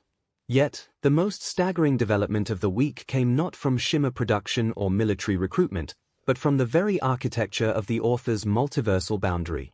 Excerpt from the logbooks of the Fissures Laboratory 04. The structural composition of the vertical glass lattice spanning the Pilt River defies traditional elemental classification. However, localized atmospheric monitoring indicates a severe pressure differential. The screens are drawing. The localized gray silt and airborne chemistry toxins are being actively pulled toward the surface of the barrier and neutralized.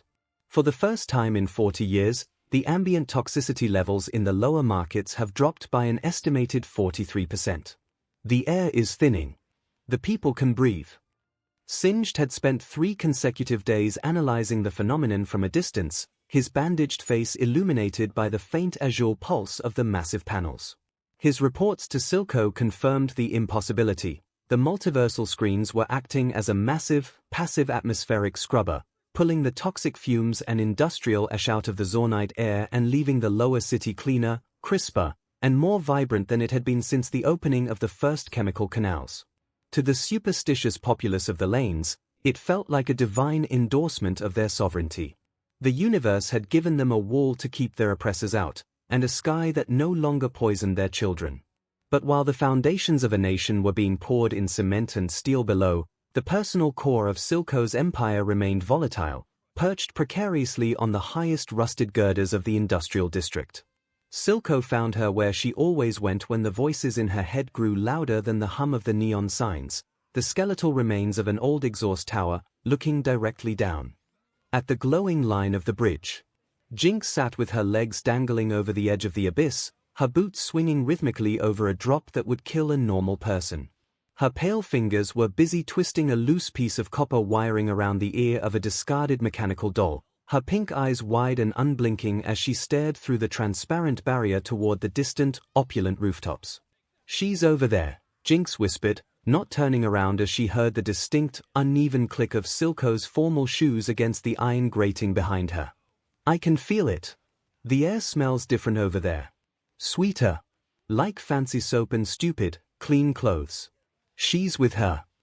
𝐒𝐿𝐭 stopped a few paces back, his long coat snapping gently in the newly cleared, crisp breeze of the chasm. He didn't offer a lecture on tactical positioning or statecraft. He simply looked at the jagged, brilliant girl who had become the center of his world, his scarred face softening with a rare, fiercely protective warmth. He tapped his cane against the steel beam, drawing her attention. "Let her stay there, child," he said, his voice dropping to that low, hypnotic purr that always seemed to ground her erratic thoughts. "Let the topside keep its prisoners and its pink-haired anomalies. They are trapped behind a wall of their own making, trembling in their towers because they know the world they built is slipping through their fingers." Jinx paused her frantic twisting, her head tilting at a sharp, unnatural angle as she looked up at him through her messy blue bangs. "But she promised. She said she came back for me. But she's on the wrong side of the glass. She's with the hat girl. The shiny enforcer girl. They're probably laughing at us." "Laughing at me?" "They aren't laughing," 𝐒𝐿𝐭 replied firmly, stepping closer and placing a gentle, leather-gloved hand on her shoulder. "They are terrified. Because while that Piltover girl stands by her windows counting her coins, You are up here, untouchable. We have the air now, Jinx. We have the streets.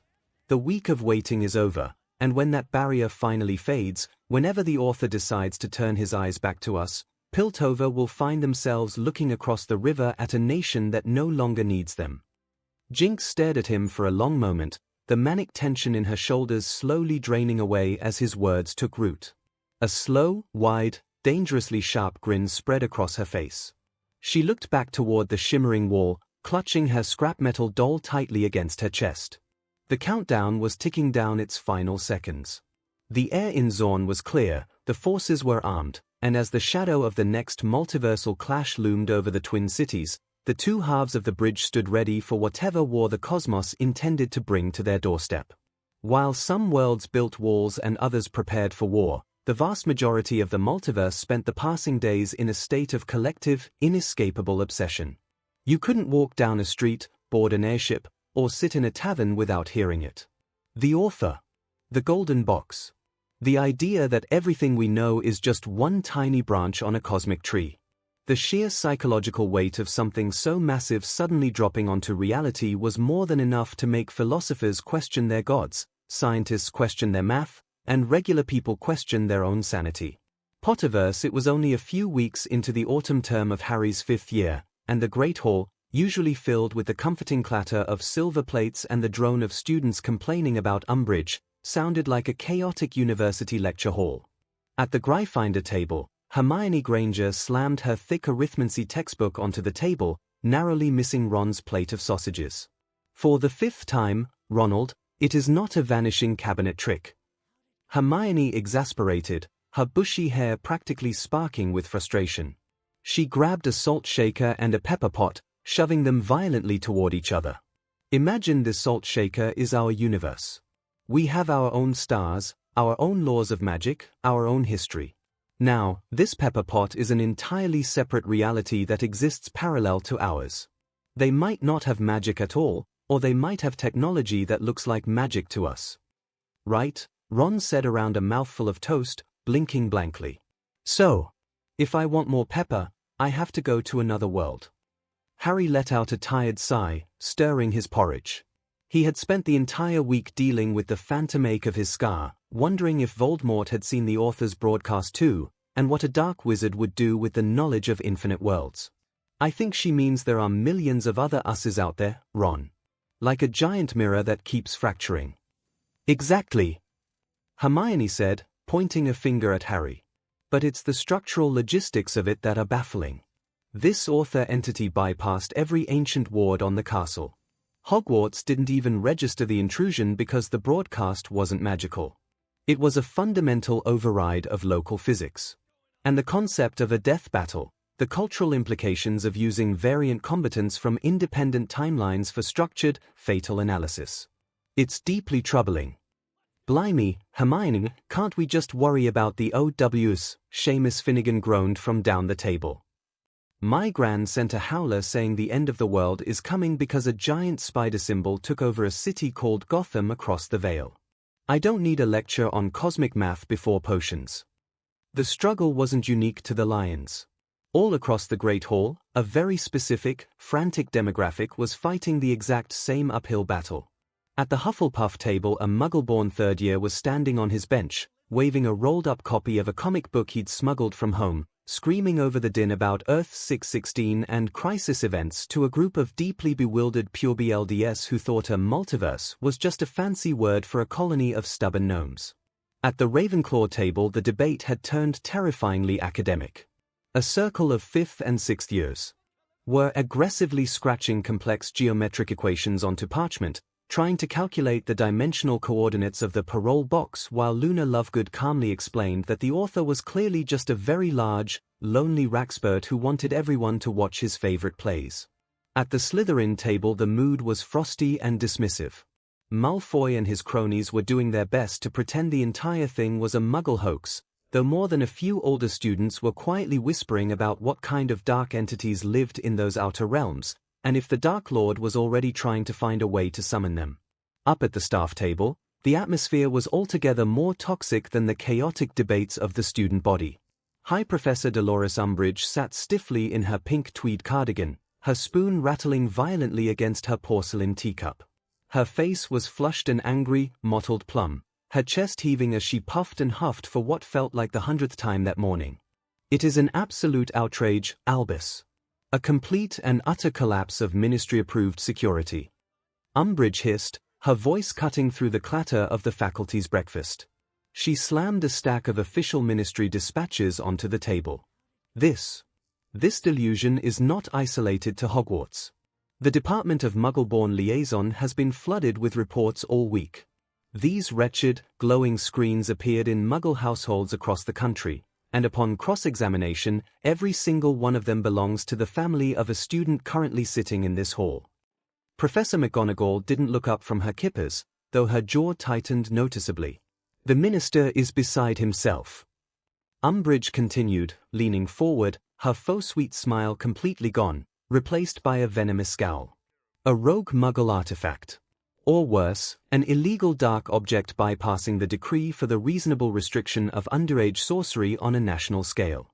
Once again, I am demanding that you, as headmaster, take administrative action and dismantle whatever enchantment is causing this obscene death battle nonsense. Yet, Albus Dumbledore remained entirely quiet. He sat in his great gilded chair, his silver beard tucked neatly into his belt, his blue eyes staring fixedly into his goblet of pumpkin juice. He didn't offer a calm, philosophical rebuttal. He didn't twinkle his eyes. He just sat there, a profound, uncharacteristic stillness hanging over him. The rest of the staff assumed the headmaster was simply exercising his legendary patience, letting the High Inquisitor tire herself out. But the truth was far more humbling, and a great deal more painful. The day after the initial broadcast, when the giant screen in his private tower had refused to clear its interface, Dumbledore had decided to test the limits of this author. He had drawn the Elder Wand, the most powerful magical instrument in existence, and channeled a localized, incredibly dense unraveling charm directly into the glass panel. He hadn't even finished the incantation. The moment his magic brushed the screen, the universal physics governing the display hadn't just resisted the spell, they had weaponized it. A blinding, searing arc of pure, non-magical kinetic electricity had surged down the length of the Elder Wand, striking Dumbledore square in the chest. It was a violent, white-hot zap that had instantly dropped the greatest wizard of the age to his knees, gasping for air as his heart stuttered behind his ribs. Before he could even reach for a potion, a piece of crisp, modern white paper had materialized out of thin air, fluttering down to land right on his desk. Written in a sharp, completely unapologetic scrawl, it read, "Tier Y again and I will increase the voltage." Signed, the author. The only reason nobody in the castle knew about the absolute failure of the Elder Wand was because the screen itself had acted with terrifying efficiency. A fraction of a second after the shock, a gentle, localized beam of emerald light had washed over Dumbledore, instantly knitting his damaged muscle tissue, stabilizing his pulse, and erasing the burn marks from his robes. It was a flawless, instantaneous healing charm performed by a piece of technology, leaving him physically perfect but intellectually checked. "Albus!" Umbridge barked, snapping him back to the present. "Are you even listening to me?" Dumbledore finally looked up, his expression smooth, unreadable, and deeply tired. He reached out, his hand entirely steady as he picked up his teacup, though his fingers still tingled with the phantom memory of a cosmic shockwave. "I hear you loud and clear, Dolores," Dumbledore said softly, his voice carrying a weight that silenced the immediate section of the table. "But I fear the Ministry must learn a lesson that the stars have been trying to teach us for millennia. There are some storms in this wider creation that a wand simply cannot disperse. We must wait, and we must watch." Cypher verse Boiling Island. The atmosphere inside the Owl House was surprisingly relaxed compared to the existential panic gripping the rest of the cosmos. Gathering everyone together hadn't been hard, especially since the giant, glowing screens had effectively paused the normal magical chaos of the Boiling Isles. 𝐒𝐿𝐴 stood in the center of the living room, using a piece of charcoal to draw a giant, messy tree on a large piece of parchment pinned to the wall. Sitting on the couch and the floor around her was her makeshift, cross-dimensional family: Ida, King, Willow, Gus, Amity, Hunter, Lilith, her mom Camilla, and V. Unlike Hermione Granger's grueling academic battle back at Hogwarts, Luz was actually having a much easier time getting her point across. "Okay, so see this trunk?" Luz said, tapping the charcoal against the base of the drawing. "This is what we know. The human realm and the demon realm. You guys already get dimensional travel because we do it all the time. But the multiverse isn't just about moving between two worlds.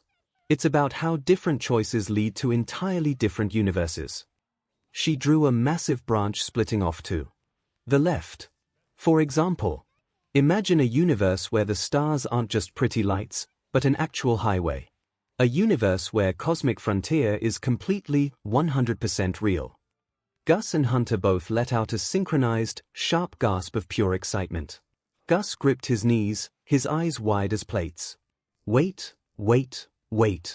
You mean Captain Avery is out there right now? In a real starship? With the plasma thrusters? And the tactical visor? Hunter added, his usually stoic posture completely vanishing as he leaned forward, practically vibrating. "Luz, is there a map to this universe? Can we build a portal out of cosmic stardust?" "We'll get to that." Luz laughed, waving her hands before drawing another branch on the opposite side. She smirked, glancing over at the kitchen counter where Ida was casually sharpening her hook hand, while Lilith sat primly beside her sipping tea. Or, imagine a universe where the roles were reversed. A universe where Ida cursed Lilith instead of the other way around, making Lily the mysterious, brooding Raven Lady of the Boiling Isles. Ida paused her sharpening, letting out a loud, theatrical mock scoff. "The Raven Lady? Oh, please. That sounds like a cheap knockoff you'd buy at a night market stall. Ravens are just edgy crows, Lily. Nothing beats the Owl Lady. The feathers have more volume, the cry has more terror. It's a classic for a reason." Lilith rolled her eyes, though a small, amused smile tugged at her lips. "Yes, Idalin, we all know you're entirely irreplaceable in your law-breaking antics." Amity, sitting close to Luz on a footstool, tilted her head thoughtfully. "So, if every choice makes a world, is there a world where things are completely flipped? Like, structurally?" "Oh, totally." Luz beamed, pointing her charcoal at Amity. "There could be a universe where you, Willow, Gus, and Hunter are all regular humans living in Connecticut, and I'm the weird witch girl from the demon realm who accidentally stumbles into your lives." Willow chuckled, resting her chin in her hands. "Honestly, seeing Hunter try to figure out a human cellular phone without magic sounds like a universe I'd pay to see." "Hey!" Hunter protested, his face flushing slightly. Camila sat on the arm of the couch, holding a mug of warm cocoa, watching her daughter command the room with a mixture of maternal pride and lingering relief that they were all safe together. V sat right next to her, comfortably shifted into her human form, nodding along. "And get this, Mom," Luz said, her voice dropping to a theatrical, conspiratorial whisper as she drew one final, glowing star at the very top of the parchment tree. "There could be a universe where you are actually the secret author of the Good Witch Azura books. Or better yet, a universe where you are Azura herself, living in secret on Earth, hiding your magical staff in the hallway closet next to the winter coats." Camila let out a bright, genuine laugh, shaking her head. "Oh, Mija, I don't think I have the posture to wear a shiny tiara and fight Dark Lords. I'm much better at handling escaped basilisks and rowdy palismen. See? You guys get it." Luz cheered, throwing her arms up. Ida leaned back against the kitchen counter, crossing her arms as she mulled over Luz's explanation. "Okay, kid, I get the whole tree of weirdness thing," she said, gesturing vaguely at the parchment. "But where does this author guy fit into the branches? And these watchers the broadcast mentioned? Are we talking about some kind of cosmic landlords, or just really dedicated hobbyists?" Luz tapped her chin with the charcoal, her expression turning thoughtful as she tried to bridge the gap between their experiences and the staggering scale of the author's operation. "Well," Luz started, looking around at the group. "Based on what we've seen so far, the author is kind of like the Collector. You know how the Collector sees everything as a game and has all that power over reality. It's like that, but way less chaotic and way more librarian-like." Luz explained that while the collector wanted to play, the author seems more interested in documenting and cataloging everything across the multiverse. She pointed out that instead of turning people into puppets for fun, the author treats every universe like a book in a massive, infinite library. She theorized that the Watchers are like the ultimate audience, billions of people from every reality just sitting in the reading room while the author manages the shelves. Think of it like this, Luz added, her eyes brightening. The collector is the kid who wants to smash his toys together to see what happens. The author is the guy who carefully places the toys on a shelf, writes down their backstories, and then occasionally sets up a death battle just to see which toy is technically the sturdiest. He's a cosmic archivist with a really, really big TV. Great, Ida muttered, turning back to her hook hand. So we're not just living in a magical trash heap, we're living in a magical trash heap that's being audited by a guy with a clipboard. I think I preferred the Emperor. Amity nodded slowly, her hand resting on her chin. So he's not just watching us for fun. He's studying us. The death battle isn't just a show, it's a research project. Exactly. Luz chirped, despite the slightly chilling nature of the thought. And now that the week is up, I think we're about to find out what the next chapter of his research looks like. Ben 10 Universe Omniverse Timeline. The neon signs of Bellwood flickered under a sky that had been dominated by the author's interface for 7 straight days. On every news channel from the Earth-based networks to the intergalactic feeds, the death battle was the only topic of discussion. Public opinion was a chaotic mess of fear and fascination. Some theorized it was the precursor to a hybrid-level invasion, while others were already selling bootleg t-shirts featuring the red and blue spider emblem. Inside the Plumbers HQ, the atmosphere was thick with tactical anxiety. Rook Blanco was busy running a cross-reference scan of the parole box. Energy Signature and Plumber squads were on high alert across the quadrant. Meanwhile, at Mr. Smoothie, Ben Tennyson leaned back in his seat, noisily vacuuming up the last of a lime and grape smoothie. Ben, could you please take this seriously? Gwen snapped, her eyes glowing with a faint pink hue as she paced in front of their table. We are talking about an entity that hijacked every piece of technology in the galaxy. We don't know who this author really is, or what his watchers want. This is a level 5 multiversal event. Minimum, Kevin added, leaning against his car with his arms crossed. My scanners are still picking up weird feedback from those screens. If this guy decides to start a death battle in the middle of Bellwood, we're the ones who have to clean up the mess. And I just got a new coat of paint. Ben lowered his smoothie, letting out a satisfied, and looked at them with a shrug. Guys, chill, Ben said, a smirk playing on his lips. It's been a week. If he was gonna blow us up, he would have done it when he had the surprise factor. Besides, it's not like we haven't dealt with the multiverse before. Remember the whole evil Ben's thing? Or the time the Chronosapien bomb almost wiped out every reality. This is basically a Tuesday. It is not a Tuesday, Ben. Gwen countered. The power scale here is, whatever it is, I'm the greatest hero in the universe, right? Ben interrupted, tapping the face of the Omnitrix. If this Darkness Rising guy turns out to be another interdimensional JRK looking for a fight, I'll just go Alien X and reality check him. Or way big. Actually, feedback could probably just eat the broadcast. He leaned back, looking up at the sky where the faint outline of the interface was beginning to pulse again. Plus, Ben added, his tone becoming a bit more grounded, Professor Paradox hasn't dropped by to give us a cryptic warning or a bag of gum. If the Chrononavigator himself isn't worried enough to show up, it means the timeline isn't screaming yet. So, I'm gonna finish my smoothie, and we're gonna wait for the next round. A very astute observation, young Benjamin, a cheery, British-accented voice echoed from the empty space beside their table. Ben yelped, nearly choking on his straw as Professor Paradox materialized in a soft, blue shimmer of chronological energy, his classic trench coat immaculate and his pocket watch ticking rhythmically in his hand. Paradox! Gwen gasped, standing up. Are we in danger? Is the timeline collapsing? Not quite collapsing, my dear Gwen, but the architecture of reality has certainly become uncomfortably crowded, Paradox said, his jovial demeanor shifting into a rare, deeply serious expression as he looked down at the trio. He turned his gaze to Ben. And while I appreciate your confidence in my scheduling, Benjamin, I'm afraid my absence was not a sign of safety. It was a sign of total operational failure. Kevin stopped polishing, his eyes narrowing. Wait. You couldn't get a read on this guy. You're a time traveler who walks between realities like you're taking a stroll in the park. Can't you just go to this guy's studio and turn off the power? Regrettably, no, Paradox sighed, pocketing his watch. I spent the better part of this week navigating the temporal streams, attempting to track the localized origin point of that magnificent, terrifying broadcast.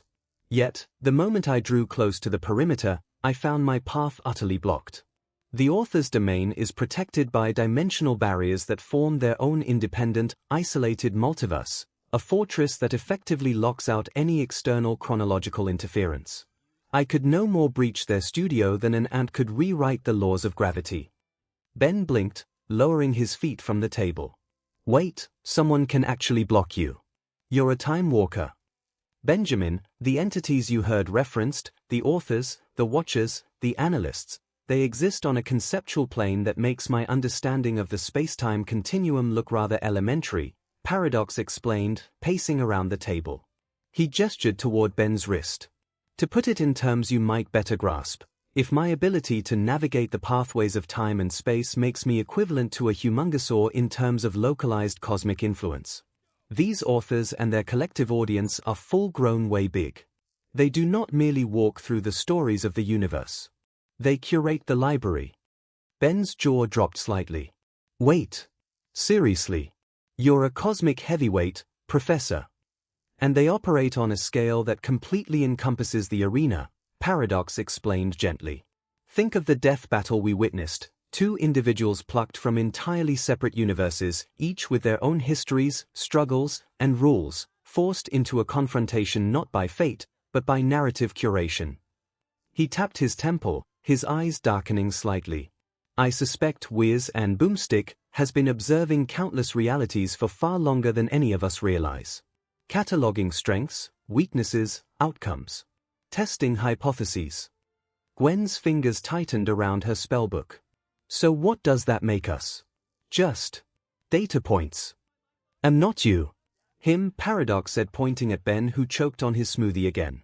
You, after all, Ben, are the greatest hero of our universe.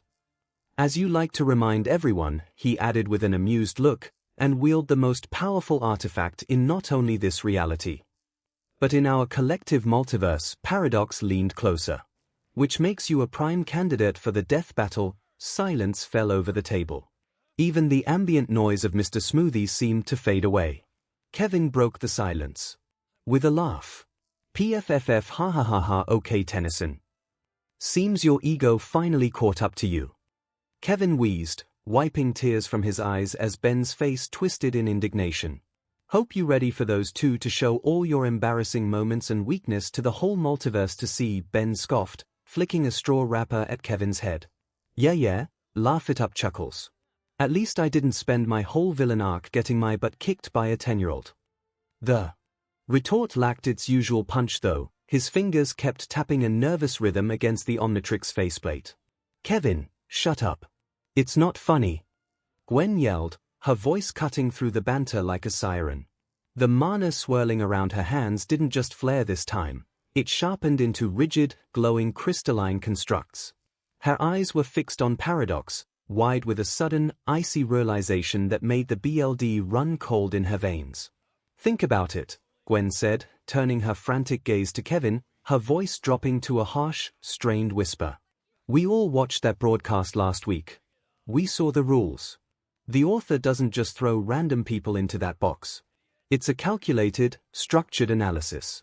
Wiz and Boomstick match people based on their abilities, their weapons, their creators. She stepped directly into Ben's space, grabbing his jacket sleeve and pulling his wrist up so the green dial of the Omnitrix was right between them.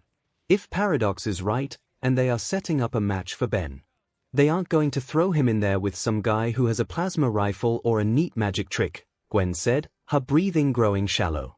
The Omnitrix can alter genetic code on a subatomic level. It can turn him into a planetary-level powerhouse or a literal god. If the author is choosing a variable to match that, It means whoever they put in that box with Ben is going to have an artifact, a power, or a weapon that can completely rival the most powerful device in our entire reality. Kevin's laughter died instantly. His grip on the wrench tightened, his eyes dropping to the green watch face.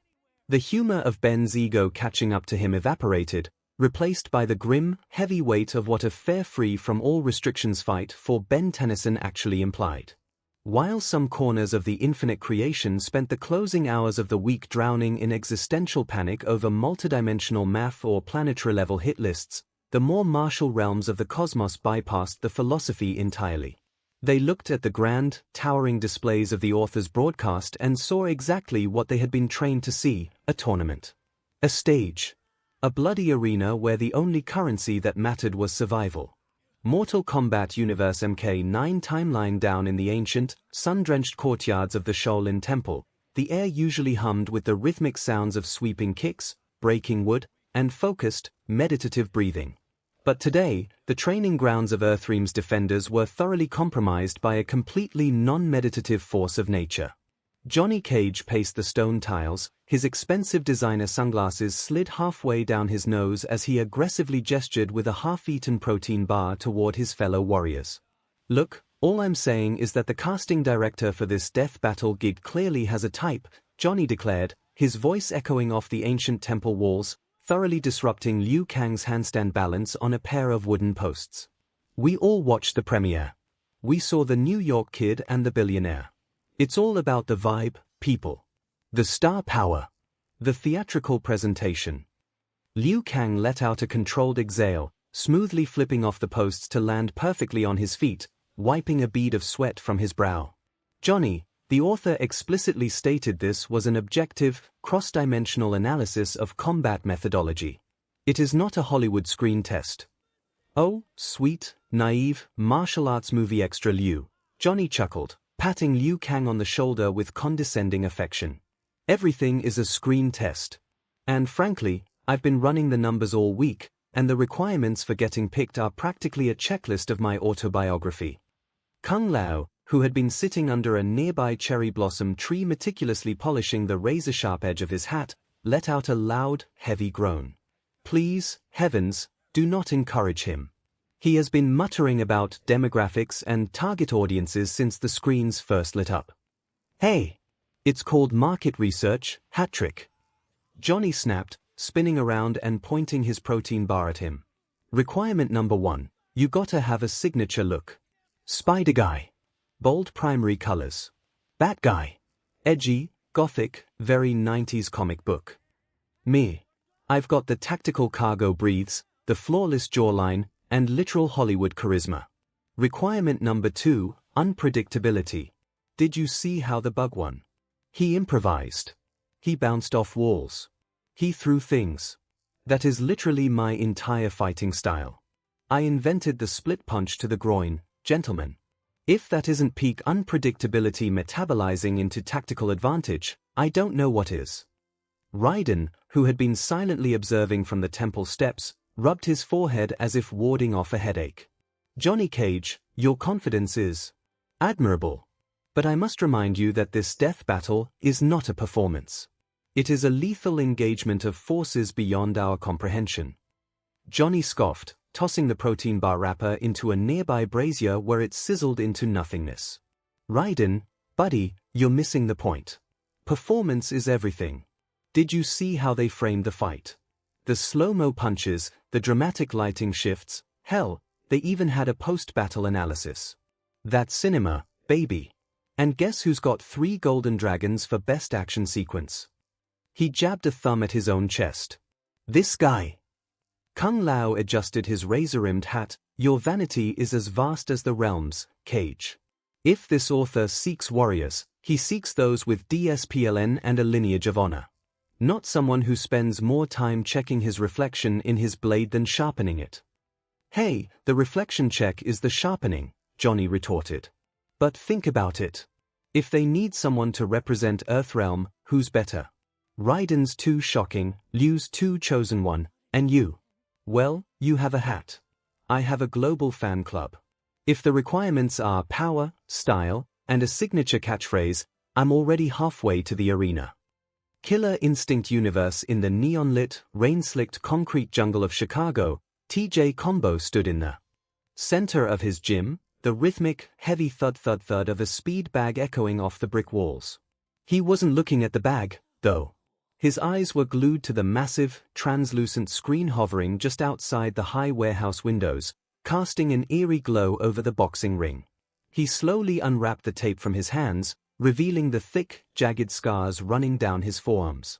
Those scars were a roadmap of his worst mistakes, the physical proof of the cybernetic implants Ultratech had stuffed into his muscles, and the brutal surgery he had to endure to rip them out when he decided he wanted to be a real man again. He had climbed to the absolute top of the world, a heavyweight champion with everything, only to fall harder than anyone in history when the truth about his enhancements came out. Ultratech had bought him, used him, and then, the second he tried to rebel, their media machine painted him as a pathetic cheater, a washed-up loser, and a corporate asset gone bad. But as TJ stared at the lingering interface of the author's broadcast, he didn't feel the existential dread that was gripping the rest of the world. He felt a spark. A cold, burning hunger he hadn't felt since his first title bout. A structured, definitive analysis, the boxer muttered to himself, his deep voice bouncing off the empty bleachers. No edits. No corporate sponsors. No Ultratech spin doctors pulling the strings. He remembered watching The Spider Hero and The Tech Billionaire a week ago. The hosts, Wiz and Boomstick, hadn't held anything back. They had laid out every single flaw, every mistake, and every dark secret of those combatants for infinite worlds to see. But they had also laid out their triumphs, their heart, and their true strength. If the author chose him, Ultratech wouldn't be able to censor the broadcast. The entire multiverse would see the whole story. They would see the implants, yes, and the shame of the cheating, but they would also see him pulling those cybernetics out with his own bare hands, fighting through the agony to reclaim his soul.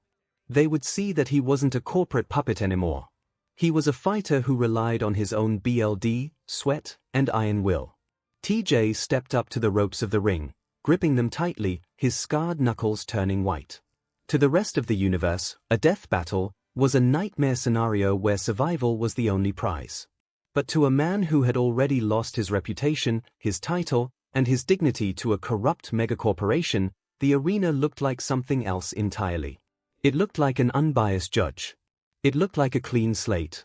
"Come on then, clipboard guy," TJ whispered, staring directly into the pulsing, geometric light of the screen. "Put me in the ring. Give me an opponent. Show the world what happens when a real champion fights without a script. I'll show 'em all what a comeback looks like."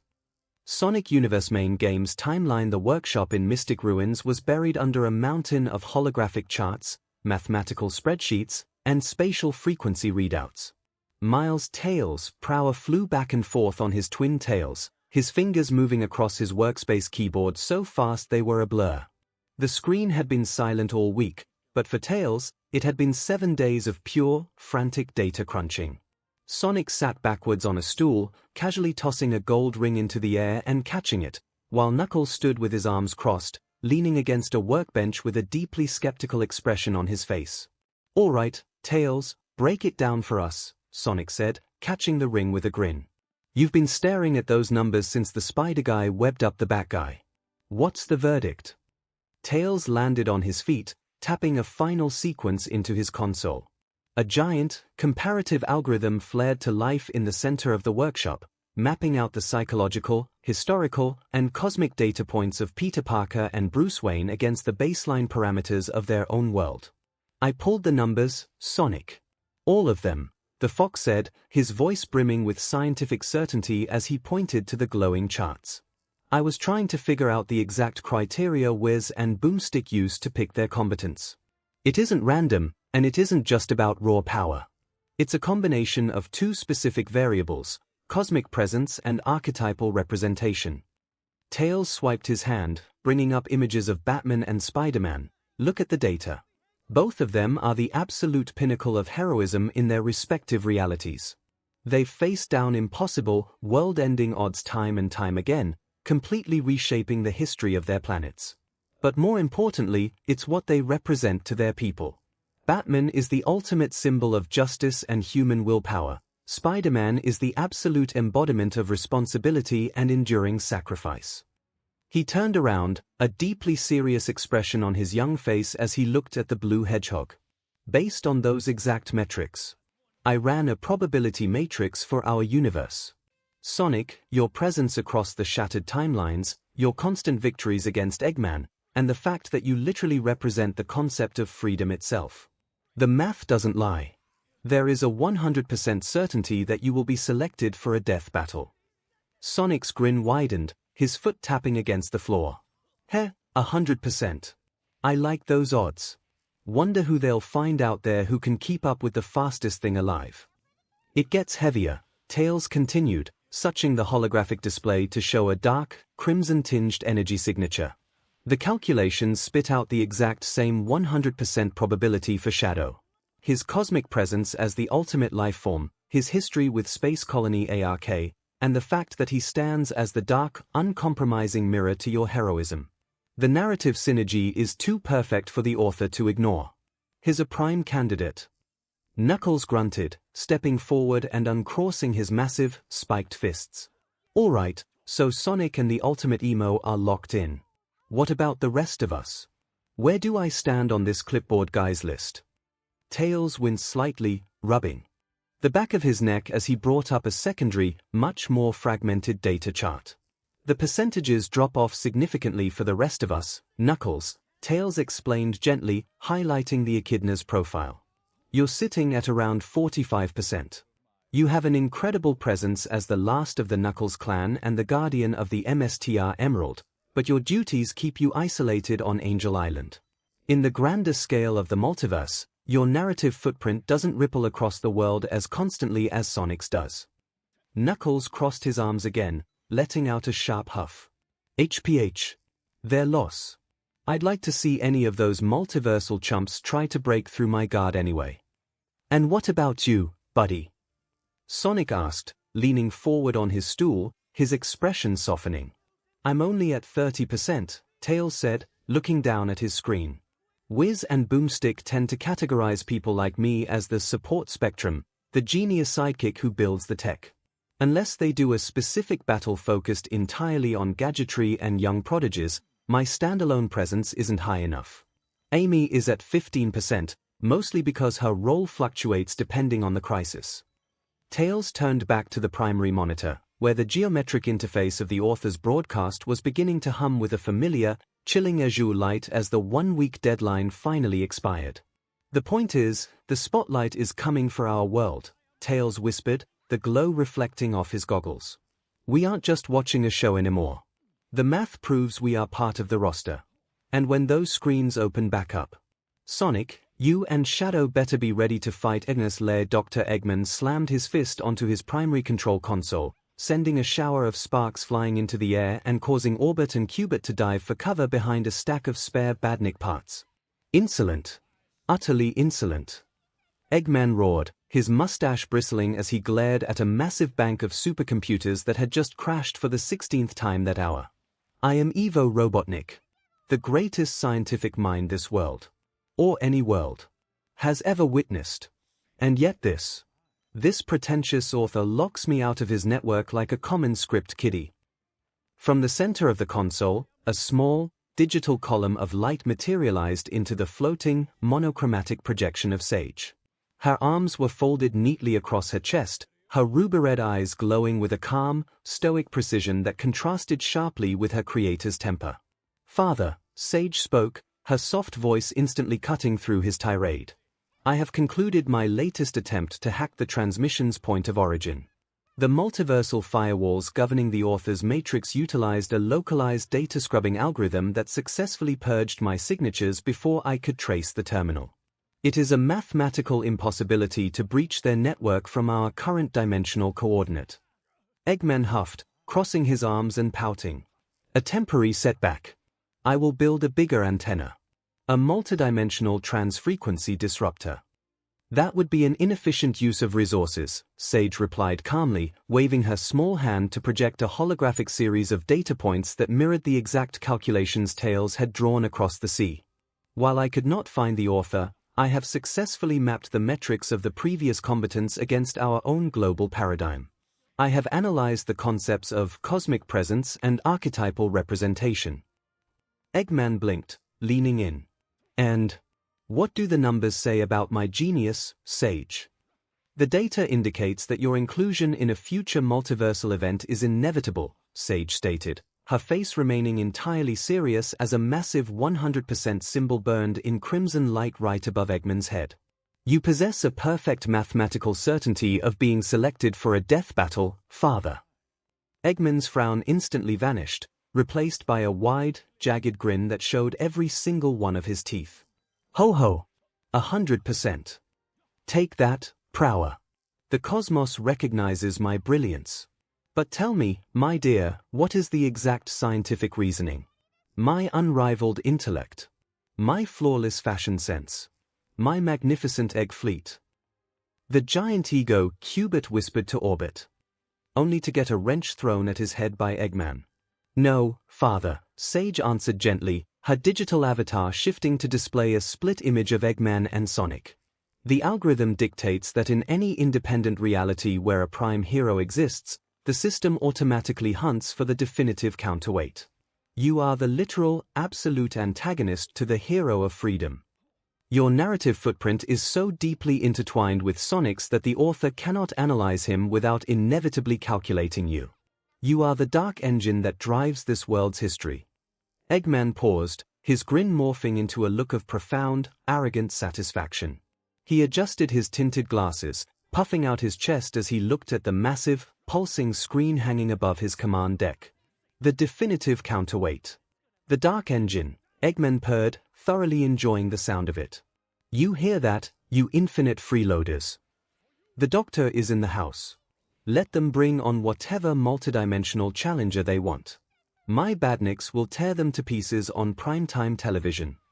Sage blinked once, her holographic fingers interlacing as she projected a secondary readout, this one showing a live feed of Sonic and Tails mid-discussion in their own workshop.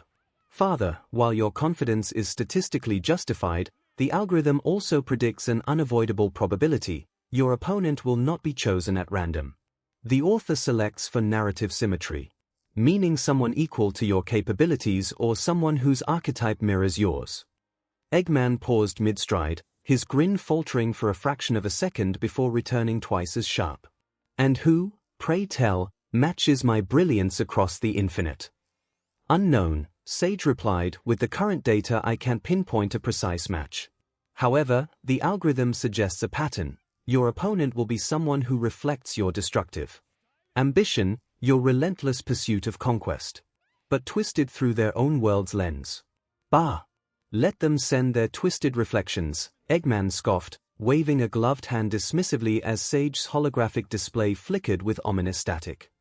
Every universe has its so-called genius, but none have my style. He tapped his temple with a smirk. However, some universes focused in one detail of death battle outside the whole fight. The possibility of knowing the future. Challenges, victories, defeats. It doesn't matter. The idea of knowing what could come for some was more important than anything else. The Legend of Zelda universe Breath of the Wild timeline before the calamity, the mountain air blowing down through the jagged peaks surrounding Kakariko village was crisp, carrying with it the faint scent of plum blossoms and damp earth. Within the secluded valley, Princess Zelda had ordered her research caravan to halt, transforming a small clearing near the village boundary into a makeshift tactical camp. Silk pavilions bearing the royal crest of Hyrule billowed softly in the breeze, surrounded by stacks of ancient Sheikah text transcriptions, measuring instruments, and crates of glowing ancient screws and gears. This unscheduled encampment had thrown the entire diplomatic and military apparatus of the kingdom into a state of severe friction.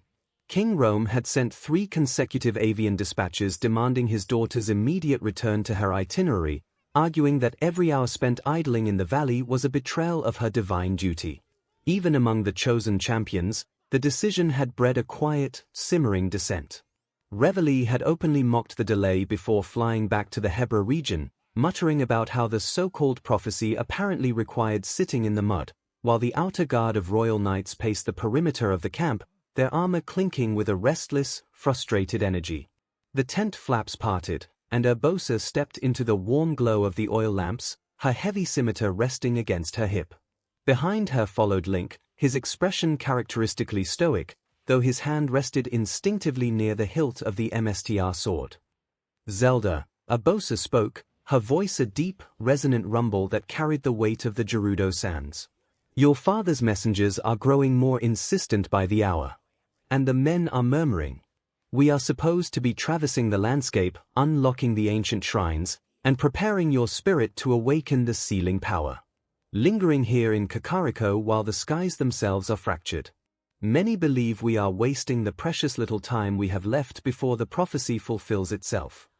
The princess did not look up immediately from the low wooden table where she had spread out her star charts and ancient blueprints.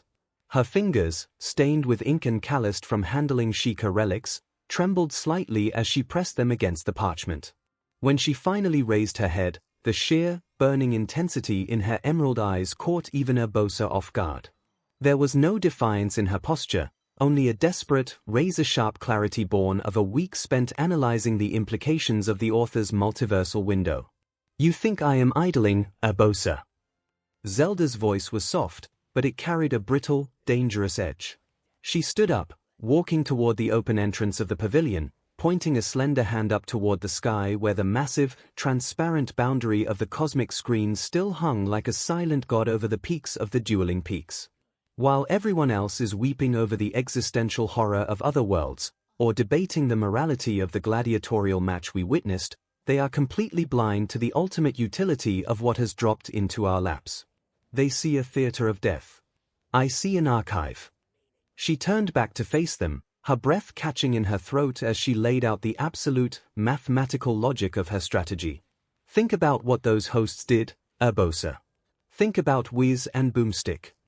Zelda urged, her steps quickening as the theory poured out of her. They didn't just show those two warriors fighting in an alley. They laid bare their entire histories. They analyzed their origins, their absolute physiological limits, their past victories, and most importantly, they detailed events that had yet to settle in the timelines of those who watched. The broadcast is a perfect, objective record of a world's destiny, stripped of myth, riddle, and poetic obfuscation. She stepped directly up to 𝐼𝐵, her hands clenching into fists. We are blindly searching for keys in the dark. We are guessing at the functions of the divine beasts. We are praying that a power I cannot even feel will miraculously manifest when a monster tears through the earth. But if anyone from our world, whether it is me, Link, you, or even the ancient heroes recorded in the tapestries is selected for this death battle, the author's parameters dictate that they must explain our context. They will show 𝐒𝐻𝑒𝑢𝑙. Link's eyes narrowed slightly, his posture straightening as the true weight of the princess's gamble clicked into place. They will show the calamity, Zelda whispered, a shudder running through her shoulders as she looked between her protector and her mentor. They will show its full, unvarnished origins. They will analyze Ganon's composition, his structural weaknesses, and the exact strategic failures that lead to our defeat. Or the precise victories that lead to our salvation. If the author turns his spotlight upon us, he will hand us the future on a silver platter. Every challenge, every trap, every death, we will know it before it happens. We will have the blueprint to stop the smoke before it ever leaves the mountain. 𝐼𝐵 remained silent for a long moment, looking from the young princess out to the quiet, lantern-lit streets of Kakariko below. The sheer desperation of the plan was palpable. It was the strategy of a scholar who felt the suffocating weight of an entire kingdom's survival pressing down on her unawakened shoulders. Yet, the tactical logic was undeniable. The multiverse wasn't just a crisis of faith. It was the ultimate intelligence asset. And yet, the Gerudo leader couldn't help but feel the princess was throwing save lines at a drowning man, except the man hadn't even realized he was underwater yet. And it wasn't a man at all, but a princess that feels like she is drowning. Star Wars Universe Clone Wars timeline. The Grand Rotunda of the Galactic Senate on Coruscant, usually a theater of calculated bureaucratic maneuvering, had descended into an absolute, unmanageable roar. The shimmering, geometric residue of the author's broadcast still lingered in the upper atmosphere of the capital world, casting an unnatural, iridescent glow over the deep orange spires of the Federal District. For 7 days, the engines of the Clone War had ground to an unprecedented, agonizing halt. The sheer electromagnetic and hyperspatial displacement caused by the Director's universal override had induced a total, galaxy-wide communications blackout, forcing both the Grand Army of the Republic and the separatist droid forces to freeze in their tracks, scrambling to recover their localized networks and secure disrupted supply lines. But the silence on the battlefields had only amplified the ideological warfare within the core. In the floating senatorial pods, high-ranking politicians, planetary rulers, and outer rim ambassadors clashed with a ferocity that rivaled any orbital bombardment. The central point of contention was no longer taxation routes or clone production bills. It was the terrifying, intoxicating promise of the death battle's analytical format. If an individual from our galaxy is selected for this cosmic exhibition, the nature of their profile dictates that the entire historical record of our conflict will be laid bare before the eyes of creation. Senator Bail Organa argued, his voice echoing through the amplification grid as his pod drifted toward the center of the chamber. The previous broadcast demonstrated an absolute, clinical breakdown of the combatants' origins, their political landscapes, and the eventual outcomes of their struggles. To ignore this potential well of intelligence is not merely stubborn. It is a betrayal of every soldier dying on the front lines. We could see how this war ends. We could see the path to peace. Absurdity countered a representative from the corporate sectors, their pod aggressively shifting forward. We are a galaxy governed by law and industry, not the theatrical whims of an extra-dimensional archivist. The separatists are undoubtedly using this communications failure to fortify their positions in the outer rim. Every minute we spend staring at the sky like superstitious primitives is a minute we lose the tactical initiative. We must focus on the war we have, not the fortune-telling of a phantom. We watched them strip away the secrets of those foreign warriors last week. If a Jedi or a separatist general is put on that screen, the author will show how this war ends. We could see the definitive victory of the Republic before another drop of BLD is spilled, argued an ambassador from the mid-rim, his pod drifting forward into the center of the arena. We are facing a coordinated separatist rebellion, not a HoloNet drama. To delay our military offensives on the off chance that a cosmic entity decides to show us our own future is a dereliction of duty, countered a militarist senator from the inner rim, slamming his fist against his pod's console. We must focus on the war we are fighting here and now, rather than chasing ghosts across the veil. High above the chaotic shouting, sitting in the ornate, central peak of the Chancellor's podium, Supreme Chancellor Palpatine watched the arguing senators with a calm, practiced mask of grandfatherly concern. His hands were tucked neatly into the heavy, crimson sleeves of his robes, his head nodding in sympathetic agreement with whichever side happened to be shouting the loudest. Beneath that mask, however, the mind of Darth Sidious was operating at a terrifying, hyper-calculated velocity, locked in a profound internal struggle. The arrival of the author's broadcast was the first variable in decades that the Dark Lord of the Sith had not personally engineered. It was an anomaly that threatened the absolute secrecy of his grand design. The risk was total, existential ruin. If the author selected a prominent figure from this galaxy, someone like Anakin Skywalker, or Master Yoda, the clinical, uncompromising nature of whiz and boomsticks analysis would inevitably pull back the curtain on the entire galactic chess match. They would mention the inhibitor chips in the clones, they would mention the engineered nature of the Confederacy of Independent Systems, they would name Darth Sidious, exposing his true identity to a multimillion-world audience before the trap could be sprung. Yet, despite the catastrophic danger, the dark side within him burned with a ravenous, irresistible temptation. The promise of seeing the future. Of seeing his ultimate victory written objectively in the architecture of the cosmos. Was a prize of unimaginable worth. If the broadcast showed the execution of Order 66, if it showed the ashes of the Jedi Temple and the birth of his empire, it would give him the ultimate confirmation of his destiny. And even if the exposure of his secrets forced his hand early, or required him to abandon years of political maneuvering, Palpatine felt no fear. He was a master of manipulation. He had spent his entire life pivoting, rewriting scripts, and turning his enemies' own strengths against them. He was entirely certain he could adapt his plans to accommodate any truth the stars dared to broadcast. Let them argue, Palpatine thought, a faint, imperceptible smirk playing at the corner of his thin lips as he leaned forward to call the Senate to order. Let the Jedi pray for a savior in the skies. If the author intends to show us the end of our war, I will simply learn the steps of my own triumph a little sooner than expected. Jedi Temple. Behind the heavy, vaulted doors of the High Council chamber, the atmosphere within the Jedi Temple was no less turbulent than the political storm raging across the Senate floor. The serene, circular room, usually a place of quiet contemplation and whispered guidance, had transformed into an arena of intense theological and strategic division.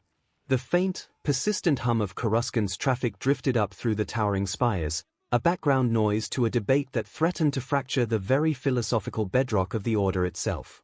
The traditional, orthodox consensus of the Jedi had always been clear and unyielding.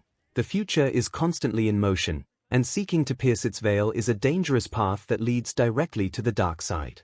For centuries, the archives had warned that peering too deeply into what has yet to pass breeds obsession, rushed decisions, and the desperate, possessive urge to control destiny, the exact temptations that had brought about the ruin of countless ancient mystics. Yet, as the massive, transparent geometric screens outside the temple windows began to pulse with an awakening, revitalized light, even the most disciplined MSTs found their rigid orthodoxy straining under the sheer weight of a 3-year galactic slaughter. To seek answers from this cosmic spectacle is to open ourselves to the ultimate deception, MSTR Mace Windu argued, his deep voice cutting through the murmurs of the chamber. He stood near the center of the mosaic floor, his arms folded tightly inside the sleeves of his traditional robes, his face set like carved stone. The dark side thrives on anxiety, on the desperate need to know what lies ahead. If we alter our strategies or rush into reckless offensives based on a foreign, unverified broadcast, we are no longer following the will of the Force. We are letting a puppet MSTR across the stars dictate the fate of our galaxy. A risk, there is. Deny it, we cannot. Mr. Yoda spoke from his hovering chair, his long ears drooping slightly with a profound, centuries-old weariness. He leaned his gnarled hands upon his Jimmer stick, his wise eyes fixed on the floor. But blind, the dark side has made us. Clouds the Force, the Sith Lord does. If a window has opened, ignore it completely, can we? It is more than just a window, MSTR Yoda. It is a scalpel, MSTR Kun countered from his seat, his vocal mask filtering his resonance into a sharp, clinical tone. We watched the previous analysis.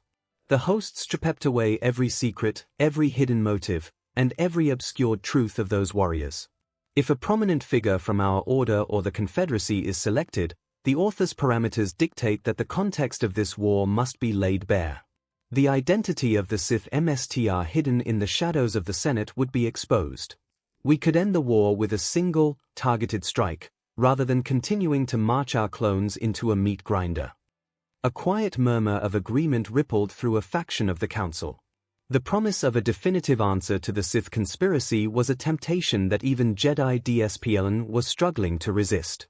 4 years, they had been chasing ghosts, playing a rigged game against an opponent who always seemed 3 steps ahead. The broadcast offered a shortcut to the truth. A way to bypass the fog of war entirely. And what of the boy? Kit Fisto asked, his large, dark eyes turning toward the empty center of the room. If the author seeks the prime variables of our reality, Anakin's name will undoubtedly be at the forefront. His cosmic presence is undeniable. The mention of Skywalker brought a heavy, suffocating silence to the chamber. If Anakin is chosen, we will finally have our answer, MSTR Obi-Wan Kenobi said softly, breaking his long silence. He sat with his chin resting in his hand, his brow furrowed with a mixture of fraternal concern and scholarly intensity. For a decade, we have argued over the interpretation of the ancient scrolls. Is he truly the one who will destroy the Sith and bring balance to the Force, or have we misread the prophecy?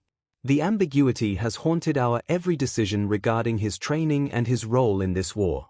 The author's hosts do not deal in riddles or poetic allegory. They deal in objective analysis. They would tell us, without bias, exactly what he is meant to become.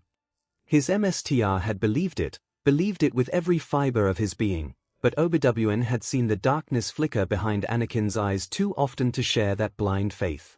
The boy was brilliant, yes, but brilliance had never been the antidote to corruption. If anything, it made the fall sharper.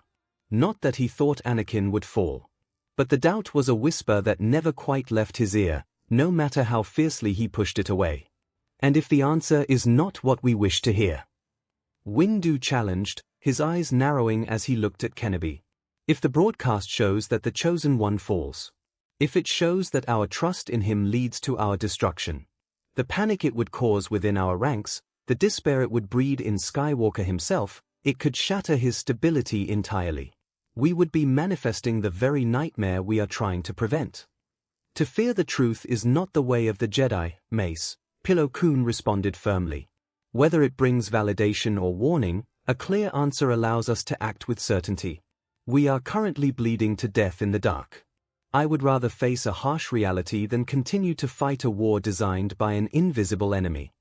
In another part of the temple deep within the quiet corridors of the Jedi Temple, far removed from the high-stakes theological warfare of the Council Chamber, Anakin Skywalker found a rare pocket of absolute isolation. With Obi-Wan locked away in the MS-only briefing, Padme entirely consumed by the frantic emergency sessions of the Senate, and Ahsoka off somewhere in the lower hangars tinkering with her starfighter, the silence of the temple felt unusually heavy. He stood alone on a secluded, sun-drenched balcony overlooking the endless, shimmering spires of Coruscant, his mechanical hand gripping the stone railing tight enough to make the servo motors click in protest. Up above, the massive, translucent screen spanning the atmosphere was roaring to life, drowning the upper city in a violent vortex of violet and gold static. Yet, Anakin wasn't looking at the static. He wasn't thinking about the staggering revelation of the multiverse. He didn't care about the academic probability matrices, nor did he share the calculated terror of Palpatine or the Jedi MSTS regarding the exposure of the future. The grand chess match of the galaxy felt entirely distant. Instead, his mind was hyperfixated on a single, quiet detail from the end of the previous broadcast, a detail that had bypassed the strategic minds of the politicians but had struck a raw, bleeding nerve deep within his soul. He was thinking about the prize. He remembered the moment the battle had concluded. The clinical analysis had ended, the simulated dust had settled, and the victor, the red and blue spider hero, had been presented with a small, glowing parole box. The author's voice had echoed across the stars, explaining its function with a cold, matter-of-fact simplicity: one day more with a departed loved one. Anakin's breath hitched in his throat, his organic hand tightening into a white-knuckled fist. If he were chosen for this death battle, if the author dragged him out into that multi-layered arena and demanded he fight for his life against whatever cosmic variable they threw at him, and if he won, would the reward be the same? The thought of it sent a violent, agonizing wave of emotion rushing through him, threatening to overwhelm his carefully maintained Jedi DSP. Images flashed behind his eyelids, vivid and unbidden: the shifting sands of Tatooine, the cold stone floor of the Tusken camp, and the fading, fragile warmth of his mother, Shmi, dying in his arms. One day, 24 standard hours to sit with her without the shadow of the Republic, without the fear of the sandstorms, without the crushing guilt of arriving too late. He could tell her about becoming a Jedi Knight. He could show her that he wasn't a SLV anymore. He could look into her eyes and find the peace that had eluded him since the day he left her behind. The sheer, intoxicating pull of that possibility was enough to make him crave the spotlight. For a prize like that, he would tear through any opponent the multiverse had to offer. But then, the dark, hypervigilant side of his mind, the part of him that was currently being driven mad by silent, shadowy premonitions of tragedy, twisted the thought into something far more complicated. Did he want it to be the same? His gaze shifted toward the distant, gleaming dome of the Senate building where Padme was currently working. If he won, he realized with a sudden, chilling clarity, he wouldn't want a day with the dead. He would want a shield for the living. He wouldn't want a token to look backward, he would want a weapon to force the future to its knees. He would want a guarantee. An absolute override of destiny that ensured Padme could never be taken from him, no matter what the Force or the galaxy decreed. A day isn't enough. Anakin whispered into the open, wind-swept air of the balcony, his yellow-tinged mechanical prosthetic flexing as the internal gears hummed. It's never enough. He didn't care if the Jedi thought it was a path to the dark side, and he didn't care if the entire multiverse was watching his secrets. If his name was written at the top of that cosmic clipboard, he wouldn't step into the arena to prove he was a hero. He would step into it to claim his prize, and heaven help whatever universe stood between him and the power to save the people he loved. But without a doubt, the universes most profoundly affected by the cosmic event were the ones directly tied to the battle itself. The ripple effects didn't just disrupt communication grids or spark political debates, they shattered the fundamental social structures of the worlds the combatants had left behind. My Hero Academia universe Izuku Midoriya walked down the familiar sidewalk on his way home from school, his yellow backpack heavy against his shoulders, his head lowered as he stared at the concrete. He was still quirkless, a fragile nobody in a world built on superhuman power. Yet, a week after the first battle, things hadn't simply returned to normal after the giant, hovering screens finally turned black. In fact, out of nowhere, this had been the most bafflingly calm week of his entire life at Aldera Junior High. The change had started at home. Mitsuki Bakugo was a woman of her word, and the moment the analysis ended laying bare the concepts of heroism, responsibility, and the toxic nature of unchecked cruelty for the entire multiverse to see, she had literally dragged Katsuki to the Midoriya apartment by his ear. Right there in the doorway, under the tearful, shocked gaze of Inko, Mitsuki had forced her explosive son to bow and deliver a blunt, furious apology to Izuku. She had left it crystal clear. If she or Inko saw even a single spot of soot or a burn mark on Izuku's uniform ever again, Katsuki would be in big, life-altering trouble. Since then, the dynamic at school had completely shifted. Bakugo hadn't become nice. He still growled, scoffed, and glared holes into the back of Izuku's head until his eyes practically watered, but he hadn't gotten physical. He hadn't touched him. And because the explosive alpha of the classroom had suddenly been leashed, the rest of the students had simply begun to ignore Izuku entirely. For a boy used to daily torment, the sudden, chilly silence was a miracle. But outside the walls of the school, the rest of Japan and the world at large was in a state of absolute media frenzy. Every local television station, international news network, and late-night talk show had spent the week replaying the footage of the death battle, breaking down the analysis of Whis and Boomstick frame by frame. On pro-hero panel shows, top-ranked heroes debated the legalities of the parole box reward, while quirk analysts filled whiteboards trying to categorize Spider-Man's spider sense and Batman's lack of a biological quirk. Hosts marveled at how Bruce Wayne could build a multi-billion-dollar arsenal out of sheer human willpower, while others argued that Peter Parker's biological mutations were functionally identical to a high-tier stealth quirk, despite the hosts' insistence that he was quirkless by their definitions. In America, the debate was even more intense. News anchors questioned whether the existence of an alternate New York implied that their own global geography was just one piece of an infinite puzzle. Prominent pro-heroes were being grilled by talk show hosts about the battle and what it could mean for their society. Look at the data they provided, a popular, highly ranked rescue hero argued on a live panel broadcast, gesturing wildly toward a frozen frame of Spider-Man lifting a collapsed concrete warehouse ceiling. The boy had no quirk factor. His genetic sequence was altered by an external, localized biological anomaly, yet his sense of societal responsibility pushed him to achieve a compliance rating that rivals the symbol of peace himself. It proves what many of us have forgotten: the heart of a hero isn't determined by the quirk registry. Directly across from him on the split screen, a stern, corporate-sponsored combat hero scowled, shaking his head with deep professional disdain. "It's an insult to the entire licensed hero system," the combat hero countered, his voice dripping with bureaucratic irritation. What the author broadcasted wasn't a hero, it was a highly volatile, completely unregulated vigilante. This Peter Parker operated entirely outside the law, without a provisional license, causing massive property damage and acting as a vigilante without any agency oversight. Glorifying a quirkless individual who relies on reckless, self-sacrificial behavior sets a catastrophic precedent for our youth. Our society relies on order, regulation, and proper quirk training. This broadcast encourages lawlessness. It was an illegal, unmonitored death match. Death arms grunted during a press conference outside his agency. Both of those individuals were operating without a hero license. While their physical capabilities are undeniable, glorifying a brutal vigilante execution on a multiversal scale sets a terrible example for the youth. Heroics requires regulation.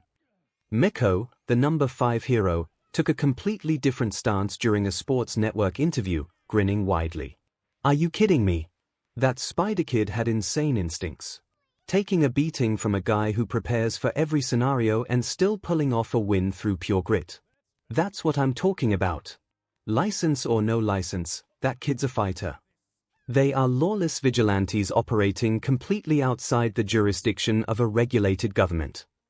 Endeavor called in an interview at his office, "This Batman relies on a hoard of wealth and weapons to compensate for a lack of innate power. It is reckless, inefficient, and sets a dangerous example for civilians who think they can play soldier without a license. I mean, the Spider-Man guy is cute in a nerdy sort of way, but he seriously needs a better PR manager." Mount Lady called when caught out in the street, "Imagine the merchandising revenue he's missing out on by staying underground. Though, that Batman guy's corporate backing. Now that is an agency budget I can respect." Even Best Jeanist weighed in during a high-fashion press conference, focusing on the symbolic nature of the fight. The Batman's cape was a masterclass in psychological tailoring. It wasn't just fabric, it was a structural extension of his silhouette designed to manipulate the fabric of his enemy's fear. But the Spider-Man, his costume was stitched by his own hands, out of cheap materials, yet it became a global symbol of hope for the working class. That is the true essence of denim: enduring, humble, and resilient. The question we must ask ourselves, an elderly, highly ranked hero argued during a live panel Izuku had watched the previous night, is whether our reliance on specialized, quirk-derived styles has made us fragile. This Batman possessed no biological optimization.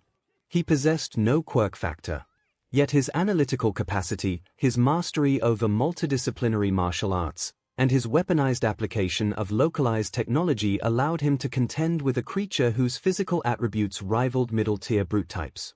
If a quirkless man from a foreign reality can achieve a calculated combat efficiency of that scale through sheer DSPLN, what does that say about our current educational standards? That last one did brought the two core topics that made studio sets packed with familiar faces. Pro-heroes, legal scholars, quirk analysts, and sociologists being shuttled in and out of interview chairs around the clock, tasked with offering their professional opinions to a public that was half terrified and half captivated. The commentary ranged from awe-inspired praise to deeply defensive criticism, but regardless of the channel or the language spoken, the global discourse had narrowed down to two massive, intensely polarizing topics. The first great debate was a logistical nightmare for the Hero Public Safety Commission. Where exactly did Spider-Man fit within the rigid, formalized structure of their society's power rankings? On one side of the argument, conservative hero analysts and traditionalists dismissed the web-slinger as a dangerous anomaly. They pointed out his lack of formal education, his constant property damage, and the fact that his universe classified him as a criminal vigilante rather than a licensed public servant. His fighting style is chaotic, unrefined, and entirely reliant on improvisation, a prominent, highly ranked hero remarked during a primetime panel, waving a hand dismissively at a freeze frame of Spider-Man lifting a steel beam. Without the structure of a proper agency or a PR team to manage his collateral damage, an individual like this would never break the top 50 in our system. A hero must represent stability, not a frantic struggle in the alleys. But the public, and a growing faction of younger, underground heroes, began to aggressively counter that narrative.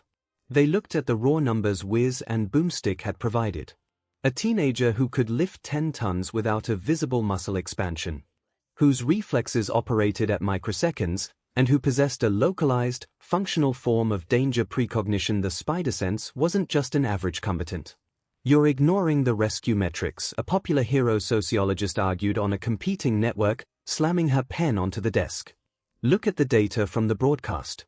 This boy spent his entire life operating without a budget, without sidekicks, and without the protection of the law, yet his civilian preservation rate rivals that of a mid-sized agency. If Peter Parker were dropped into our society and given a formal license, his raw versatile output and sheer public favorability would easily push him into the top 10, if not directly challenging the upper echelons of the Billboard chart. But as fierce as the debate over Spider-Man was, it was nothing compared to the philosophical earthquake caused by the analysis of Bruce Wayne. The revelation of Batman had struck the very foundational core of modern quirk-based sociology and left it fractured. Batman was a quirkless hero. For over a century, the global consensus had been absolute, unyielding, and taught in every elementary school textbook.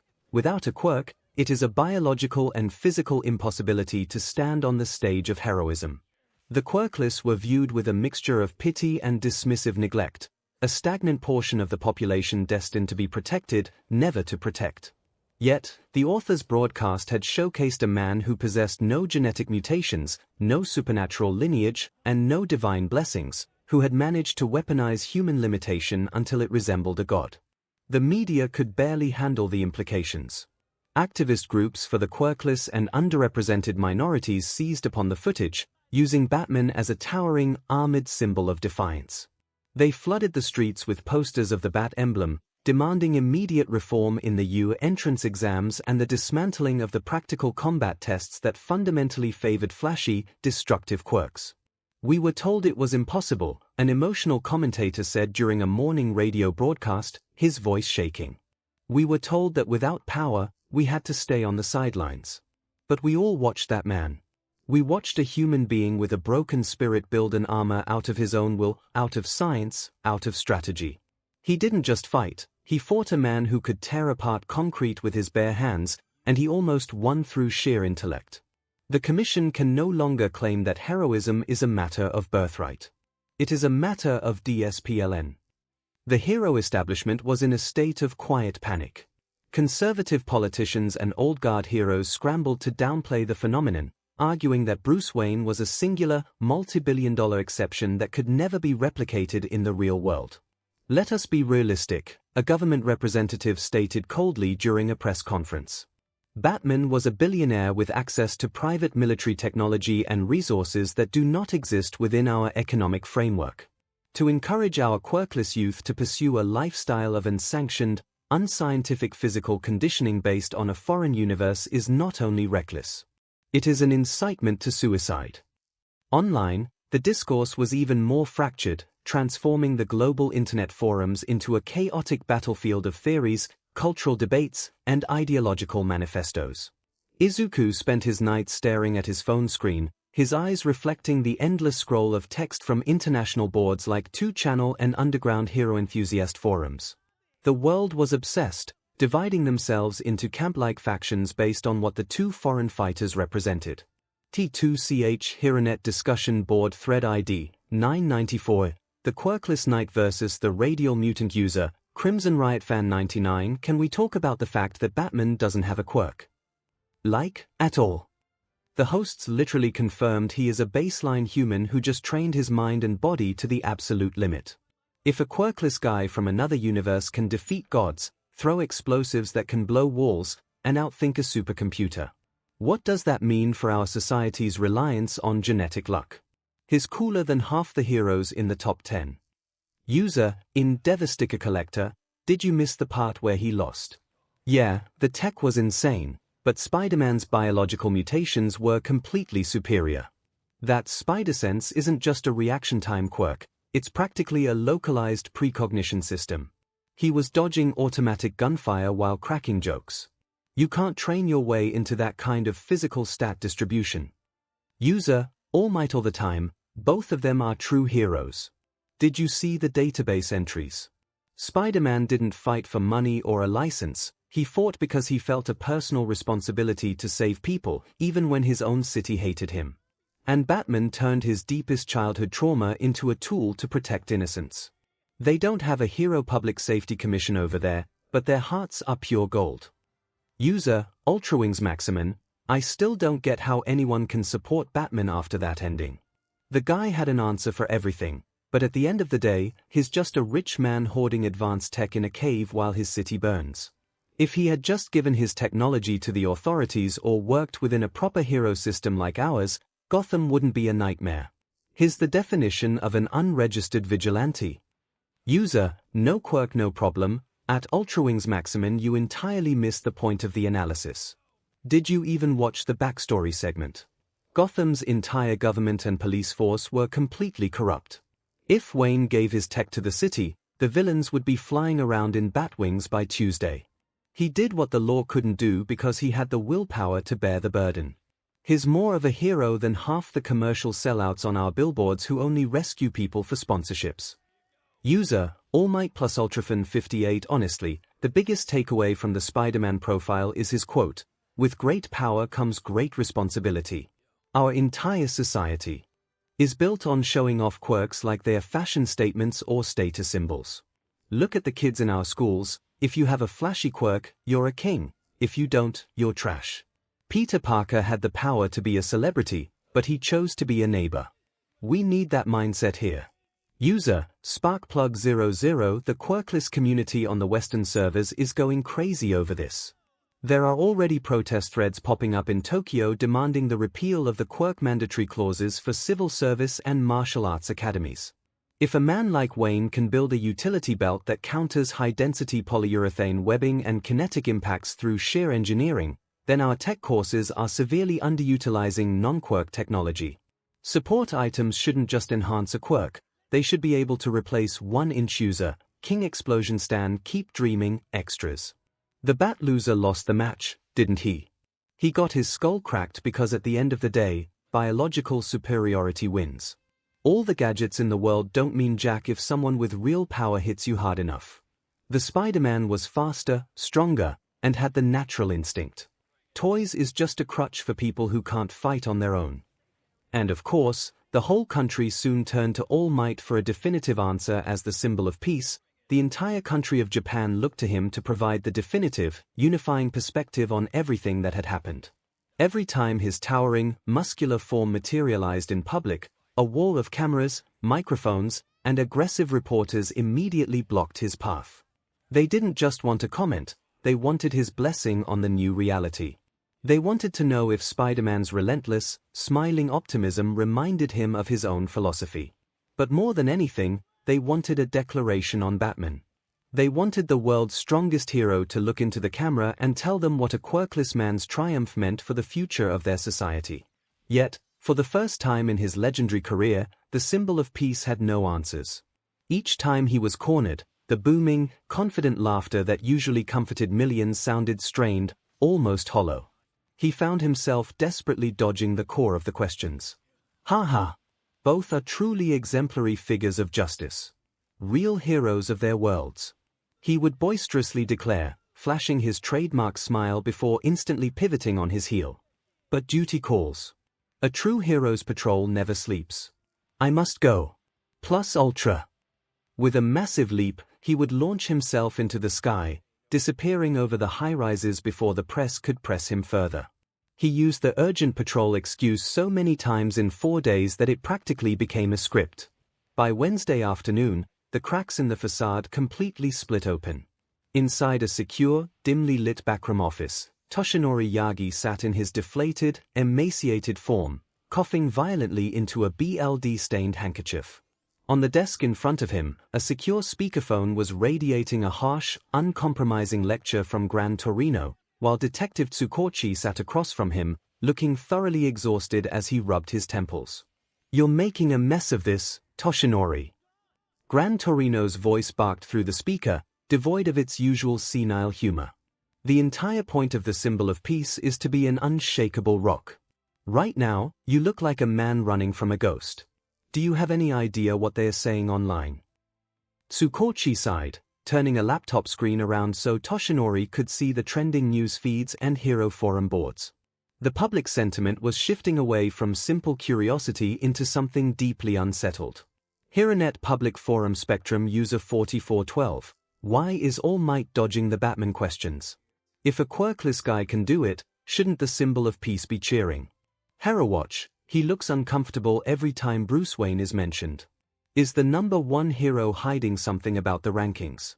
Muzutafu News. Editorial. The heavy silence from Might Tower regarding the quirkless phenomenon. They are starting to question you, All Might. Tsukochi said gently, his voice heavy with concern. People are noticing the evasion. The media is spinning it as if the #1 hero is either threatened by the idea of a high-tier quirkless vigilante, or that you're hiding a fundamental disagreement with the Commission's metrics. The longer you run from the microphones, the more the public's trust in the symbol's absolute certainty begins to waver. I know, Toshinori rasped, his voice thin and hollow as he looked down at his bony hands. The truth was a heavy stone in his chest. How could he tell them the truth?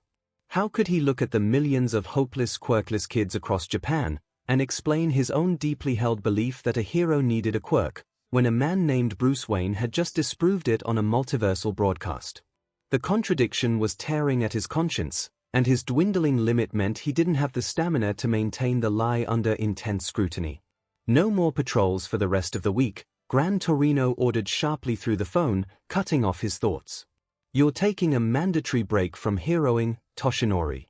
Tsukochi and the agency will put out a statement saying you're handling a sensitive, off-grid investigation regarding the broadcast's residual energy signatures. You need to get your head straight, sit in a room, and figure out exactly what you're going to say when those screens open up again. Because right now, your silence is doing more damage than a villain attack. The line went dead. Toshinori leaned back in his oversized chair, staring blankly up at the ceiling as the distant, neon hum of the Musutafu streets drifted through the glass. The symbol of peace was grounded, forced into hiding by the mere shadow of a quirkless detective from another world.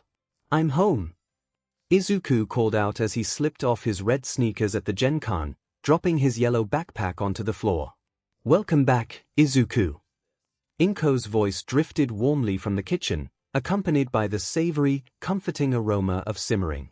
Katsudon. Wash your hands, dear. Dinner is almost. Clang. Clink clink clink. Ah. My baby's precious seal just needs a little more talk. Hold still, you magnificent piece of utility craftsmanship. Izuku blinked, a fond, slightly exhausted smile tugging at his lips. Right. He didn't even need to guess who that was. Stepping into the small living room, Izuku was greeted by the now familiar sight of Hatsumai. She was sitting cross-legged right in the middle of the tatami mats, her pink dreadlocks tied back in a messy bun, her signature magnifying goggles pushed up onto her forehead. Scattered all around her were gears, wires, small canisters of compressed air, and a sleek, matte black chassis that was unmistakably a replica of Batman's utility belt. For Izuku, this was easily the most bizarre, reality-bending consequence of the entire multiverse fiasco. Exactly 1 week ago, right as the first Death Battle broadcast concluded, Mai had been teleported directly into the Midoriya family's apartment. The initial phone call to her panicked parents had been excruciatingly awkward. Hello, Mrs. Hatsume. Yes, your daughter is safe, she just suddenly materialized in our living room. But as the days rolled on, Izuku had surprisingly grown accustomed to the chaotic support corps student. Mai had made it her absolute, unyielding mission to show up at his apartment every single day immediately after school. Her goal? To meticulously recreate the iconic technology the author's broadcast had put on display. Hey, Hatsume-san, Izuku said, carefully stepping over a stray soldering iron. How's the bat belt coming along? Midoriya. Perfect timing. The girl cheered, wiping a streak of dark machine grease across her cheek as she held up a metallic capsule. The magnetic tracking batarangs are giving me a bit of attitude, but the smoke pellet deployment mechanism is an absolute dream. Look at how smoothly these canisters lock into the tracking tracks. Izuku sat down on the floor across from her, pulling his hero analysis notebook out of his jacket. While Mai had free reign over the web shooters and the basic bat tools, both Inko and Mai's own parents had firmly put their collective feet down regarding one specific piece of technology. They were absolutely, under no circumstances, allowed to build or drive the Batpod. The thought of a high-speed, heavy artillery motorcycle tearing through the neighborhood was a hard line for the adults. Though, given the faint, lingering smell of motor oil on Mai's uniform the other day and the way she occasionally muttered about chassis stabilization when she thought no one was listening, Izuku highly suspected she was sourcing parts and building the vehicle in secret anyways. Despite the absolute madness of the situation, Izuku genuinely considered Mai a true friend, something he hadn't had in a very long time. In a strange way, they complemented each other perfectly.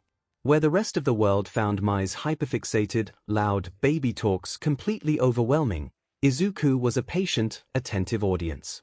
He would listen to her rapid-fire explanations of hydraulic pressure without a single interruption, his eyes bright as he even chimed in with his own logical ideas on how a hero might deploy those tools mid-air.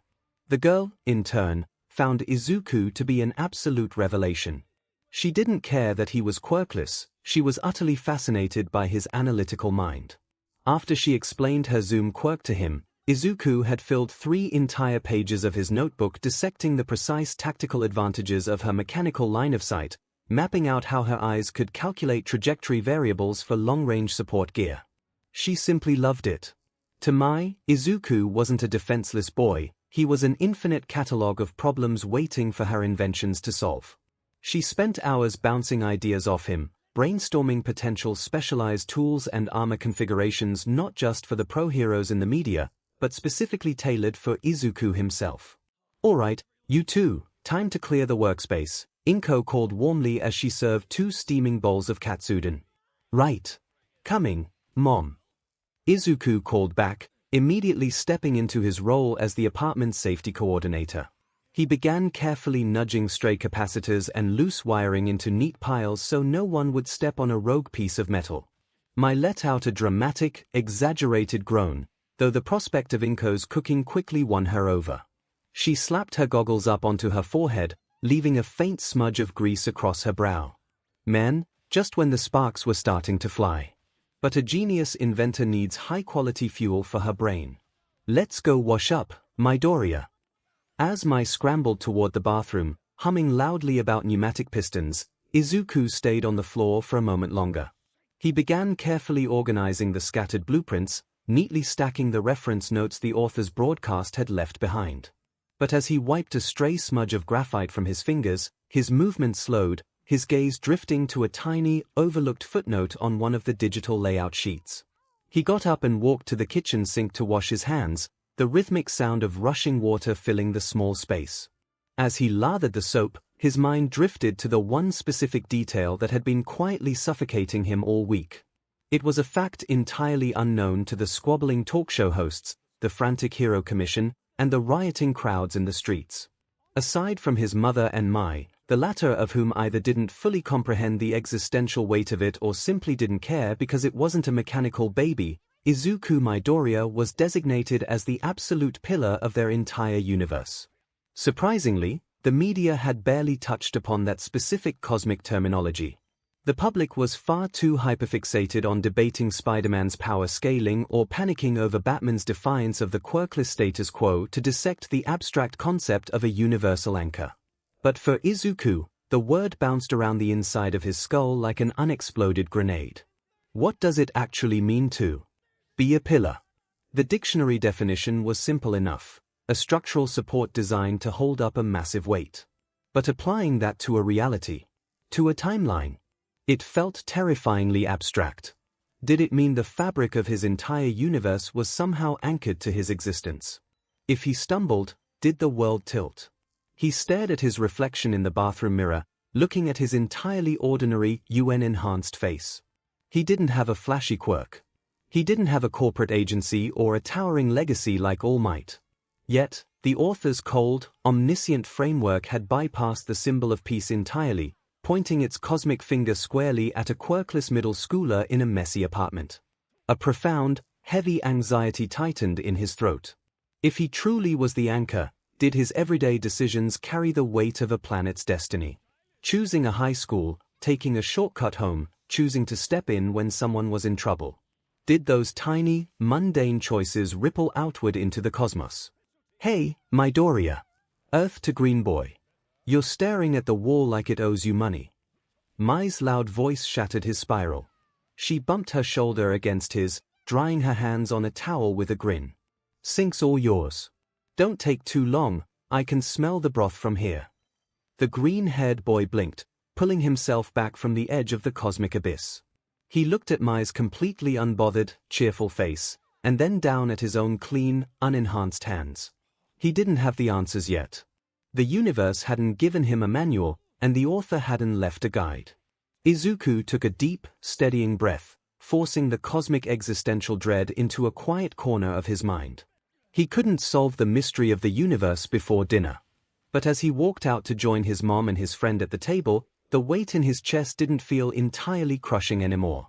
It felt like a silent, impending responsibility he would just have to analyze, one step at a time. Marvel. The silence left behind by the dark screens was completely non-existent in the Marvel universes.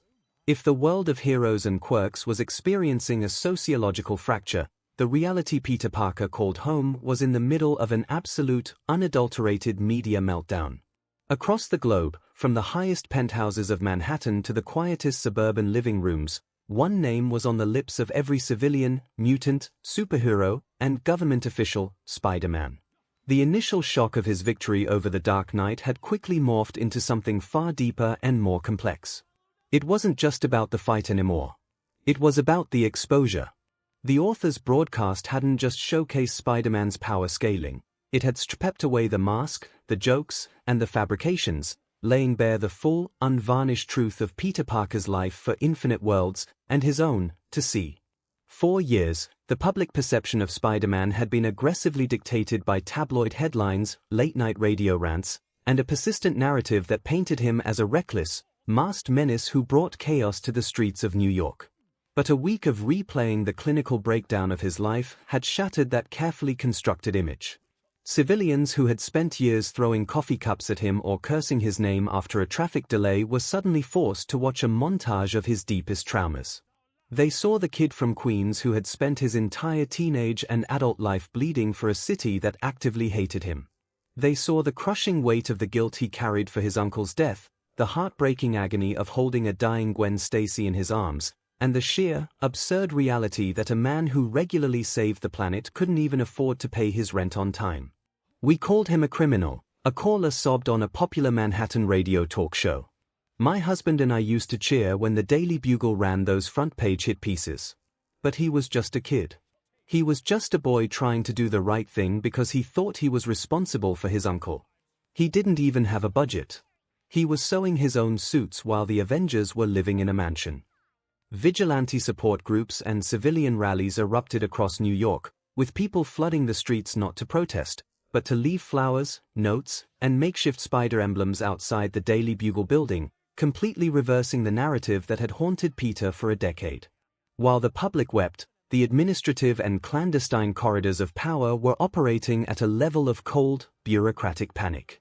At 𝐒𝐻LD headquarters and within the halls of Congress, the disclosure of Peter Parker's civilian identity, his precise biological metrics, and his hidden psychological profiles had thrown legal and tactical databases into complete chaos. Government panels convened in emergency sessions to discuss the legal precedent of the broadcast.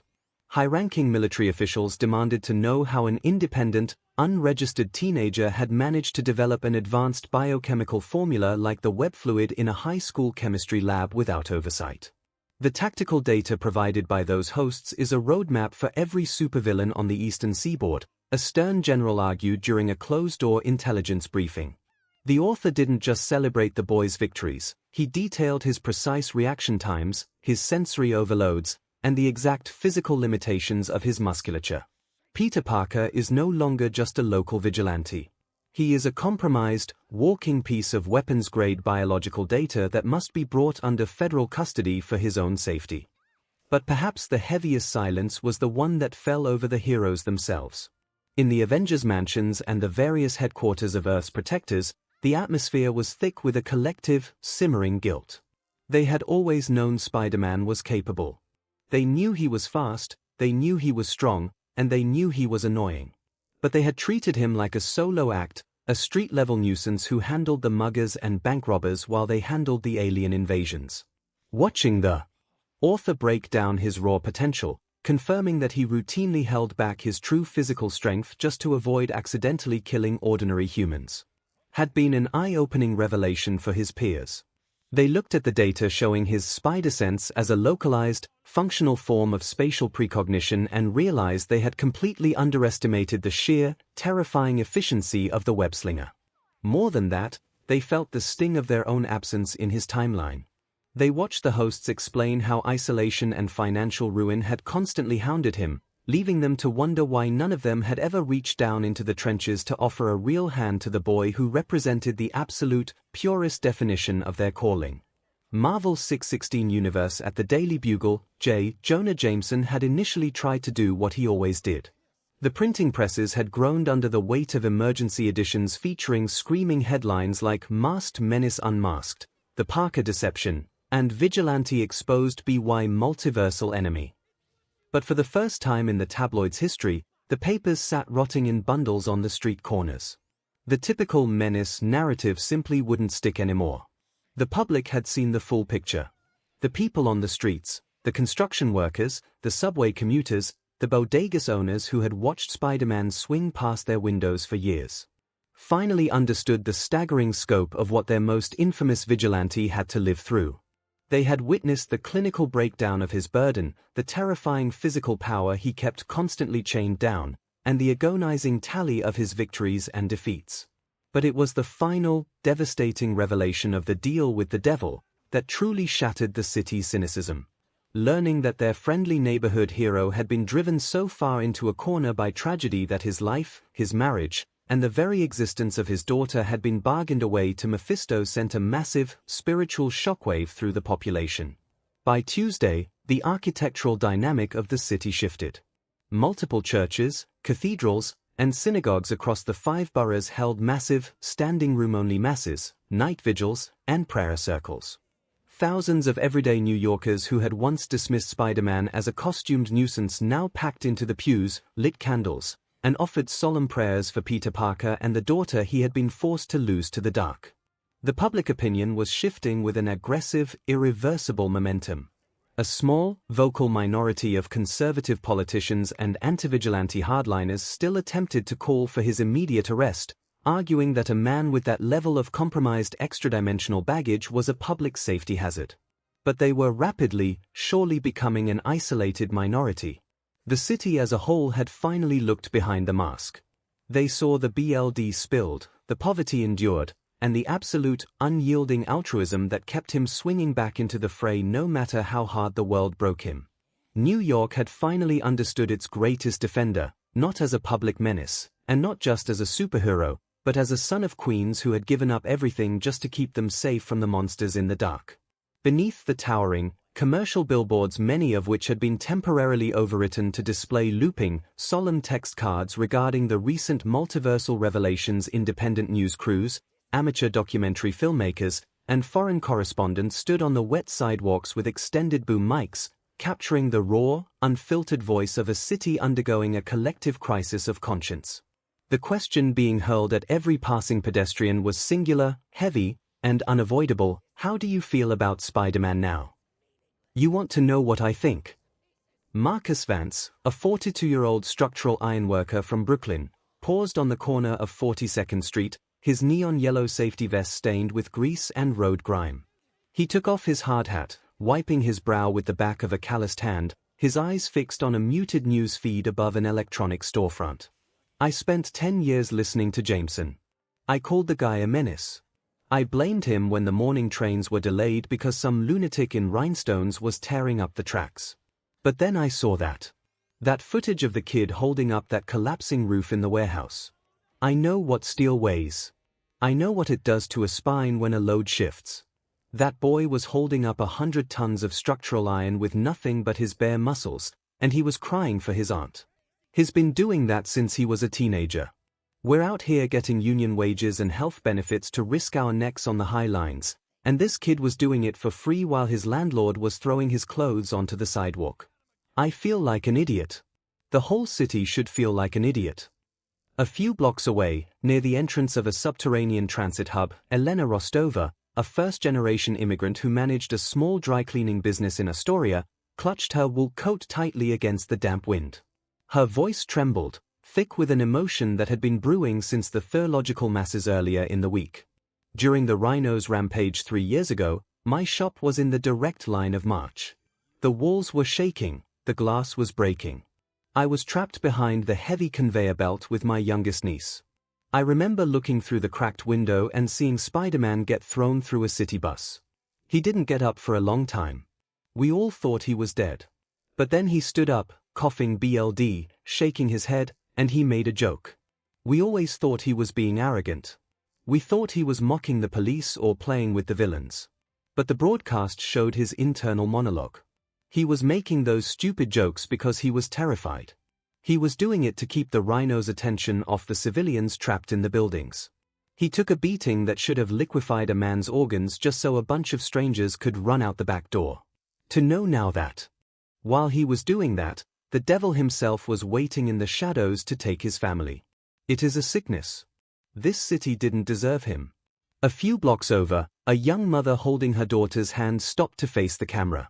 The little girl was wearing a faded, homemade Spider-Man t-shirt. "My daughter has asthma," the mother said, her voice trembling slightly. A year ago, during that awful chemical attack by the Goblin, the streets were completely choked with purple smog. We were trapped in an alley, and she couldn't breathe. Spider-Man dropped out of nowhere, gave her his own backup inhaler from a pouch on his belt, wrapped us both in a protective web shield, and stood over us like a wall while pieces of the building fell around him. To know that he was carrying the ghost of another girl he couldn't save.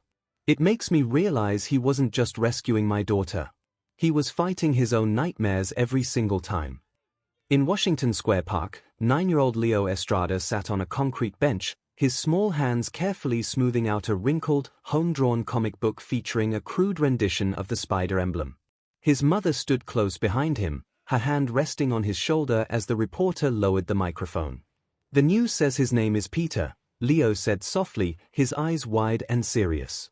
"The big kids at school used to say he was scary because he wore a mask and didn't tell anyone his secret. But he only did that so the green monster wouldn't hurt his family. My dad works 2 jobs, and is always tired. Peter has to be Spider-Man and work jobs, and he doesn't even get paid for the hero part. I don't care if he doesn't have a big shiny tower like the Avengers. He's the one who looked under my bed when the car alarms went off during the lizard attack. He didn't fly away. He stayed until the sirens came." Near a community center in Queens, a group of children sat on the steps of a brownstone, their small hands holding weathered, homemade drawing sheets of the spider emblem. "He's not a menace," 12-year-old William muttered, his voice quiet but defiant as a reporter leaned in with a microphone. "My older brother told me that the newspaper said Spider-Man was working with the monsters. But we saw the big screen last week. We saw how much his arms hurt when he had to hold that train back. He doesn't even have super armor like Iron Man. He just uses his own hands. When the Green Goblin threw those pumpkin bombs near our school last winter, Spider-Man didn't run away. He stood right in front of the bus. He got really booed by the people on the sidewalk after because a mailbox got broke, but he saved my friend Toby. I'm never buying that newspaper again." In a quiet cafe in Brooklyn, a woman named Elena sat across from an investigative reporter, her fingers tracing the edge of a porcelain mug. During the battle against Morlan, her brother had been a security guard at an office complex that became one of the primary battlegrounds. "We never understood what happened that day," Elena whispered, her eyes dark with remembered terror. "The police reports just said unidentified metahuman structural violence. My brother came home with tremors that lasted for months. He said he saw Spider-Man being hunted like an animal. That for the first time, the spider wasn't making jokes. He was running, bleeding, and looking back with total, absolute dread. Watching the broadcast last week, seeing the breakdown of who Morlan actually was. It was like a curtain being pulled back on a ghost story. We didn't realize Spider-Man was fighting a literal vampire that was systematically draining his life. We thought it was just another gang war or an alien. Knowing now that he stayed in the city, acting as bait to keep that monster away from the residential sectors even while his own organs were failing. My brother cried watching it. He finally stopped blaming the mask for the terror of that night. He realized Spider-Man was the only reason he came home alive at all." Outside St. Patrick's Cathedral, the steps were completely blanketed by thousands of flickering white votive candles. The heavy iron doors stood wide open, the low, solemn drone of an organ drifting out into the humid June air. An elderly woman named Maria stood near the edge of the steps, her rosary beads wrapped tightly around her fingers as she stared at a makeshift memorial featuring a printed photograph of a smiling, kid Peter Parker alongside his Uncle Ben. "The world is full of terrible things," Maria said softly, her eyes reflecting the orange glow of the candles. "We see monsters every day in New York. But to know that a boy, a good, sweet boy from our own neighborhood, was driven so deep into the darkness that he had to give up his love, his marriage, and the sweet soul of his unborn child just to keep the old and the weak from being destroyed. That is a sin upon all of us. We let him carry that cross alone. Every time we laughed at a joke on the radio or bought a paper that called him a monster, we drove another nail into his hands. We aren't praying for Spider-Man the hero tonight. We are praying for Peter the boy. We are asking the Lord to give him back what the devil stole, because this city didn't deserve the sacrifice he made for us." The shift in perspective was staggering, yet the city's old scars ran deep, and the reprinting of his history had reopened wounds that some civilians weren't ready to forgive. "I don't care about his tragic backstory," countered Evelyn Vance, a corporate lawyer standing outside a financial district subway terminal, her arms crossed tightly over her designer coat. "The broadcast proved exactly what the skeptics have been saying for years. The man is a magnet for high-tier catastrophe. Yes, he suffers. Yes, his family died. But his very presence draws individuals like Electro and Doc Ock into heavily populated civilian sectors. The analysis confirmed he operates entirely outside the framework of the Superhuman Registration Act, answering to no oversight committee or municipal authority. If a standard police officer used that level of unsanctioned, destructive improvisation in a crowded street, they'd be behind bars. Peter Parker might be a tragic figure, but a tragedy with 10 tons of lifting power is still a public safety liability." On the edge of Bryant Park, an older man in a tailored suit waved his hand dismissively at an interviewer's microphone, his face twisted in a scowl. "Don't give me that tragic backstory garbage," the man snapped. "So the kid had a rough life. Who hasn't? That doesn't give him the legal right to operate a private, high-tier biochemical apparatus in our airspace without a municipal license or state oversight. You think because he has a sad story, we should just forget the millions of dollars in real estate damage? Look at the numbers those hosts put up. He has a danger precognition. A spider sense. If he knows where the danger is going to happen before it happens, how do we know he isn't subconsciously drawing these lunatics to our city? He's a lightning rod for psychos. Mephisto. Demons. This isn't heroism, it's a walking supernatural liability. The police should have locked him up in the raft years ago, mask or no mask. However, didn't took long for one of the expected consequences of Spider-Man's unmasking to happen. 2 days after the broadcast, the legal system, lumbering and terrified of the precedent Peter Parker's exposed life represented, had finally snapped shut. Following an unyielding directive issued from the highest echelons of federal oversight, the NYPD commissioner had been forced to sign the warrant. Every available unit from neighboring precincts was mobilized, forming a massive, armored convoy heading straight toward the residential heart of Forest Hills with a singular, historic objective: the immediate arrest of Peter Parker.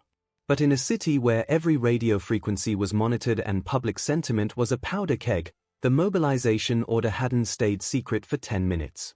It leaked across every citizen band radio, civilian stream, and neighborhood group chat before the first squad car even crossed the Queensboro Bridge. By the time the massive police force arrived on the tree-lined street of Aunt May's home where Peter had reportedly been holed up in exhausting isolation since the broadcast ended, the tactical landscape had completely changed. The assembly of officers pulling up to the curb was a fractured, deeply conflicted microcosm of New York itself. The hardliners, a front line of armored tactical units, their faces hidden behind riot visors, entirely ready to cuff the vigilante and treat him as the unregistered biological hazard the government claimed he was. The traditionalists, a massive contingent of standard patrol officers who still harbored deep institutional doubts about masked vigilantes, yet moved forward out of a strict, lifetime commitment to following legal orders. The Shield Guardians, a handful of veteran detectives and ranking sergeants who openly despised the political nature of the raid, marching along solely to ensure the situation didn't devolve into a historic, bloody disaster. But as the heavy doors of the tactical transport swung open and boots hit the asphalt, the commanding officers froze. The street wasn't empty. They found themselves facing a literal human wall. It wasn't a riot. There were no bricks being thrown, no trash cans being set on fire, and no weapons in sight. Instead, all of Queens had come down to stand on the grass. Construction workers stood shoulder to shoulder with local bodega owners, off-duty nurses, elderly grandmothers holding rosary beads, and high school teachers. They stood 6 ranks deep, their arms tightly locked together, forming an unbroken, living shield between the state's tactical gear and the front porch of a quiet, white-paneled house. "Stand down, officers," a voice boomed from a megaphone at the center of the crowd. A retired neighborhood watch captain stepped forward an inch, his eyes locked onto the riot shields. "You don't take him today. Not after what we saw. For 10 years, that boy bled out in our streets while we bought papers that called him a monster. He kept the roofs from falling on our kids and didn't ask for a single dime. If you want to drag Peter Parker into a federal cell for the crime of keeping us alive, you're going to have to carry every single person in this borough out in zip ties first." The standoff was instant and suffocating. The flashing red and blue emergency lights washed over the faces of the human barrier, highlighting the stubborn, unyielding resolve of a community that had finally understood its greatest defender. Officers looked at the crowd, recognizing their own neighbors, their own cousins, and the people they served every day. The front lines of the tactical squad shifted their weight, their batons lowering an inch as the sheer, moral weight of the neighborhood's defiance pressed down on the entire street, turning a simple arrest warrant into a definitive battle for the city's soul. That was the scene the Avengers lead by Iron Man arrived to see. The hum of repulsors cut through the stagnant, humid air of Forest Hills before the sleek, golden titanium silhouette of Iron Man dropped out of the low clouds, landing with a heavy, pressurized thud on the asphalt directly between the police cruiser line and the civilian wall. Behind him, the Avengers materialized in staging formation. Captain America stepped forward, his vibranium shield held at his side rather than in a defensive posture, his face etched with a grim, authoritative sorrow. Black Widow and Hawkeye flanked the perimeter, their eyes scanning the rooftops, not for threats from the crowd, but for the federal sharpshooters rumored to be embedded with the tactical units. Tony Stark's faceplate retracted, revealing eyes that hadn't seen sleep since the author's broadcast detailed the exact physical and psychological toll Peter Parker had endured alone while the billionaire built towers. "Commissioner, pull your men back. Right now," Stark said, his voice stripped of its usual flippant charisma, carrying a cold, systemic weight that made the ranking police officers instinctively check their badges. "The Avengers are taking jurisdiction of this perimeter under the Stark-Gyrick Emergency Accords. If a single zip tie is pulled on this block, my automated legal team will dismantle your precinct's fundings before your afternoon shift ends. We are not doing this today." Before the tactical commander could respond, a low-frequency rumble vibrated through the pavement as a blue and white specialized transport hummed to a halt at the edge of the intersection. The passenger doors slid open, and the Fantastic Four stepped into the flashing emergency lights. Reed Richards walked out, eyes already scanning the situation, while Sue Storm immediately expanded a massive, faint blue invisible construct over the entire civilian line, a silent, unbreakable umbrella to ensure no stray tear gas canister or kinetic round could touch a single grandmother in the front rank. Behind them, Ben Grimm stood like a mountain of orange stone, crossing his heavy arms as Franklin and Valeria Richards peeked out from behind his massive figure, their young eyes fixed on the white-paneled house with an absolute, fiercely protective loyalty to the Uncle Spidey who had watched them grow. "You heard the Tin Man, boys," Ben growled, his rocky jaw setting as he glared down a row of heavily armed riot police. "The neighborhood is closed for alterations. Go home and tell your bosses that Yancey Street says Peter Parker ain't for sale." The tactical units began to shift back, their boots shuffling against the gravel in sudden, nervous hesitation. But the true, absolute freezing of the state's apparatus came from the shadows of the eastern tree line, where the air temperature suddenly plummeted 20 degrees in a single second. A localized, howling gale swept through the residential street, scattering loose leaves into the air as the X-Men arrived in a dense, imposing vanguard. Leading them was Wolverine, his leather jacket smelling of cigar smoke and damp earth, the metallic snick of his claws sliding free just an inch to catch the red and blue strobe lights of the cruisers. Beside him, Storm hovered inches off the ground, her white hair billowing in a crackling crown of static electricity, her eyes glowing a solid, blinding white that promised a localized hurricane if a single badge advanced. Marching shoulder to shoulder behind them was Hope Summers, her jaw set with the fiery, unyielding pragmatism of a soldier raised in a dystopian future, accompanied by a dozen-strong contingent of the Jean Grey School's student body. The very mutant youths Peter Parker had protected, mentored, and loved when the rest of the world viewed them as genetic abnormalities. Glob Herman, Rockslide, Anole, and Hellion formed an aggressive, physical secondary line behind the humans of Queens, their faces carrying the look of an army that wasn't there to negotiate a legal boundary, but to violently force it down if the human authorities dared to touch their teacher. "He didn't ask for a badge when he saved my life from the purifiers," Hellion shouted, a green, telekinetic aura beginning to flare around his fists, causing the police officers' riot shields to rattle violently against their mounts. "He didn't care about your laws when he was bleeding in our hallways to keep us safe. You don't get to lock him in a cage because your television told you he's too good for this world." Logan stepped directly into the space between Captain America and the lead tactical commander, his feral gaze locking onto the officer's eyes through the tinted riot visor. He didn't yell, his voice was a low, guttural rasp that carried the weight of a century's worth of Black Ops graveyards. "Look around you, kid," Logan growled, pointing a clawed hand from the Avengers to the Fantastic Four, then to the mutants and thousands of locked-armed civilians behind them.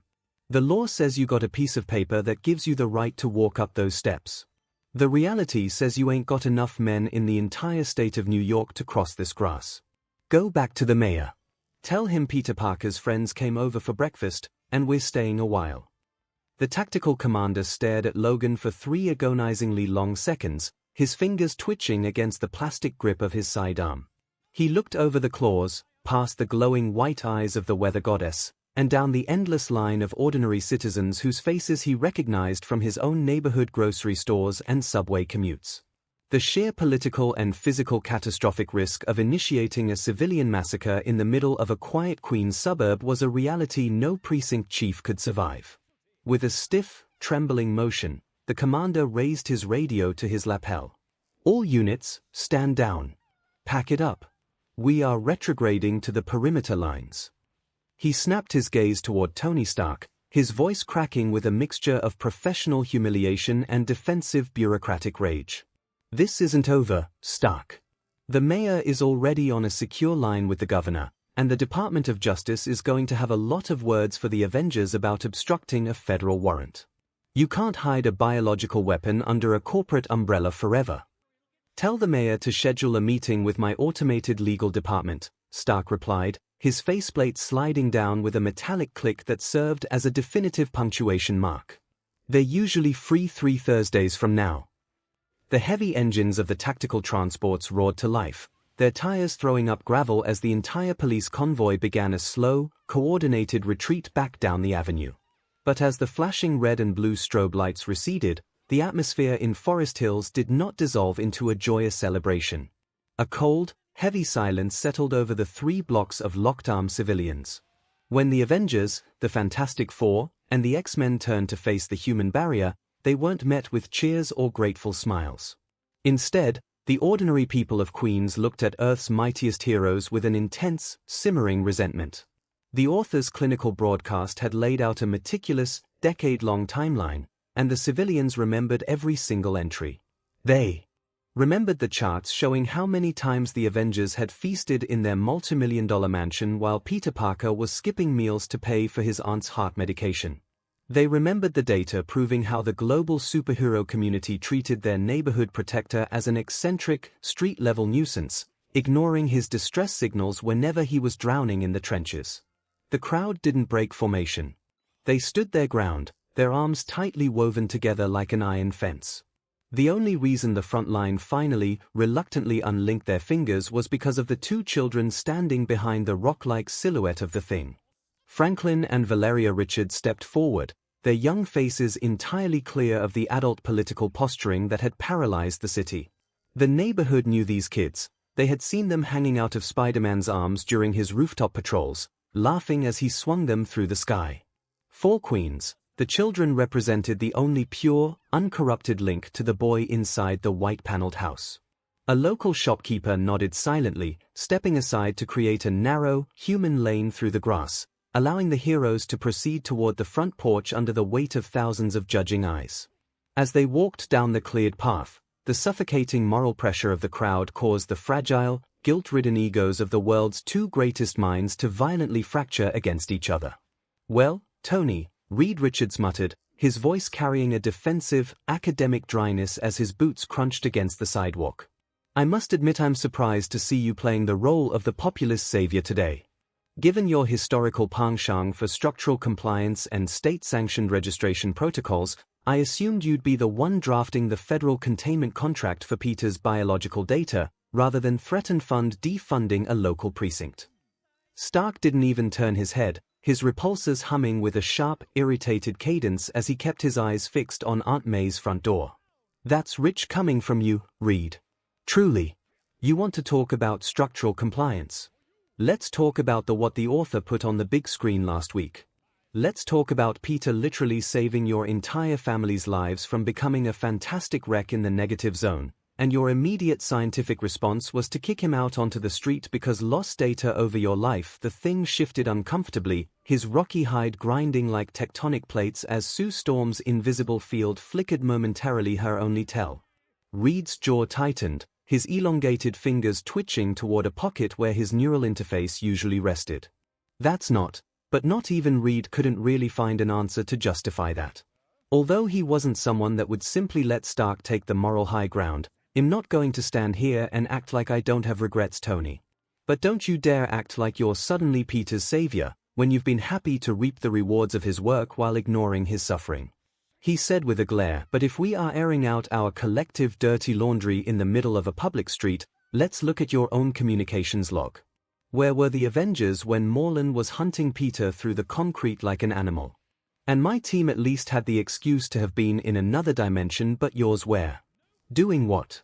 Too busy attending an international geopolitical gala in Geneva to answer a local distress frequency or pick up your phone."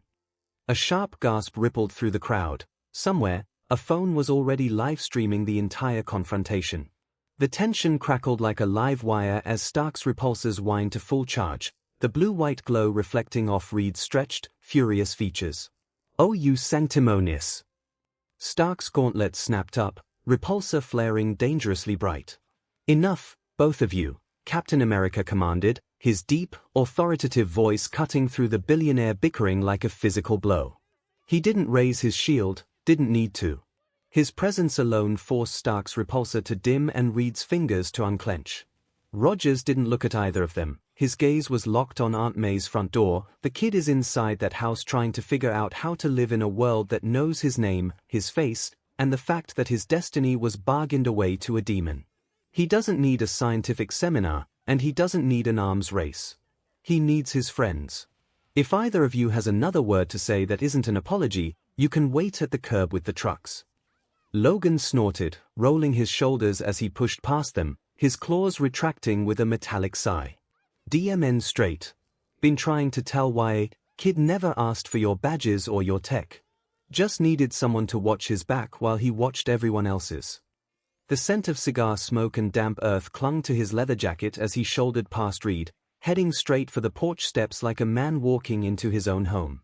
The wooden floorboards of the porch creaked softly as Captain America stepped forward, his heavy hand coming down to knock twice on the white paneled door. For a second, the entire street held its breath.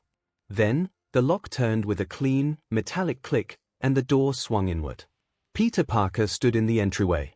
He wasn't wearing the mask, the spandex, or the armor. He was just wearing a slightly faded Queen's College sweatshirt and a pair of old jeans. Before he could even open his mouth to speak, a blue and white blur shot past Steve Rogers' legs. Franklin Richards didn't care about the Avengers' posturing or the X-Men's tactical formation, he just saw his Uncle Spidey. The boy launch-tackled Peter around the waist, burying his face in the sweatshirt. "Whoa! Hey there, Frankie boy," Peter laughed, the sound surprisingly light as he instinctively caught the kid, lifting him up with that effortless, 10-ton strength stability before setting him back down. He ruffled Franklin's hair, looking past him to the massive crowd of Earth's mightiest heroes standing on his lawn. "You guys know you could have just called, right? My phone actually works when the multiverse isn't trying to stream a pay-per-view match. To Tony and Reed's absolute astonishment, Peter was calm. They had spent the entire flight over calculating his psychological distress variables, expecting to find a broken, panicked man barricaded in a dark room after having his deepest traumas and his deal with Mephisto exposed to the cosmos. Instead, Peter just looked like a guy who had finally finished a really long shift at the lab. "Come on in," Peter said, stepping back to open the door wider. "But leave the repulsors and the claws outside. May just vacuum the rugs, and she will make you clean them if you track in soot." The absurd domesticity of it, Peter Parker worrying about vacuum lines while the entire city teetered on the brink, made Logan bark out a laugh. He wiped his boots exaggeratedly on the mat before stepping inside, the scent of fresh coffee and cinnamon hitting him like a punch to the gut. "He is serious, Stark," the old mutant called back. "Leave the armor before the lady of the house bring out the broom," Logan added with a smirk, and Tony blinked twice before realizing Peter's aunt was indeed standing in the kitchen doorway with a wooden spoon in hand, her expression the same terrifying blend of warmth and steel that had made generations of Queen's delinquents rethink their life choices. Valeria slipped past the adults with the quiet efficiency of a spy, pressing a crumpled paper into Peter's palm. A crayon-drawn schematic of a homemade web shooter modification Franklin had insisted would fix everything. Peter's fingers closed around it instinctively, his thumb brushing over the sticky residue of grape jelly along one edge where small hands had worked feverishly. "Crayon to make it look personal?" Peter asked with a smile before kneeling and hugging Valet. "You know you don't have to act like you don't care. You can hug me," he whispered, making her stiffen before suddenly squeezing him back with surprising strength. "Children use crayons. Thought would be subtle," Valeria mumbled against Peter's shoulder, her voice muffled but sharp as a scalpel. Then, quieter, "You let Franklin hug you first. You knew he'd cry."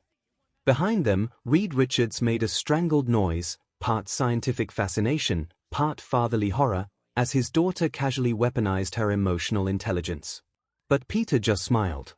Not the exhausted, performative grin he'd worn for cameras and supervillains, but something softer, private. "Yeah, well. Franklin hugs like a tackle. You hug like a surgeon." He pressed a kiss to the top of Valeria's head before standing, the crayon schematic disappearing into his pocket.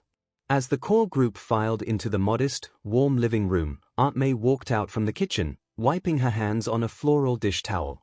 Her expression wasn't one of terror or fragility, it was the look of a veteran Queen's matriarch who had just watched a small army try to arrest her nephew and decided they weren't worth ruining a good batch of Earl Grey for. "Oh, look at all of you," May said, her voice a soothing balm that instantly diffused the tension in the room. "Tony, Reed, please take a seat. Sue, dear, it's so good to see you. I'm just putting the kettle on. I imagine you've all had a very stressful morning dealing with the city council." While Tony, his armor standing in automatic by the door, and Reed awkwardly navigated the cramped living room furniture, trying to look comfortable in a space that didn't have a holographic interface, Peter walked toward the back of the group where the X-Men vanguard had clustered near the door. "Hey, kids," Peter smiled, his eyes softening as he looked at Glob, Herman, Rockslide, and the rest of his former mutant students from the Jean Grey School. "I heard you guys down the block. Thanks for having my back. Though I'm pretty sure Hellion owes me $10 for using telekinesis on a squad car." "We weren't gonna let him take you, Mr. Parker," Glob muttered, his pink, translucent form shifting nervously but proudly. Peter chuckled softly, reaching out to ruffle Glob's head like he'd done 100 times during study sessions, his fingers passing harmlessly through the gelatinous material. "Yeah. And what was Plan B after the riot shields came out? Last I checked, your homework on non-lethal takedowns still needed work." Peter then turned to Hope Summers, who was standing slightly behind Logan, her arms crossed in a defensive posture that didn't quite match the sudden, bright pink flush creeping up her cheeks. The fierce, time-traveling mutant savior of her species suddenly found herself looking at the carpet, her fingers twisting the hem of her jacket. "Hey, Hope," Peter said gently, offering a warm, familiar smile. "Thanks for coming down from Utopia. Means a lot." It's fine, Parker," Hope stammered, her usual battlefield authority evaporating into a chaotic, teenage stutter. "I mean, it's not like we had anything else to do. Utopia is. The weather was boring today. And you're a mutant ally asset, so. Structural integrity of our alliances, or whatever. Shut up. Logan rolled his eyes so hard it looked painful, letting out a low, gravelly snort as he shoved his hands into his leather jacket pockets. He stepped past Hope, clapping a heavy, calloused hand onto Peter's shoulder, his claws safely tucked away. Good to see you breathing, kid, Wolverine growled, a faint, genuine smirk touching his lips. The red and blue suit looks better on you, but the sweater's a start. Now sit down before the billionaire twins over there give themselves an aneurysm trying to figure out why you aren't crying. The front door clicked shut, locking the lingering tension of the street outside. Inside, the modest Parker home was suddenly crammed to the gills with Earth's premier color schemes. It was a completely surreal domestic image, Captain America carefully choosing a small wooden chair that looked entirely too fragile for his frame, Wolverine leaning his heavy leather jacket against the hallway wallpaper, and the Richards family filing in like they were visiting for Sunday brunch. "Hey, Pete." A loud, vibrant voice cut through the solemn atmosphere as Johnny Storm pushed his way past Ben Grimm's rocky shoulder. The Human Torch had a massive, unrepentant grin on his face, entirely unbothered by the heavy moral crisis that had paralyzed the rest of the neighborhood. He lunged forward, catching Peter in a loose, one-armed bro hug, before stepping back to look him up and down. "Man, I gotta say, the multiverse broadcast was a total trip," Johnny laughed, leaning in to give Peter a playful shove against his shoulder. "But honestly, the biggest shock of the whole thing wasn't the demon deal or the spider sense. It was the fact that you managed to hide your entire dating history from me for 10 years. Gwen, Carly, Mockingbird, Silk, Mary Jane Watson.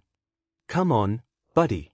For a guy who spends half his life complaining about the Parker luck and wearing thrift store flannels, your spreadsheet is a legendary archive. I thought I was the playboy of the hero community, but you're running a silent monopoly." Before Johnny could double down on the teasing, a pair of ice-cold, sharp glares cut through the room from opposite corners. Black Widow stood near the coat rack, her arms folded, her green eyes narrowed into a terrifying, silent threat that promised a very specific tactical takedown if he said another word. Beside her, Susan Storm gave her younger brother a look of profound, maternal disappointment, her foot tapping against the rug with an energy that suggested an invisible force field was about to find its way down his throat. Johnny's grin instantly vanished. He cleared his throat nervously, holding his hands up in retreat. You know what? Great weather we're having in Queens today. Perfect for tea. Absolutely perfect." Logan let out a low snort from the corner, thoroughly enjoying the sudden muting of the torch. The group shuffled deeper into the living room, where Aunt May was already setting down a tray of steaming ceramic mugs. But the moment the heroes stepped into the center of the space, every single conversation dropped into a dead, absolute silence. Their eyes had all locked onto the small, wooden coffee table. Resting right in the middle of the lace doily was the pristine golden box. It pulsed with a faint, rhythmic celestial hum, a piece of literal multiversal architecture sitting right next to a plate of May's homemade butter cookies. Tony Stark and Reed Richards instantly froze, their eyes widening beneath their respective visors and brow lines. To both geniuses, the idea of leaving a piece of foreign, reality-warping technology completely UN-vetted, UN-analyzed, and sitting on a residential table for over 48 hours was a concept that bordered on scientific insanity. "Peter," Reed stammered, his body stretching slightly as he leaned over the couch arm, his intellectual curiosity instantly overriding his previous guilt. "It's completely UN-activated. You haven't opened it yet." "Yeah, kid," Tony chimed in, his repulsors humming anxiously as he took half a step closer. "You're telling me this thing's been sitting here for 2 days next to a plate of ginger snaps, and you haven't even peeked inside?" His fingers twitched with the restless energy of a man who once took apart an alien spaceship mid-freefall. "If need, maybe we can take it to my lab and—" "No, Tony. It's fine," Peter interrupted gently, his voice soft but carrying an ironclad finality that made both billionaires immediately step back. He walked over to the table, looking down at the small golden cube with a complicated, deeply tired expression. He sank into his old armchair, running a hand through his hair. "Look at the street outside. he said, gesturing loosely toward the window where thousands of their neighbors were still standing like an iron wall against the city. Look at the news networks. Look at what happened the second my face was put on that screen. The police are trying to break down the door, the public is having a spiritual crisis over a deal I don't even remember making, and the entire superhero community is standing on my lawn trying to figure out how to apologize to a guy they thought was just a clown in spandex.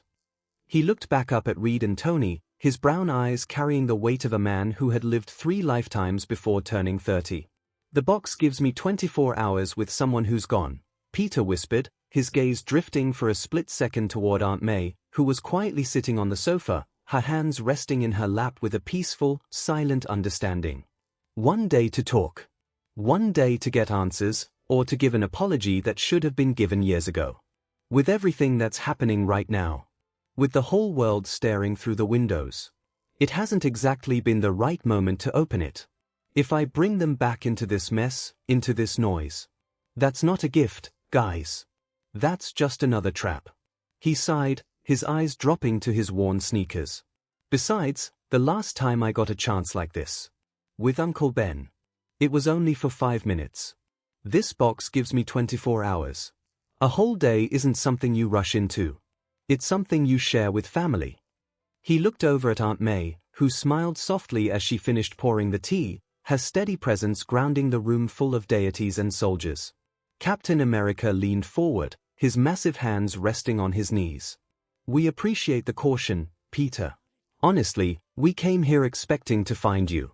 Well, in a much worse state. Given the sheer scale of the exposure, you're handling this with a level of calm that's honestly surprising us all. Peter let out a dry, sharp laugh, rubbing the back of his neck. Calm. Oh, guys, I am absolutely not calm. I am the furthest thing from calm. I've spent the last 48 hours sitting by that window with a cold sweat running down my spine, fully expecting to see the Green Goblin, Rhino, and the entire Sinister Six march down Forest Hills to turn this neighborhood into a smoking crater. I haven't slept a wink. He stood up, pacing a short line across the rug before stopping in front of the coffee table. But as for the whole identity exposed to the entire cosmos thing. Yeah, that part doesn't scare me as much as you'd think. With a simple, fluid flick of his wrist, a sleek, luminescent digital tablet materialized out of thin air, hovering directly above his palm. It was the extra-dimensional interface the author had gifted both him and Batman at the very start of the broadcast. Tony and Reed immediately leaned in, their scientific instincts screaming as they stared at the floating device. You forgot this. The author left me the keys to the house, Peter explained, tapping the edge of the floating tablet so it drifted over the golden box. The second things get too dangerous, or the second the villains actually manage to organize a strike team, I just have to press the green button. Boom. The entire world forgets Peter Parker ever wore red and blue. The slate wipes clean, the cops go back to their precincts, and the tabloids go back to guessing. Johnny whistled low, flopping onto the couch next to Aunt May. DMN. That's a hell of a undoin'. And you're just saving it for a rainy day. The match is right, what are you waiting for, kid? Logan growled from the wall, crossing his arms. If I had a magic eraser for every mistake and bad memory this world shoved down my throat, I'd have worn that button out 10 minutes after the broadcast ended. Why keep the target on your back? Peter looked at the glowing blue node, his expression softening into something deeply complex, a mixture of profound gratitude and lingering hesitation. Because of the blue button, Peter said quietly, his gaze sweeping across the room, lingering on Johnny, the Richards kids, Cap, and the mutant students huddled near the door. If I wipe everything, I wipe everything. But the blue button lets me write a list. A list of the people I trust. The people I want to remember who I am under the mask, so I don't have to carry the weight completely by myself anymore. He set the tablet down next to the golden box, the twin artifacts of a higher reality casting a soft, intertwined glow over the old wooden table. I want to press it, Peter admitted, a faint, genuine smile finally breaking through his exhaustion as he looked at his friends. But honestly, seeing all of you stand on my lawn today, seeing Queen stand up to the cops for me, it made me realize something. The list of people I want to keep in the loop. It's still completely incomplete. I'm still writing it. A soft, profound silence filled the living room. For a community of heroes who had spent the last 2 days drowning in their own collective guilt, hearing Peter say that he wanted them to remember that despite everything, they were still on his list, struck a chord that left even the most hardened veterans in the room visibly moved. Hope looked down at her boots again, her blush deepening, while Johnny Storm uncharacteristically quieted down, a look of genuine affection replacing his usual cocky grin. "That's a appealing sentiment, Peter," Tony Stark said quietly, his voice stripped of its usual sarcasm, his fingers tapping absently against the arc reactor in his chest, a nervous tick he'd never managed to kick. "Really, it is. But sentiment doesn't stop a panic attack, and it doesn't fix the fact that you look like you've been run over by a Quinjet. You can't keep living on edge like this, waiting for the sky to fall." Iron Man tapped a button on his wristwatch, a sleek, encrypted Wakandan digital frequency displaying on his palm. "You need a vacation. A real one," he continued, his tone shifting into that commanding, problem-solving register that usually cost millions of dollars to contract. "I've already been on the horn with T'Challa. The king has personally extended an invitation. He and I have made all the arrangements. You and Aunt May are getting on a stealth transport tonight, and you're spending a month in Wakanda. No reporters, no NYPD warrants, no multiversal broadcasts, and a security perimeter made of literal vibranium. You can sit in the sun, drink juice, and let your cellular structure actually heal for once." Peter blinked, looking from Tony to the glowing Wakandan emblem on the screen. His immediate, hardwired instinct, the suffocating, phantom weight of his great responsibility flared up like a defense mechanism. "Tony, I can't just leave New York," he stammered, shaking his head as he stood up. "Wakanda sounds amazing, really, but the second I cross the Atlantic, the power vacuum in Manhattan is going to explode. The Kingpin, Mr. Negative, Tombstone, they'll tear the city apart if they think Spider-Man is completely off the board. Who's going to keep the roof from falling?" "We are," Susan Storm said firmly, stepping forward and placing a gentle, reassuring hand on Peter's arm. She turned a sharp, pointed look toward her husband. Reed opened his mouth, likely to calculate the scientific loss of data if they paused their current deep space mapping initiative, but Sue's eyes narrowed by a fraction of a millimeter. Reed wisely closed his mouth, cleared his throat, and nodded in stiff, silent SB Emerson. "The Fantastic Four are taking a mandatory sabbatical from interdimensional and cosmic travel," Sue declared, looking back to Peter with a warm, maternal smile. "It's time we reminded this city that we are New York heroes first. Ben, Johnny, Reed, and I will handle the high-tier threats. Manhattan will be perfectly safe, Peter. I promise you. And the Avengers will cover the ground game," Captain America added, his deep voice carrying the ironclad weight of a military vow. He looked Peter dead in the eye. "We should have been doing it all along, son. We're setting up a localized patrol matrix with SHAE to monitor your usual beats. If a single bank alarm goes off in Queens, you'll have Earth's mightiest heroes on the scene before the local precinct even dispatches a car. You carry the world on your shoulders every single day, Peter. Let us carry it for a month." "Yeah. And don't forget about us, Mr. Parker." Hellion chimed in from the hallway, leaning against the doorframe with a confident, cocky grin as a faint green aura flickered around his fingers.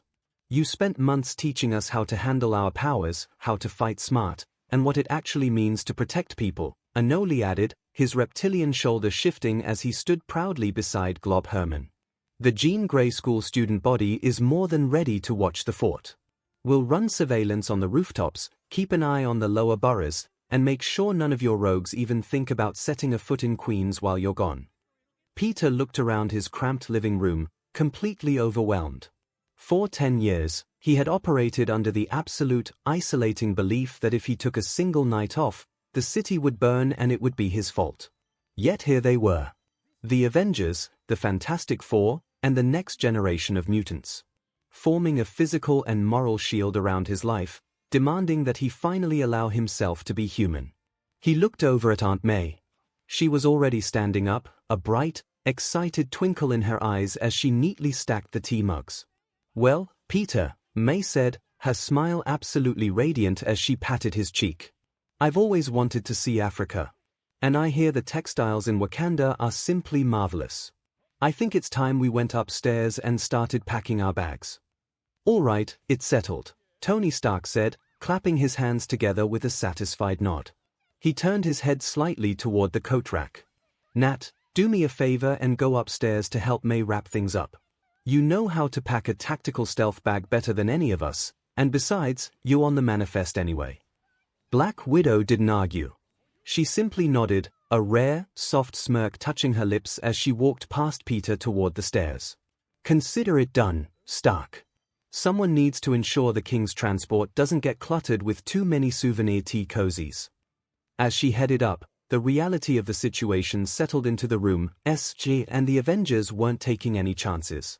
Natasha Romanoff was going to Wakanda as their personal, high-level security shadow. While Peter watched Natasha disappear up the stairwell, a sudden, localized breeze rustled the lace curtains of the living room window. Aurora Monroe stepped forward, her white hair catching the ambient light of the room as she gracefully glided over to Hope Summers. With a knowing, mischievous glint in her brilliant blue eyes, Storm gave the young mutant messiah a subtle, playful shove directly into Peter's personal space. And since we are speaking of extra layers of defense, Storm announced, her voice carrying a beautifully melodic, teasing cadence, the X-Men will also be contributing to this little diplomatic vanguard. Hope will be accompanying you and May to the royal palace. Wait. What? Hope's head snapped toward Storm, her face instantly turning a violent, catastrophic shade of crimson. Her tactical, battlefield composure completely disintegrated. Aurora. No, that wasn't in the mission briefing. Cyclops didn't say. Scott agrees with me completely, darling. Storm interrupted smoothly, her smile widening as she leaned in to deliver the final blow. After all, you have been complaining for weeks about how stressful Utopia has been. And if I recall correctly, you've been looking for an excuse to spend some uninterrupted, quality time with your absolute favorite substitute teacher for quite a while now. Consider this an educational field trip. Logan let out a massive, boisterous bark of a laugh from the corner, slapping his knee. Yeah, kid. Go learn something. Don't forget to pack your textbook. Shut up, Logan. Hope yelled, her voice cracking as she desperately tried to pull the collar of her jacket up over her burning ears. She didn't dare look Peter in the eye, her boots suddenly becoming the most fascinating objects in the entire room. I'm just going to ensure the temporal stability of the timeline isn't compromised by Wakandan tech. It's a completely strategic deployment. Shut up, all of you. Peter could only rub the back of his neck, letting out a sheepish, chuckling laugh that was entirely Peter Parker and not Spider-Man at all. For the first time in a decade, the target on his back felt lighter. He was surrounded by a family of gods, monsters, and mutants who had violently forced the world to stop spinning just so he could take a breath. Outside, the citizens of Queens still stood their ground, a human wall guarding the house. Inside, the tea was warm, the bags were being packed, and as the multiverse continued its quiet, cosmic countdown somewhere in the infinite void, Peter Parker finally sat back in his armchair, closed his eyes, and let go of the web. Ultimate Spider-Man universe. Unlike the veteran hero of Earth 616, the Spider-Man of this reality was still remarkably young. A teenager trying to balance high school algebra with the staggering weight of a costume. Because of that, the reaction from the public wasn't a deep, collective historical guilt. It was a cold, preemptive anxiety. Seeing what an older, alternate version of Peter Parker was capable of and what he had survived had left the citizens of New York deeply uncomfortable. The sheer level of institutional malice hadn't reached the suffocating heights shown in the broadcast yet, but looking at their local, lanky web-slinger, people couldn't help but wonder, how long until our Spider-Man breaks? How long until he ends up like the man on the screen? Even more terrifying was the sudden, overwhelming realization of what lay waiting in the dark. The broadcast had introduced the ultimate public to a rogues gallery they hadn't even conceived of yet. They hadn't just seen ordinary bank robbers, they had seen interdimensional genetic vampires like Morlun and literal demonic entities like Mephisto. The cosmic and dimensional scale of the dangers was terrifying to an ordinary civilian. J. Jonah Jameson, to no one's surprise, seized upon this ambient terror like a vulture. He didn't just run front-page articles, his booming, furious voice echoed across the asphalt of Times Square, broadcasted on a massive, towering jumbotron. Jameson's narrative had evolved from calling Spider-Man a simple public nuisance to painting him as an existential lightning rod for total apocalyptic ruin. "Look at the screen, New York," Jameson shouted from the massive display, his finger slamming into his desk as thousands of commuters looked up from the streets. The author didn't just show us a hero, he showed us a magnet for crisis. We are harboring a boy whose very existence invites damnation into our streets. I ask you, City Council, I ask you, citizens, how long until these inheritors sniff him out? How long until a demon from the pits of hell decides to trash our boroughs, destroy our bridges, and barter for our souls just because this masked teenager refuses to play by the rules? He isn't protecting us. He is drawing the crosshairs right over our heads. Yet, New York was never a monolith. Even as Jameson's warnings blared over the traffic, the people looking up at the jumbotron weren't just feeling fear. They also remembered the raw, unfiltered footage of the heroics. They remembered the image of a man who refused to let a Ferris wheel crush civilians, who fought until his lungs burned, and who endured absolute financial and psychological poverty just to ensure ordinary people made it home for dinner.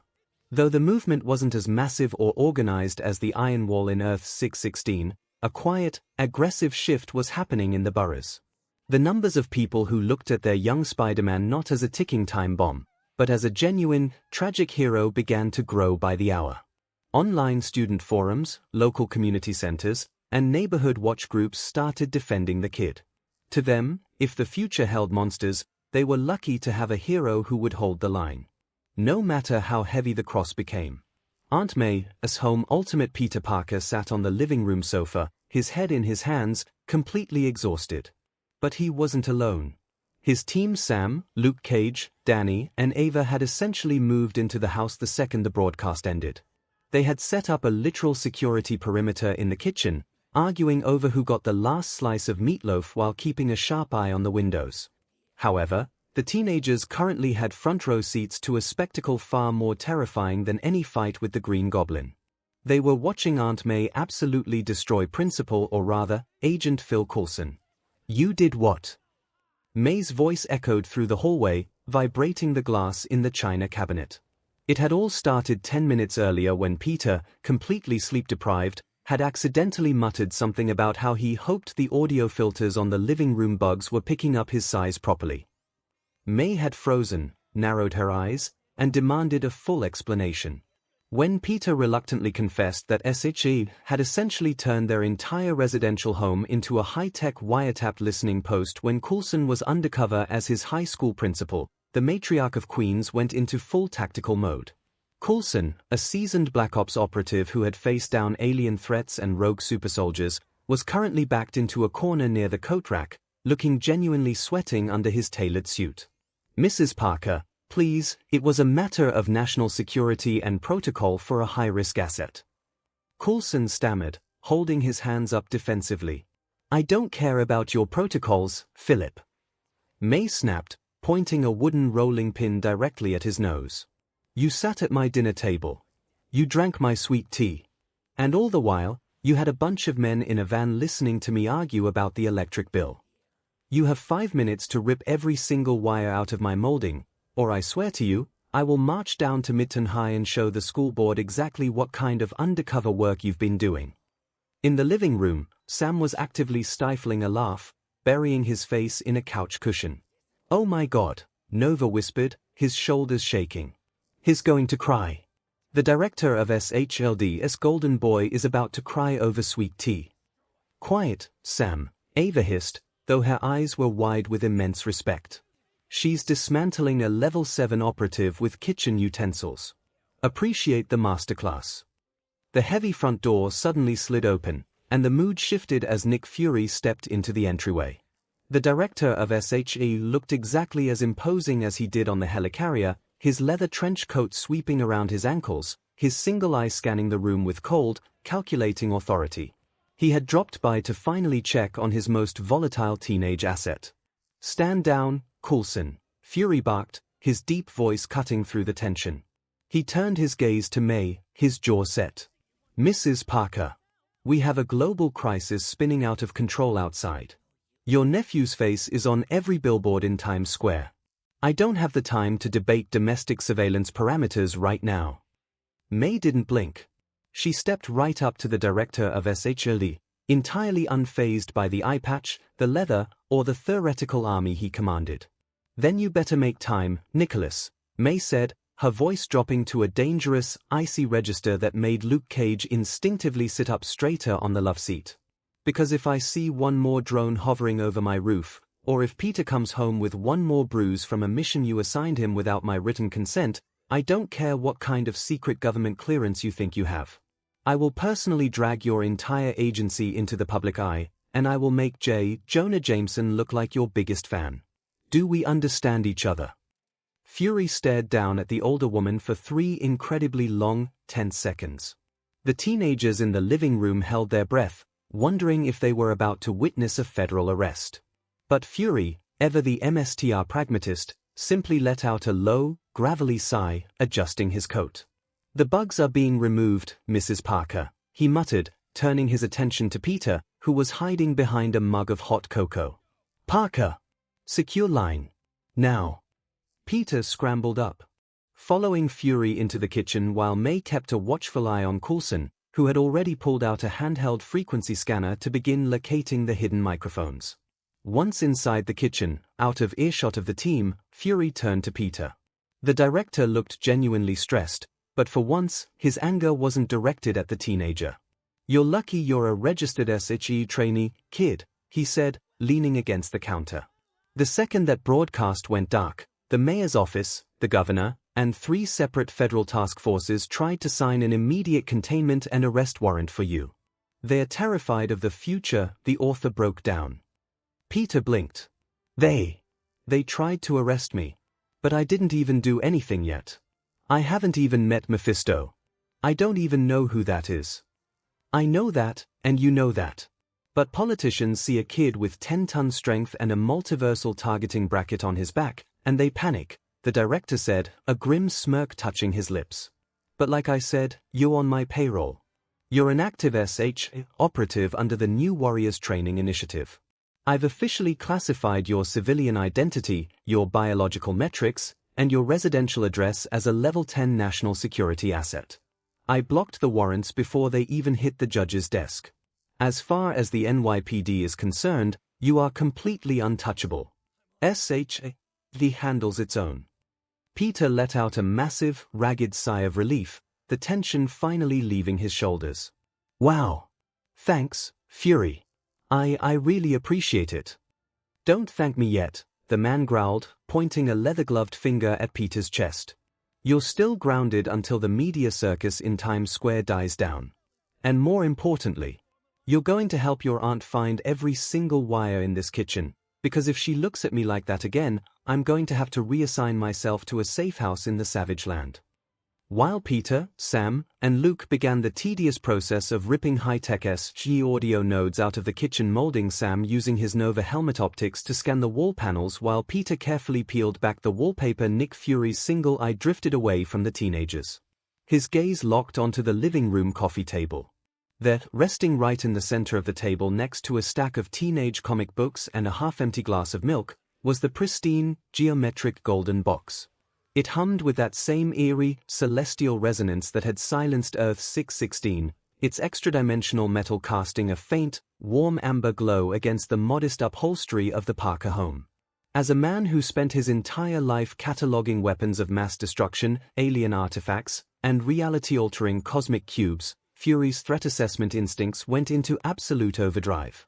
A device capable of ripping open the fabric of the afterlife to pull a soul forward for 24 hours was a security breach of cosmic proportions. He took 3 heavy steps toward the coffee table, his leather trench coat brushing against the armchair. His mind was already racing through the tactical implications. Who would the kid call back? Uncle Ben? Richard Parker? What kind of classified historical data or emotional instability would that drop into a Level 10 𝐒𝐻 asset? But before Fury's gloved hand could even descend toward the table to pick it up, a small, solid figure stepped directly into his line of sight. Aunt May stood right between the director of 𝐒𝐻𝐻 and the golden box. She didn't have her rolling pin this time.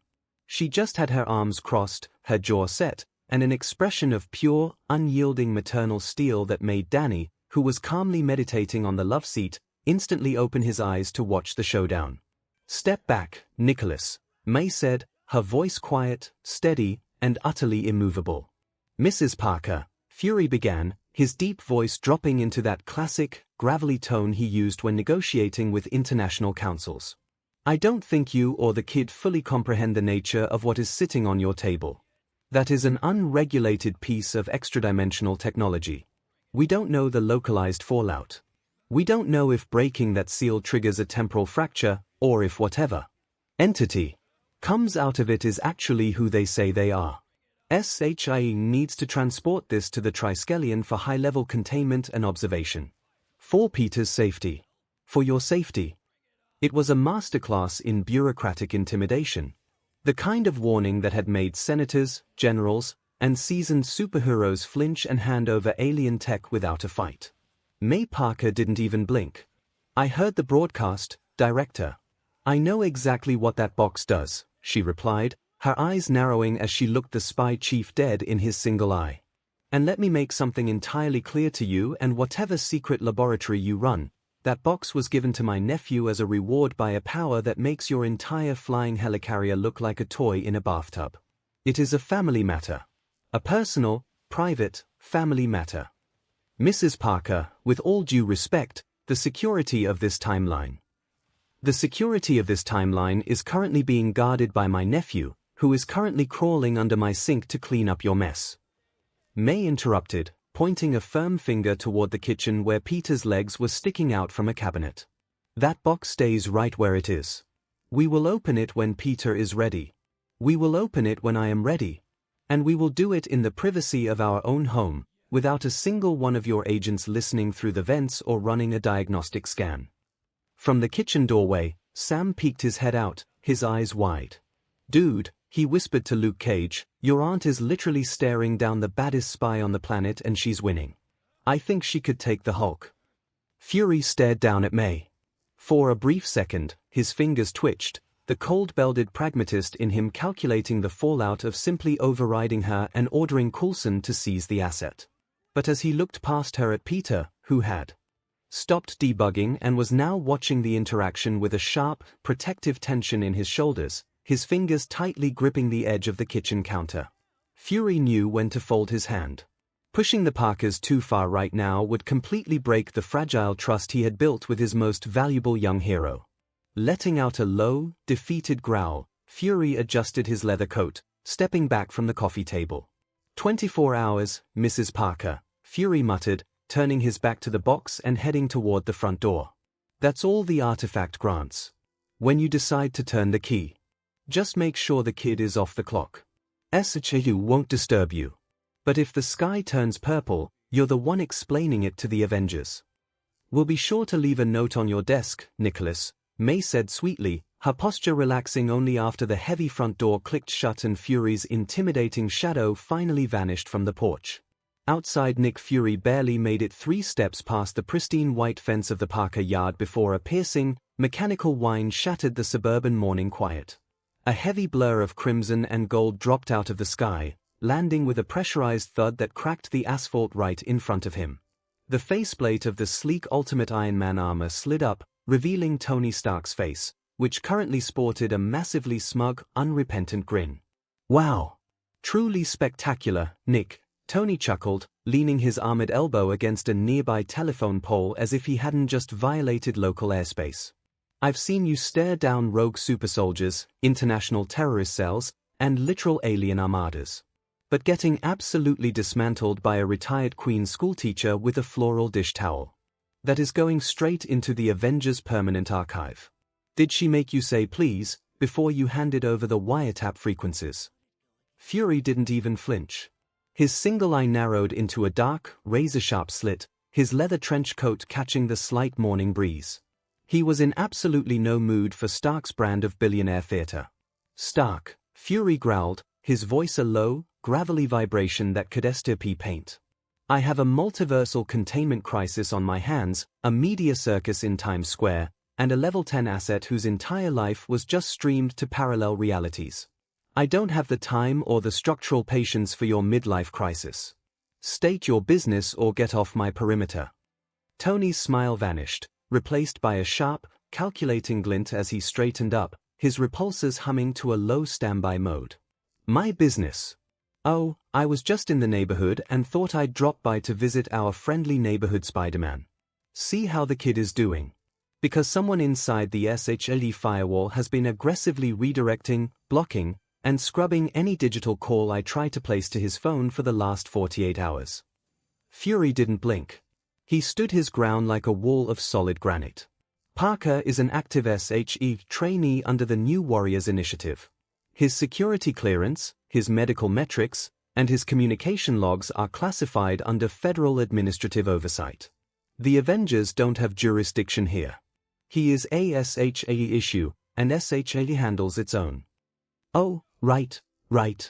SHE handles its own, Tony replied, his voice dripping with heavy, venomous sarcasm. He took a step forward, his armor clanking against the pavement as he looked Fury dead in the eye. And I'm sure this sudden, deeply touching display of your big, heroic heart is entirely about protecting the kid's mental health, right, Nick? You're just a worried father figure. The Iron Avenger scoffed, crossing his armored arms. Let's stop playing the corporate song and dance for 5 seconds. We all saw the same broadcast. We all watched the alternate timeline breakdown. That kid, that teenager you've got crawling under sinks, has a physical scaling, a spatial precognition, and a raw biological ceiling that could give almost every single member of the Avengers, minus Thor and the Hulk, a serious run for their money if he ever decided to stop pulling his punches. He leaned in closer, his voice dropping into a cold, accusing register. So don't lie to me, Fury. You didn't block those federal warrants out of the goodness of your soul. You blocked them because you are terrified of losing him. You're terrified of what happens if the Triskelion can't keep him tightly bound to your little rooster list. I want to know exactly what kind of diagnostic tests you've been running on his web fluid behind his back, and whether or not you're trying to figure out how to clone that spider sense without him ever finding out. Fury didn't flinch. He didn't drop his gaze, and he didn't let the bite in Stark's tone throw him off his axis. Instead, a low, humorless chuckle vibrated in the director's chest as he adjusted the collar of his leather trench coat. Paranoia looks a lot like an ego crisis on you, Stark, he said, his gravelly voice dripping with smooth, unbothered disdain. You want to talk about analyzing the kid. You want to talk about covert studies. Let's talk about the SHE communication firewalls you're so obsessed about. I didn't just block your personal calls. My automated data scrubbers spent the last 48 hours intercepting a dozen encrypted data pings coming straight out of Long Island. Fury stepped into Tony's personal space, his single eye locking onto the glowing blue arc reactor with an intimidating, bureaucratic weight. Dozens of digital invitations, Stark. All of them directed to a 15-year-old boy's private cell phone, all of them politely requesting a collaborative sit-down to discuss the molecular compound of high-tensile polymer adhesives. Now, what does that sound like to you? Tony's jaw tightened behind his faceplate. He shifted his weight, his armor's servos whining quietly as his smug demeanor fractured into an immediate, defensive scowl. Those weren't from me, Fury, and you know it, Tony snapped, his voice losing its playful edge. The second that multiversal broadcast detailed the tensile strength of Peter's web fluid, half the R&D suits at Stark Industries went into a collective scientific feeding frenzy. They saw a proprietary biochemical formula developed in a public high school chemistry lab and they lost their minds. I didn't authorize those pings. The board went behind my back, and the second I caught wind of it, I personally locked down their servers, revoked their clearance, and reassigned the entire department to a clean energy project in Iowa. I took care of my house. Good for you, Fury replied coldly, entirely unmoved by the explanation. He stepped past the armored Avenger, his heavy leather boots crunching against the cracked asphalt as he walked toward his waiting SUV at the curb. He paused at the driver's side door, looking back over his shoulder at the golden titanium titans standing on the suburban grass. But here's a piece of tactical advice, Tony, free of charge. If you can't even keep the sharks in your own boardroom from hunting a high school kid for his homework, you've got no business telling me how to manage my operatives. Focus on keeping your own multi-billion-dollar house under control before you come down to Queens trying to put everyone else's under your thumb." With a sharp, definitive click, the SUV door swung shut. The engine roared to life with a low, armored hum, leaving Tony Stark standing alone on the quiet street of Forest Hills, the silent weight of the neighborhood and the unyielding defense of the Parker family lingering heavily in the morning air. Spectacular Spider-Man universe. In the vibrant, stylized reality of the spectacular Spider-Man universe, the structural safety nets of the larger world simply didn't exist. There was no armored contingent of Avengers to form a legal blockade on his lawn. There was no towering, one-eyed director of SHID to retroactively classify his identity as a matter of national security. By all logical metrics, the moment the author's broadcast laid bare the civilian life of 16-year-old Peter Parker, the legal apparatus of New York City should have snapped shut on him instantly. Yet, this timeline possessed a completely different kind of armor: pure, unadulterated popular support. The New York of this universe didn't look at the teenage web-slinger with cold, cynical suspicion or preemptive panic. They had watched him tangle with the Sinister Six, survive the alien symbiote, and consistently prioritize the safety of everyday citizens over his own high school career. The broadcast's heavy revelations, the crushing grief of Uncle Ben's loss, the constant financial strain on Aunt May, and the absolute selflessness behind the mask, didn't terrify the public, it deeply moved them. While frantic, late-night debates still echoed through the corridors of City Hall and the NYPD headquarters, the actual police force on the streets was operating under a silent, collective understanding.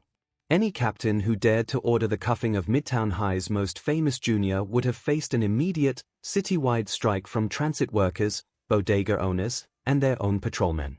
Consequently, and adding that the majority of his rouges were in prison, Peter Parker was perhaps one of the only Spider-Men across the infinite multiverse who could still pull on his red and blue mask, leap off his bedroom windowsill, and actually go out on a traditional neighborhood patrol just to clear his head. The night air was crisp as Peter swung through the neon-lit canopy of Manhattan.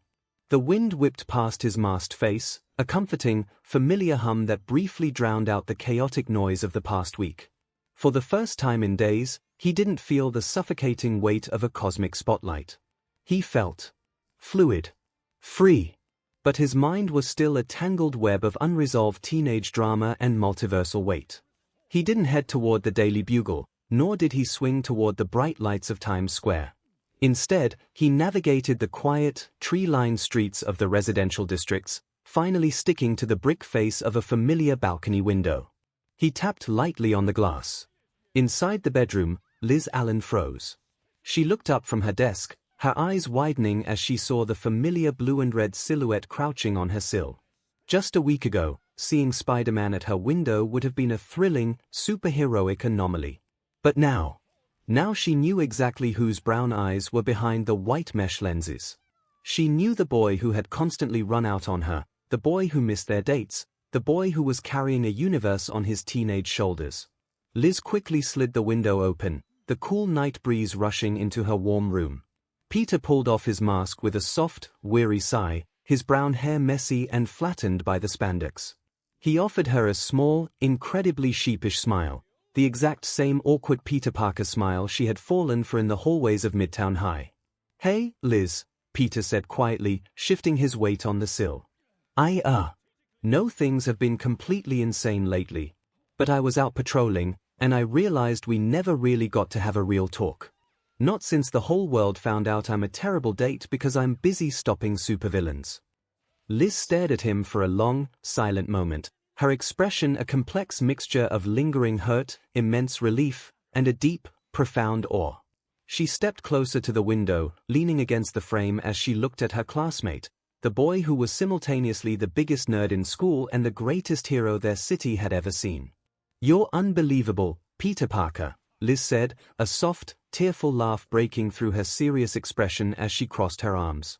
"The entire multiverse is talking about you. The police chief is having a midlife crisis on television, and you swing over to my window just to apologize for missing a movie night." She leaned against the window frame, a small, knowing smile playing on her lips. "Besides, Peter, If I recall correctly, you still owe me a date. You won that crazy death battle on the big screens, and I promised we'd celebrate. Though, with half of New York trying to get an autograph or a statement from you, I guess we won't be hitting the local diner anytime soon. Peter let out a soft, awkward chuckle, scratching the back of his neck as he leaned against the brickwork. Yeah, the drama has been a lot. Honestly, the weirdest part of my entire week wasn't even the multiversal stuff. It was the Daily Bugle. I woke up 3 days ago, looked at the front page, and the headline wasn't calling me a menace. It actually said, "Local hero triumphs." I think I stared at it for 10 minutes waiting for the illusion to break. No way, Liz laughed, her eyes widening. Jonah Jameson actually printed something nice about you. I know, right? Peter smiled, shaking his head. Mr. Jameson called me into his office. Well, called Peter Parker in, since he knows now. And he looked like he was swallowing a lemon. He told me I have a mandatory month off, with pay, to sort out my circus. Of course, he also barked that we're going to have a very long discussion about my photography rates and my employment status when I get back, but still. A month off from the Bugle is a literal miracle. Liz giggled, leaning her chin on her hand as she looked at him. Well, you better enjoy the piece while it lasts. My phone has been ringing off the hook since the broadcast ended. Half the girls in school have called me asking what it's like to date Spider-Man. Flash keeps trying to text me to find out if you can secretly web-sling him onto the roof of the stadium for the next big game. The light-hearted joking suddenly slowed, a comfortable but heavy silence settling between them. The neon lights of the city cast long, colorful shadows across the balcony, bringing them face to face with the real reason Peter had swung over tonight. Liz. About that, Peter started, his voice dropping into a quiet, earnest register. He looked down at the mask in his hands, his thumbs tracing the fabric. I'm so sorry. For everything. I was a terrible boyfriend. I was always running out on you, making up the worst excuses, leaving you standing alone at parties. You deserved so much better than a guy who couldn't even show up for a movie night because he was tangled up with a supervillain across town. If you want to just walk away. I completely understand. Liz watched him, seeing the familiar, defensive guilt that Peter always carried on his shoulders. She reached out, her fingers gently catching his chin to make him look up and meet her eyes. Hey, Peter, stop, the girl said softly, her voice filled with a calm, unyielding warmth. Listen to me. You don't get to decide what I deserve, and you don't get to make that choice for me. Yes, it's scared when you ran out. Yes, I was hurt. But now the whole world knows why you ran out. You weren't blowing me off to be selfish, you were out there bleeding to keep my family and my friends safe from monsters. She gave him a reassuring, slightly playful smile, her thumb brushing his cheek. Only I get to decide what I want. And after watching you hold up that Ferris wheel, and seeing how much you care, I know exactly what I want. I want you, Peter Parker. Spider-Man and all. Peter's eyes widened slightly, a profound wave of relief washing over his face. If you're willing to try again, Liz added, a slight, hopeful blush creeping up her cheeks as she looked at him. We just have to figure out a new set of rules. Like, if a supervillain attacks during our next date, you have to at least let me hold your jacket while you go save the day. Deal. Peter's smile finally broke through his exhaustion, bright and genuine, completely erasing the weight of the multiverse for one perfect, quiet moment on a queen's balcony. Deal, he whispered. The sudden shift from intense emotional vulnerability to absolute silence left the balcony feeling incredibly small. They stood just inches apart, the cool night wind humming around them, both of their faces flushing a deep, unmistakable crimson. Peter stared at his sneakers, his heart hammering against his ribs faster than it ever did during a fight with the Rhino, while Liz nervously twisted the hem of her shirt, neither of them quite sure if they were supposed to lean in, hug, or just say goodnight. The awkwardness was reaching a textbook Peter Parker state of paralysis until Peter's eyes suddenly snapped to the mask in his hand, a frantic, desperate spark of inspiration hitting his brain. It was a completely impulsive, arguably terrible, but undeniably spectacular idea. Hey, Peter stammered, a sudden, boyish grin breaking across his face. Put on a jacket. A heavy one. Liz blinked, her brow furrowing in complete confusion. "A jacket. Peter, it's a nice night, and we're standing in my bedroom. Why do I need, just trust me. Wrap up tight," Peter insisted, already pulling the red and blue fabric of his mask back over his head. The white mesh lenses clicked into place, instantly hiding his blushing face but amplifying his sudden, infectious energy. Still thoroughly bewildered but unable to resist that specific tone in his voice, Liz turned around, grabbed her favorite thick denim jacket from the chair, and slipped it on, zipping it up to her chin. "Okay, webhead. I'm wearing the jacket. Now what?" Before she could even finish the sentence, Spider-Man stepped forward, scooped her up effortlessly, and guided her arms around his neck, settling her securely against his back. "Hold on tight, Liz," Peter's voice echoed through the fabric of the mask, laced with pure excitement. "And whatever you do, don't look straight down if you have a weak stomach." "Peter, wait, what are you doing? Oh my God." Liz's question turned into a breathless, soaring shriek of pure adrenaline as Peter kicked off the brick ledge of her balcony. For a terrifying, weightless fraction of a second, they dropped straight toward the pavement of the quiet suburban street.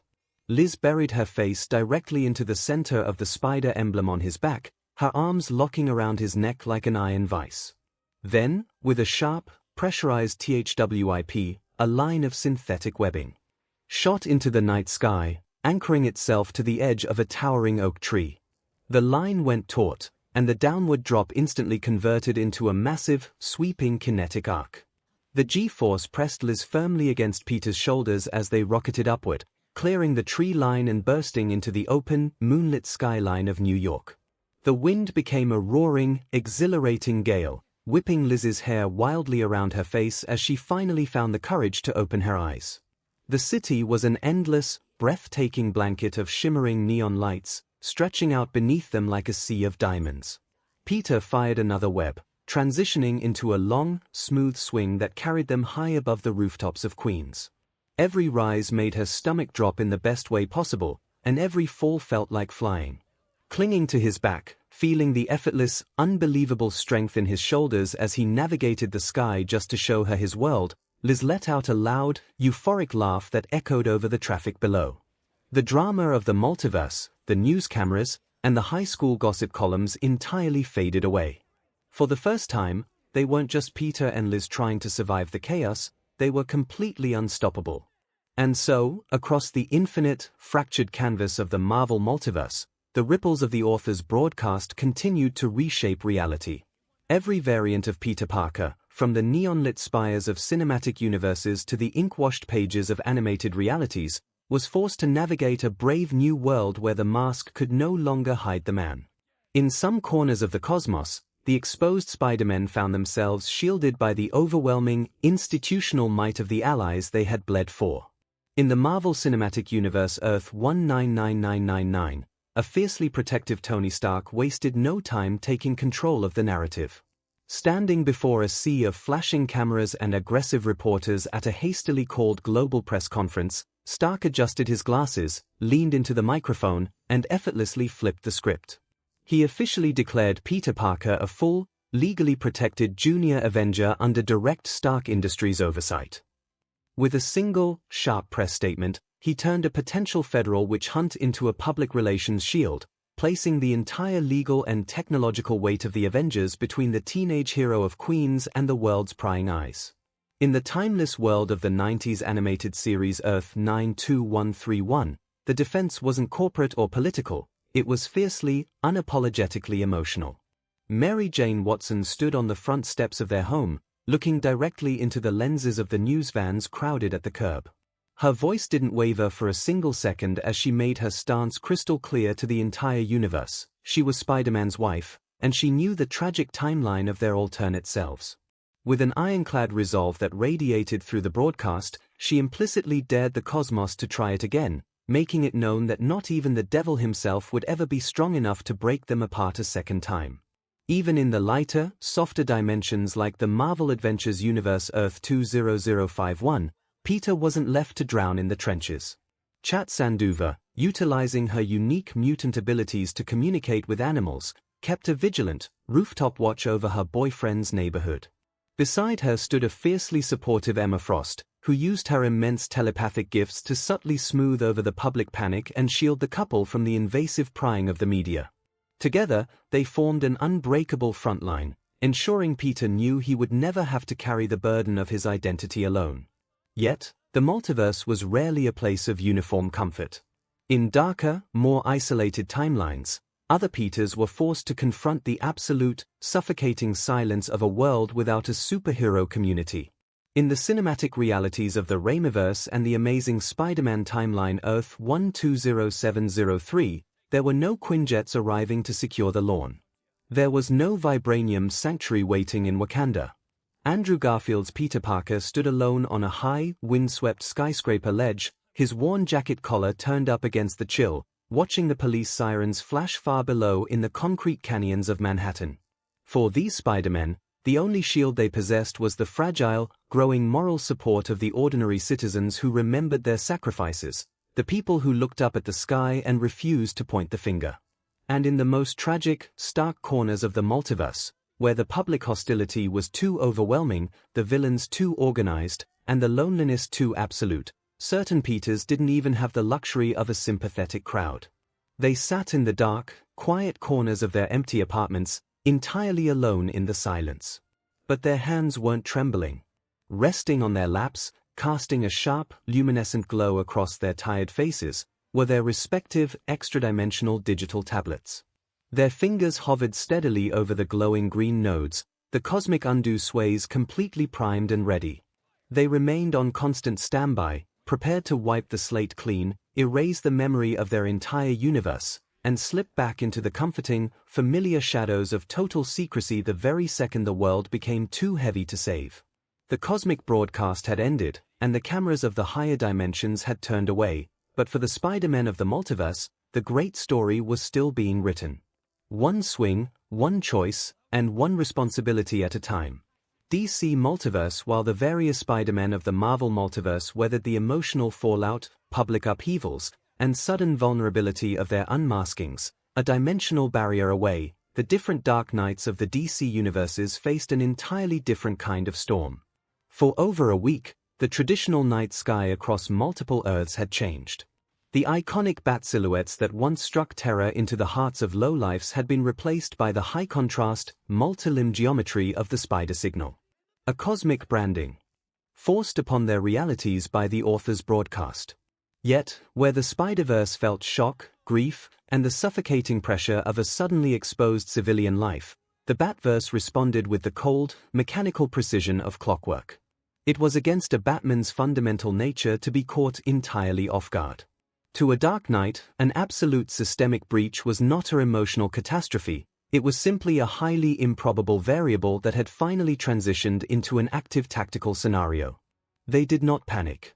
They did not hide. They had built protocols for the end of the world, and the exposure of the name Bruce Wayne was merely page 1 of the binder. In the core comic continuity of Earth Zero, the immediate consequence of the broadcast was an instantaneous, synchronized migration of data. The second the author's transmission concluded, automated subroutines embedded within the Wayne Enterprises mainframe executed Protocol Blackout Alpha. Bruce Wayne didn't wait for a federal asset freeze or an investigation by the GCPD Internal Affairs Division. Within 90 seconds of his identity hitting the multiversal stream, the entire liquid and static net worth of the Wayne estate was fractured and rerouted through 3,000 untraceable, automated shell corporations based in non-extradition maritime jurisdictions and off-grid Markovian digital banks. Wayne Enterprises officially civilianized its board, rendering the name Bruce Wayne a completely insulated, non-voting legacy title with zero operational control over the company's defense contracting or satellite networks. Physically, Gotham City became an iron fortress. Anticipating that every inmate within Arkham Asylum and Blackgate Penitentiary would attempt a coordinated breakout the moment they realized their tormentor was a billionaire in a mansion, Batman had already deployed a secondary containment matrix. Independent, hardwired power grids within the prisons snapped shut, sealing the cells under automated kinetic dampeners. When the Joker, his face twisted into an uncharacteristic, manic rage at having the joke of Batman's identity stolen from him by a cosmic third party, tried to bypass his cell door, he was met with 3 tons of solid titanium blast shielding and a localized neurotoxin suppressant that put him into a deep, dreamless sleep before he could even utter a punchline. On the streets, the Bat family operated with terrifying fluidity. P.P. Grayson, Tim Drake, Cassandra Cain, and Stephanie Brown abandoned their traditional rooftop routes, instead embedding themselves into the transit tunnels and subterranean maintenance sectors of the city. They didn't avoid the light, they dictated where the light could shine. When media drones from Metropolis and Central City tried to swarm Wayne Manor, they were systematically brought down by localized EMP fields generated from the Batcave's defensive spires. Bruce Wayne himself sat in the central terminal of the cave, his cowl pulled back, his face illuminated by the harsh blue glow of 100 diagnostic monitors. He was calm. His hand rested next to his own extra-dimensional digital tablet, his thumb hovering near the blue node. The names of the Bat family, Clark Kent, Diana of Themyscira, and the Core Justice League were already manually scripted into the exemption directory.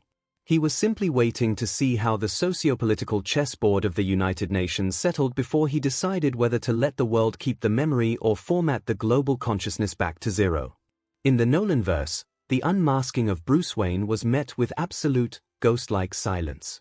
The media vans that arrived at the iron gates of Wayne Manor found the grand estate completely dark, empty, and devoid of life. Alfred Pennyth had already boarded a private flight to Florence under an assumed passport 3 hours prior. Bruce had vanished into the sprawling, subterranean concrete bunker beneath the shipping yards, his remaining tumbler units repainted in matte black, his operational focus shifting entirely to a scorched earth guerrilla war against the mob syndicates who thought a known name made him a target.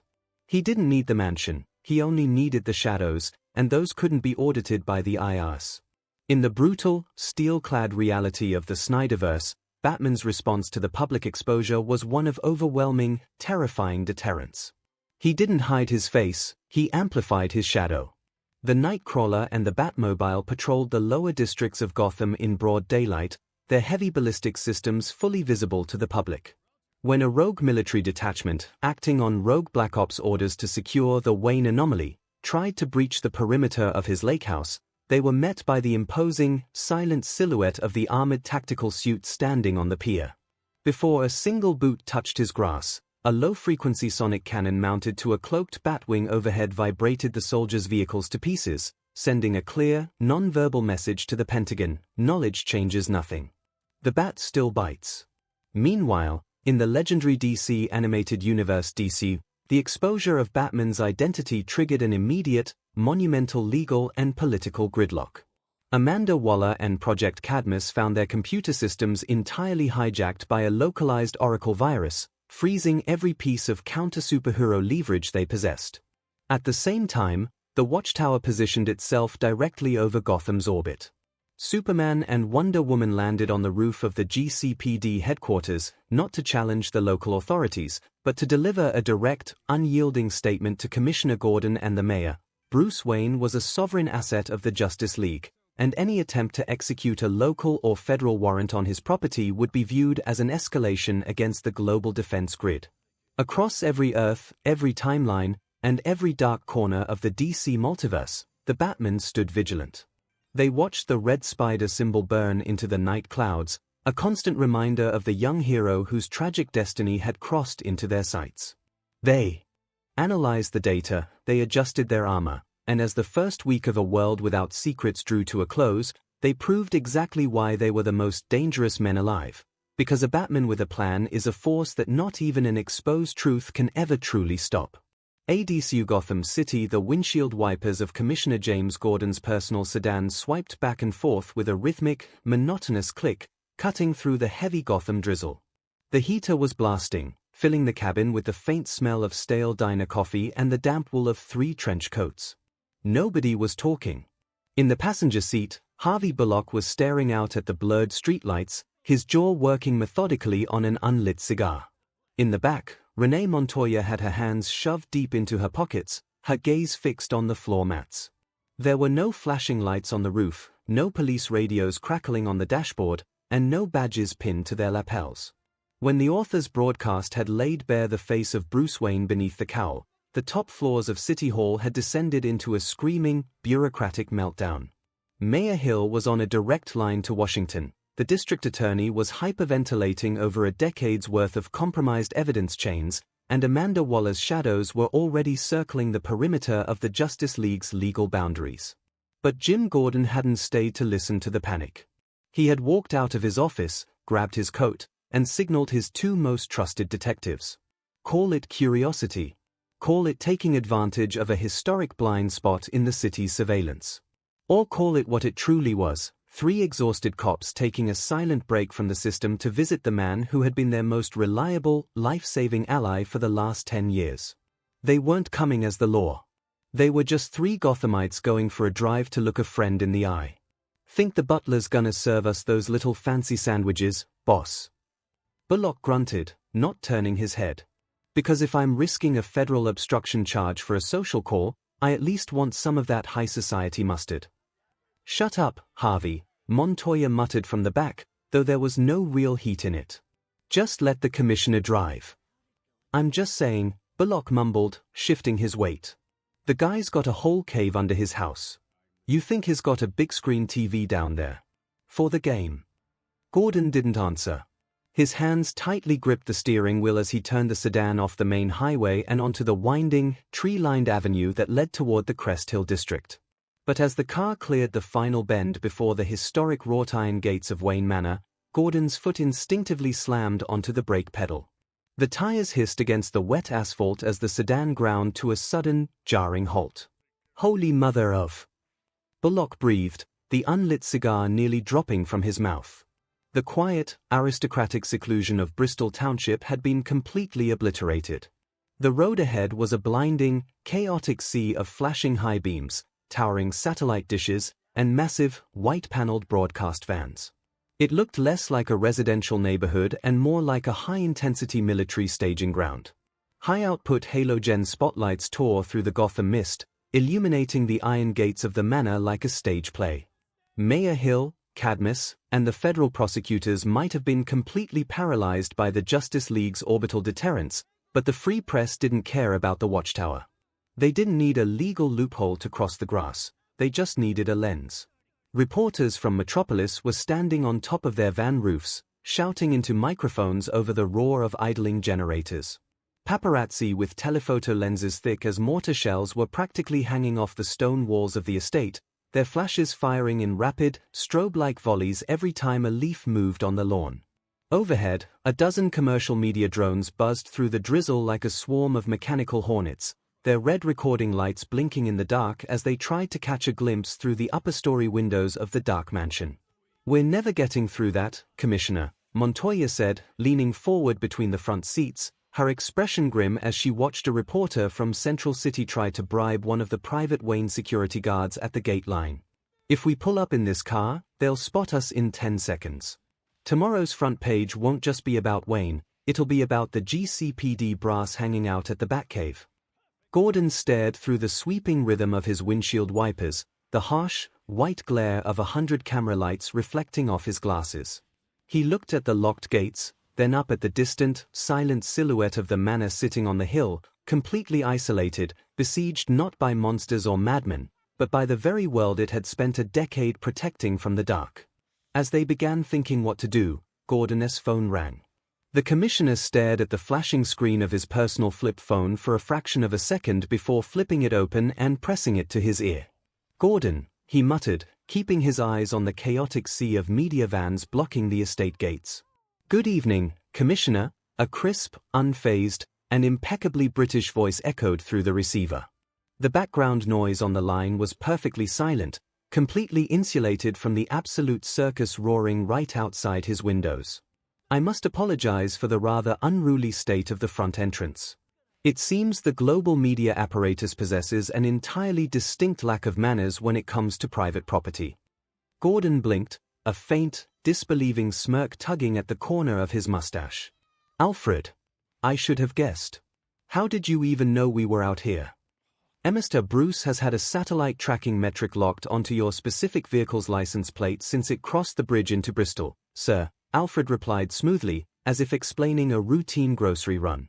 "We quite appreciated the fact that you left your badge and your backup at the precinct." Now, if you would be so kind as to put the sedan into reverse. Do not activate your headlights. Gordon shifted the car into reverse, backing slowly away from the glare of the television spotlights. Excellent, Alfred instructed, his voice as calm as a GPS navigation system. Take the immediate dirt utility road to your right, the one marked for the forestry preservation. Follow it for roughly a quarter of a mile until you reach the old stone culvert. Pull the vehicle directly into the brush. The foliage will mask you from the media drones overhead. Gordon followed the instructions to the letter. He turned the sedan down a narrow, unpaved path swallowed by thick Gotham pines, the roaring noise of the idling news generators quickly fading behind them. He pulled the car into a dense thicket near a massive, moss-covered stone wall, killing the engine. The woods fell completely dark. Now what, Commissioner? Montoya whispered, her eyes darting toward the thick canopy where a stray media drone buzzed in the distance. We hike it through the mud. Before Gordon could answer, a low, mechanical hum vibrated right through the floorboards of the sedan. Directly in front of them, a massive section of the old stone culvert seamlessly disguised to look like a century-old retaining wall silently split down the middle. It retracted into the earth with a pressurized hiss, revealing a wide, sleek concrete tunnel lit by faint, recessed amber runway lights. It was a hidden, high-speed subterranean artery cutting straight through the bedrock. The transit tunnel is entirely clear, Commissioner, Alfred's voice returned over the phone line. The path will lead you directly into the lower hangar.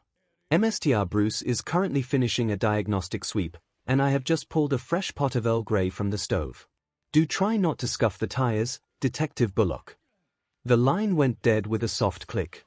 Bullock sat frozen, his jaw dropped so low his unlit cigar finally fell right into his lap. He stared through the windshield at the high-tech, hidden subterranean highway opening up in the middle of a Gotham forest. Are you kidding me? Bullock breathed, turning a wild, wide-eyed look toward Gordon. We've been driving around in standard-issue clunkers with broken heaters for 10 years, and this guy has a private underground turnpike sitting under a park. Boss, if we don't get some of that high society mustard after this, I'm filing a grievance with the union.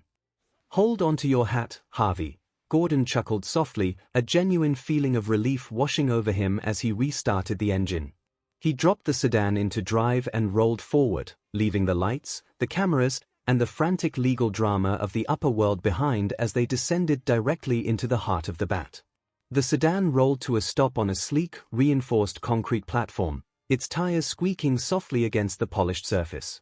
As Gordon killed the engine, the headlamps illuminated a row of highly specialized vehicles parked in perfect, military-style alignment. Right next to their dented, mud-splattered GCPD cruiser was a high-tech, custom-built motorcycle painted in matte black and crimson.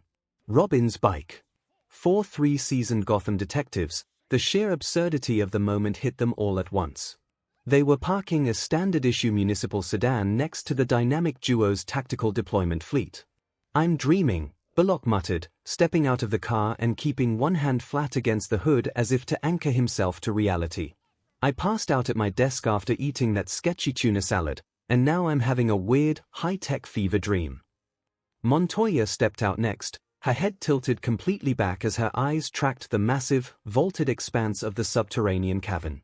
The sheer scale of the Batcave was breathtaking.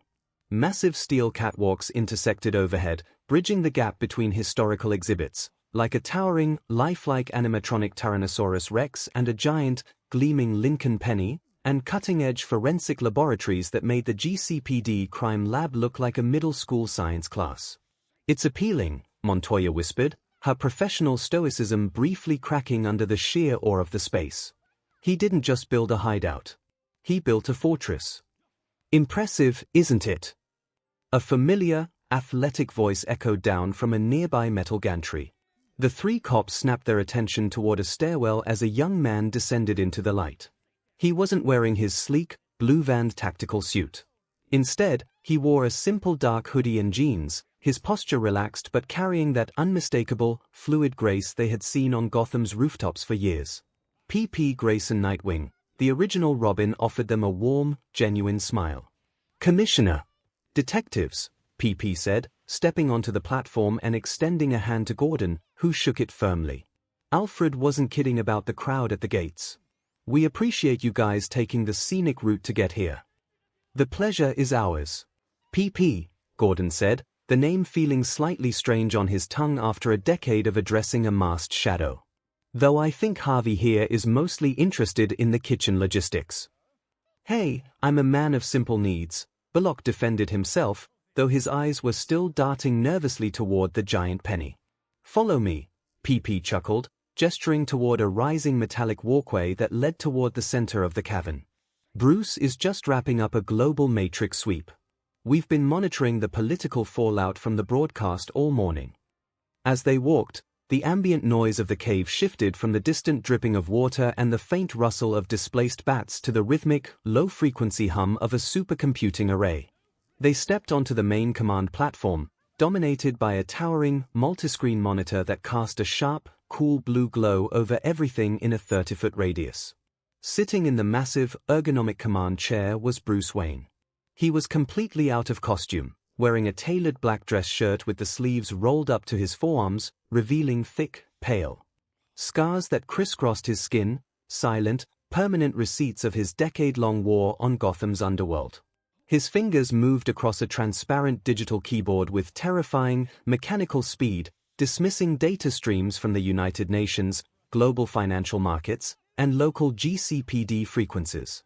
Hearing their boots click against the metal grate, the billionaire paused. He didn't turn the chair immediately, his eyes lingering on a final diagnostic window displaying a localized map of the media blockade outside his gates. Then, with a slow, deliberate motion, Bruce Wayne turned to face his most enduring allies within the law. Without the cowl, without the synthesized growl, and without the sweeping velvet shadow of the cape, he simply looked like a man, tired, deeply focused, but carrying an unyielding, absolute presence that made it instantly clear why the entire multiverse was terrified of his intellect. "Jim," Bruce said, his voice quiet, steady, and entirely familiar. He stood up from the console, crossing his arms as he looked at the three detectives. "Thank you for coming." Gordon took a few steps forward, his hands resting naturally on the pockets of his trench coat. He let out a low, weary breath, the kind he usually saved for the end of a double shift at the precinct. "I've been better, Bruce," Jim said, a faint, wry smile touching his lips. "But I think the real question is, how have you been holding up these past few days?" "It's funny. We've spent 10 years talking on a freezing rooftop next to a spotlight, and it takes a multiversal broadcast for us to finally have a normal conversation indoors." Bruce let out a short, quiet breath, the closest the billionaire ever came to an actual chuckle. He leaned back against the edge of the massive supercomputer console, looking at the three detectives with a calm, analytical, steady gaze. "The adjustment has been precise," Bruce answered, his tone practical and completely focused. "My immediate priority over the last 72 hours wasn't the mask, it was stabilizing the infrastructure. I've spent the morning restructuring Wayne Enterprises' global assets. The board has been completely insulated, and I've legally separated my personal finances from the company's operational capital.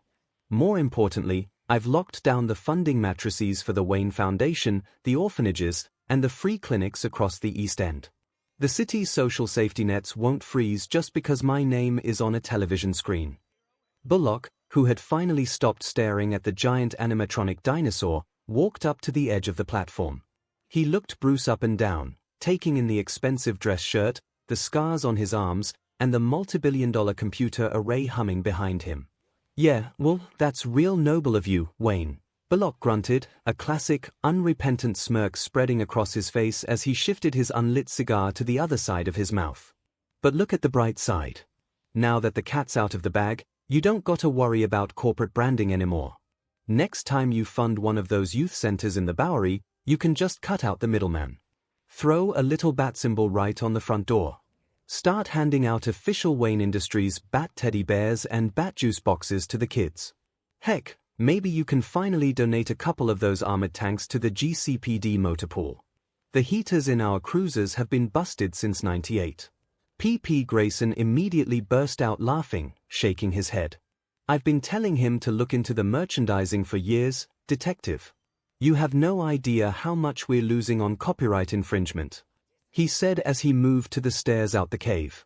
Bruce merely leveled a dry, unblinking look at Bullock, though the slight, relaxed softening around his eyes showed he appreciated the detective's completely unchanged, cynical humor. In a world that had completely flipped upside down, the GCPD's finest was still exactly who they had always been. Montoya stepped up beside Bullock, her expression turning more serious as she brought the conversation back to the ground reality of Gotham's streets. "Harvey's right about one thing, Bruce. The city isn't turning on you," Renee said, her voice steady and reassuring. "You'll be glad to know that at least half the department is 100% on your side. The rank-and-file cops who actually do the street work. They know what you've done for Gotham. If City Hall or some federal task force tries to stage a political raid on your property, there's going to be a lot of blue flu hitting the precincts. We've got your back if things get nasty." Her eyes narrowed slightly as she looked toward the glowing monitors displaying local police bands. "But we both know the department isn't clean. The detectives and captains who are still taking envelopes from what's left of the Maroney and Falcone families. They are panicked. The mob is terrified that a billionaire has been tracking their transactions from a cave, and I guarantee those dirty cops are going to try something stupid to save their own skins. They've already begun coordinating," Bruce said calmly, tapping a single key on his console. A localized digital web of Gotham's internal affairs files, wiretapped burner phones, and encrypted bank routing numbers flared to life on a secondary screen. Even with the multiverse watching, the Dark Knight's forensic net had never stopped tightening. "I've been keeping an extra eye on the specific precincts tied to the local syndicate since the transmission ended," Bruce explained, his voice carrying that familiar, commanding tactical authority. "They are attempting to leverage the local prosecutors to issue expedited search warrants for Wayne Enterprises' off-site storage facilities, hoping to destroy evidence before I can pass it to Jim. They won't succeed. The facilities were evacuated and sanitized 48 hours ago." He turned back to the primary terminal, where complex algorithmic flowcharts were calculating probability matrices. "My primary concern isn't the corrupt elements of the GCPD," Bruce continued, his jaw tightening slightly. "It's the power vacuum. Arkham is secure under the automated lockouts, but the rogues who are still at large. The Penguin, Two-Face, the Riddler. They see my identity as an opportunity to strike at the man, not just the myth. I've already begun drafting 24 new localized contingency files to adapt to the increase in their tactical activity. If they think knowing my name makes me vulnerable, they are severely miscalculating." Jim Gordon walked up to the edge of the console, looking at the intricate web of defenses the man had built in under a week. He let out a quiet sigh, adjusting his glasses. "We'll keep the lid on the city as long as we can, Bruce. But it's good to know that even without the mask, the Batman hasn't missed a beat. As long as Gotham needs me, and as long as I am physically capable of standing, I will fight," Bruce said. His voice was quiet, but it carried that absolute, immovable conviction that defined his entire existence. "The name changes nothing. The mission remains exactly the same." He turned back to the primary console, his eyes tracking a localized countdown clock ticking down in the corner of the screen. "However, given the political instability and the approaching deadline for the author's next scheduled transmission, we need to ensure our internal perimeters are entirely secure before the next phase begins. There are still variables that need to be cleaned up." Right on cue, the hydraulic whine of the hidden elevator platform echoed across the cavern. The heavy steel doors slid open, and Batgirl stepped out onto the gantry, her cowl pulled back to let her red hair breathe after a sweep of the Diamond District. "Bruce, the Lower East Side docks are completely quiet, but the media drones near the harbor are..." She froze dead in her tracks, her boots clicking to a sudden halt on the metal grating. Her blue eyes widened in complete, paralyzed shock as she looked down from the catwalk to see Commissioner Gordon, Detective Bullock, and Renee Montoya standing directly in the center of the command hub. "Dad!" Barbara blurted out, her tactical composure entirely evaporating into the humid cave air. What is happening right now?" Jim Gordon blinked, his hand pausing halfway to his trench coat pocket as he looked up at his daughter standing in full, high-tech vigilante armor. A deeply complex, profoundly tired expression crossed the old lawman's face. He let out a slow, heavy sigh through his mustache, looking from Barbara to Bruce and back again. Before the absolute, textbook awkwardness of a family crisis could swallow the room, Bruce stood up from his chair, his imposing silhouette cutting off the tension instantly. "Renee, Harvey," Bruce commanded, his voice perfectly smooth and conversational as he gestured toward the residential staircase. "Follow me up to the manor. Alfred and Tim are currently preparing the refreshments, and they could use some assistance carrying the platters past the security sensors." Bullock didn't need to be told twice. He glanced at the freezing Batgirl, then at the deadpan look on Gordon's face, and immediately started walking toward the stairs. "You got it, Wayne. Lead the way. If there's high society pigs in a blanket up there, I'm personally authorizing a tactical breach of the buffet." Montoya offered Jim a quick, sympathetic pat on the shoulder as she followed Bullock, leaving the commissioner and his daughter alone in the blue glow of the supercomputer to finally have the one conversation they had been avoiding for years. The heavy hum of the supercomputer was the only sound left in the massive cavern, vibrating through the steel grating beneath their boots. Barbara stood frozen on the catwalk, her hands hovering awkwardly near her utility belt, her mind absolutely racing. Mentally, she was cursing Bruce in every language she knew. He couldn't have given her a heads up. A text. A silent alarm on her cowl. Nothing. She braced herself, waiting for the lecture. She waited for the thunderous, protective rage of Commissioner James Gordon discovering his only daughter had been jumping off skyscrapers in spiked leather boots for years. The silence stretched until it was almost unbearable. Then, Jim Gordon let out a long, slow breath through his mustache. He adjusted his glasses, looked his daughter up and down in her costume, and a faint, deeply affectionate smile broke across his tired face. "Well," the commissioner said, his voice echoing softly in the cave. "At least now I know those self-defense and gymnastics lessons I paid for in high school actually went toward something useful." Barbara blinked, her defensive posture completely melting away. A breathless, incredibly relieved laugh escaped her lips, quickly followed by a rush of anxious words. "Dad, I am so sorry. I wanted to tell you. God, I wanted to tell you so many times, but the rules. Bruce said the less you knew, the safer you'd be from internal affairs, and then the Joker happened, and then—" "Barbara, stop. Take a breath," Jim interrupted gently, holding up a hand. He walked over to the edge of the catwalk stairs, looking up at her with eyes full of pride, mixed with a father's lingering worry. "You don't need to apologize to me." He leaned against the railing, a wry chuckle escaping him. "You know, you young people think you're the only ones who know how to keep a secret in this family. But you forget what I do for a living. I've been a detective in this meat grinder of a city since before you were born." Barbara frowned slightly, stepping down a few rungs of the ladder. "What do you mean?" "The alleyway behind our apartment," Jim said, his smile widening slightly. "That little dead-end spot behind the old bakery. It was a very smart, very practical place to park a customized, high-performance motorcycle. The shadows hid it perfectly from the street." Barbara's jaw dropped. You knew about the bike." "I knew a heavily modified, unregistered street racer was idling under my daughter's window at 3 in the morning, Jim corrected, tapping his temple. "It didn't take a Wayne Enterprises supercomputer to put the pieces together. I kept quiet because, well, let's just say I had my suspicions, and I didn't want to force you into a corner until I was absolutely sure." He looked around the massive, mythic cavern one last time, taking in the scale of what his daughter had built her life around, before looking back up at her.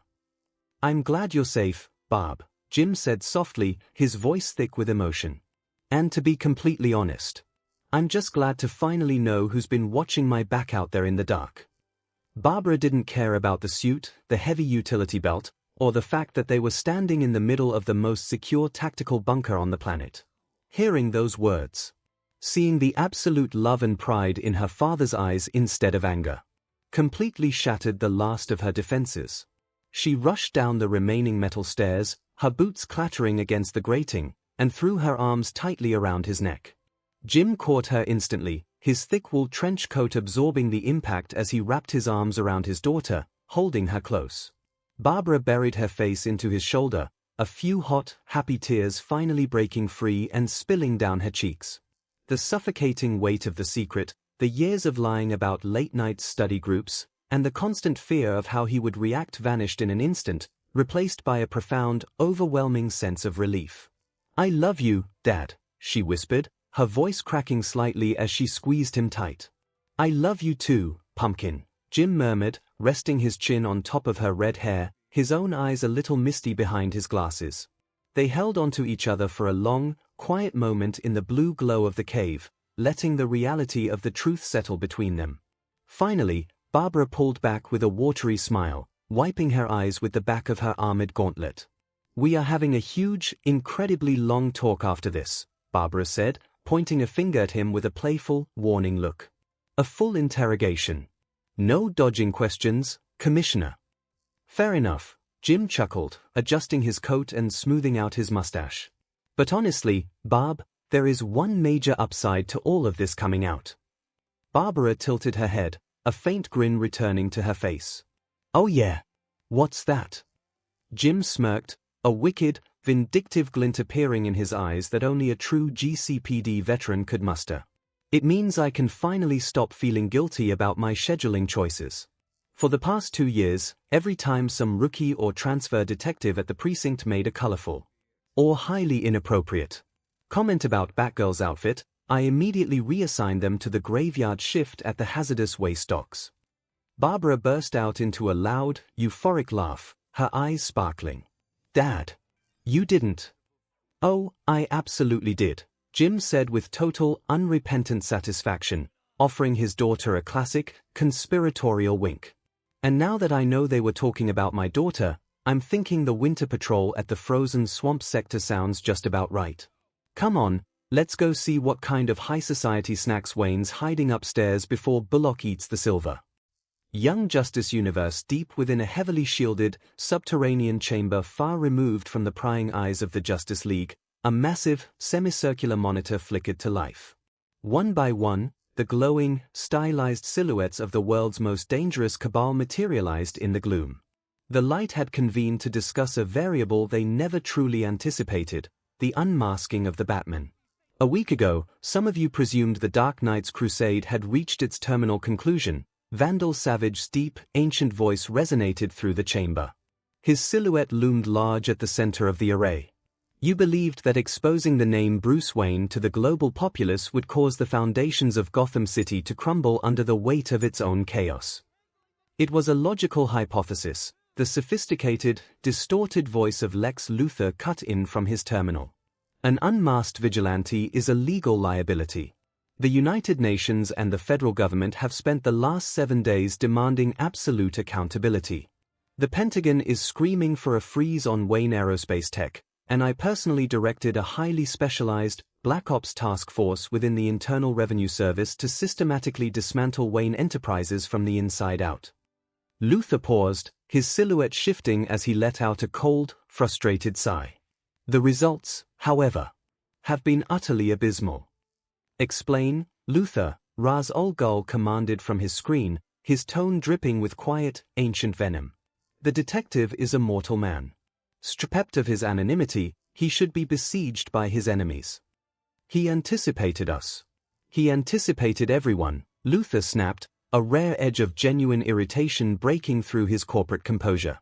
The moment the author's broadcast concluded, a catastrophic, automated data purge executed across every financial institution tied to the Wayne name. The money trail didn't just disappear. It was buried under a calculated labyrinth of offshore shell corporations, legacy trusts, and archaic maritime banking laws. My analysts estimate that the sheer volume of obfuscated paperwork and legal red tape he generated would take the Flash, reading at maximum velocity, several continuous years to fully audit. He slammed a fist on his desk, his screen flickering slightly. Worse yet, every single charity, orphan shelter, and free medical clinic funded by the Wayne Foundation has been legally insulated under ironclad, irrevocable trust boards. We cannot touch his social programs without violating international humanitarian charters. He has completely separated the billionaire from the business. And what of the streets? Clarion the Witch Boy whined from his seat, his chaotic shadow twisting as he stroked 𝐒𝐭𝐴. The bad guys. The fun guys. They were supposed to go crazy and tear his pretty little city apart. The criminal element tried. The robotic, booming voice of Brain vibrated through the audio feed.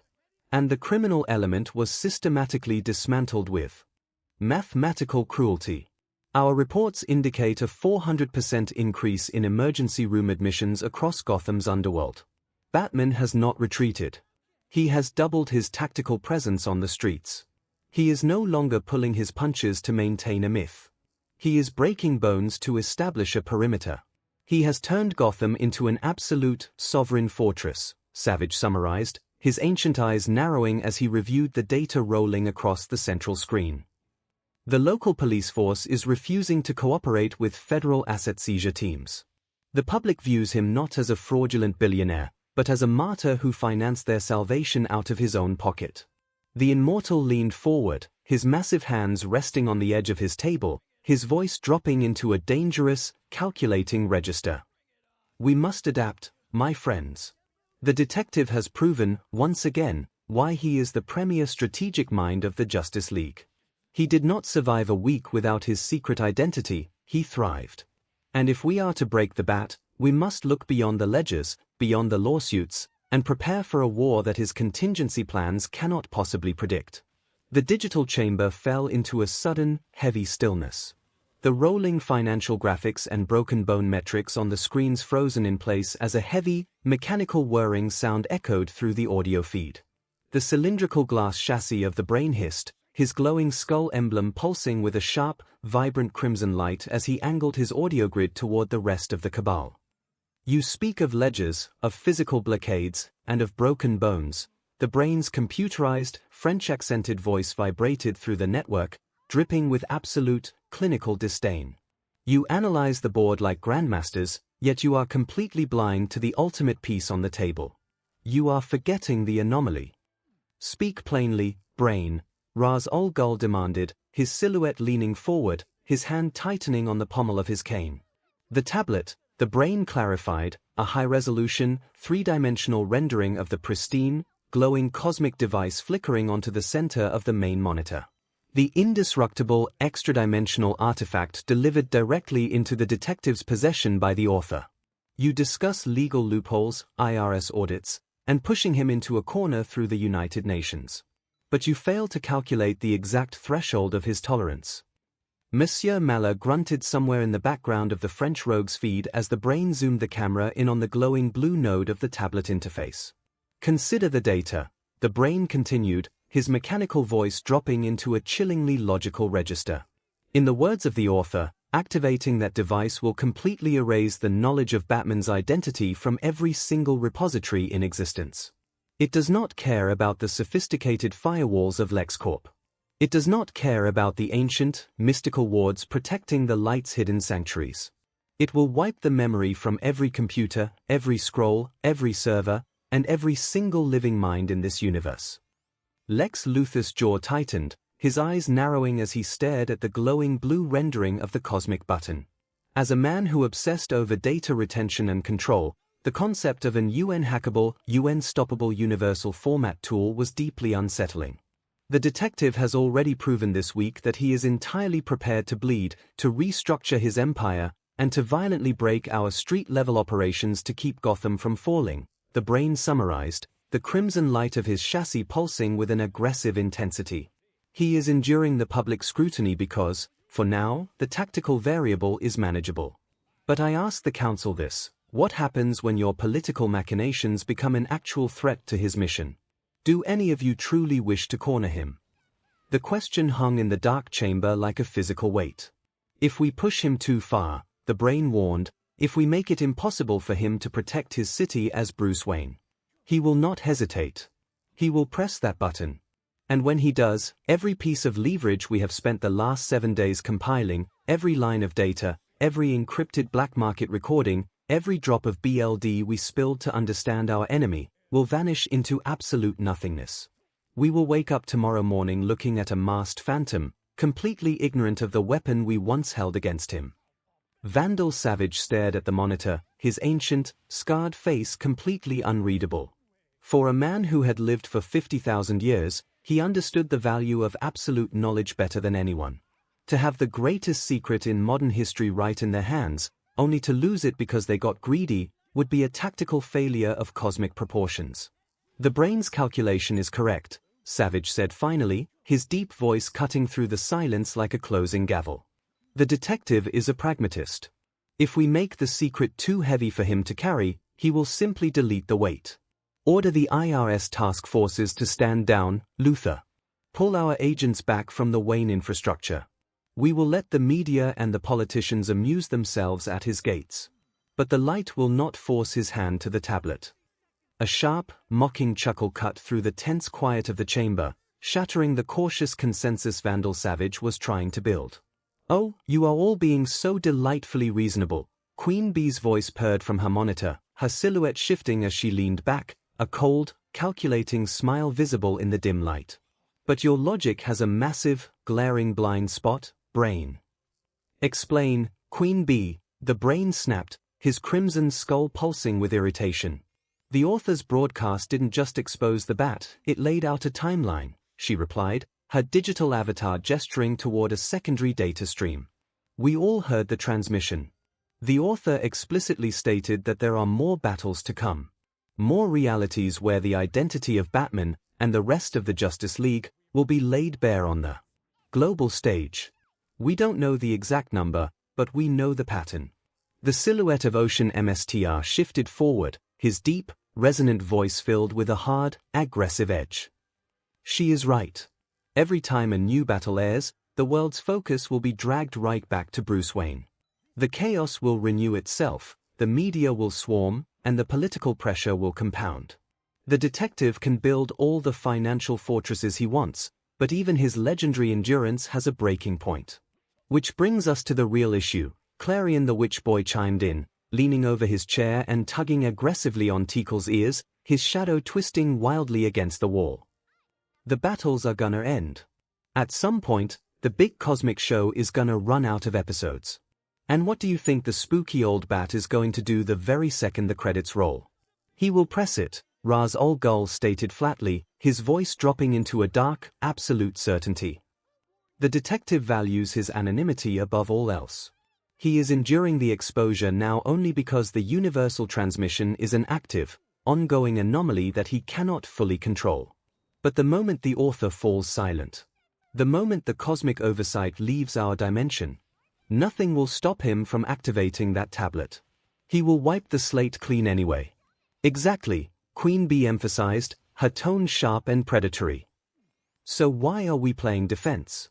If we stand down and let him breathe, we are simply guaranteeing that we lose this leverage the moment the broadcasts end. We are giving him time to perfect his exit strategy." She leaned forward, her eyes flashing in the darkness. "If the outcome is a guaranteed memory wipe either way, then our only logical move is to strike now. We use the knowledge of his identity to inflict maximum damage to the Justice League's infrastructure, collapse Wayne Enterprises, and force our pieces onto the board while the world is still looking at his face. We shouldn't be afraid of the button, brain. We should be racing against it."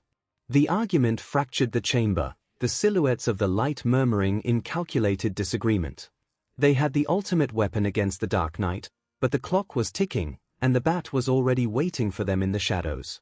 The frantic, low-frequency murmuring of the cabal was suddenly shattered by a loud, high-pitched yawn. Clarion the Witch Boy threw his hands in the air, floating upside down off his chair in a burst of chaotic, red sparks. He floated right into the center of the dark chamber, his pale face twisting into an expression of pure, unadulterated boredom as Tickle materialized on his chest, hissing at the glowing monitors. "Oh, wrap it up, wrap it up, wrap it up."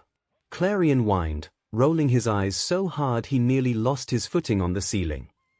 "You guys are talking in circles and it is making my ears itch. Ooh, the money. Ooh, the taxes. Ooh, the big scary button. Stop lying. Everyone in this room knows exactly what this is really about."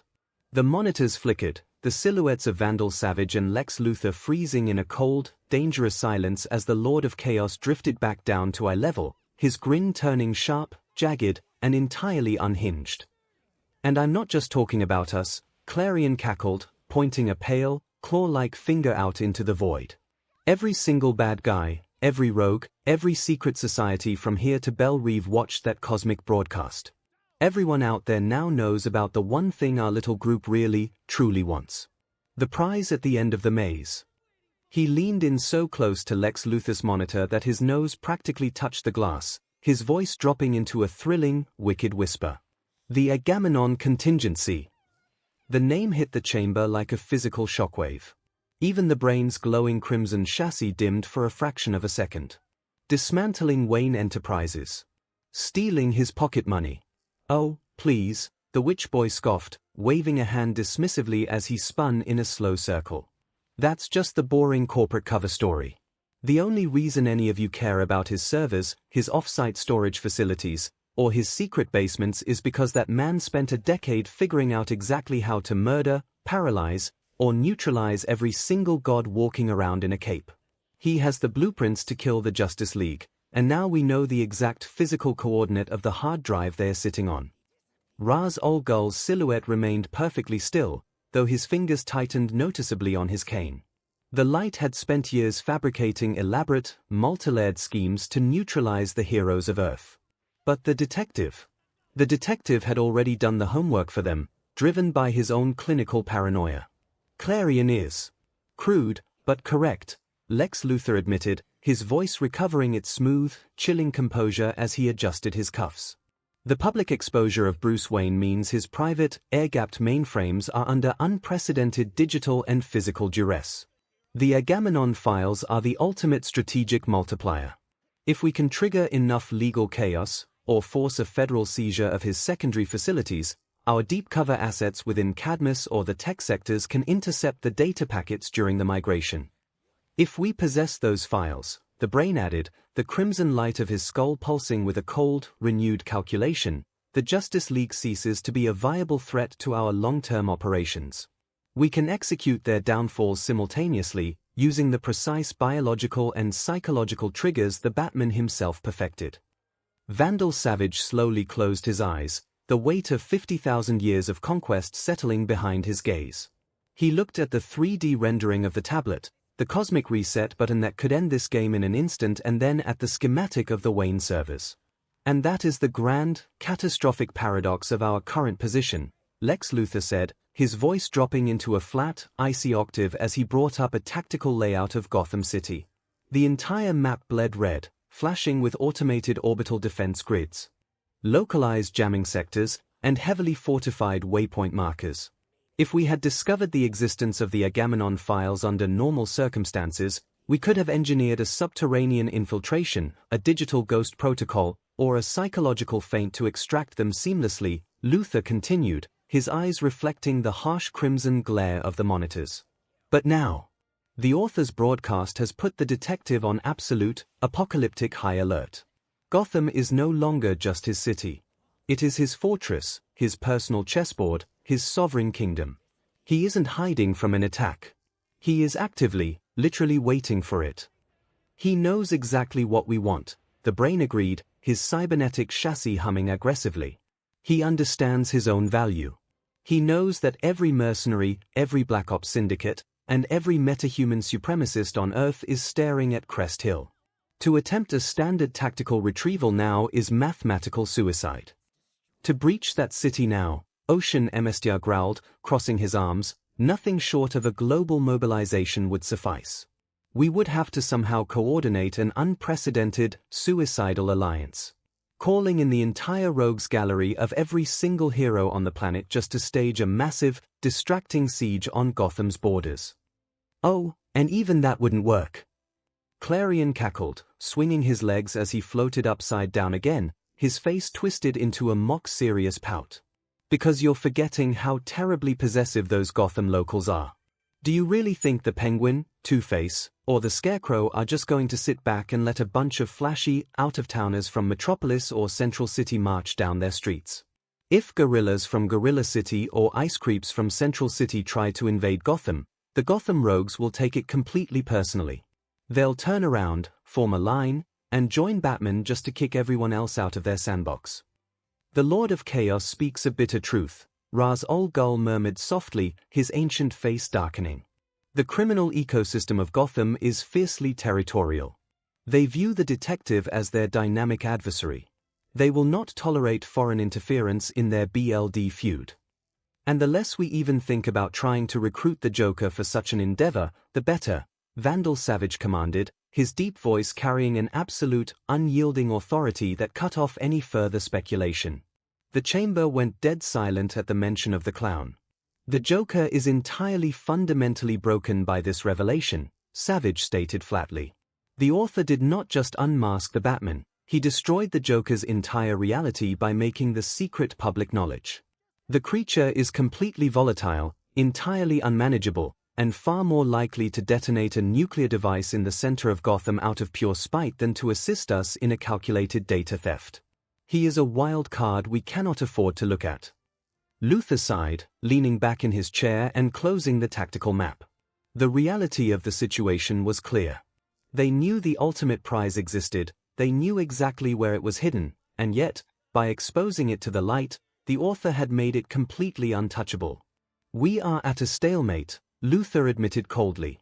The Dark Knight sits in his cave, his fingers hovering over the extra-dimensional reset button, while his city stands as a hyper-militarized meat grinder waiting for our first mistake. If we move too softly, he beats us. If we move too aggressively, he deletes the universe's memory and we lose the leverage forever. For now, we watch, we wait, and we pray the author's next battle gives us a crack in his armor. An elegant pivot, Lex Luthor agreed, a cold, smooth smile returning to his face as the data streams on his monitor shifted from Gotham's defenses to interstellar telemetry. The light plays the long game. We do not throw our pieces into a meat grinder when a larger, more calculated storm is already brewing on the horizon. The Reach, Vandal Savage intoned, his deep voice carrying the weight of a man who had watched empires rise and fall for millennia. Their vanguard is already en route. Their scientists believe they are subtly engineering this planet for ingestion, completely unaware that we are simply using their arrival to force the evolution of Earth's metahuman population. And an alien armada is an entirely different class of tactical threat, the brain observed, the crimson light of his chassis humming with clinical satisfaction. The detective is a creature of Gotham, yes, but he is also the premier strategist of the Justice League. When the sky fills with alien warships, when the planetary defense grid is compromised, and when the safety of the entire human race hangs in the balance, he will have no choice. He cannot stay in his cave. Exactly, Queen Bee purred, her silhouette relaxing back into her chair. He will be forced to leave his fortress. He will have to take command of the Watchtower, coordinate with the Green Lantern Corps, and put his body on the front lines against an extinction-level threat. He will be stretched thin, distracted, and exhausted. And that is when the cracks appear, Luthor summarized, his fingers steepling as he stared at the glowing blueprint of a Reach standard-issue cruiser. When the Batman is in orbit fighting a war for the survival of the species, his hyper-vigilant grip on Gotham will finally slip. The automated security routines will have to be diverted to planetary defense, the Bat family will be scattered across the globe handling the chaos, and the Agamemnon files will finally be vulnerable to a precise, surgical extraction. Clarion the Witch Boy let out one last, dramatic sigh, dropping onto his couch and pulling Tikal into his lap, his manic energy finally settling down into a bored pout. Fine, fine. We wait for the big ugly bugs from space. But they better bring lots of lasers. If I have to wait through all this boring boardroom talk, I at least want to see some spaceships blow up. They will bring a storm, Clarion, Vandal Savage closed, his screen beginning to fade back into the shadows as the meeting drew to its conclusion. And while the world looks to the stars to save them from the Reach, the light will be right here in the dark, waiting to take the keys to the gods. Maintain our parameters. The author's next transmission is approaching, and the game is only just beginning. Meanwhile, across the DC multiverse, other Batmen faced a different dilemma. In Justice Universe, the quiet inside the new Justice League headquarters was heavy, pristine, and entirely devoid of the triumphant fanfare that usually followed the reclamation of a world. Here, in the wake of Superman's fallen regime and the subsequent defeat of Brainiac, peace felt less like a victory and more like an exhausted truce. Bruce Wayne sat at the apex of the crescent-shaped obsidian table. He wasn't wearing his cowl. His face, etched with deeper lines than any multiversal counterpart, was illuminated by the soft, luminescent hum of the extra-dimensional digital tablet resting on his palms. The author had sent these devices to every Batman across the infinite threads of reality. For some, it was a terrifying warning. A countdown to exposure. But for Bruce Wayne of Earth 22, it was a profound, almost cruel paradox. His identity hadn't been a secret for years. The High Counselor had stripped him of the name Bruce Wayne on a global broadcast long before the world broke. The tablet represented a choice that no other Batman could truly comprehend. It didn't just offer protection, it offered a reset. It was the chance for the anonymity to return. The chance to force the world to forget the billionaire behind the rebellion, to slip back into the comforting, pristine darkness of a phantom myth. The heavy, synchronized hiss of the pneumatic blast doors echoed through the sanctuary. The rhythmic click of boots and sneakers broke the silence. Bruce didn't turn his head, his sharp ears tracking the unique cadence of the steps he had learned to trust with his life.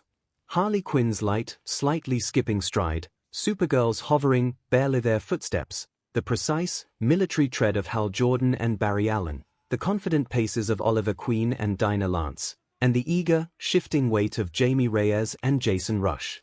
The new inner circle entered the light of the central terminal. They had been summoned for an emergency briefing, completely unaware of the reality-bending artifact resting between Bruce's scarred hands. "Hey, B," Harley said softly, her usual manic cheer dialed down to a respectful, almost tentative tone as she noticed his expression. "You called the roll, and the class is all here. What's the play? Did Brainiac leave a dirty dish somewhere in orbit?" Bruce let out a slow, deliberate breath. He looked up, his gaze sweeping across the faces of the room. He saw the ghosts of the past in Barry and Hal's weary eyes. He saw the future of the world in Kara and Jamie.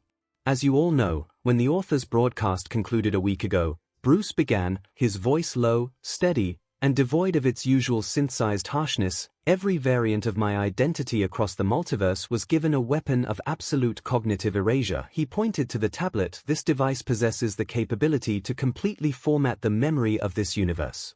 If I were to activate its primary function, the name Bruce Wayne would instantly vanish from every database, every archive, and every living mind on Earth that related it to the identity of Batman." Everyone exchanged looks. "Yeah, we kinda know that already, Bruce," Barry said slowly, scratching the back of his neck while glancing at the others. "Considering he and Hal kinda let that happen when they were in the regime. So, you called us here to let us know when you plan to zap our minds?" Harley asked, her smile not even wavering. "I mean, none here would blame you for wanting to vanish again, but Batman stood up from his chair, his imposing frame casting a long shadow across the obsidian table. His thumb moved away from the blue and green nodes. "No," instead, Bruce Wayne aligned his hand with the absolute, final option. "The red button. I called you here because this league was built on a new foundation," Bruce said, looking directly at Flash and Green Lantern, then at the younger heroes. "Absolute transparency. Absolute accountability. If I hide from the world I am trying to rebuild, I am no better than the regime we overthrew. We face the future together. With our faces clear, and our names known." Before anyone could speak, Bruce's thumb slammed downward, pressing the red button with an unyielding, definitive click. For a fraction of a second, the tablet didn't emit a universal pulse of memory alteration.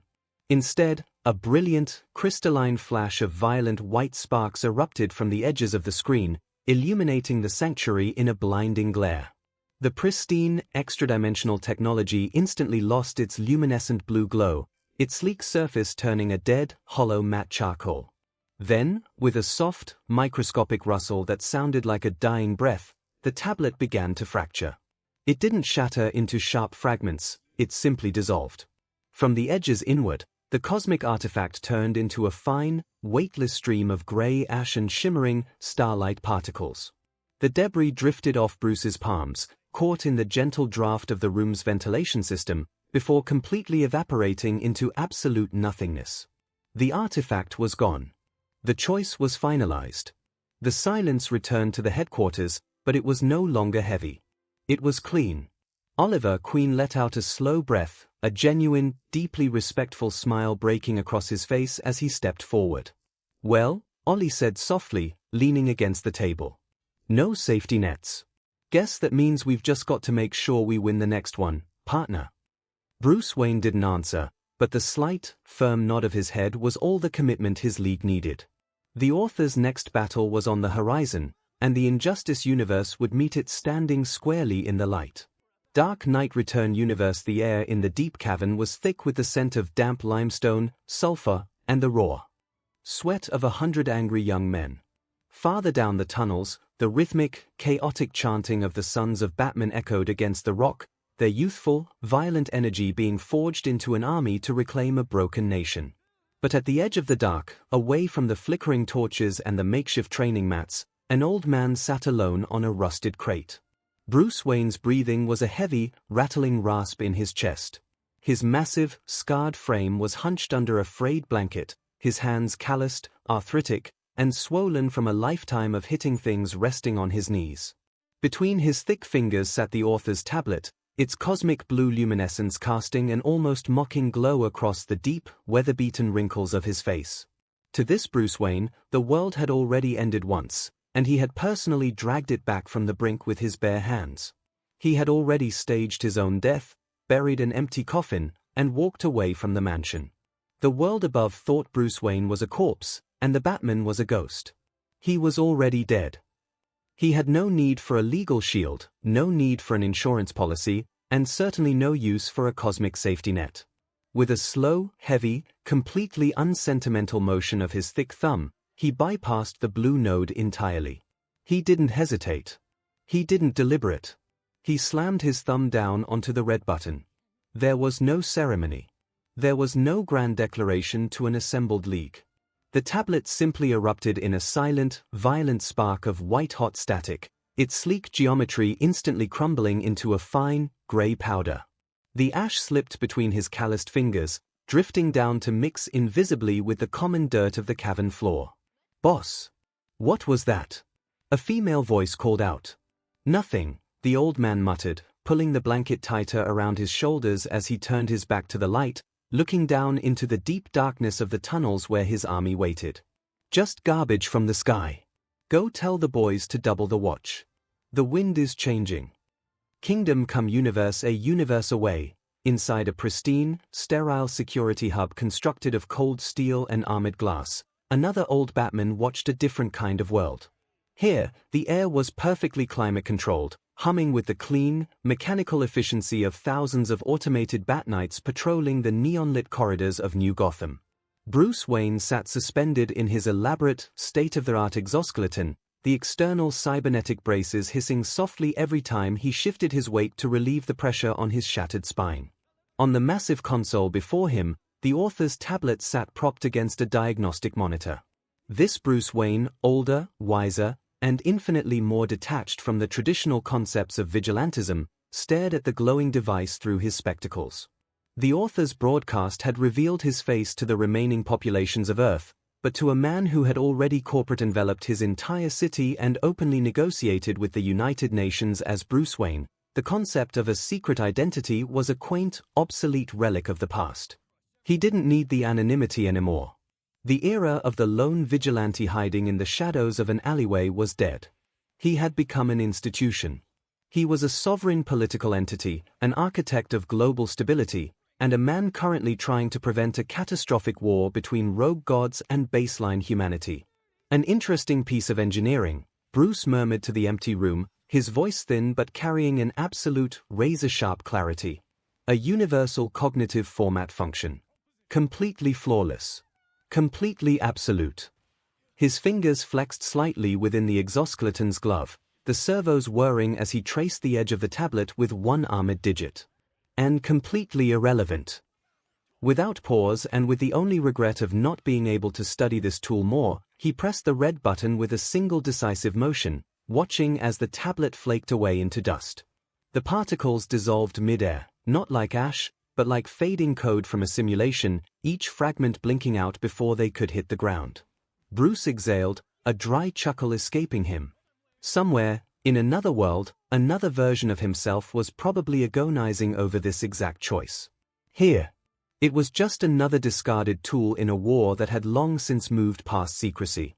And so the week in the multiverse came and went. And when the last seconds of the timeline ended, no matter the universe, no matter the reality or timeline, no matter if they were ready or not, wherever at home or traveling, the screens appeared again. And the broadcast resumed.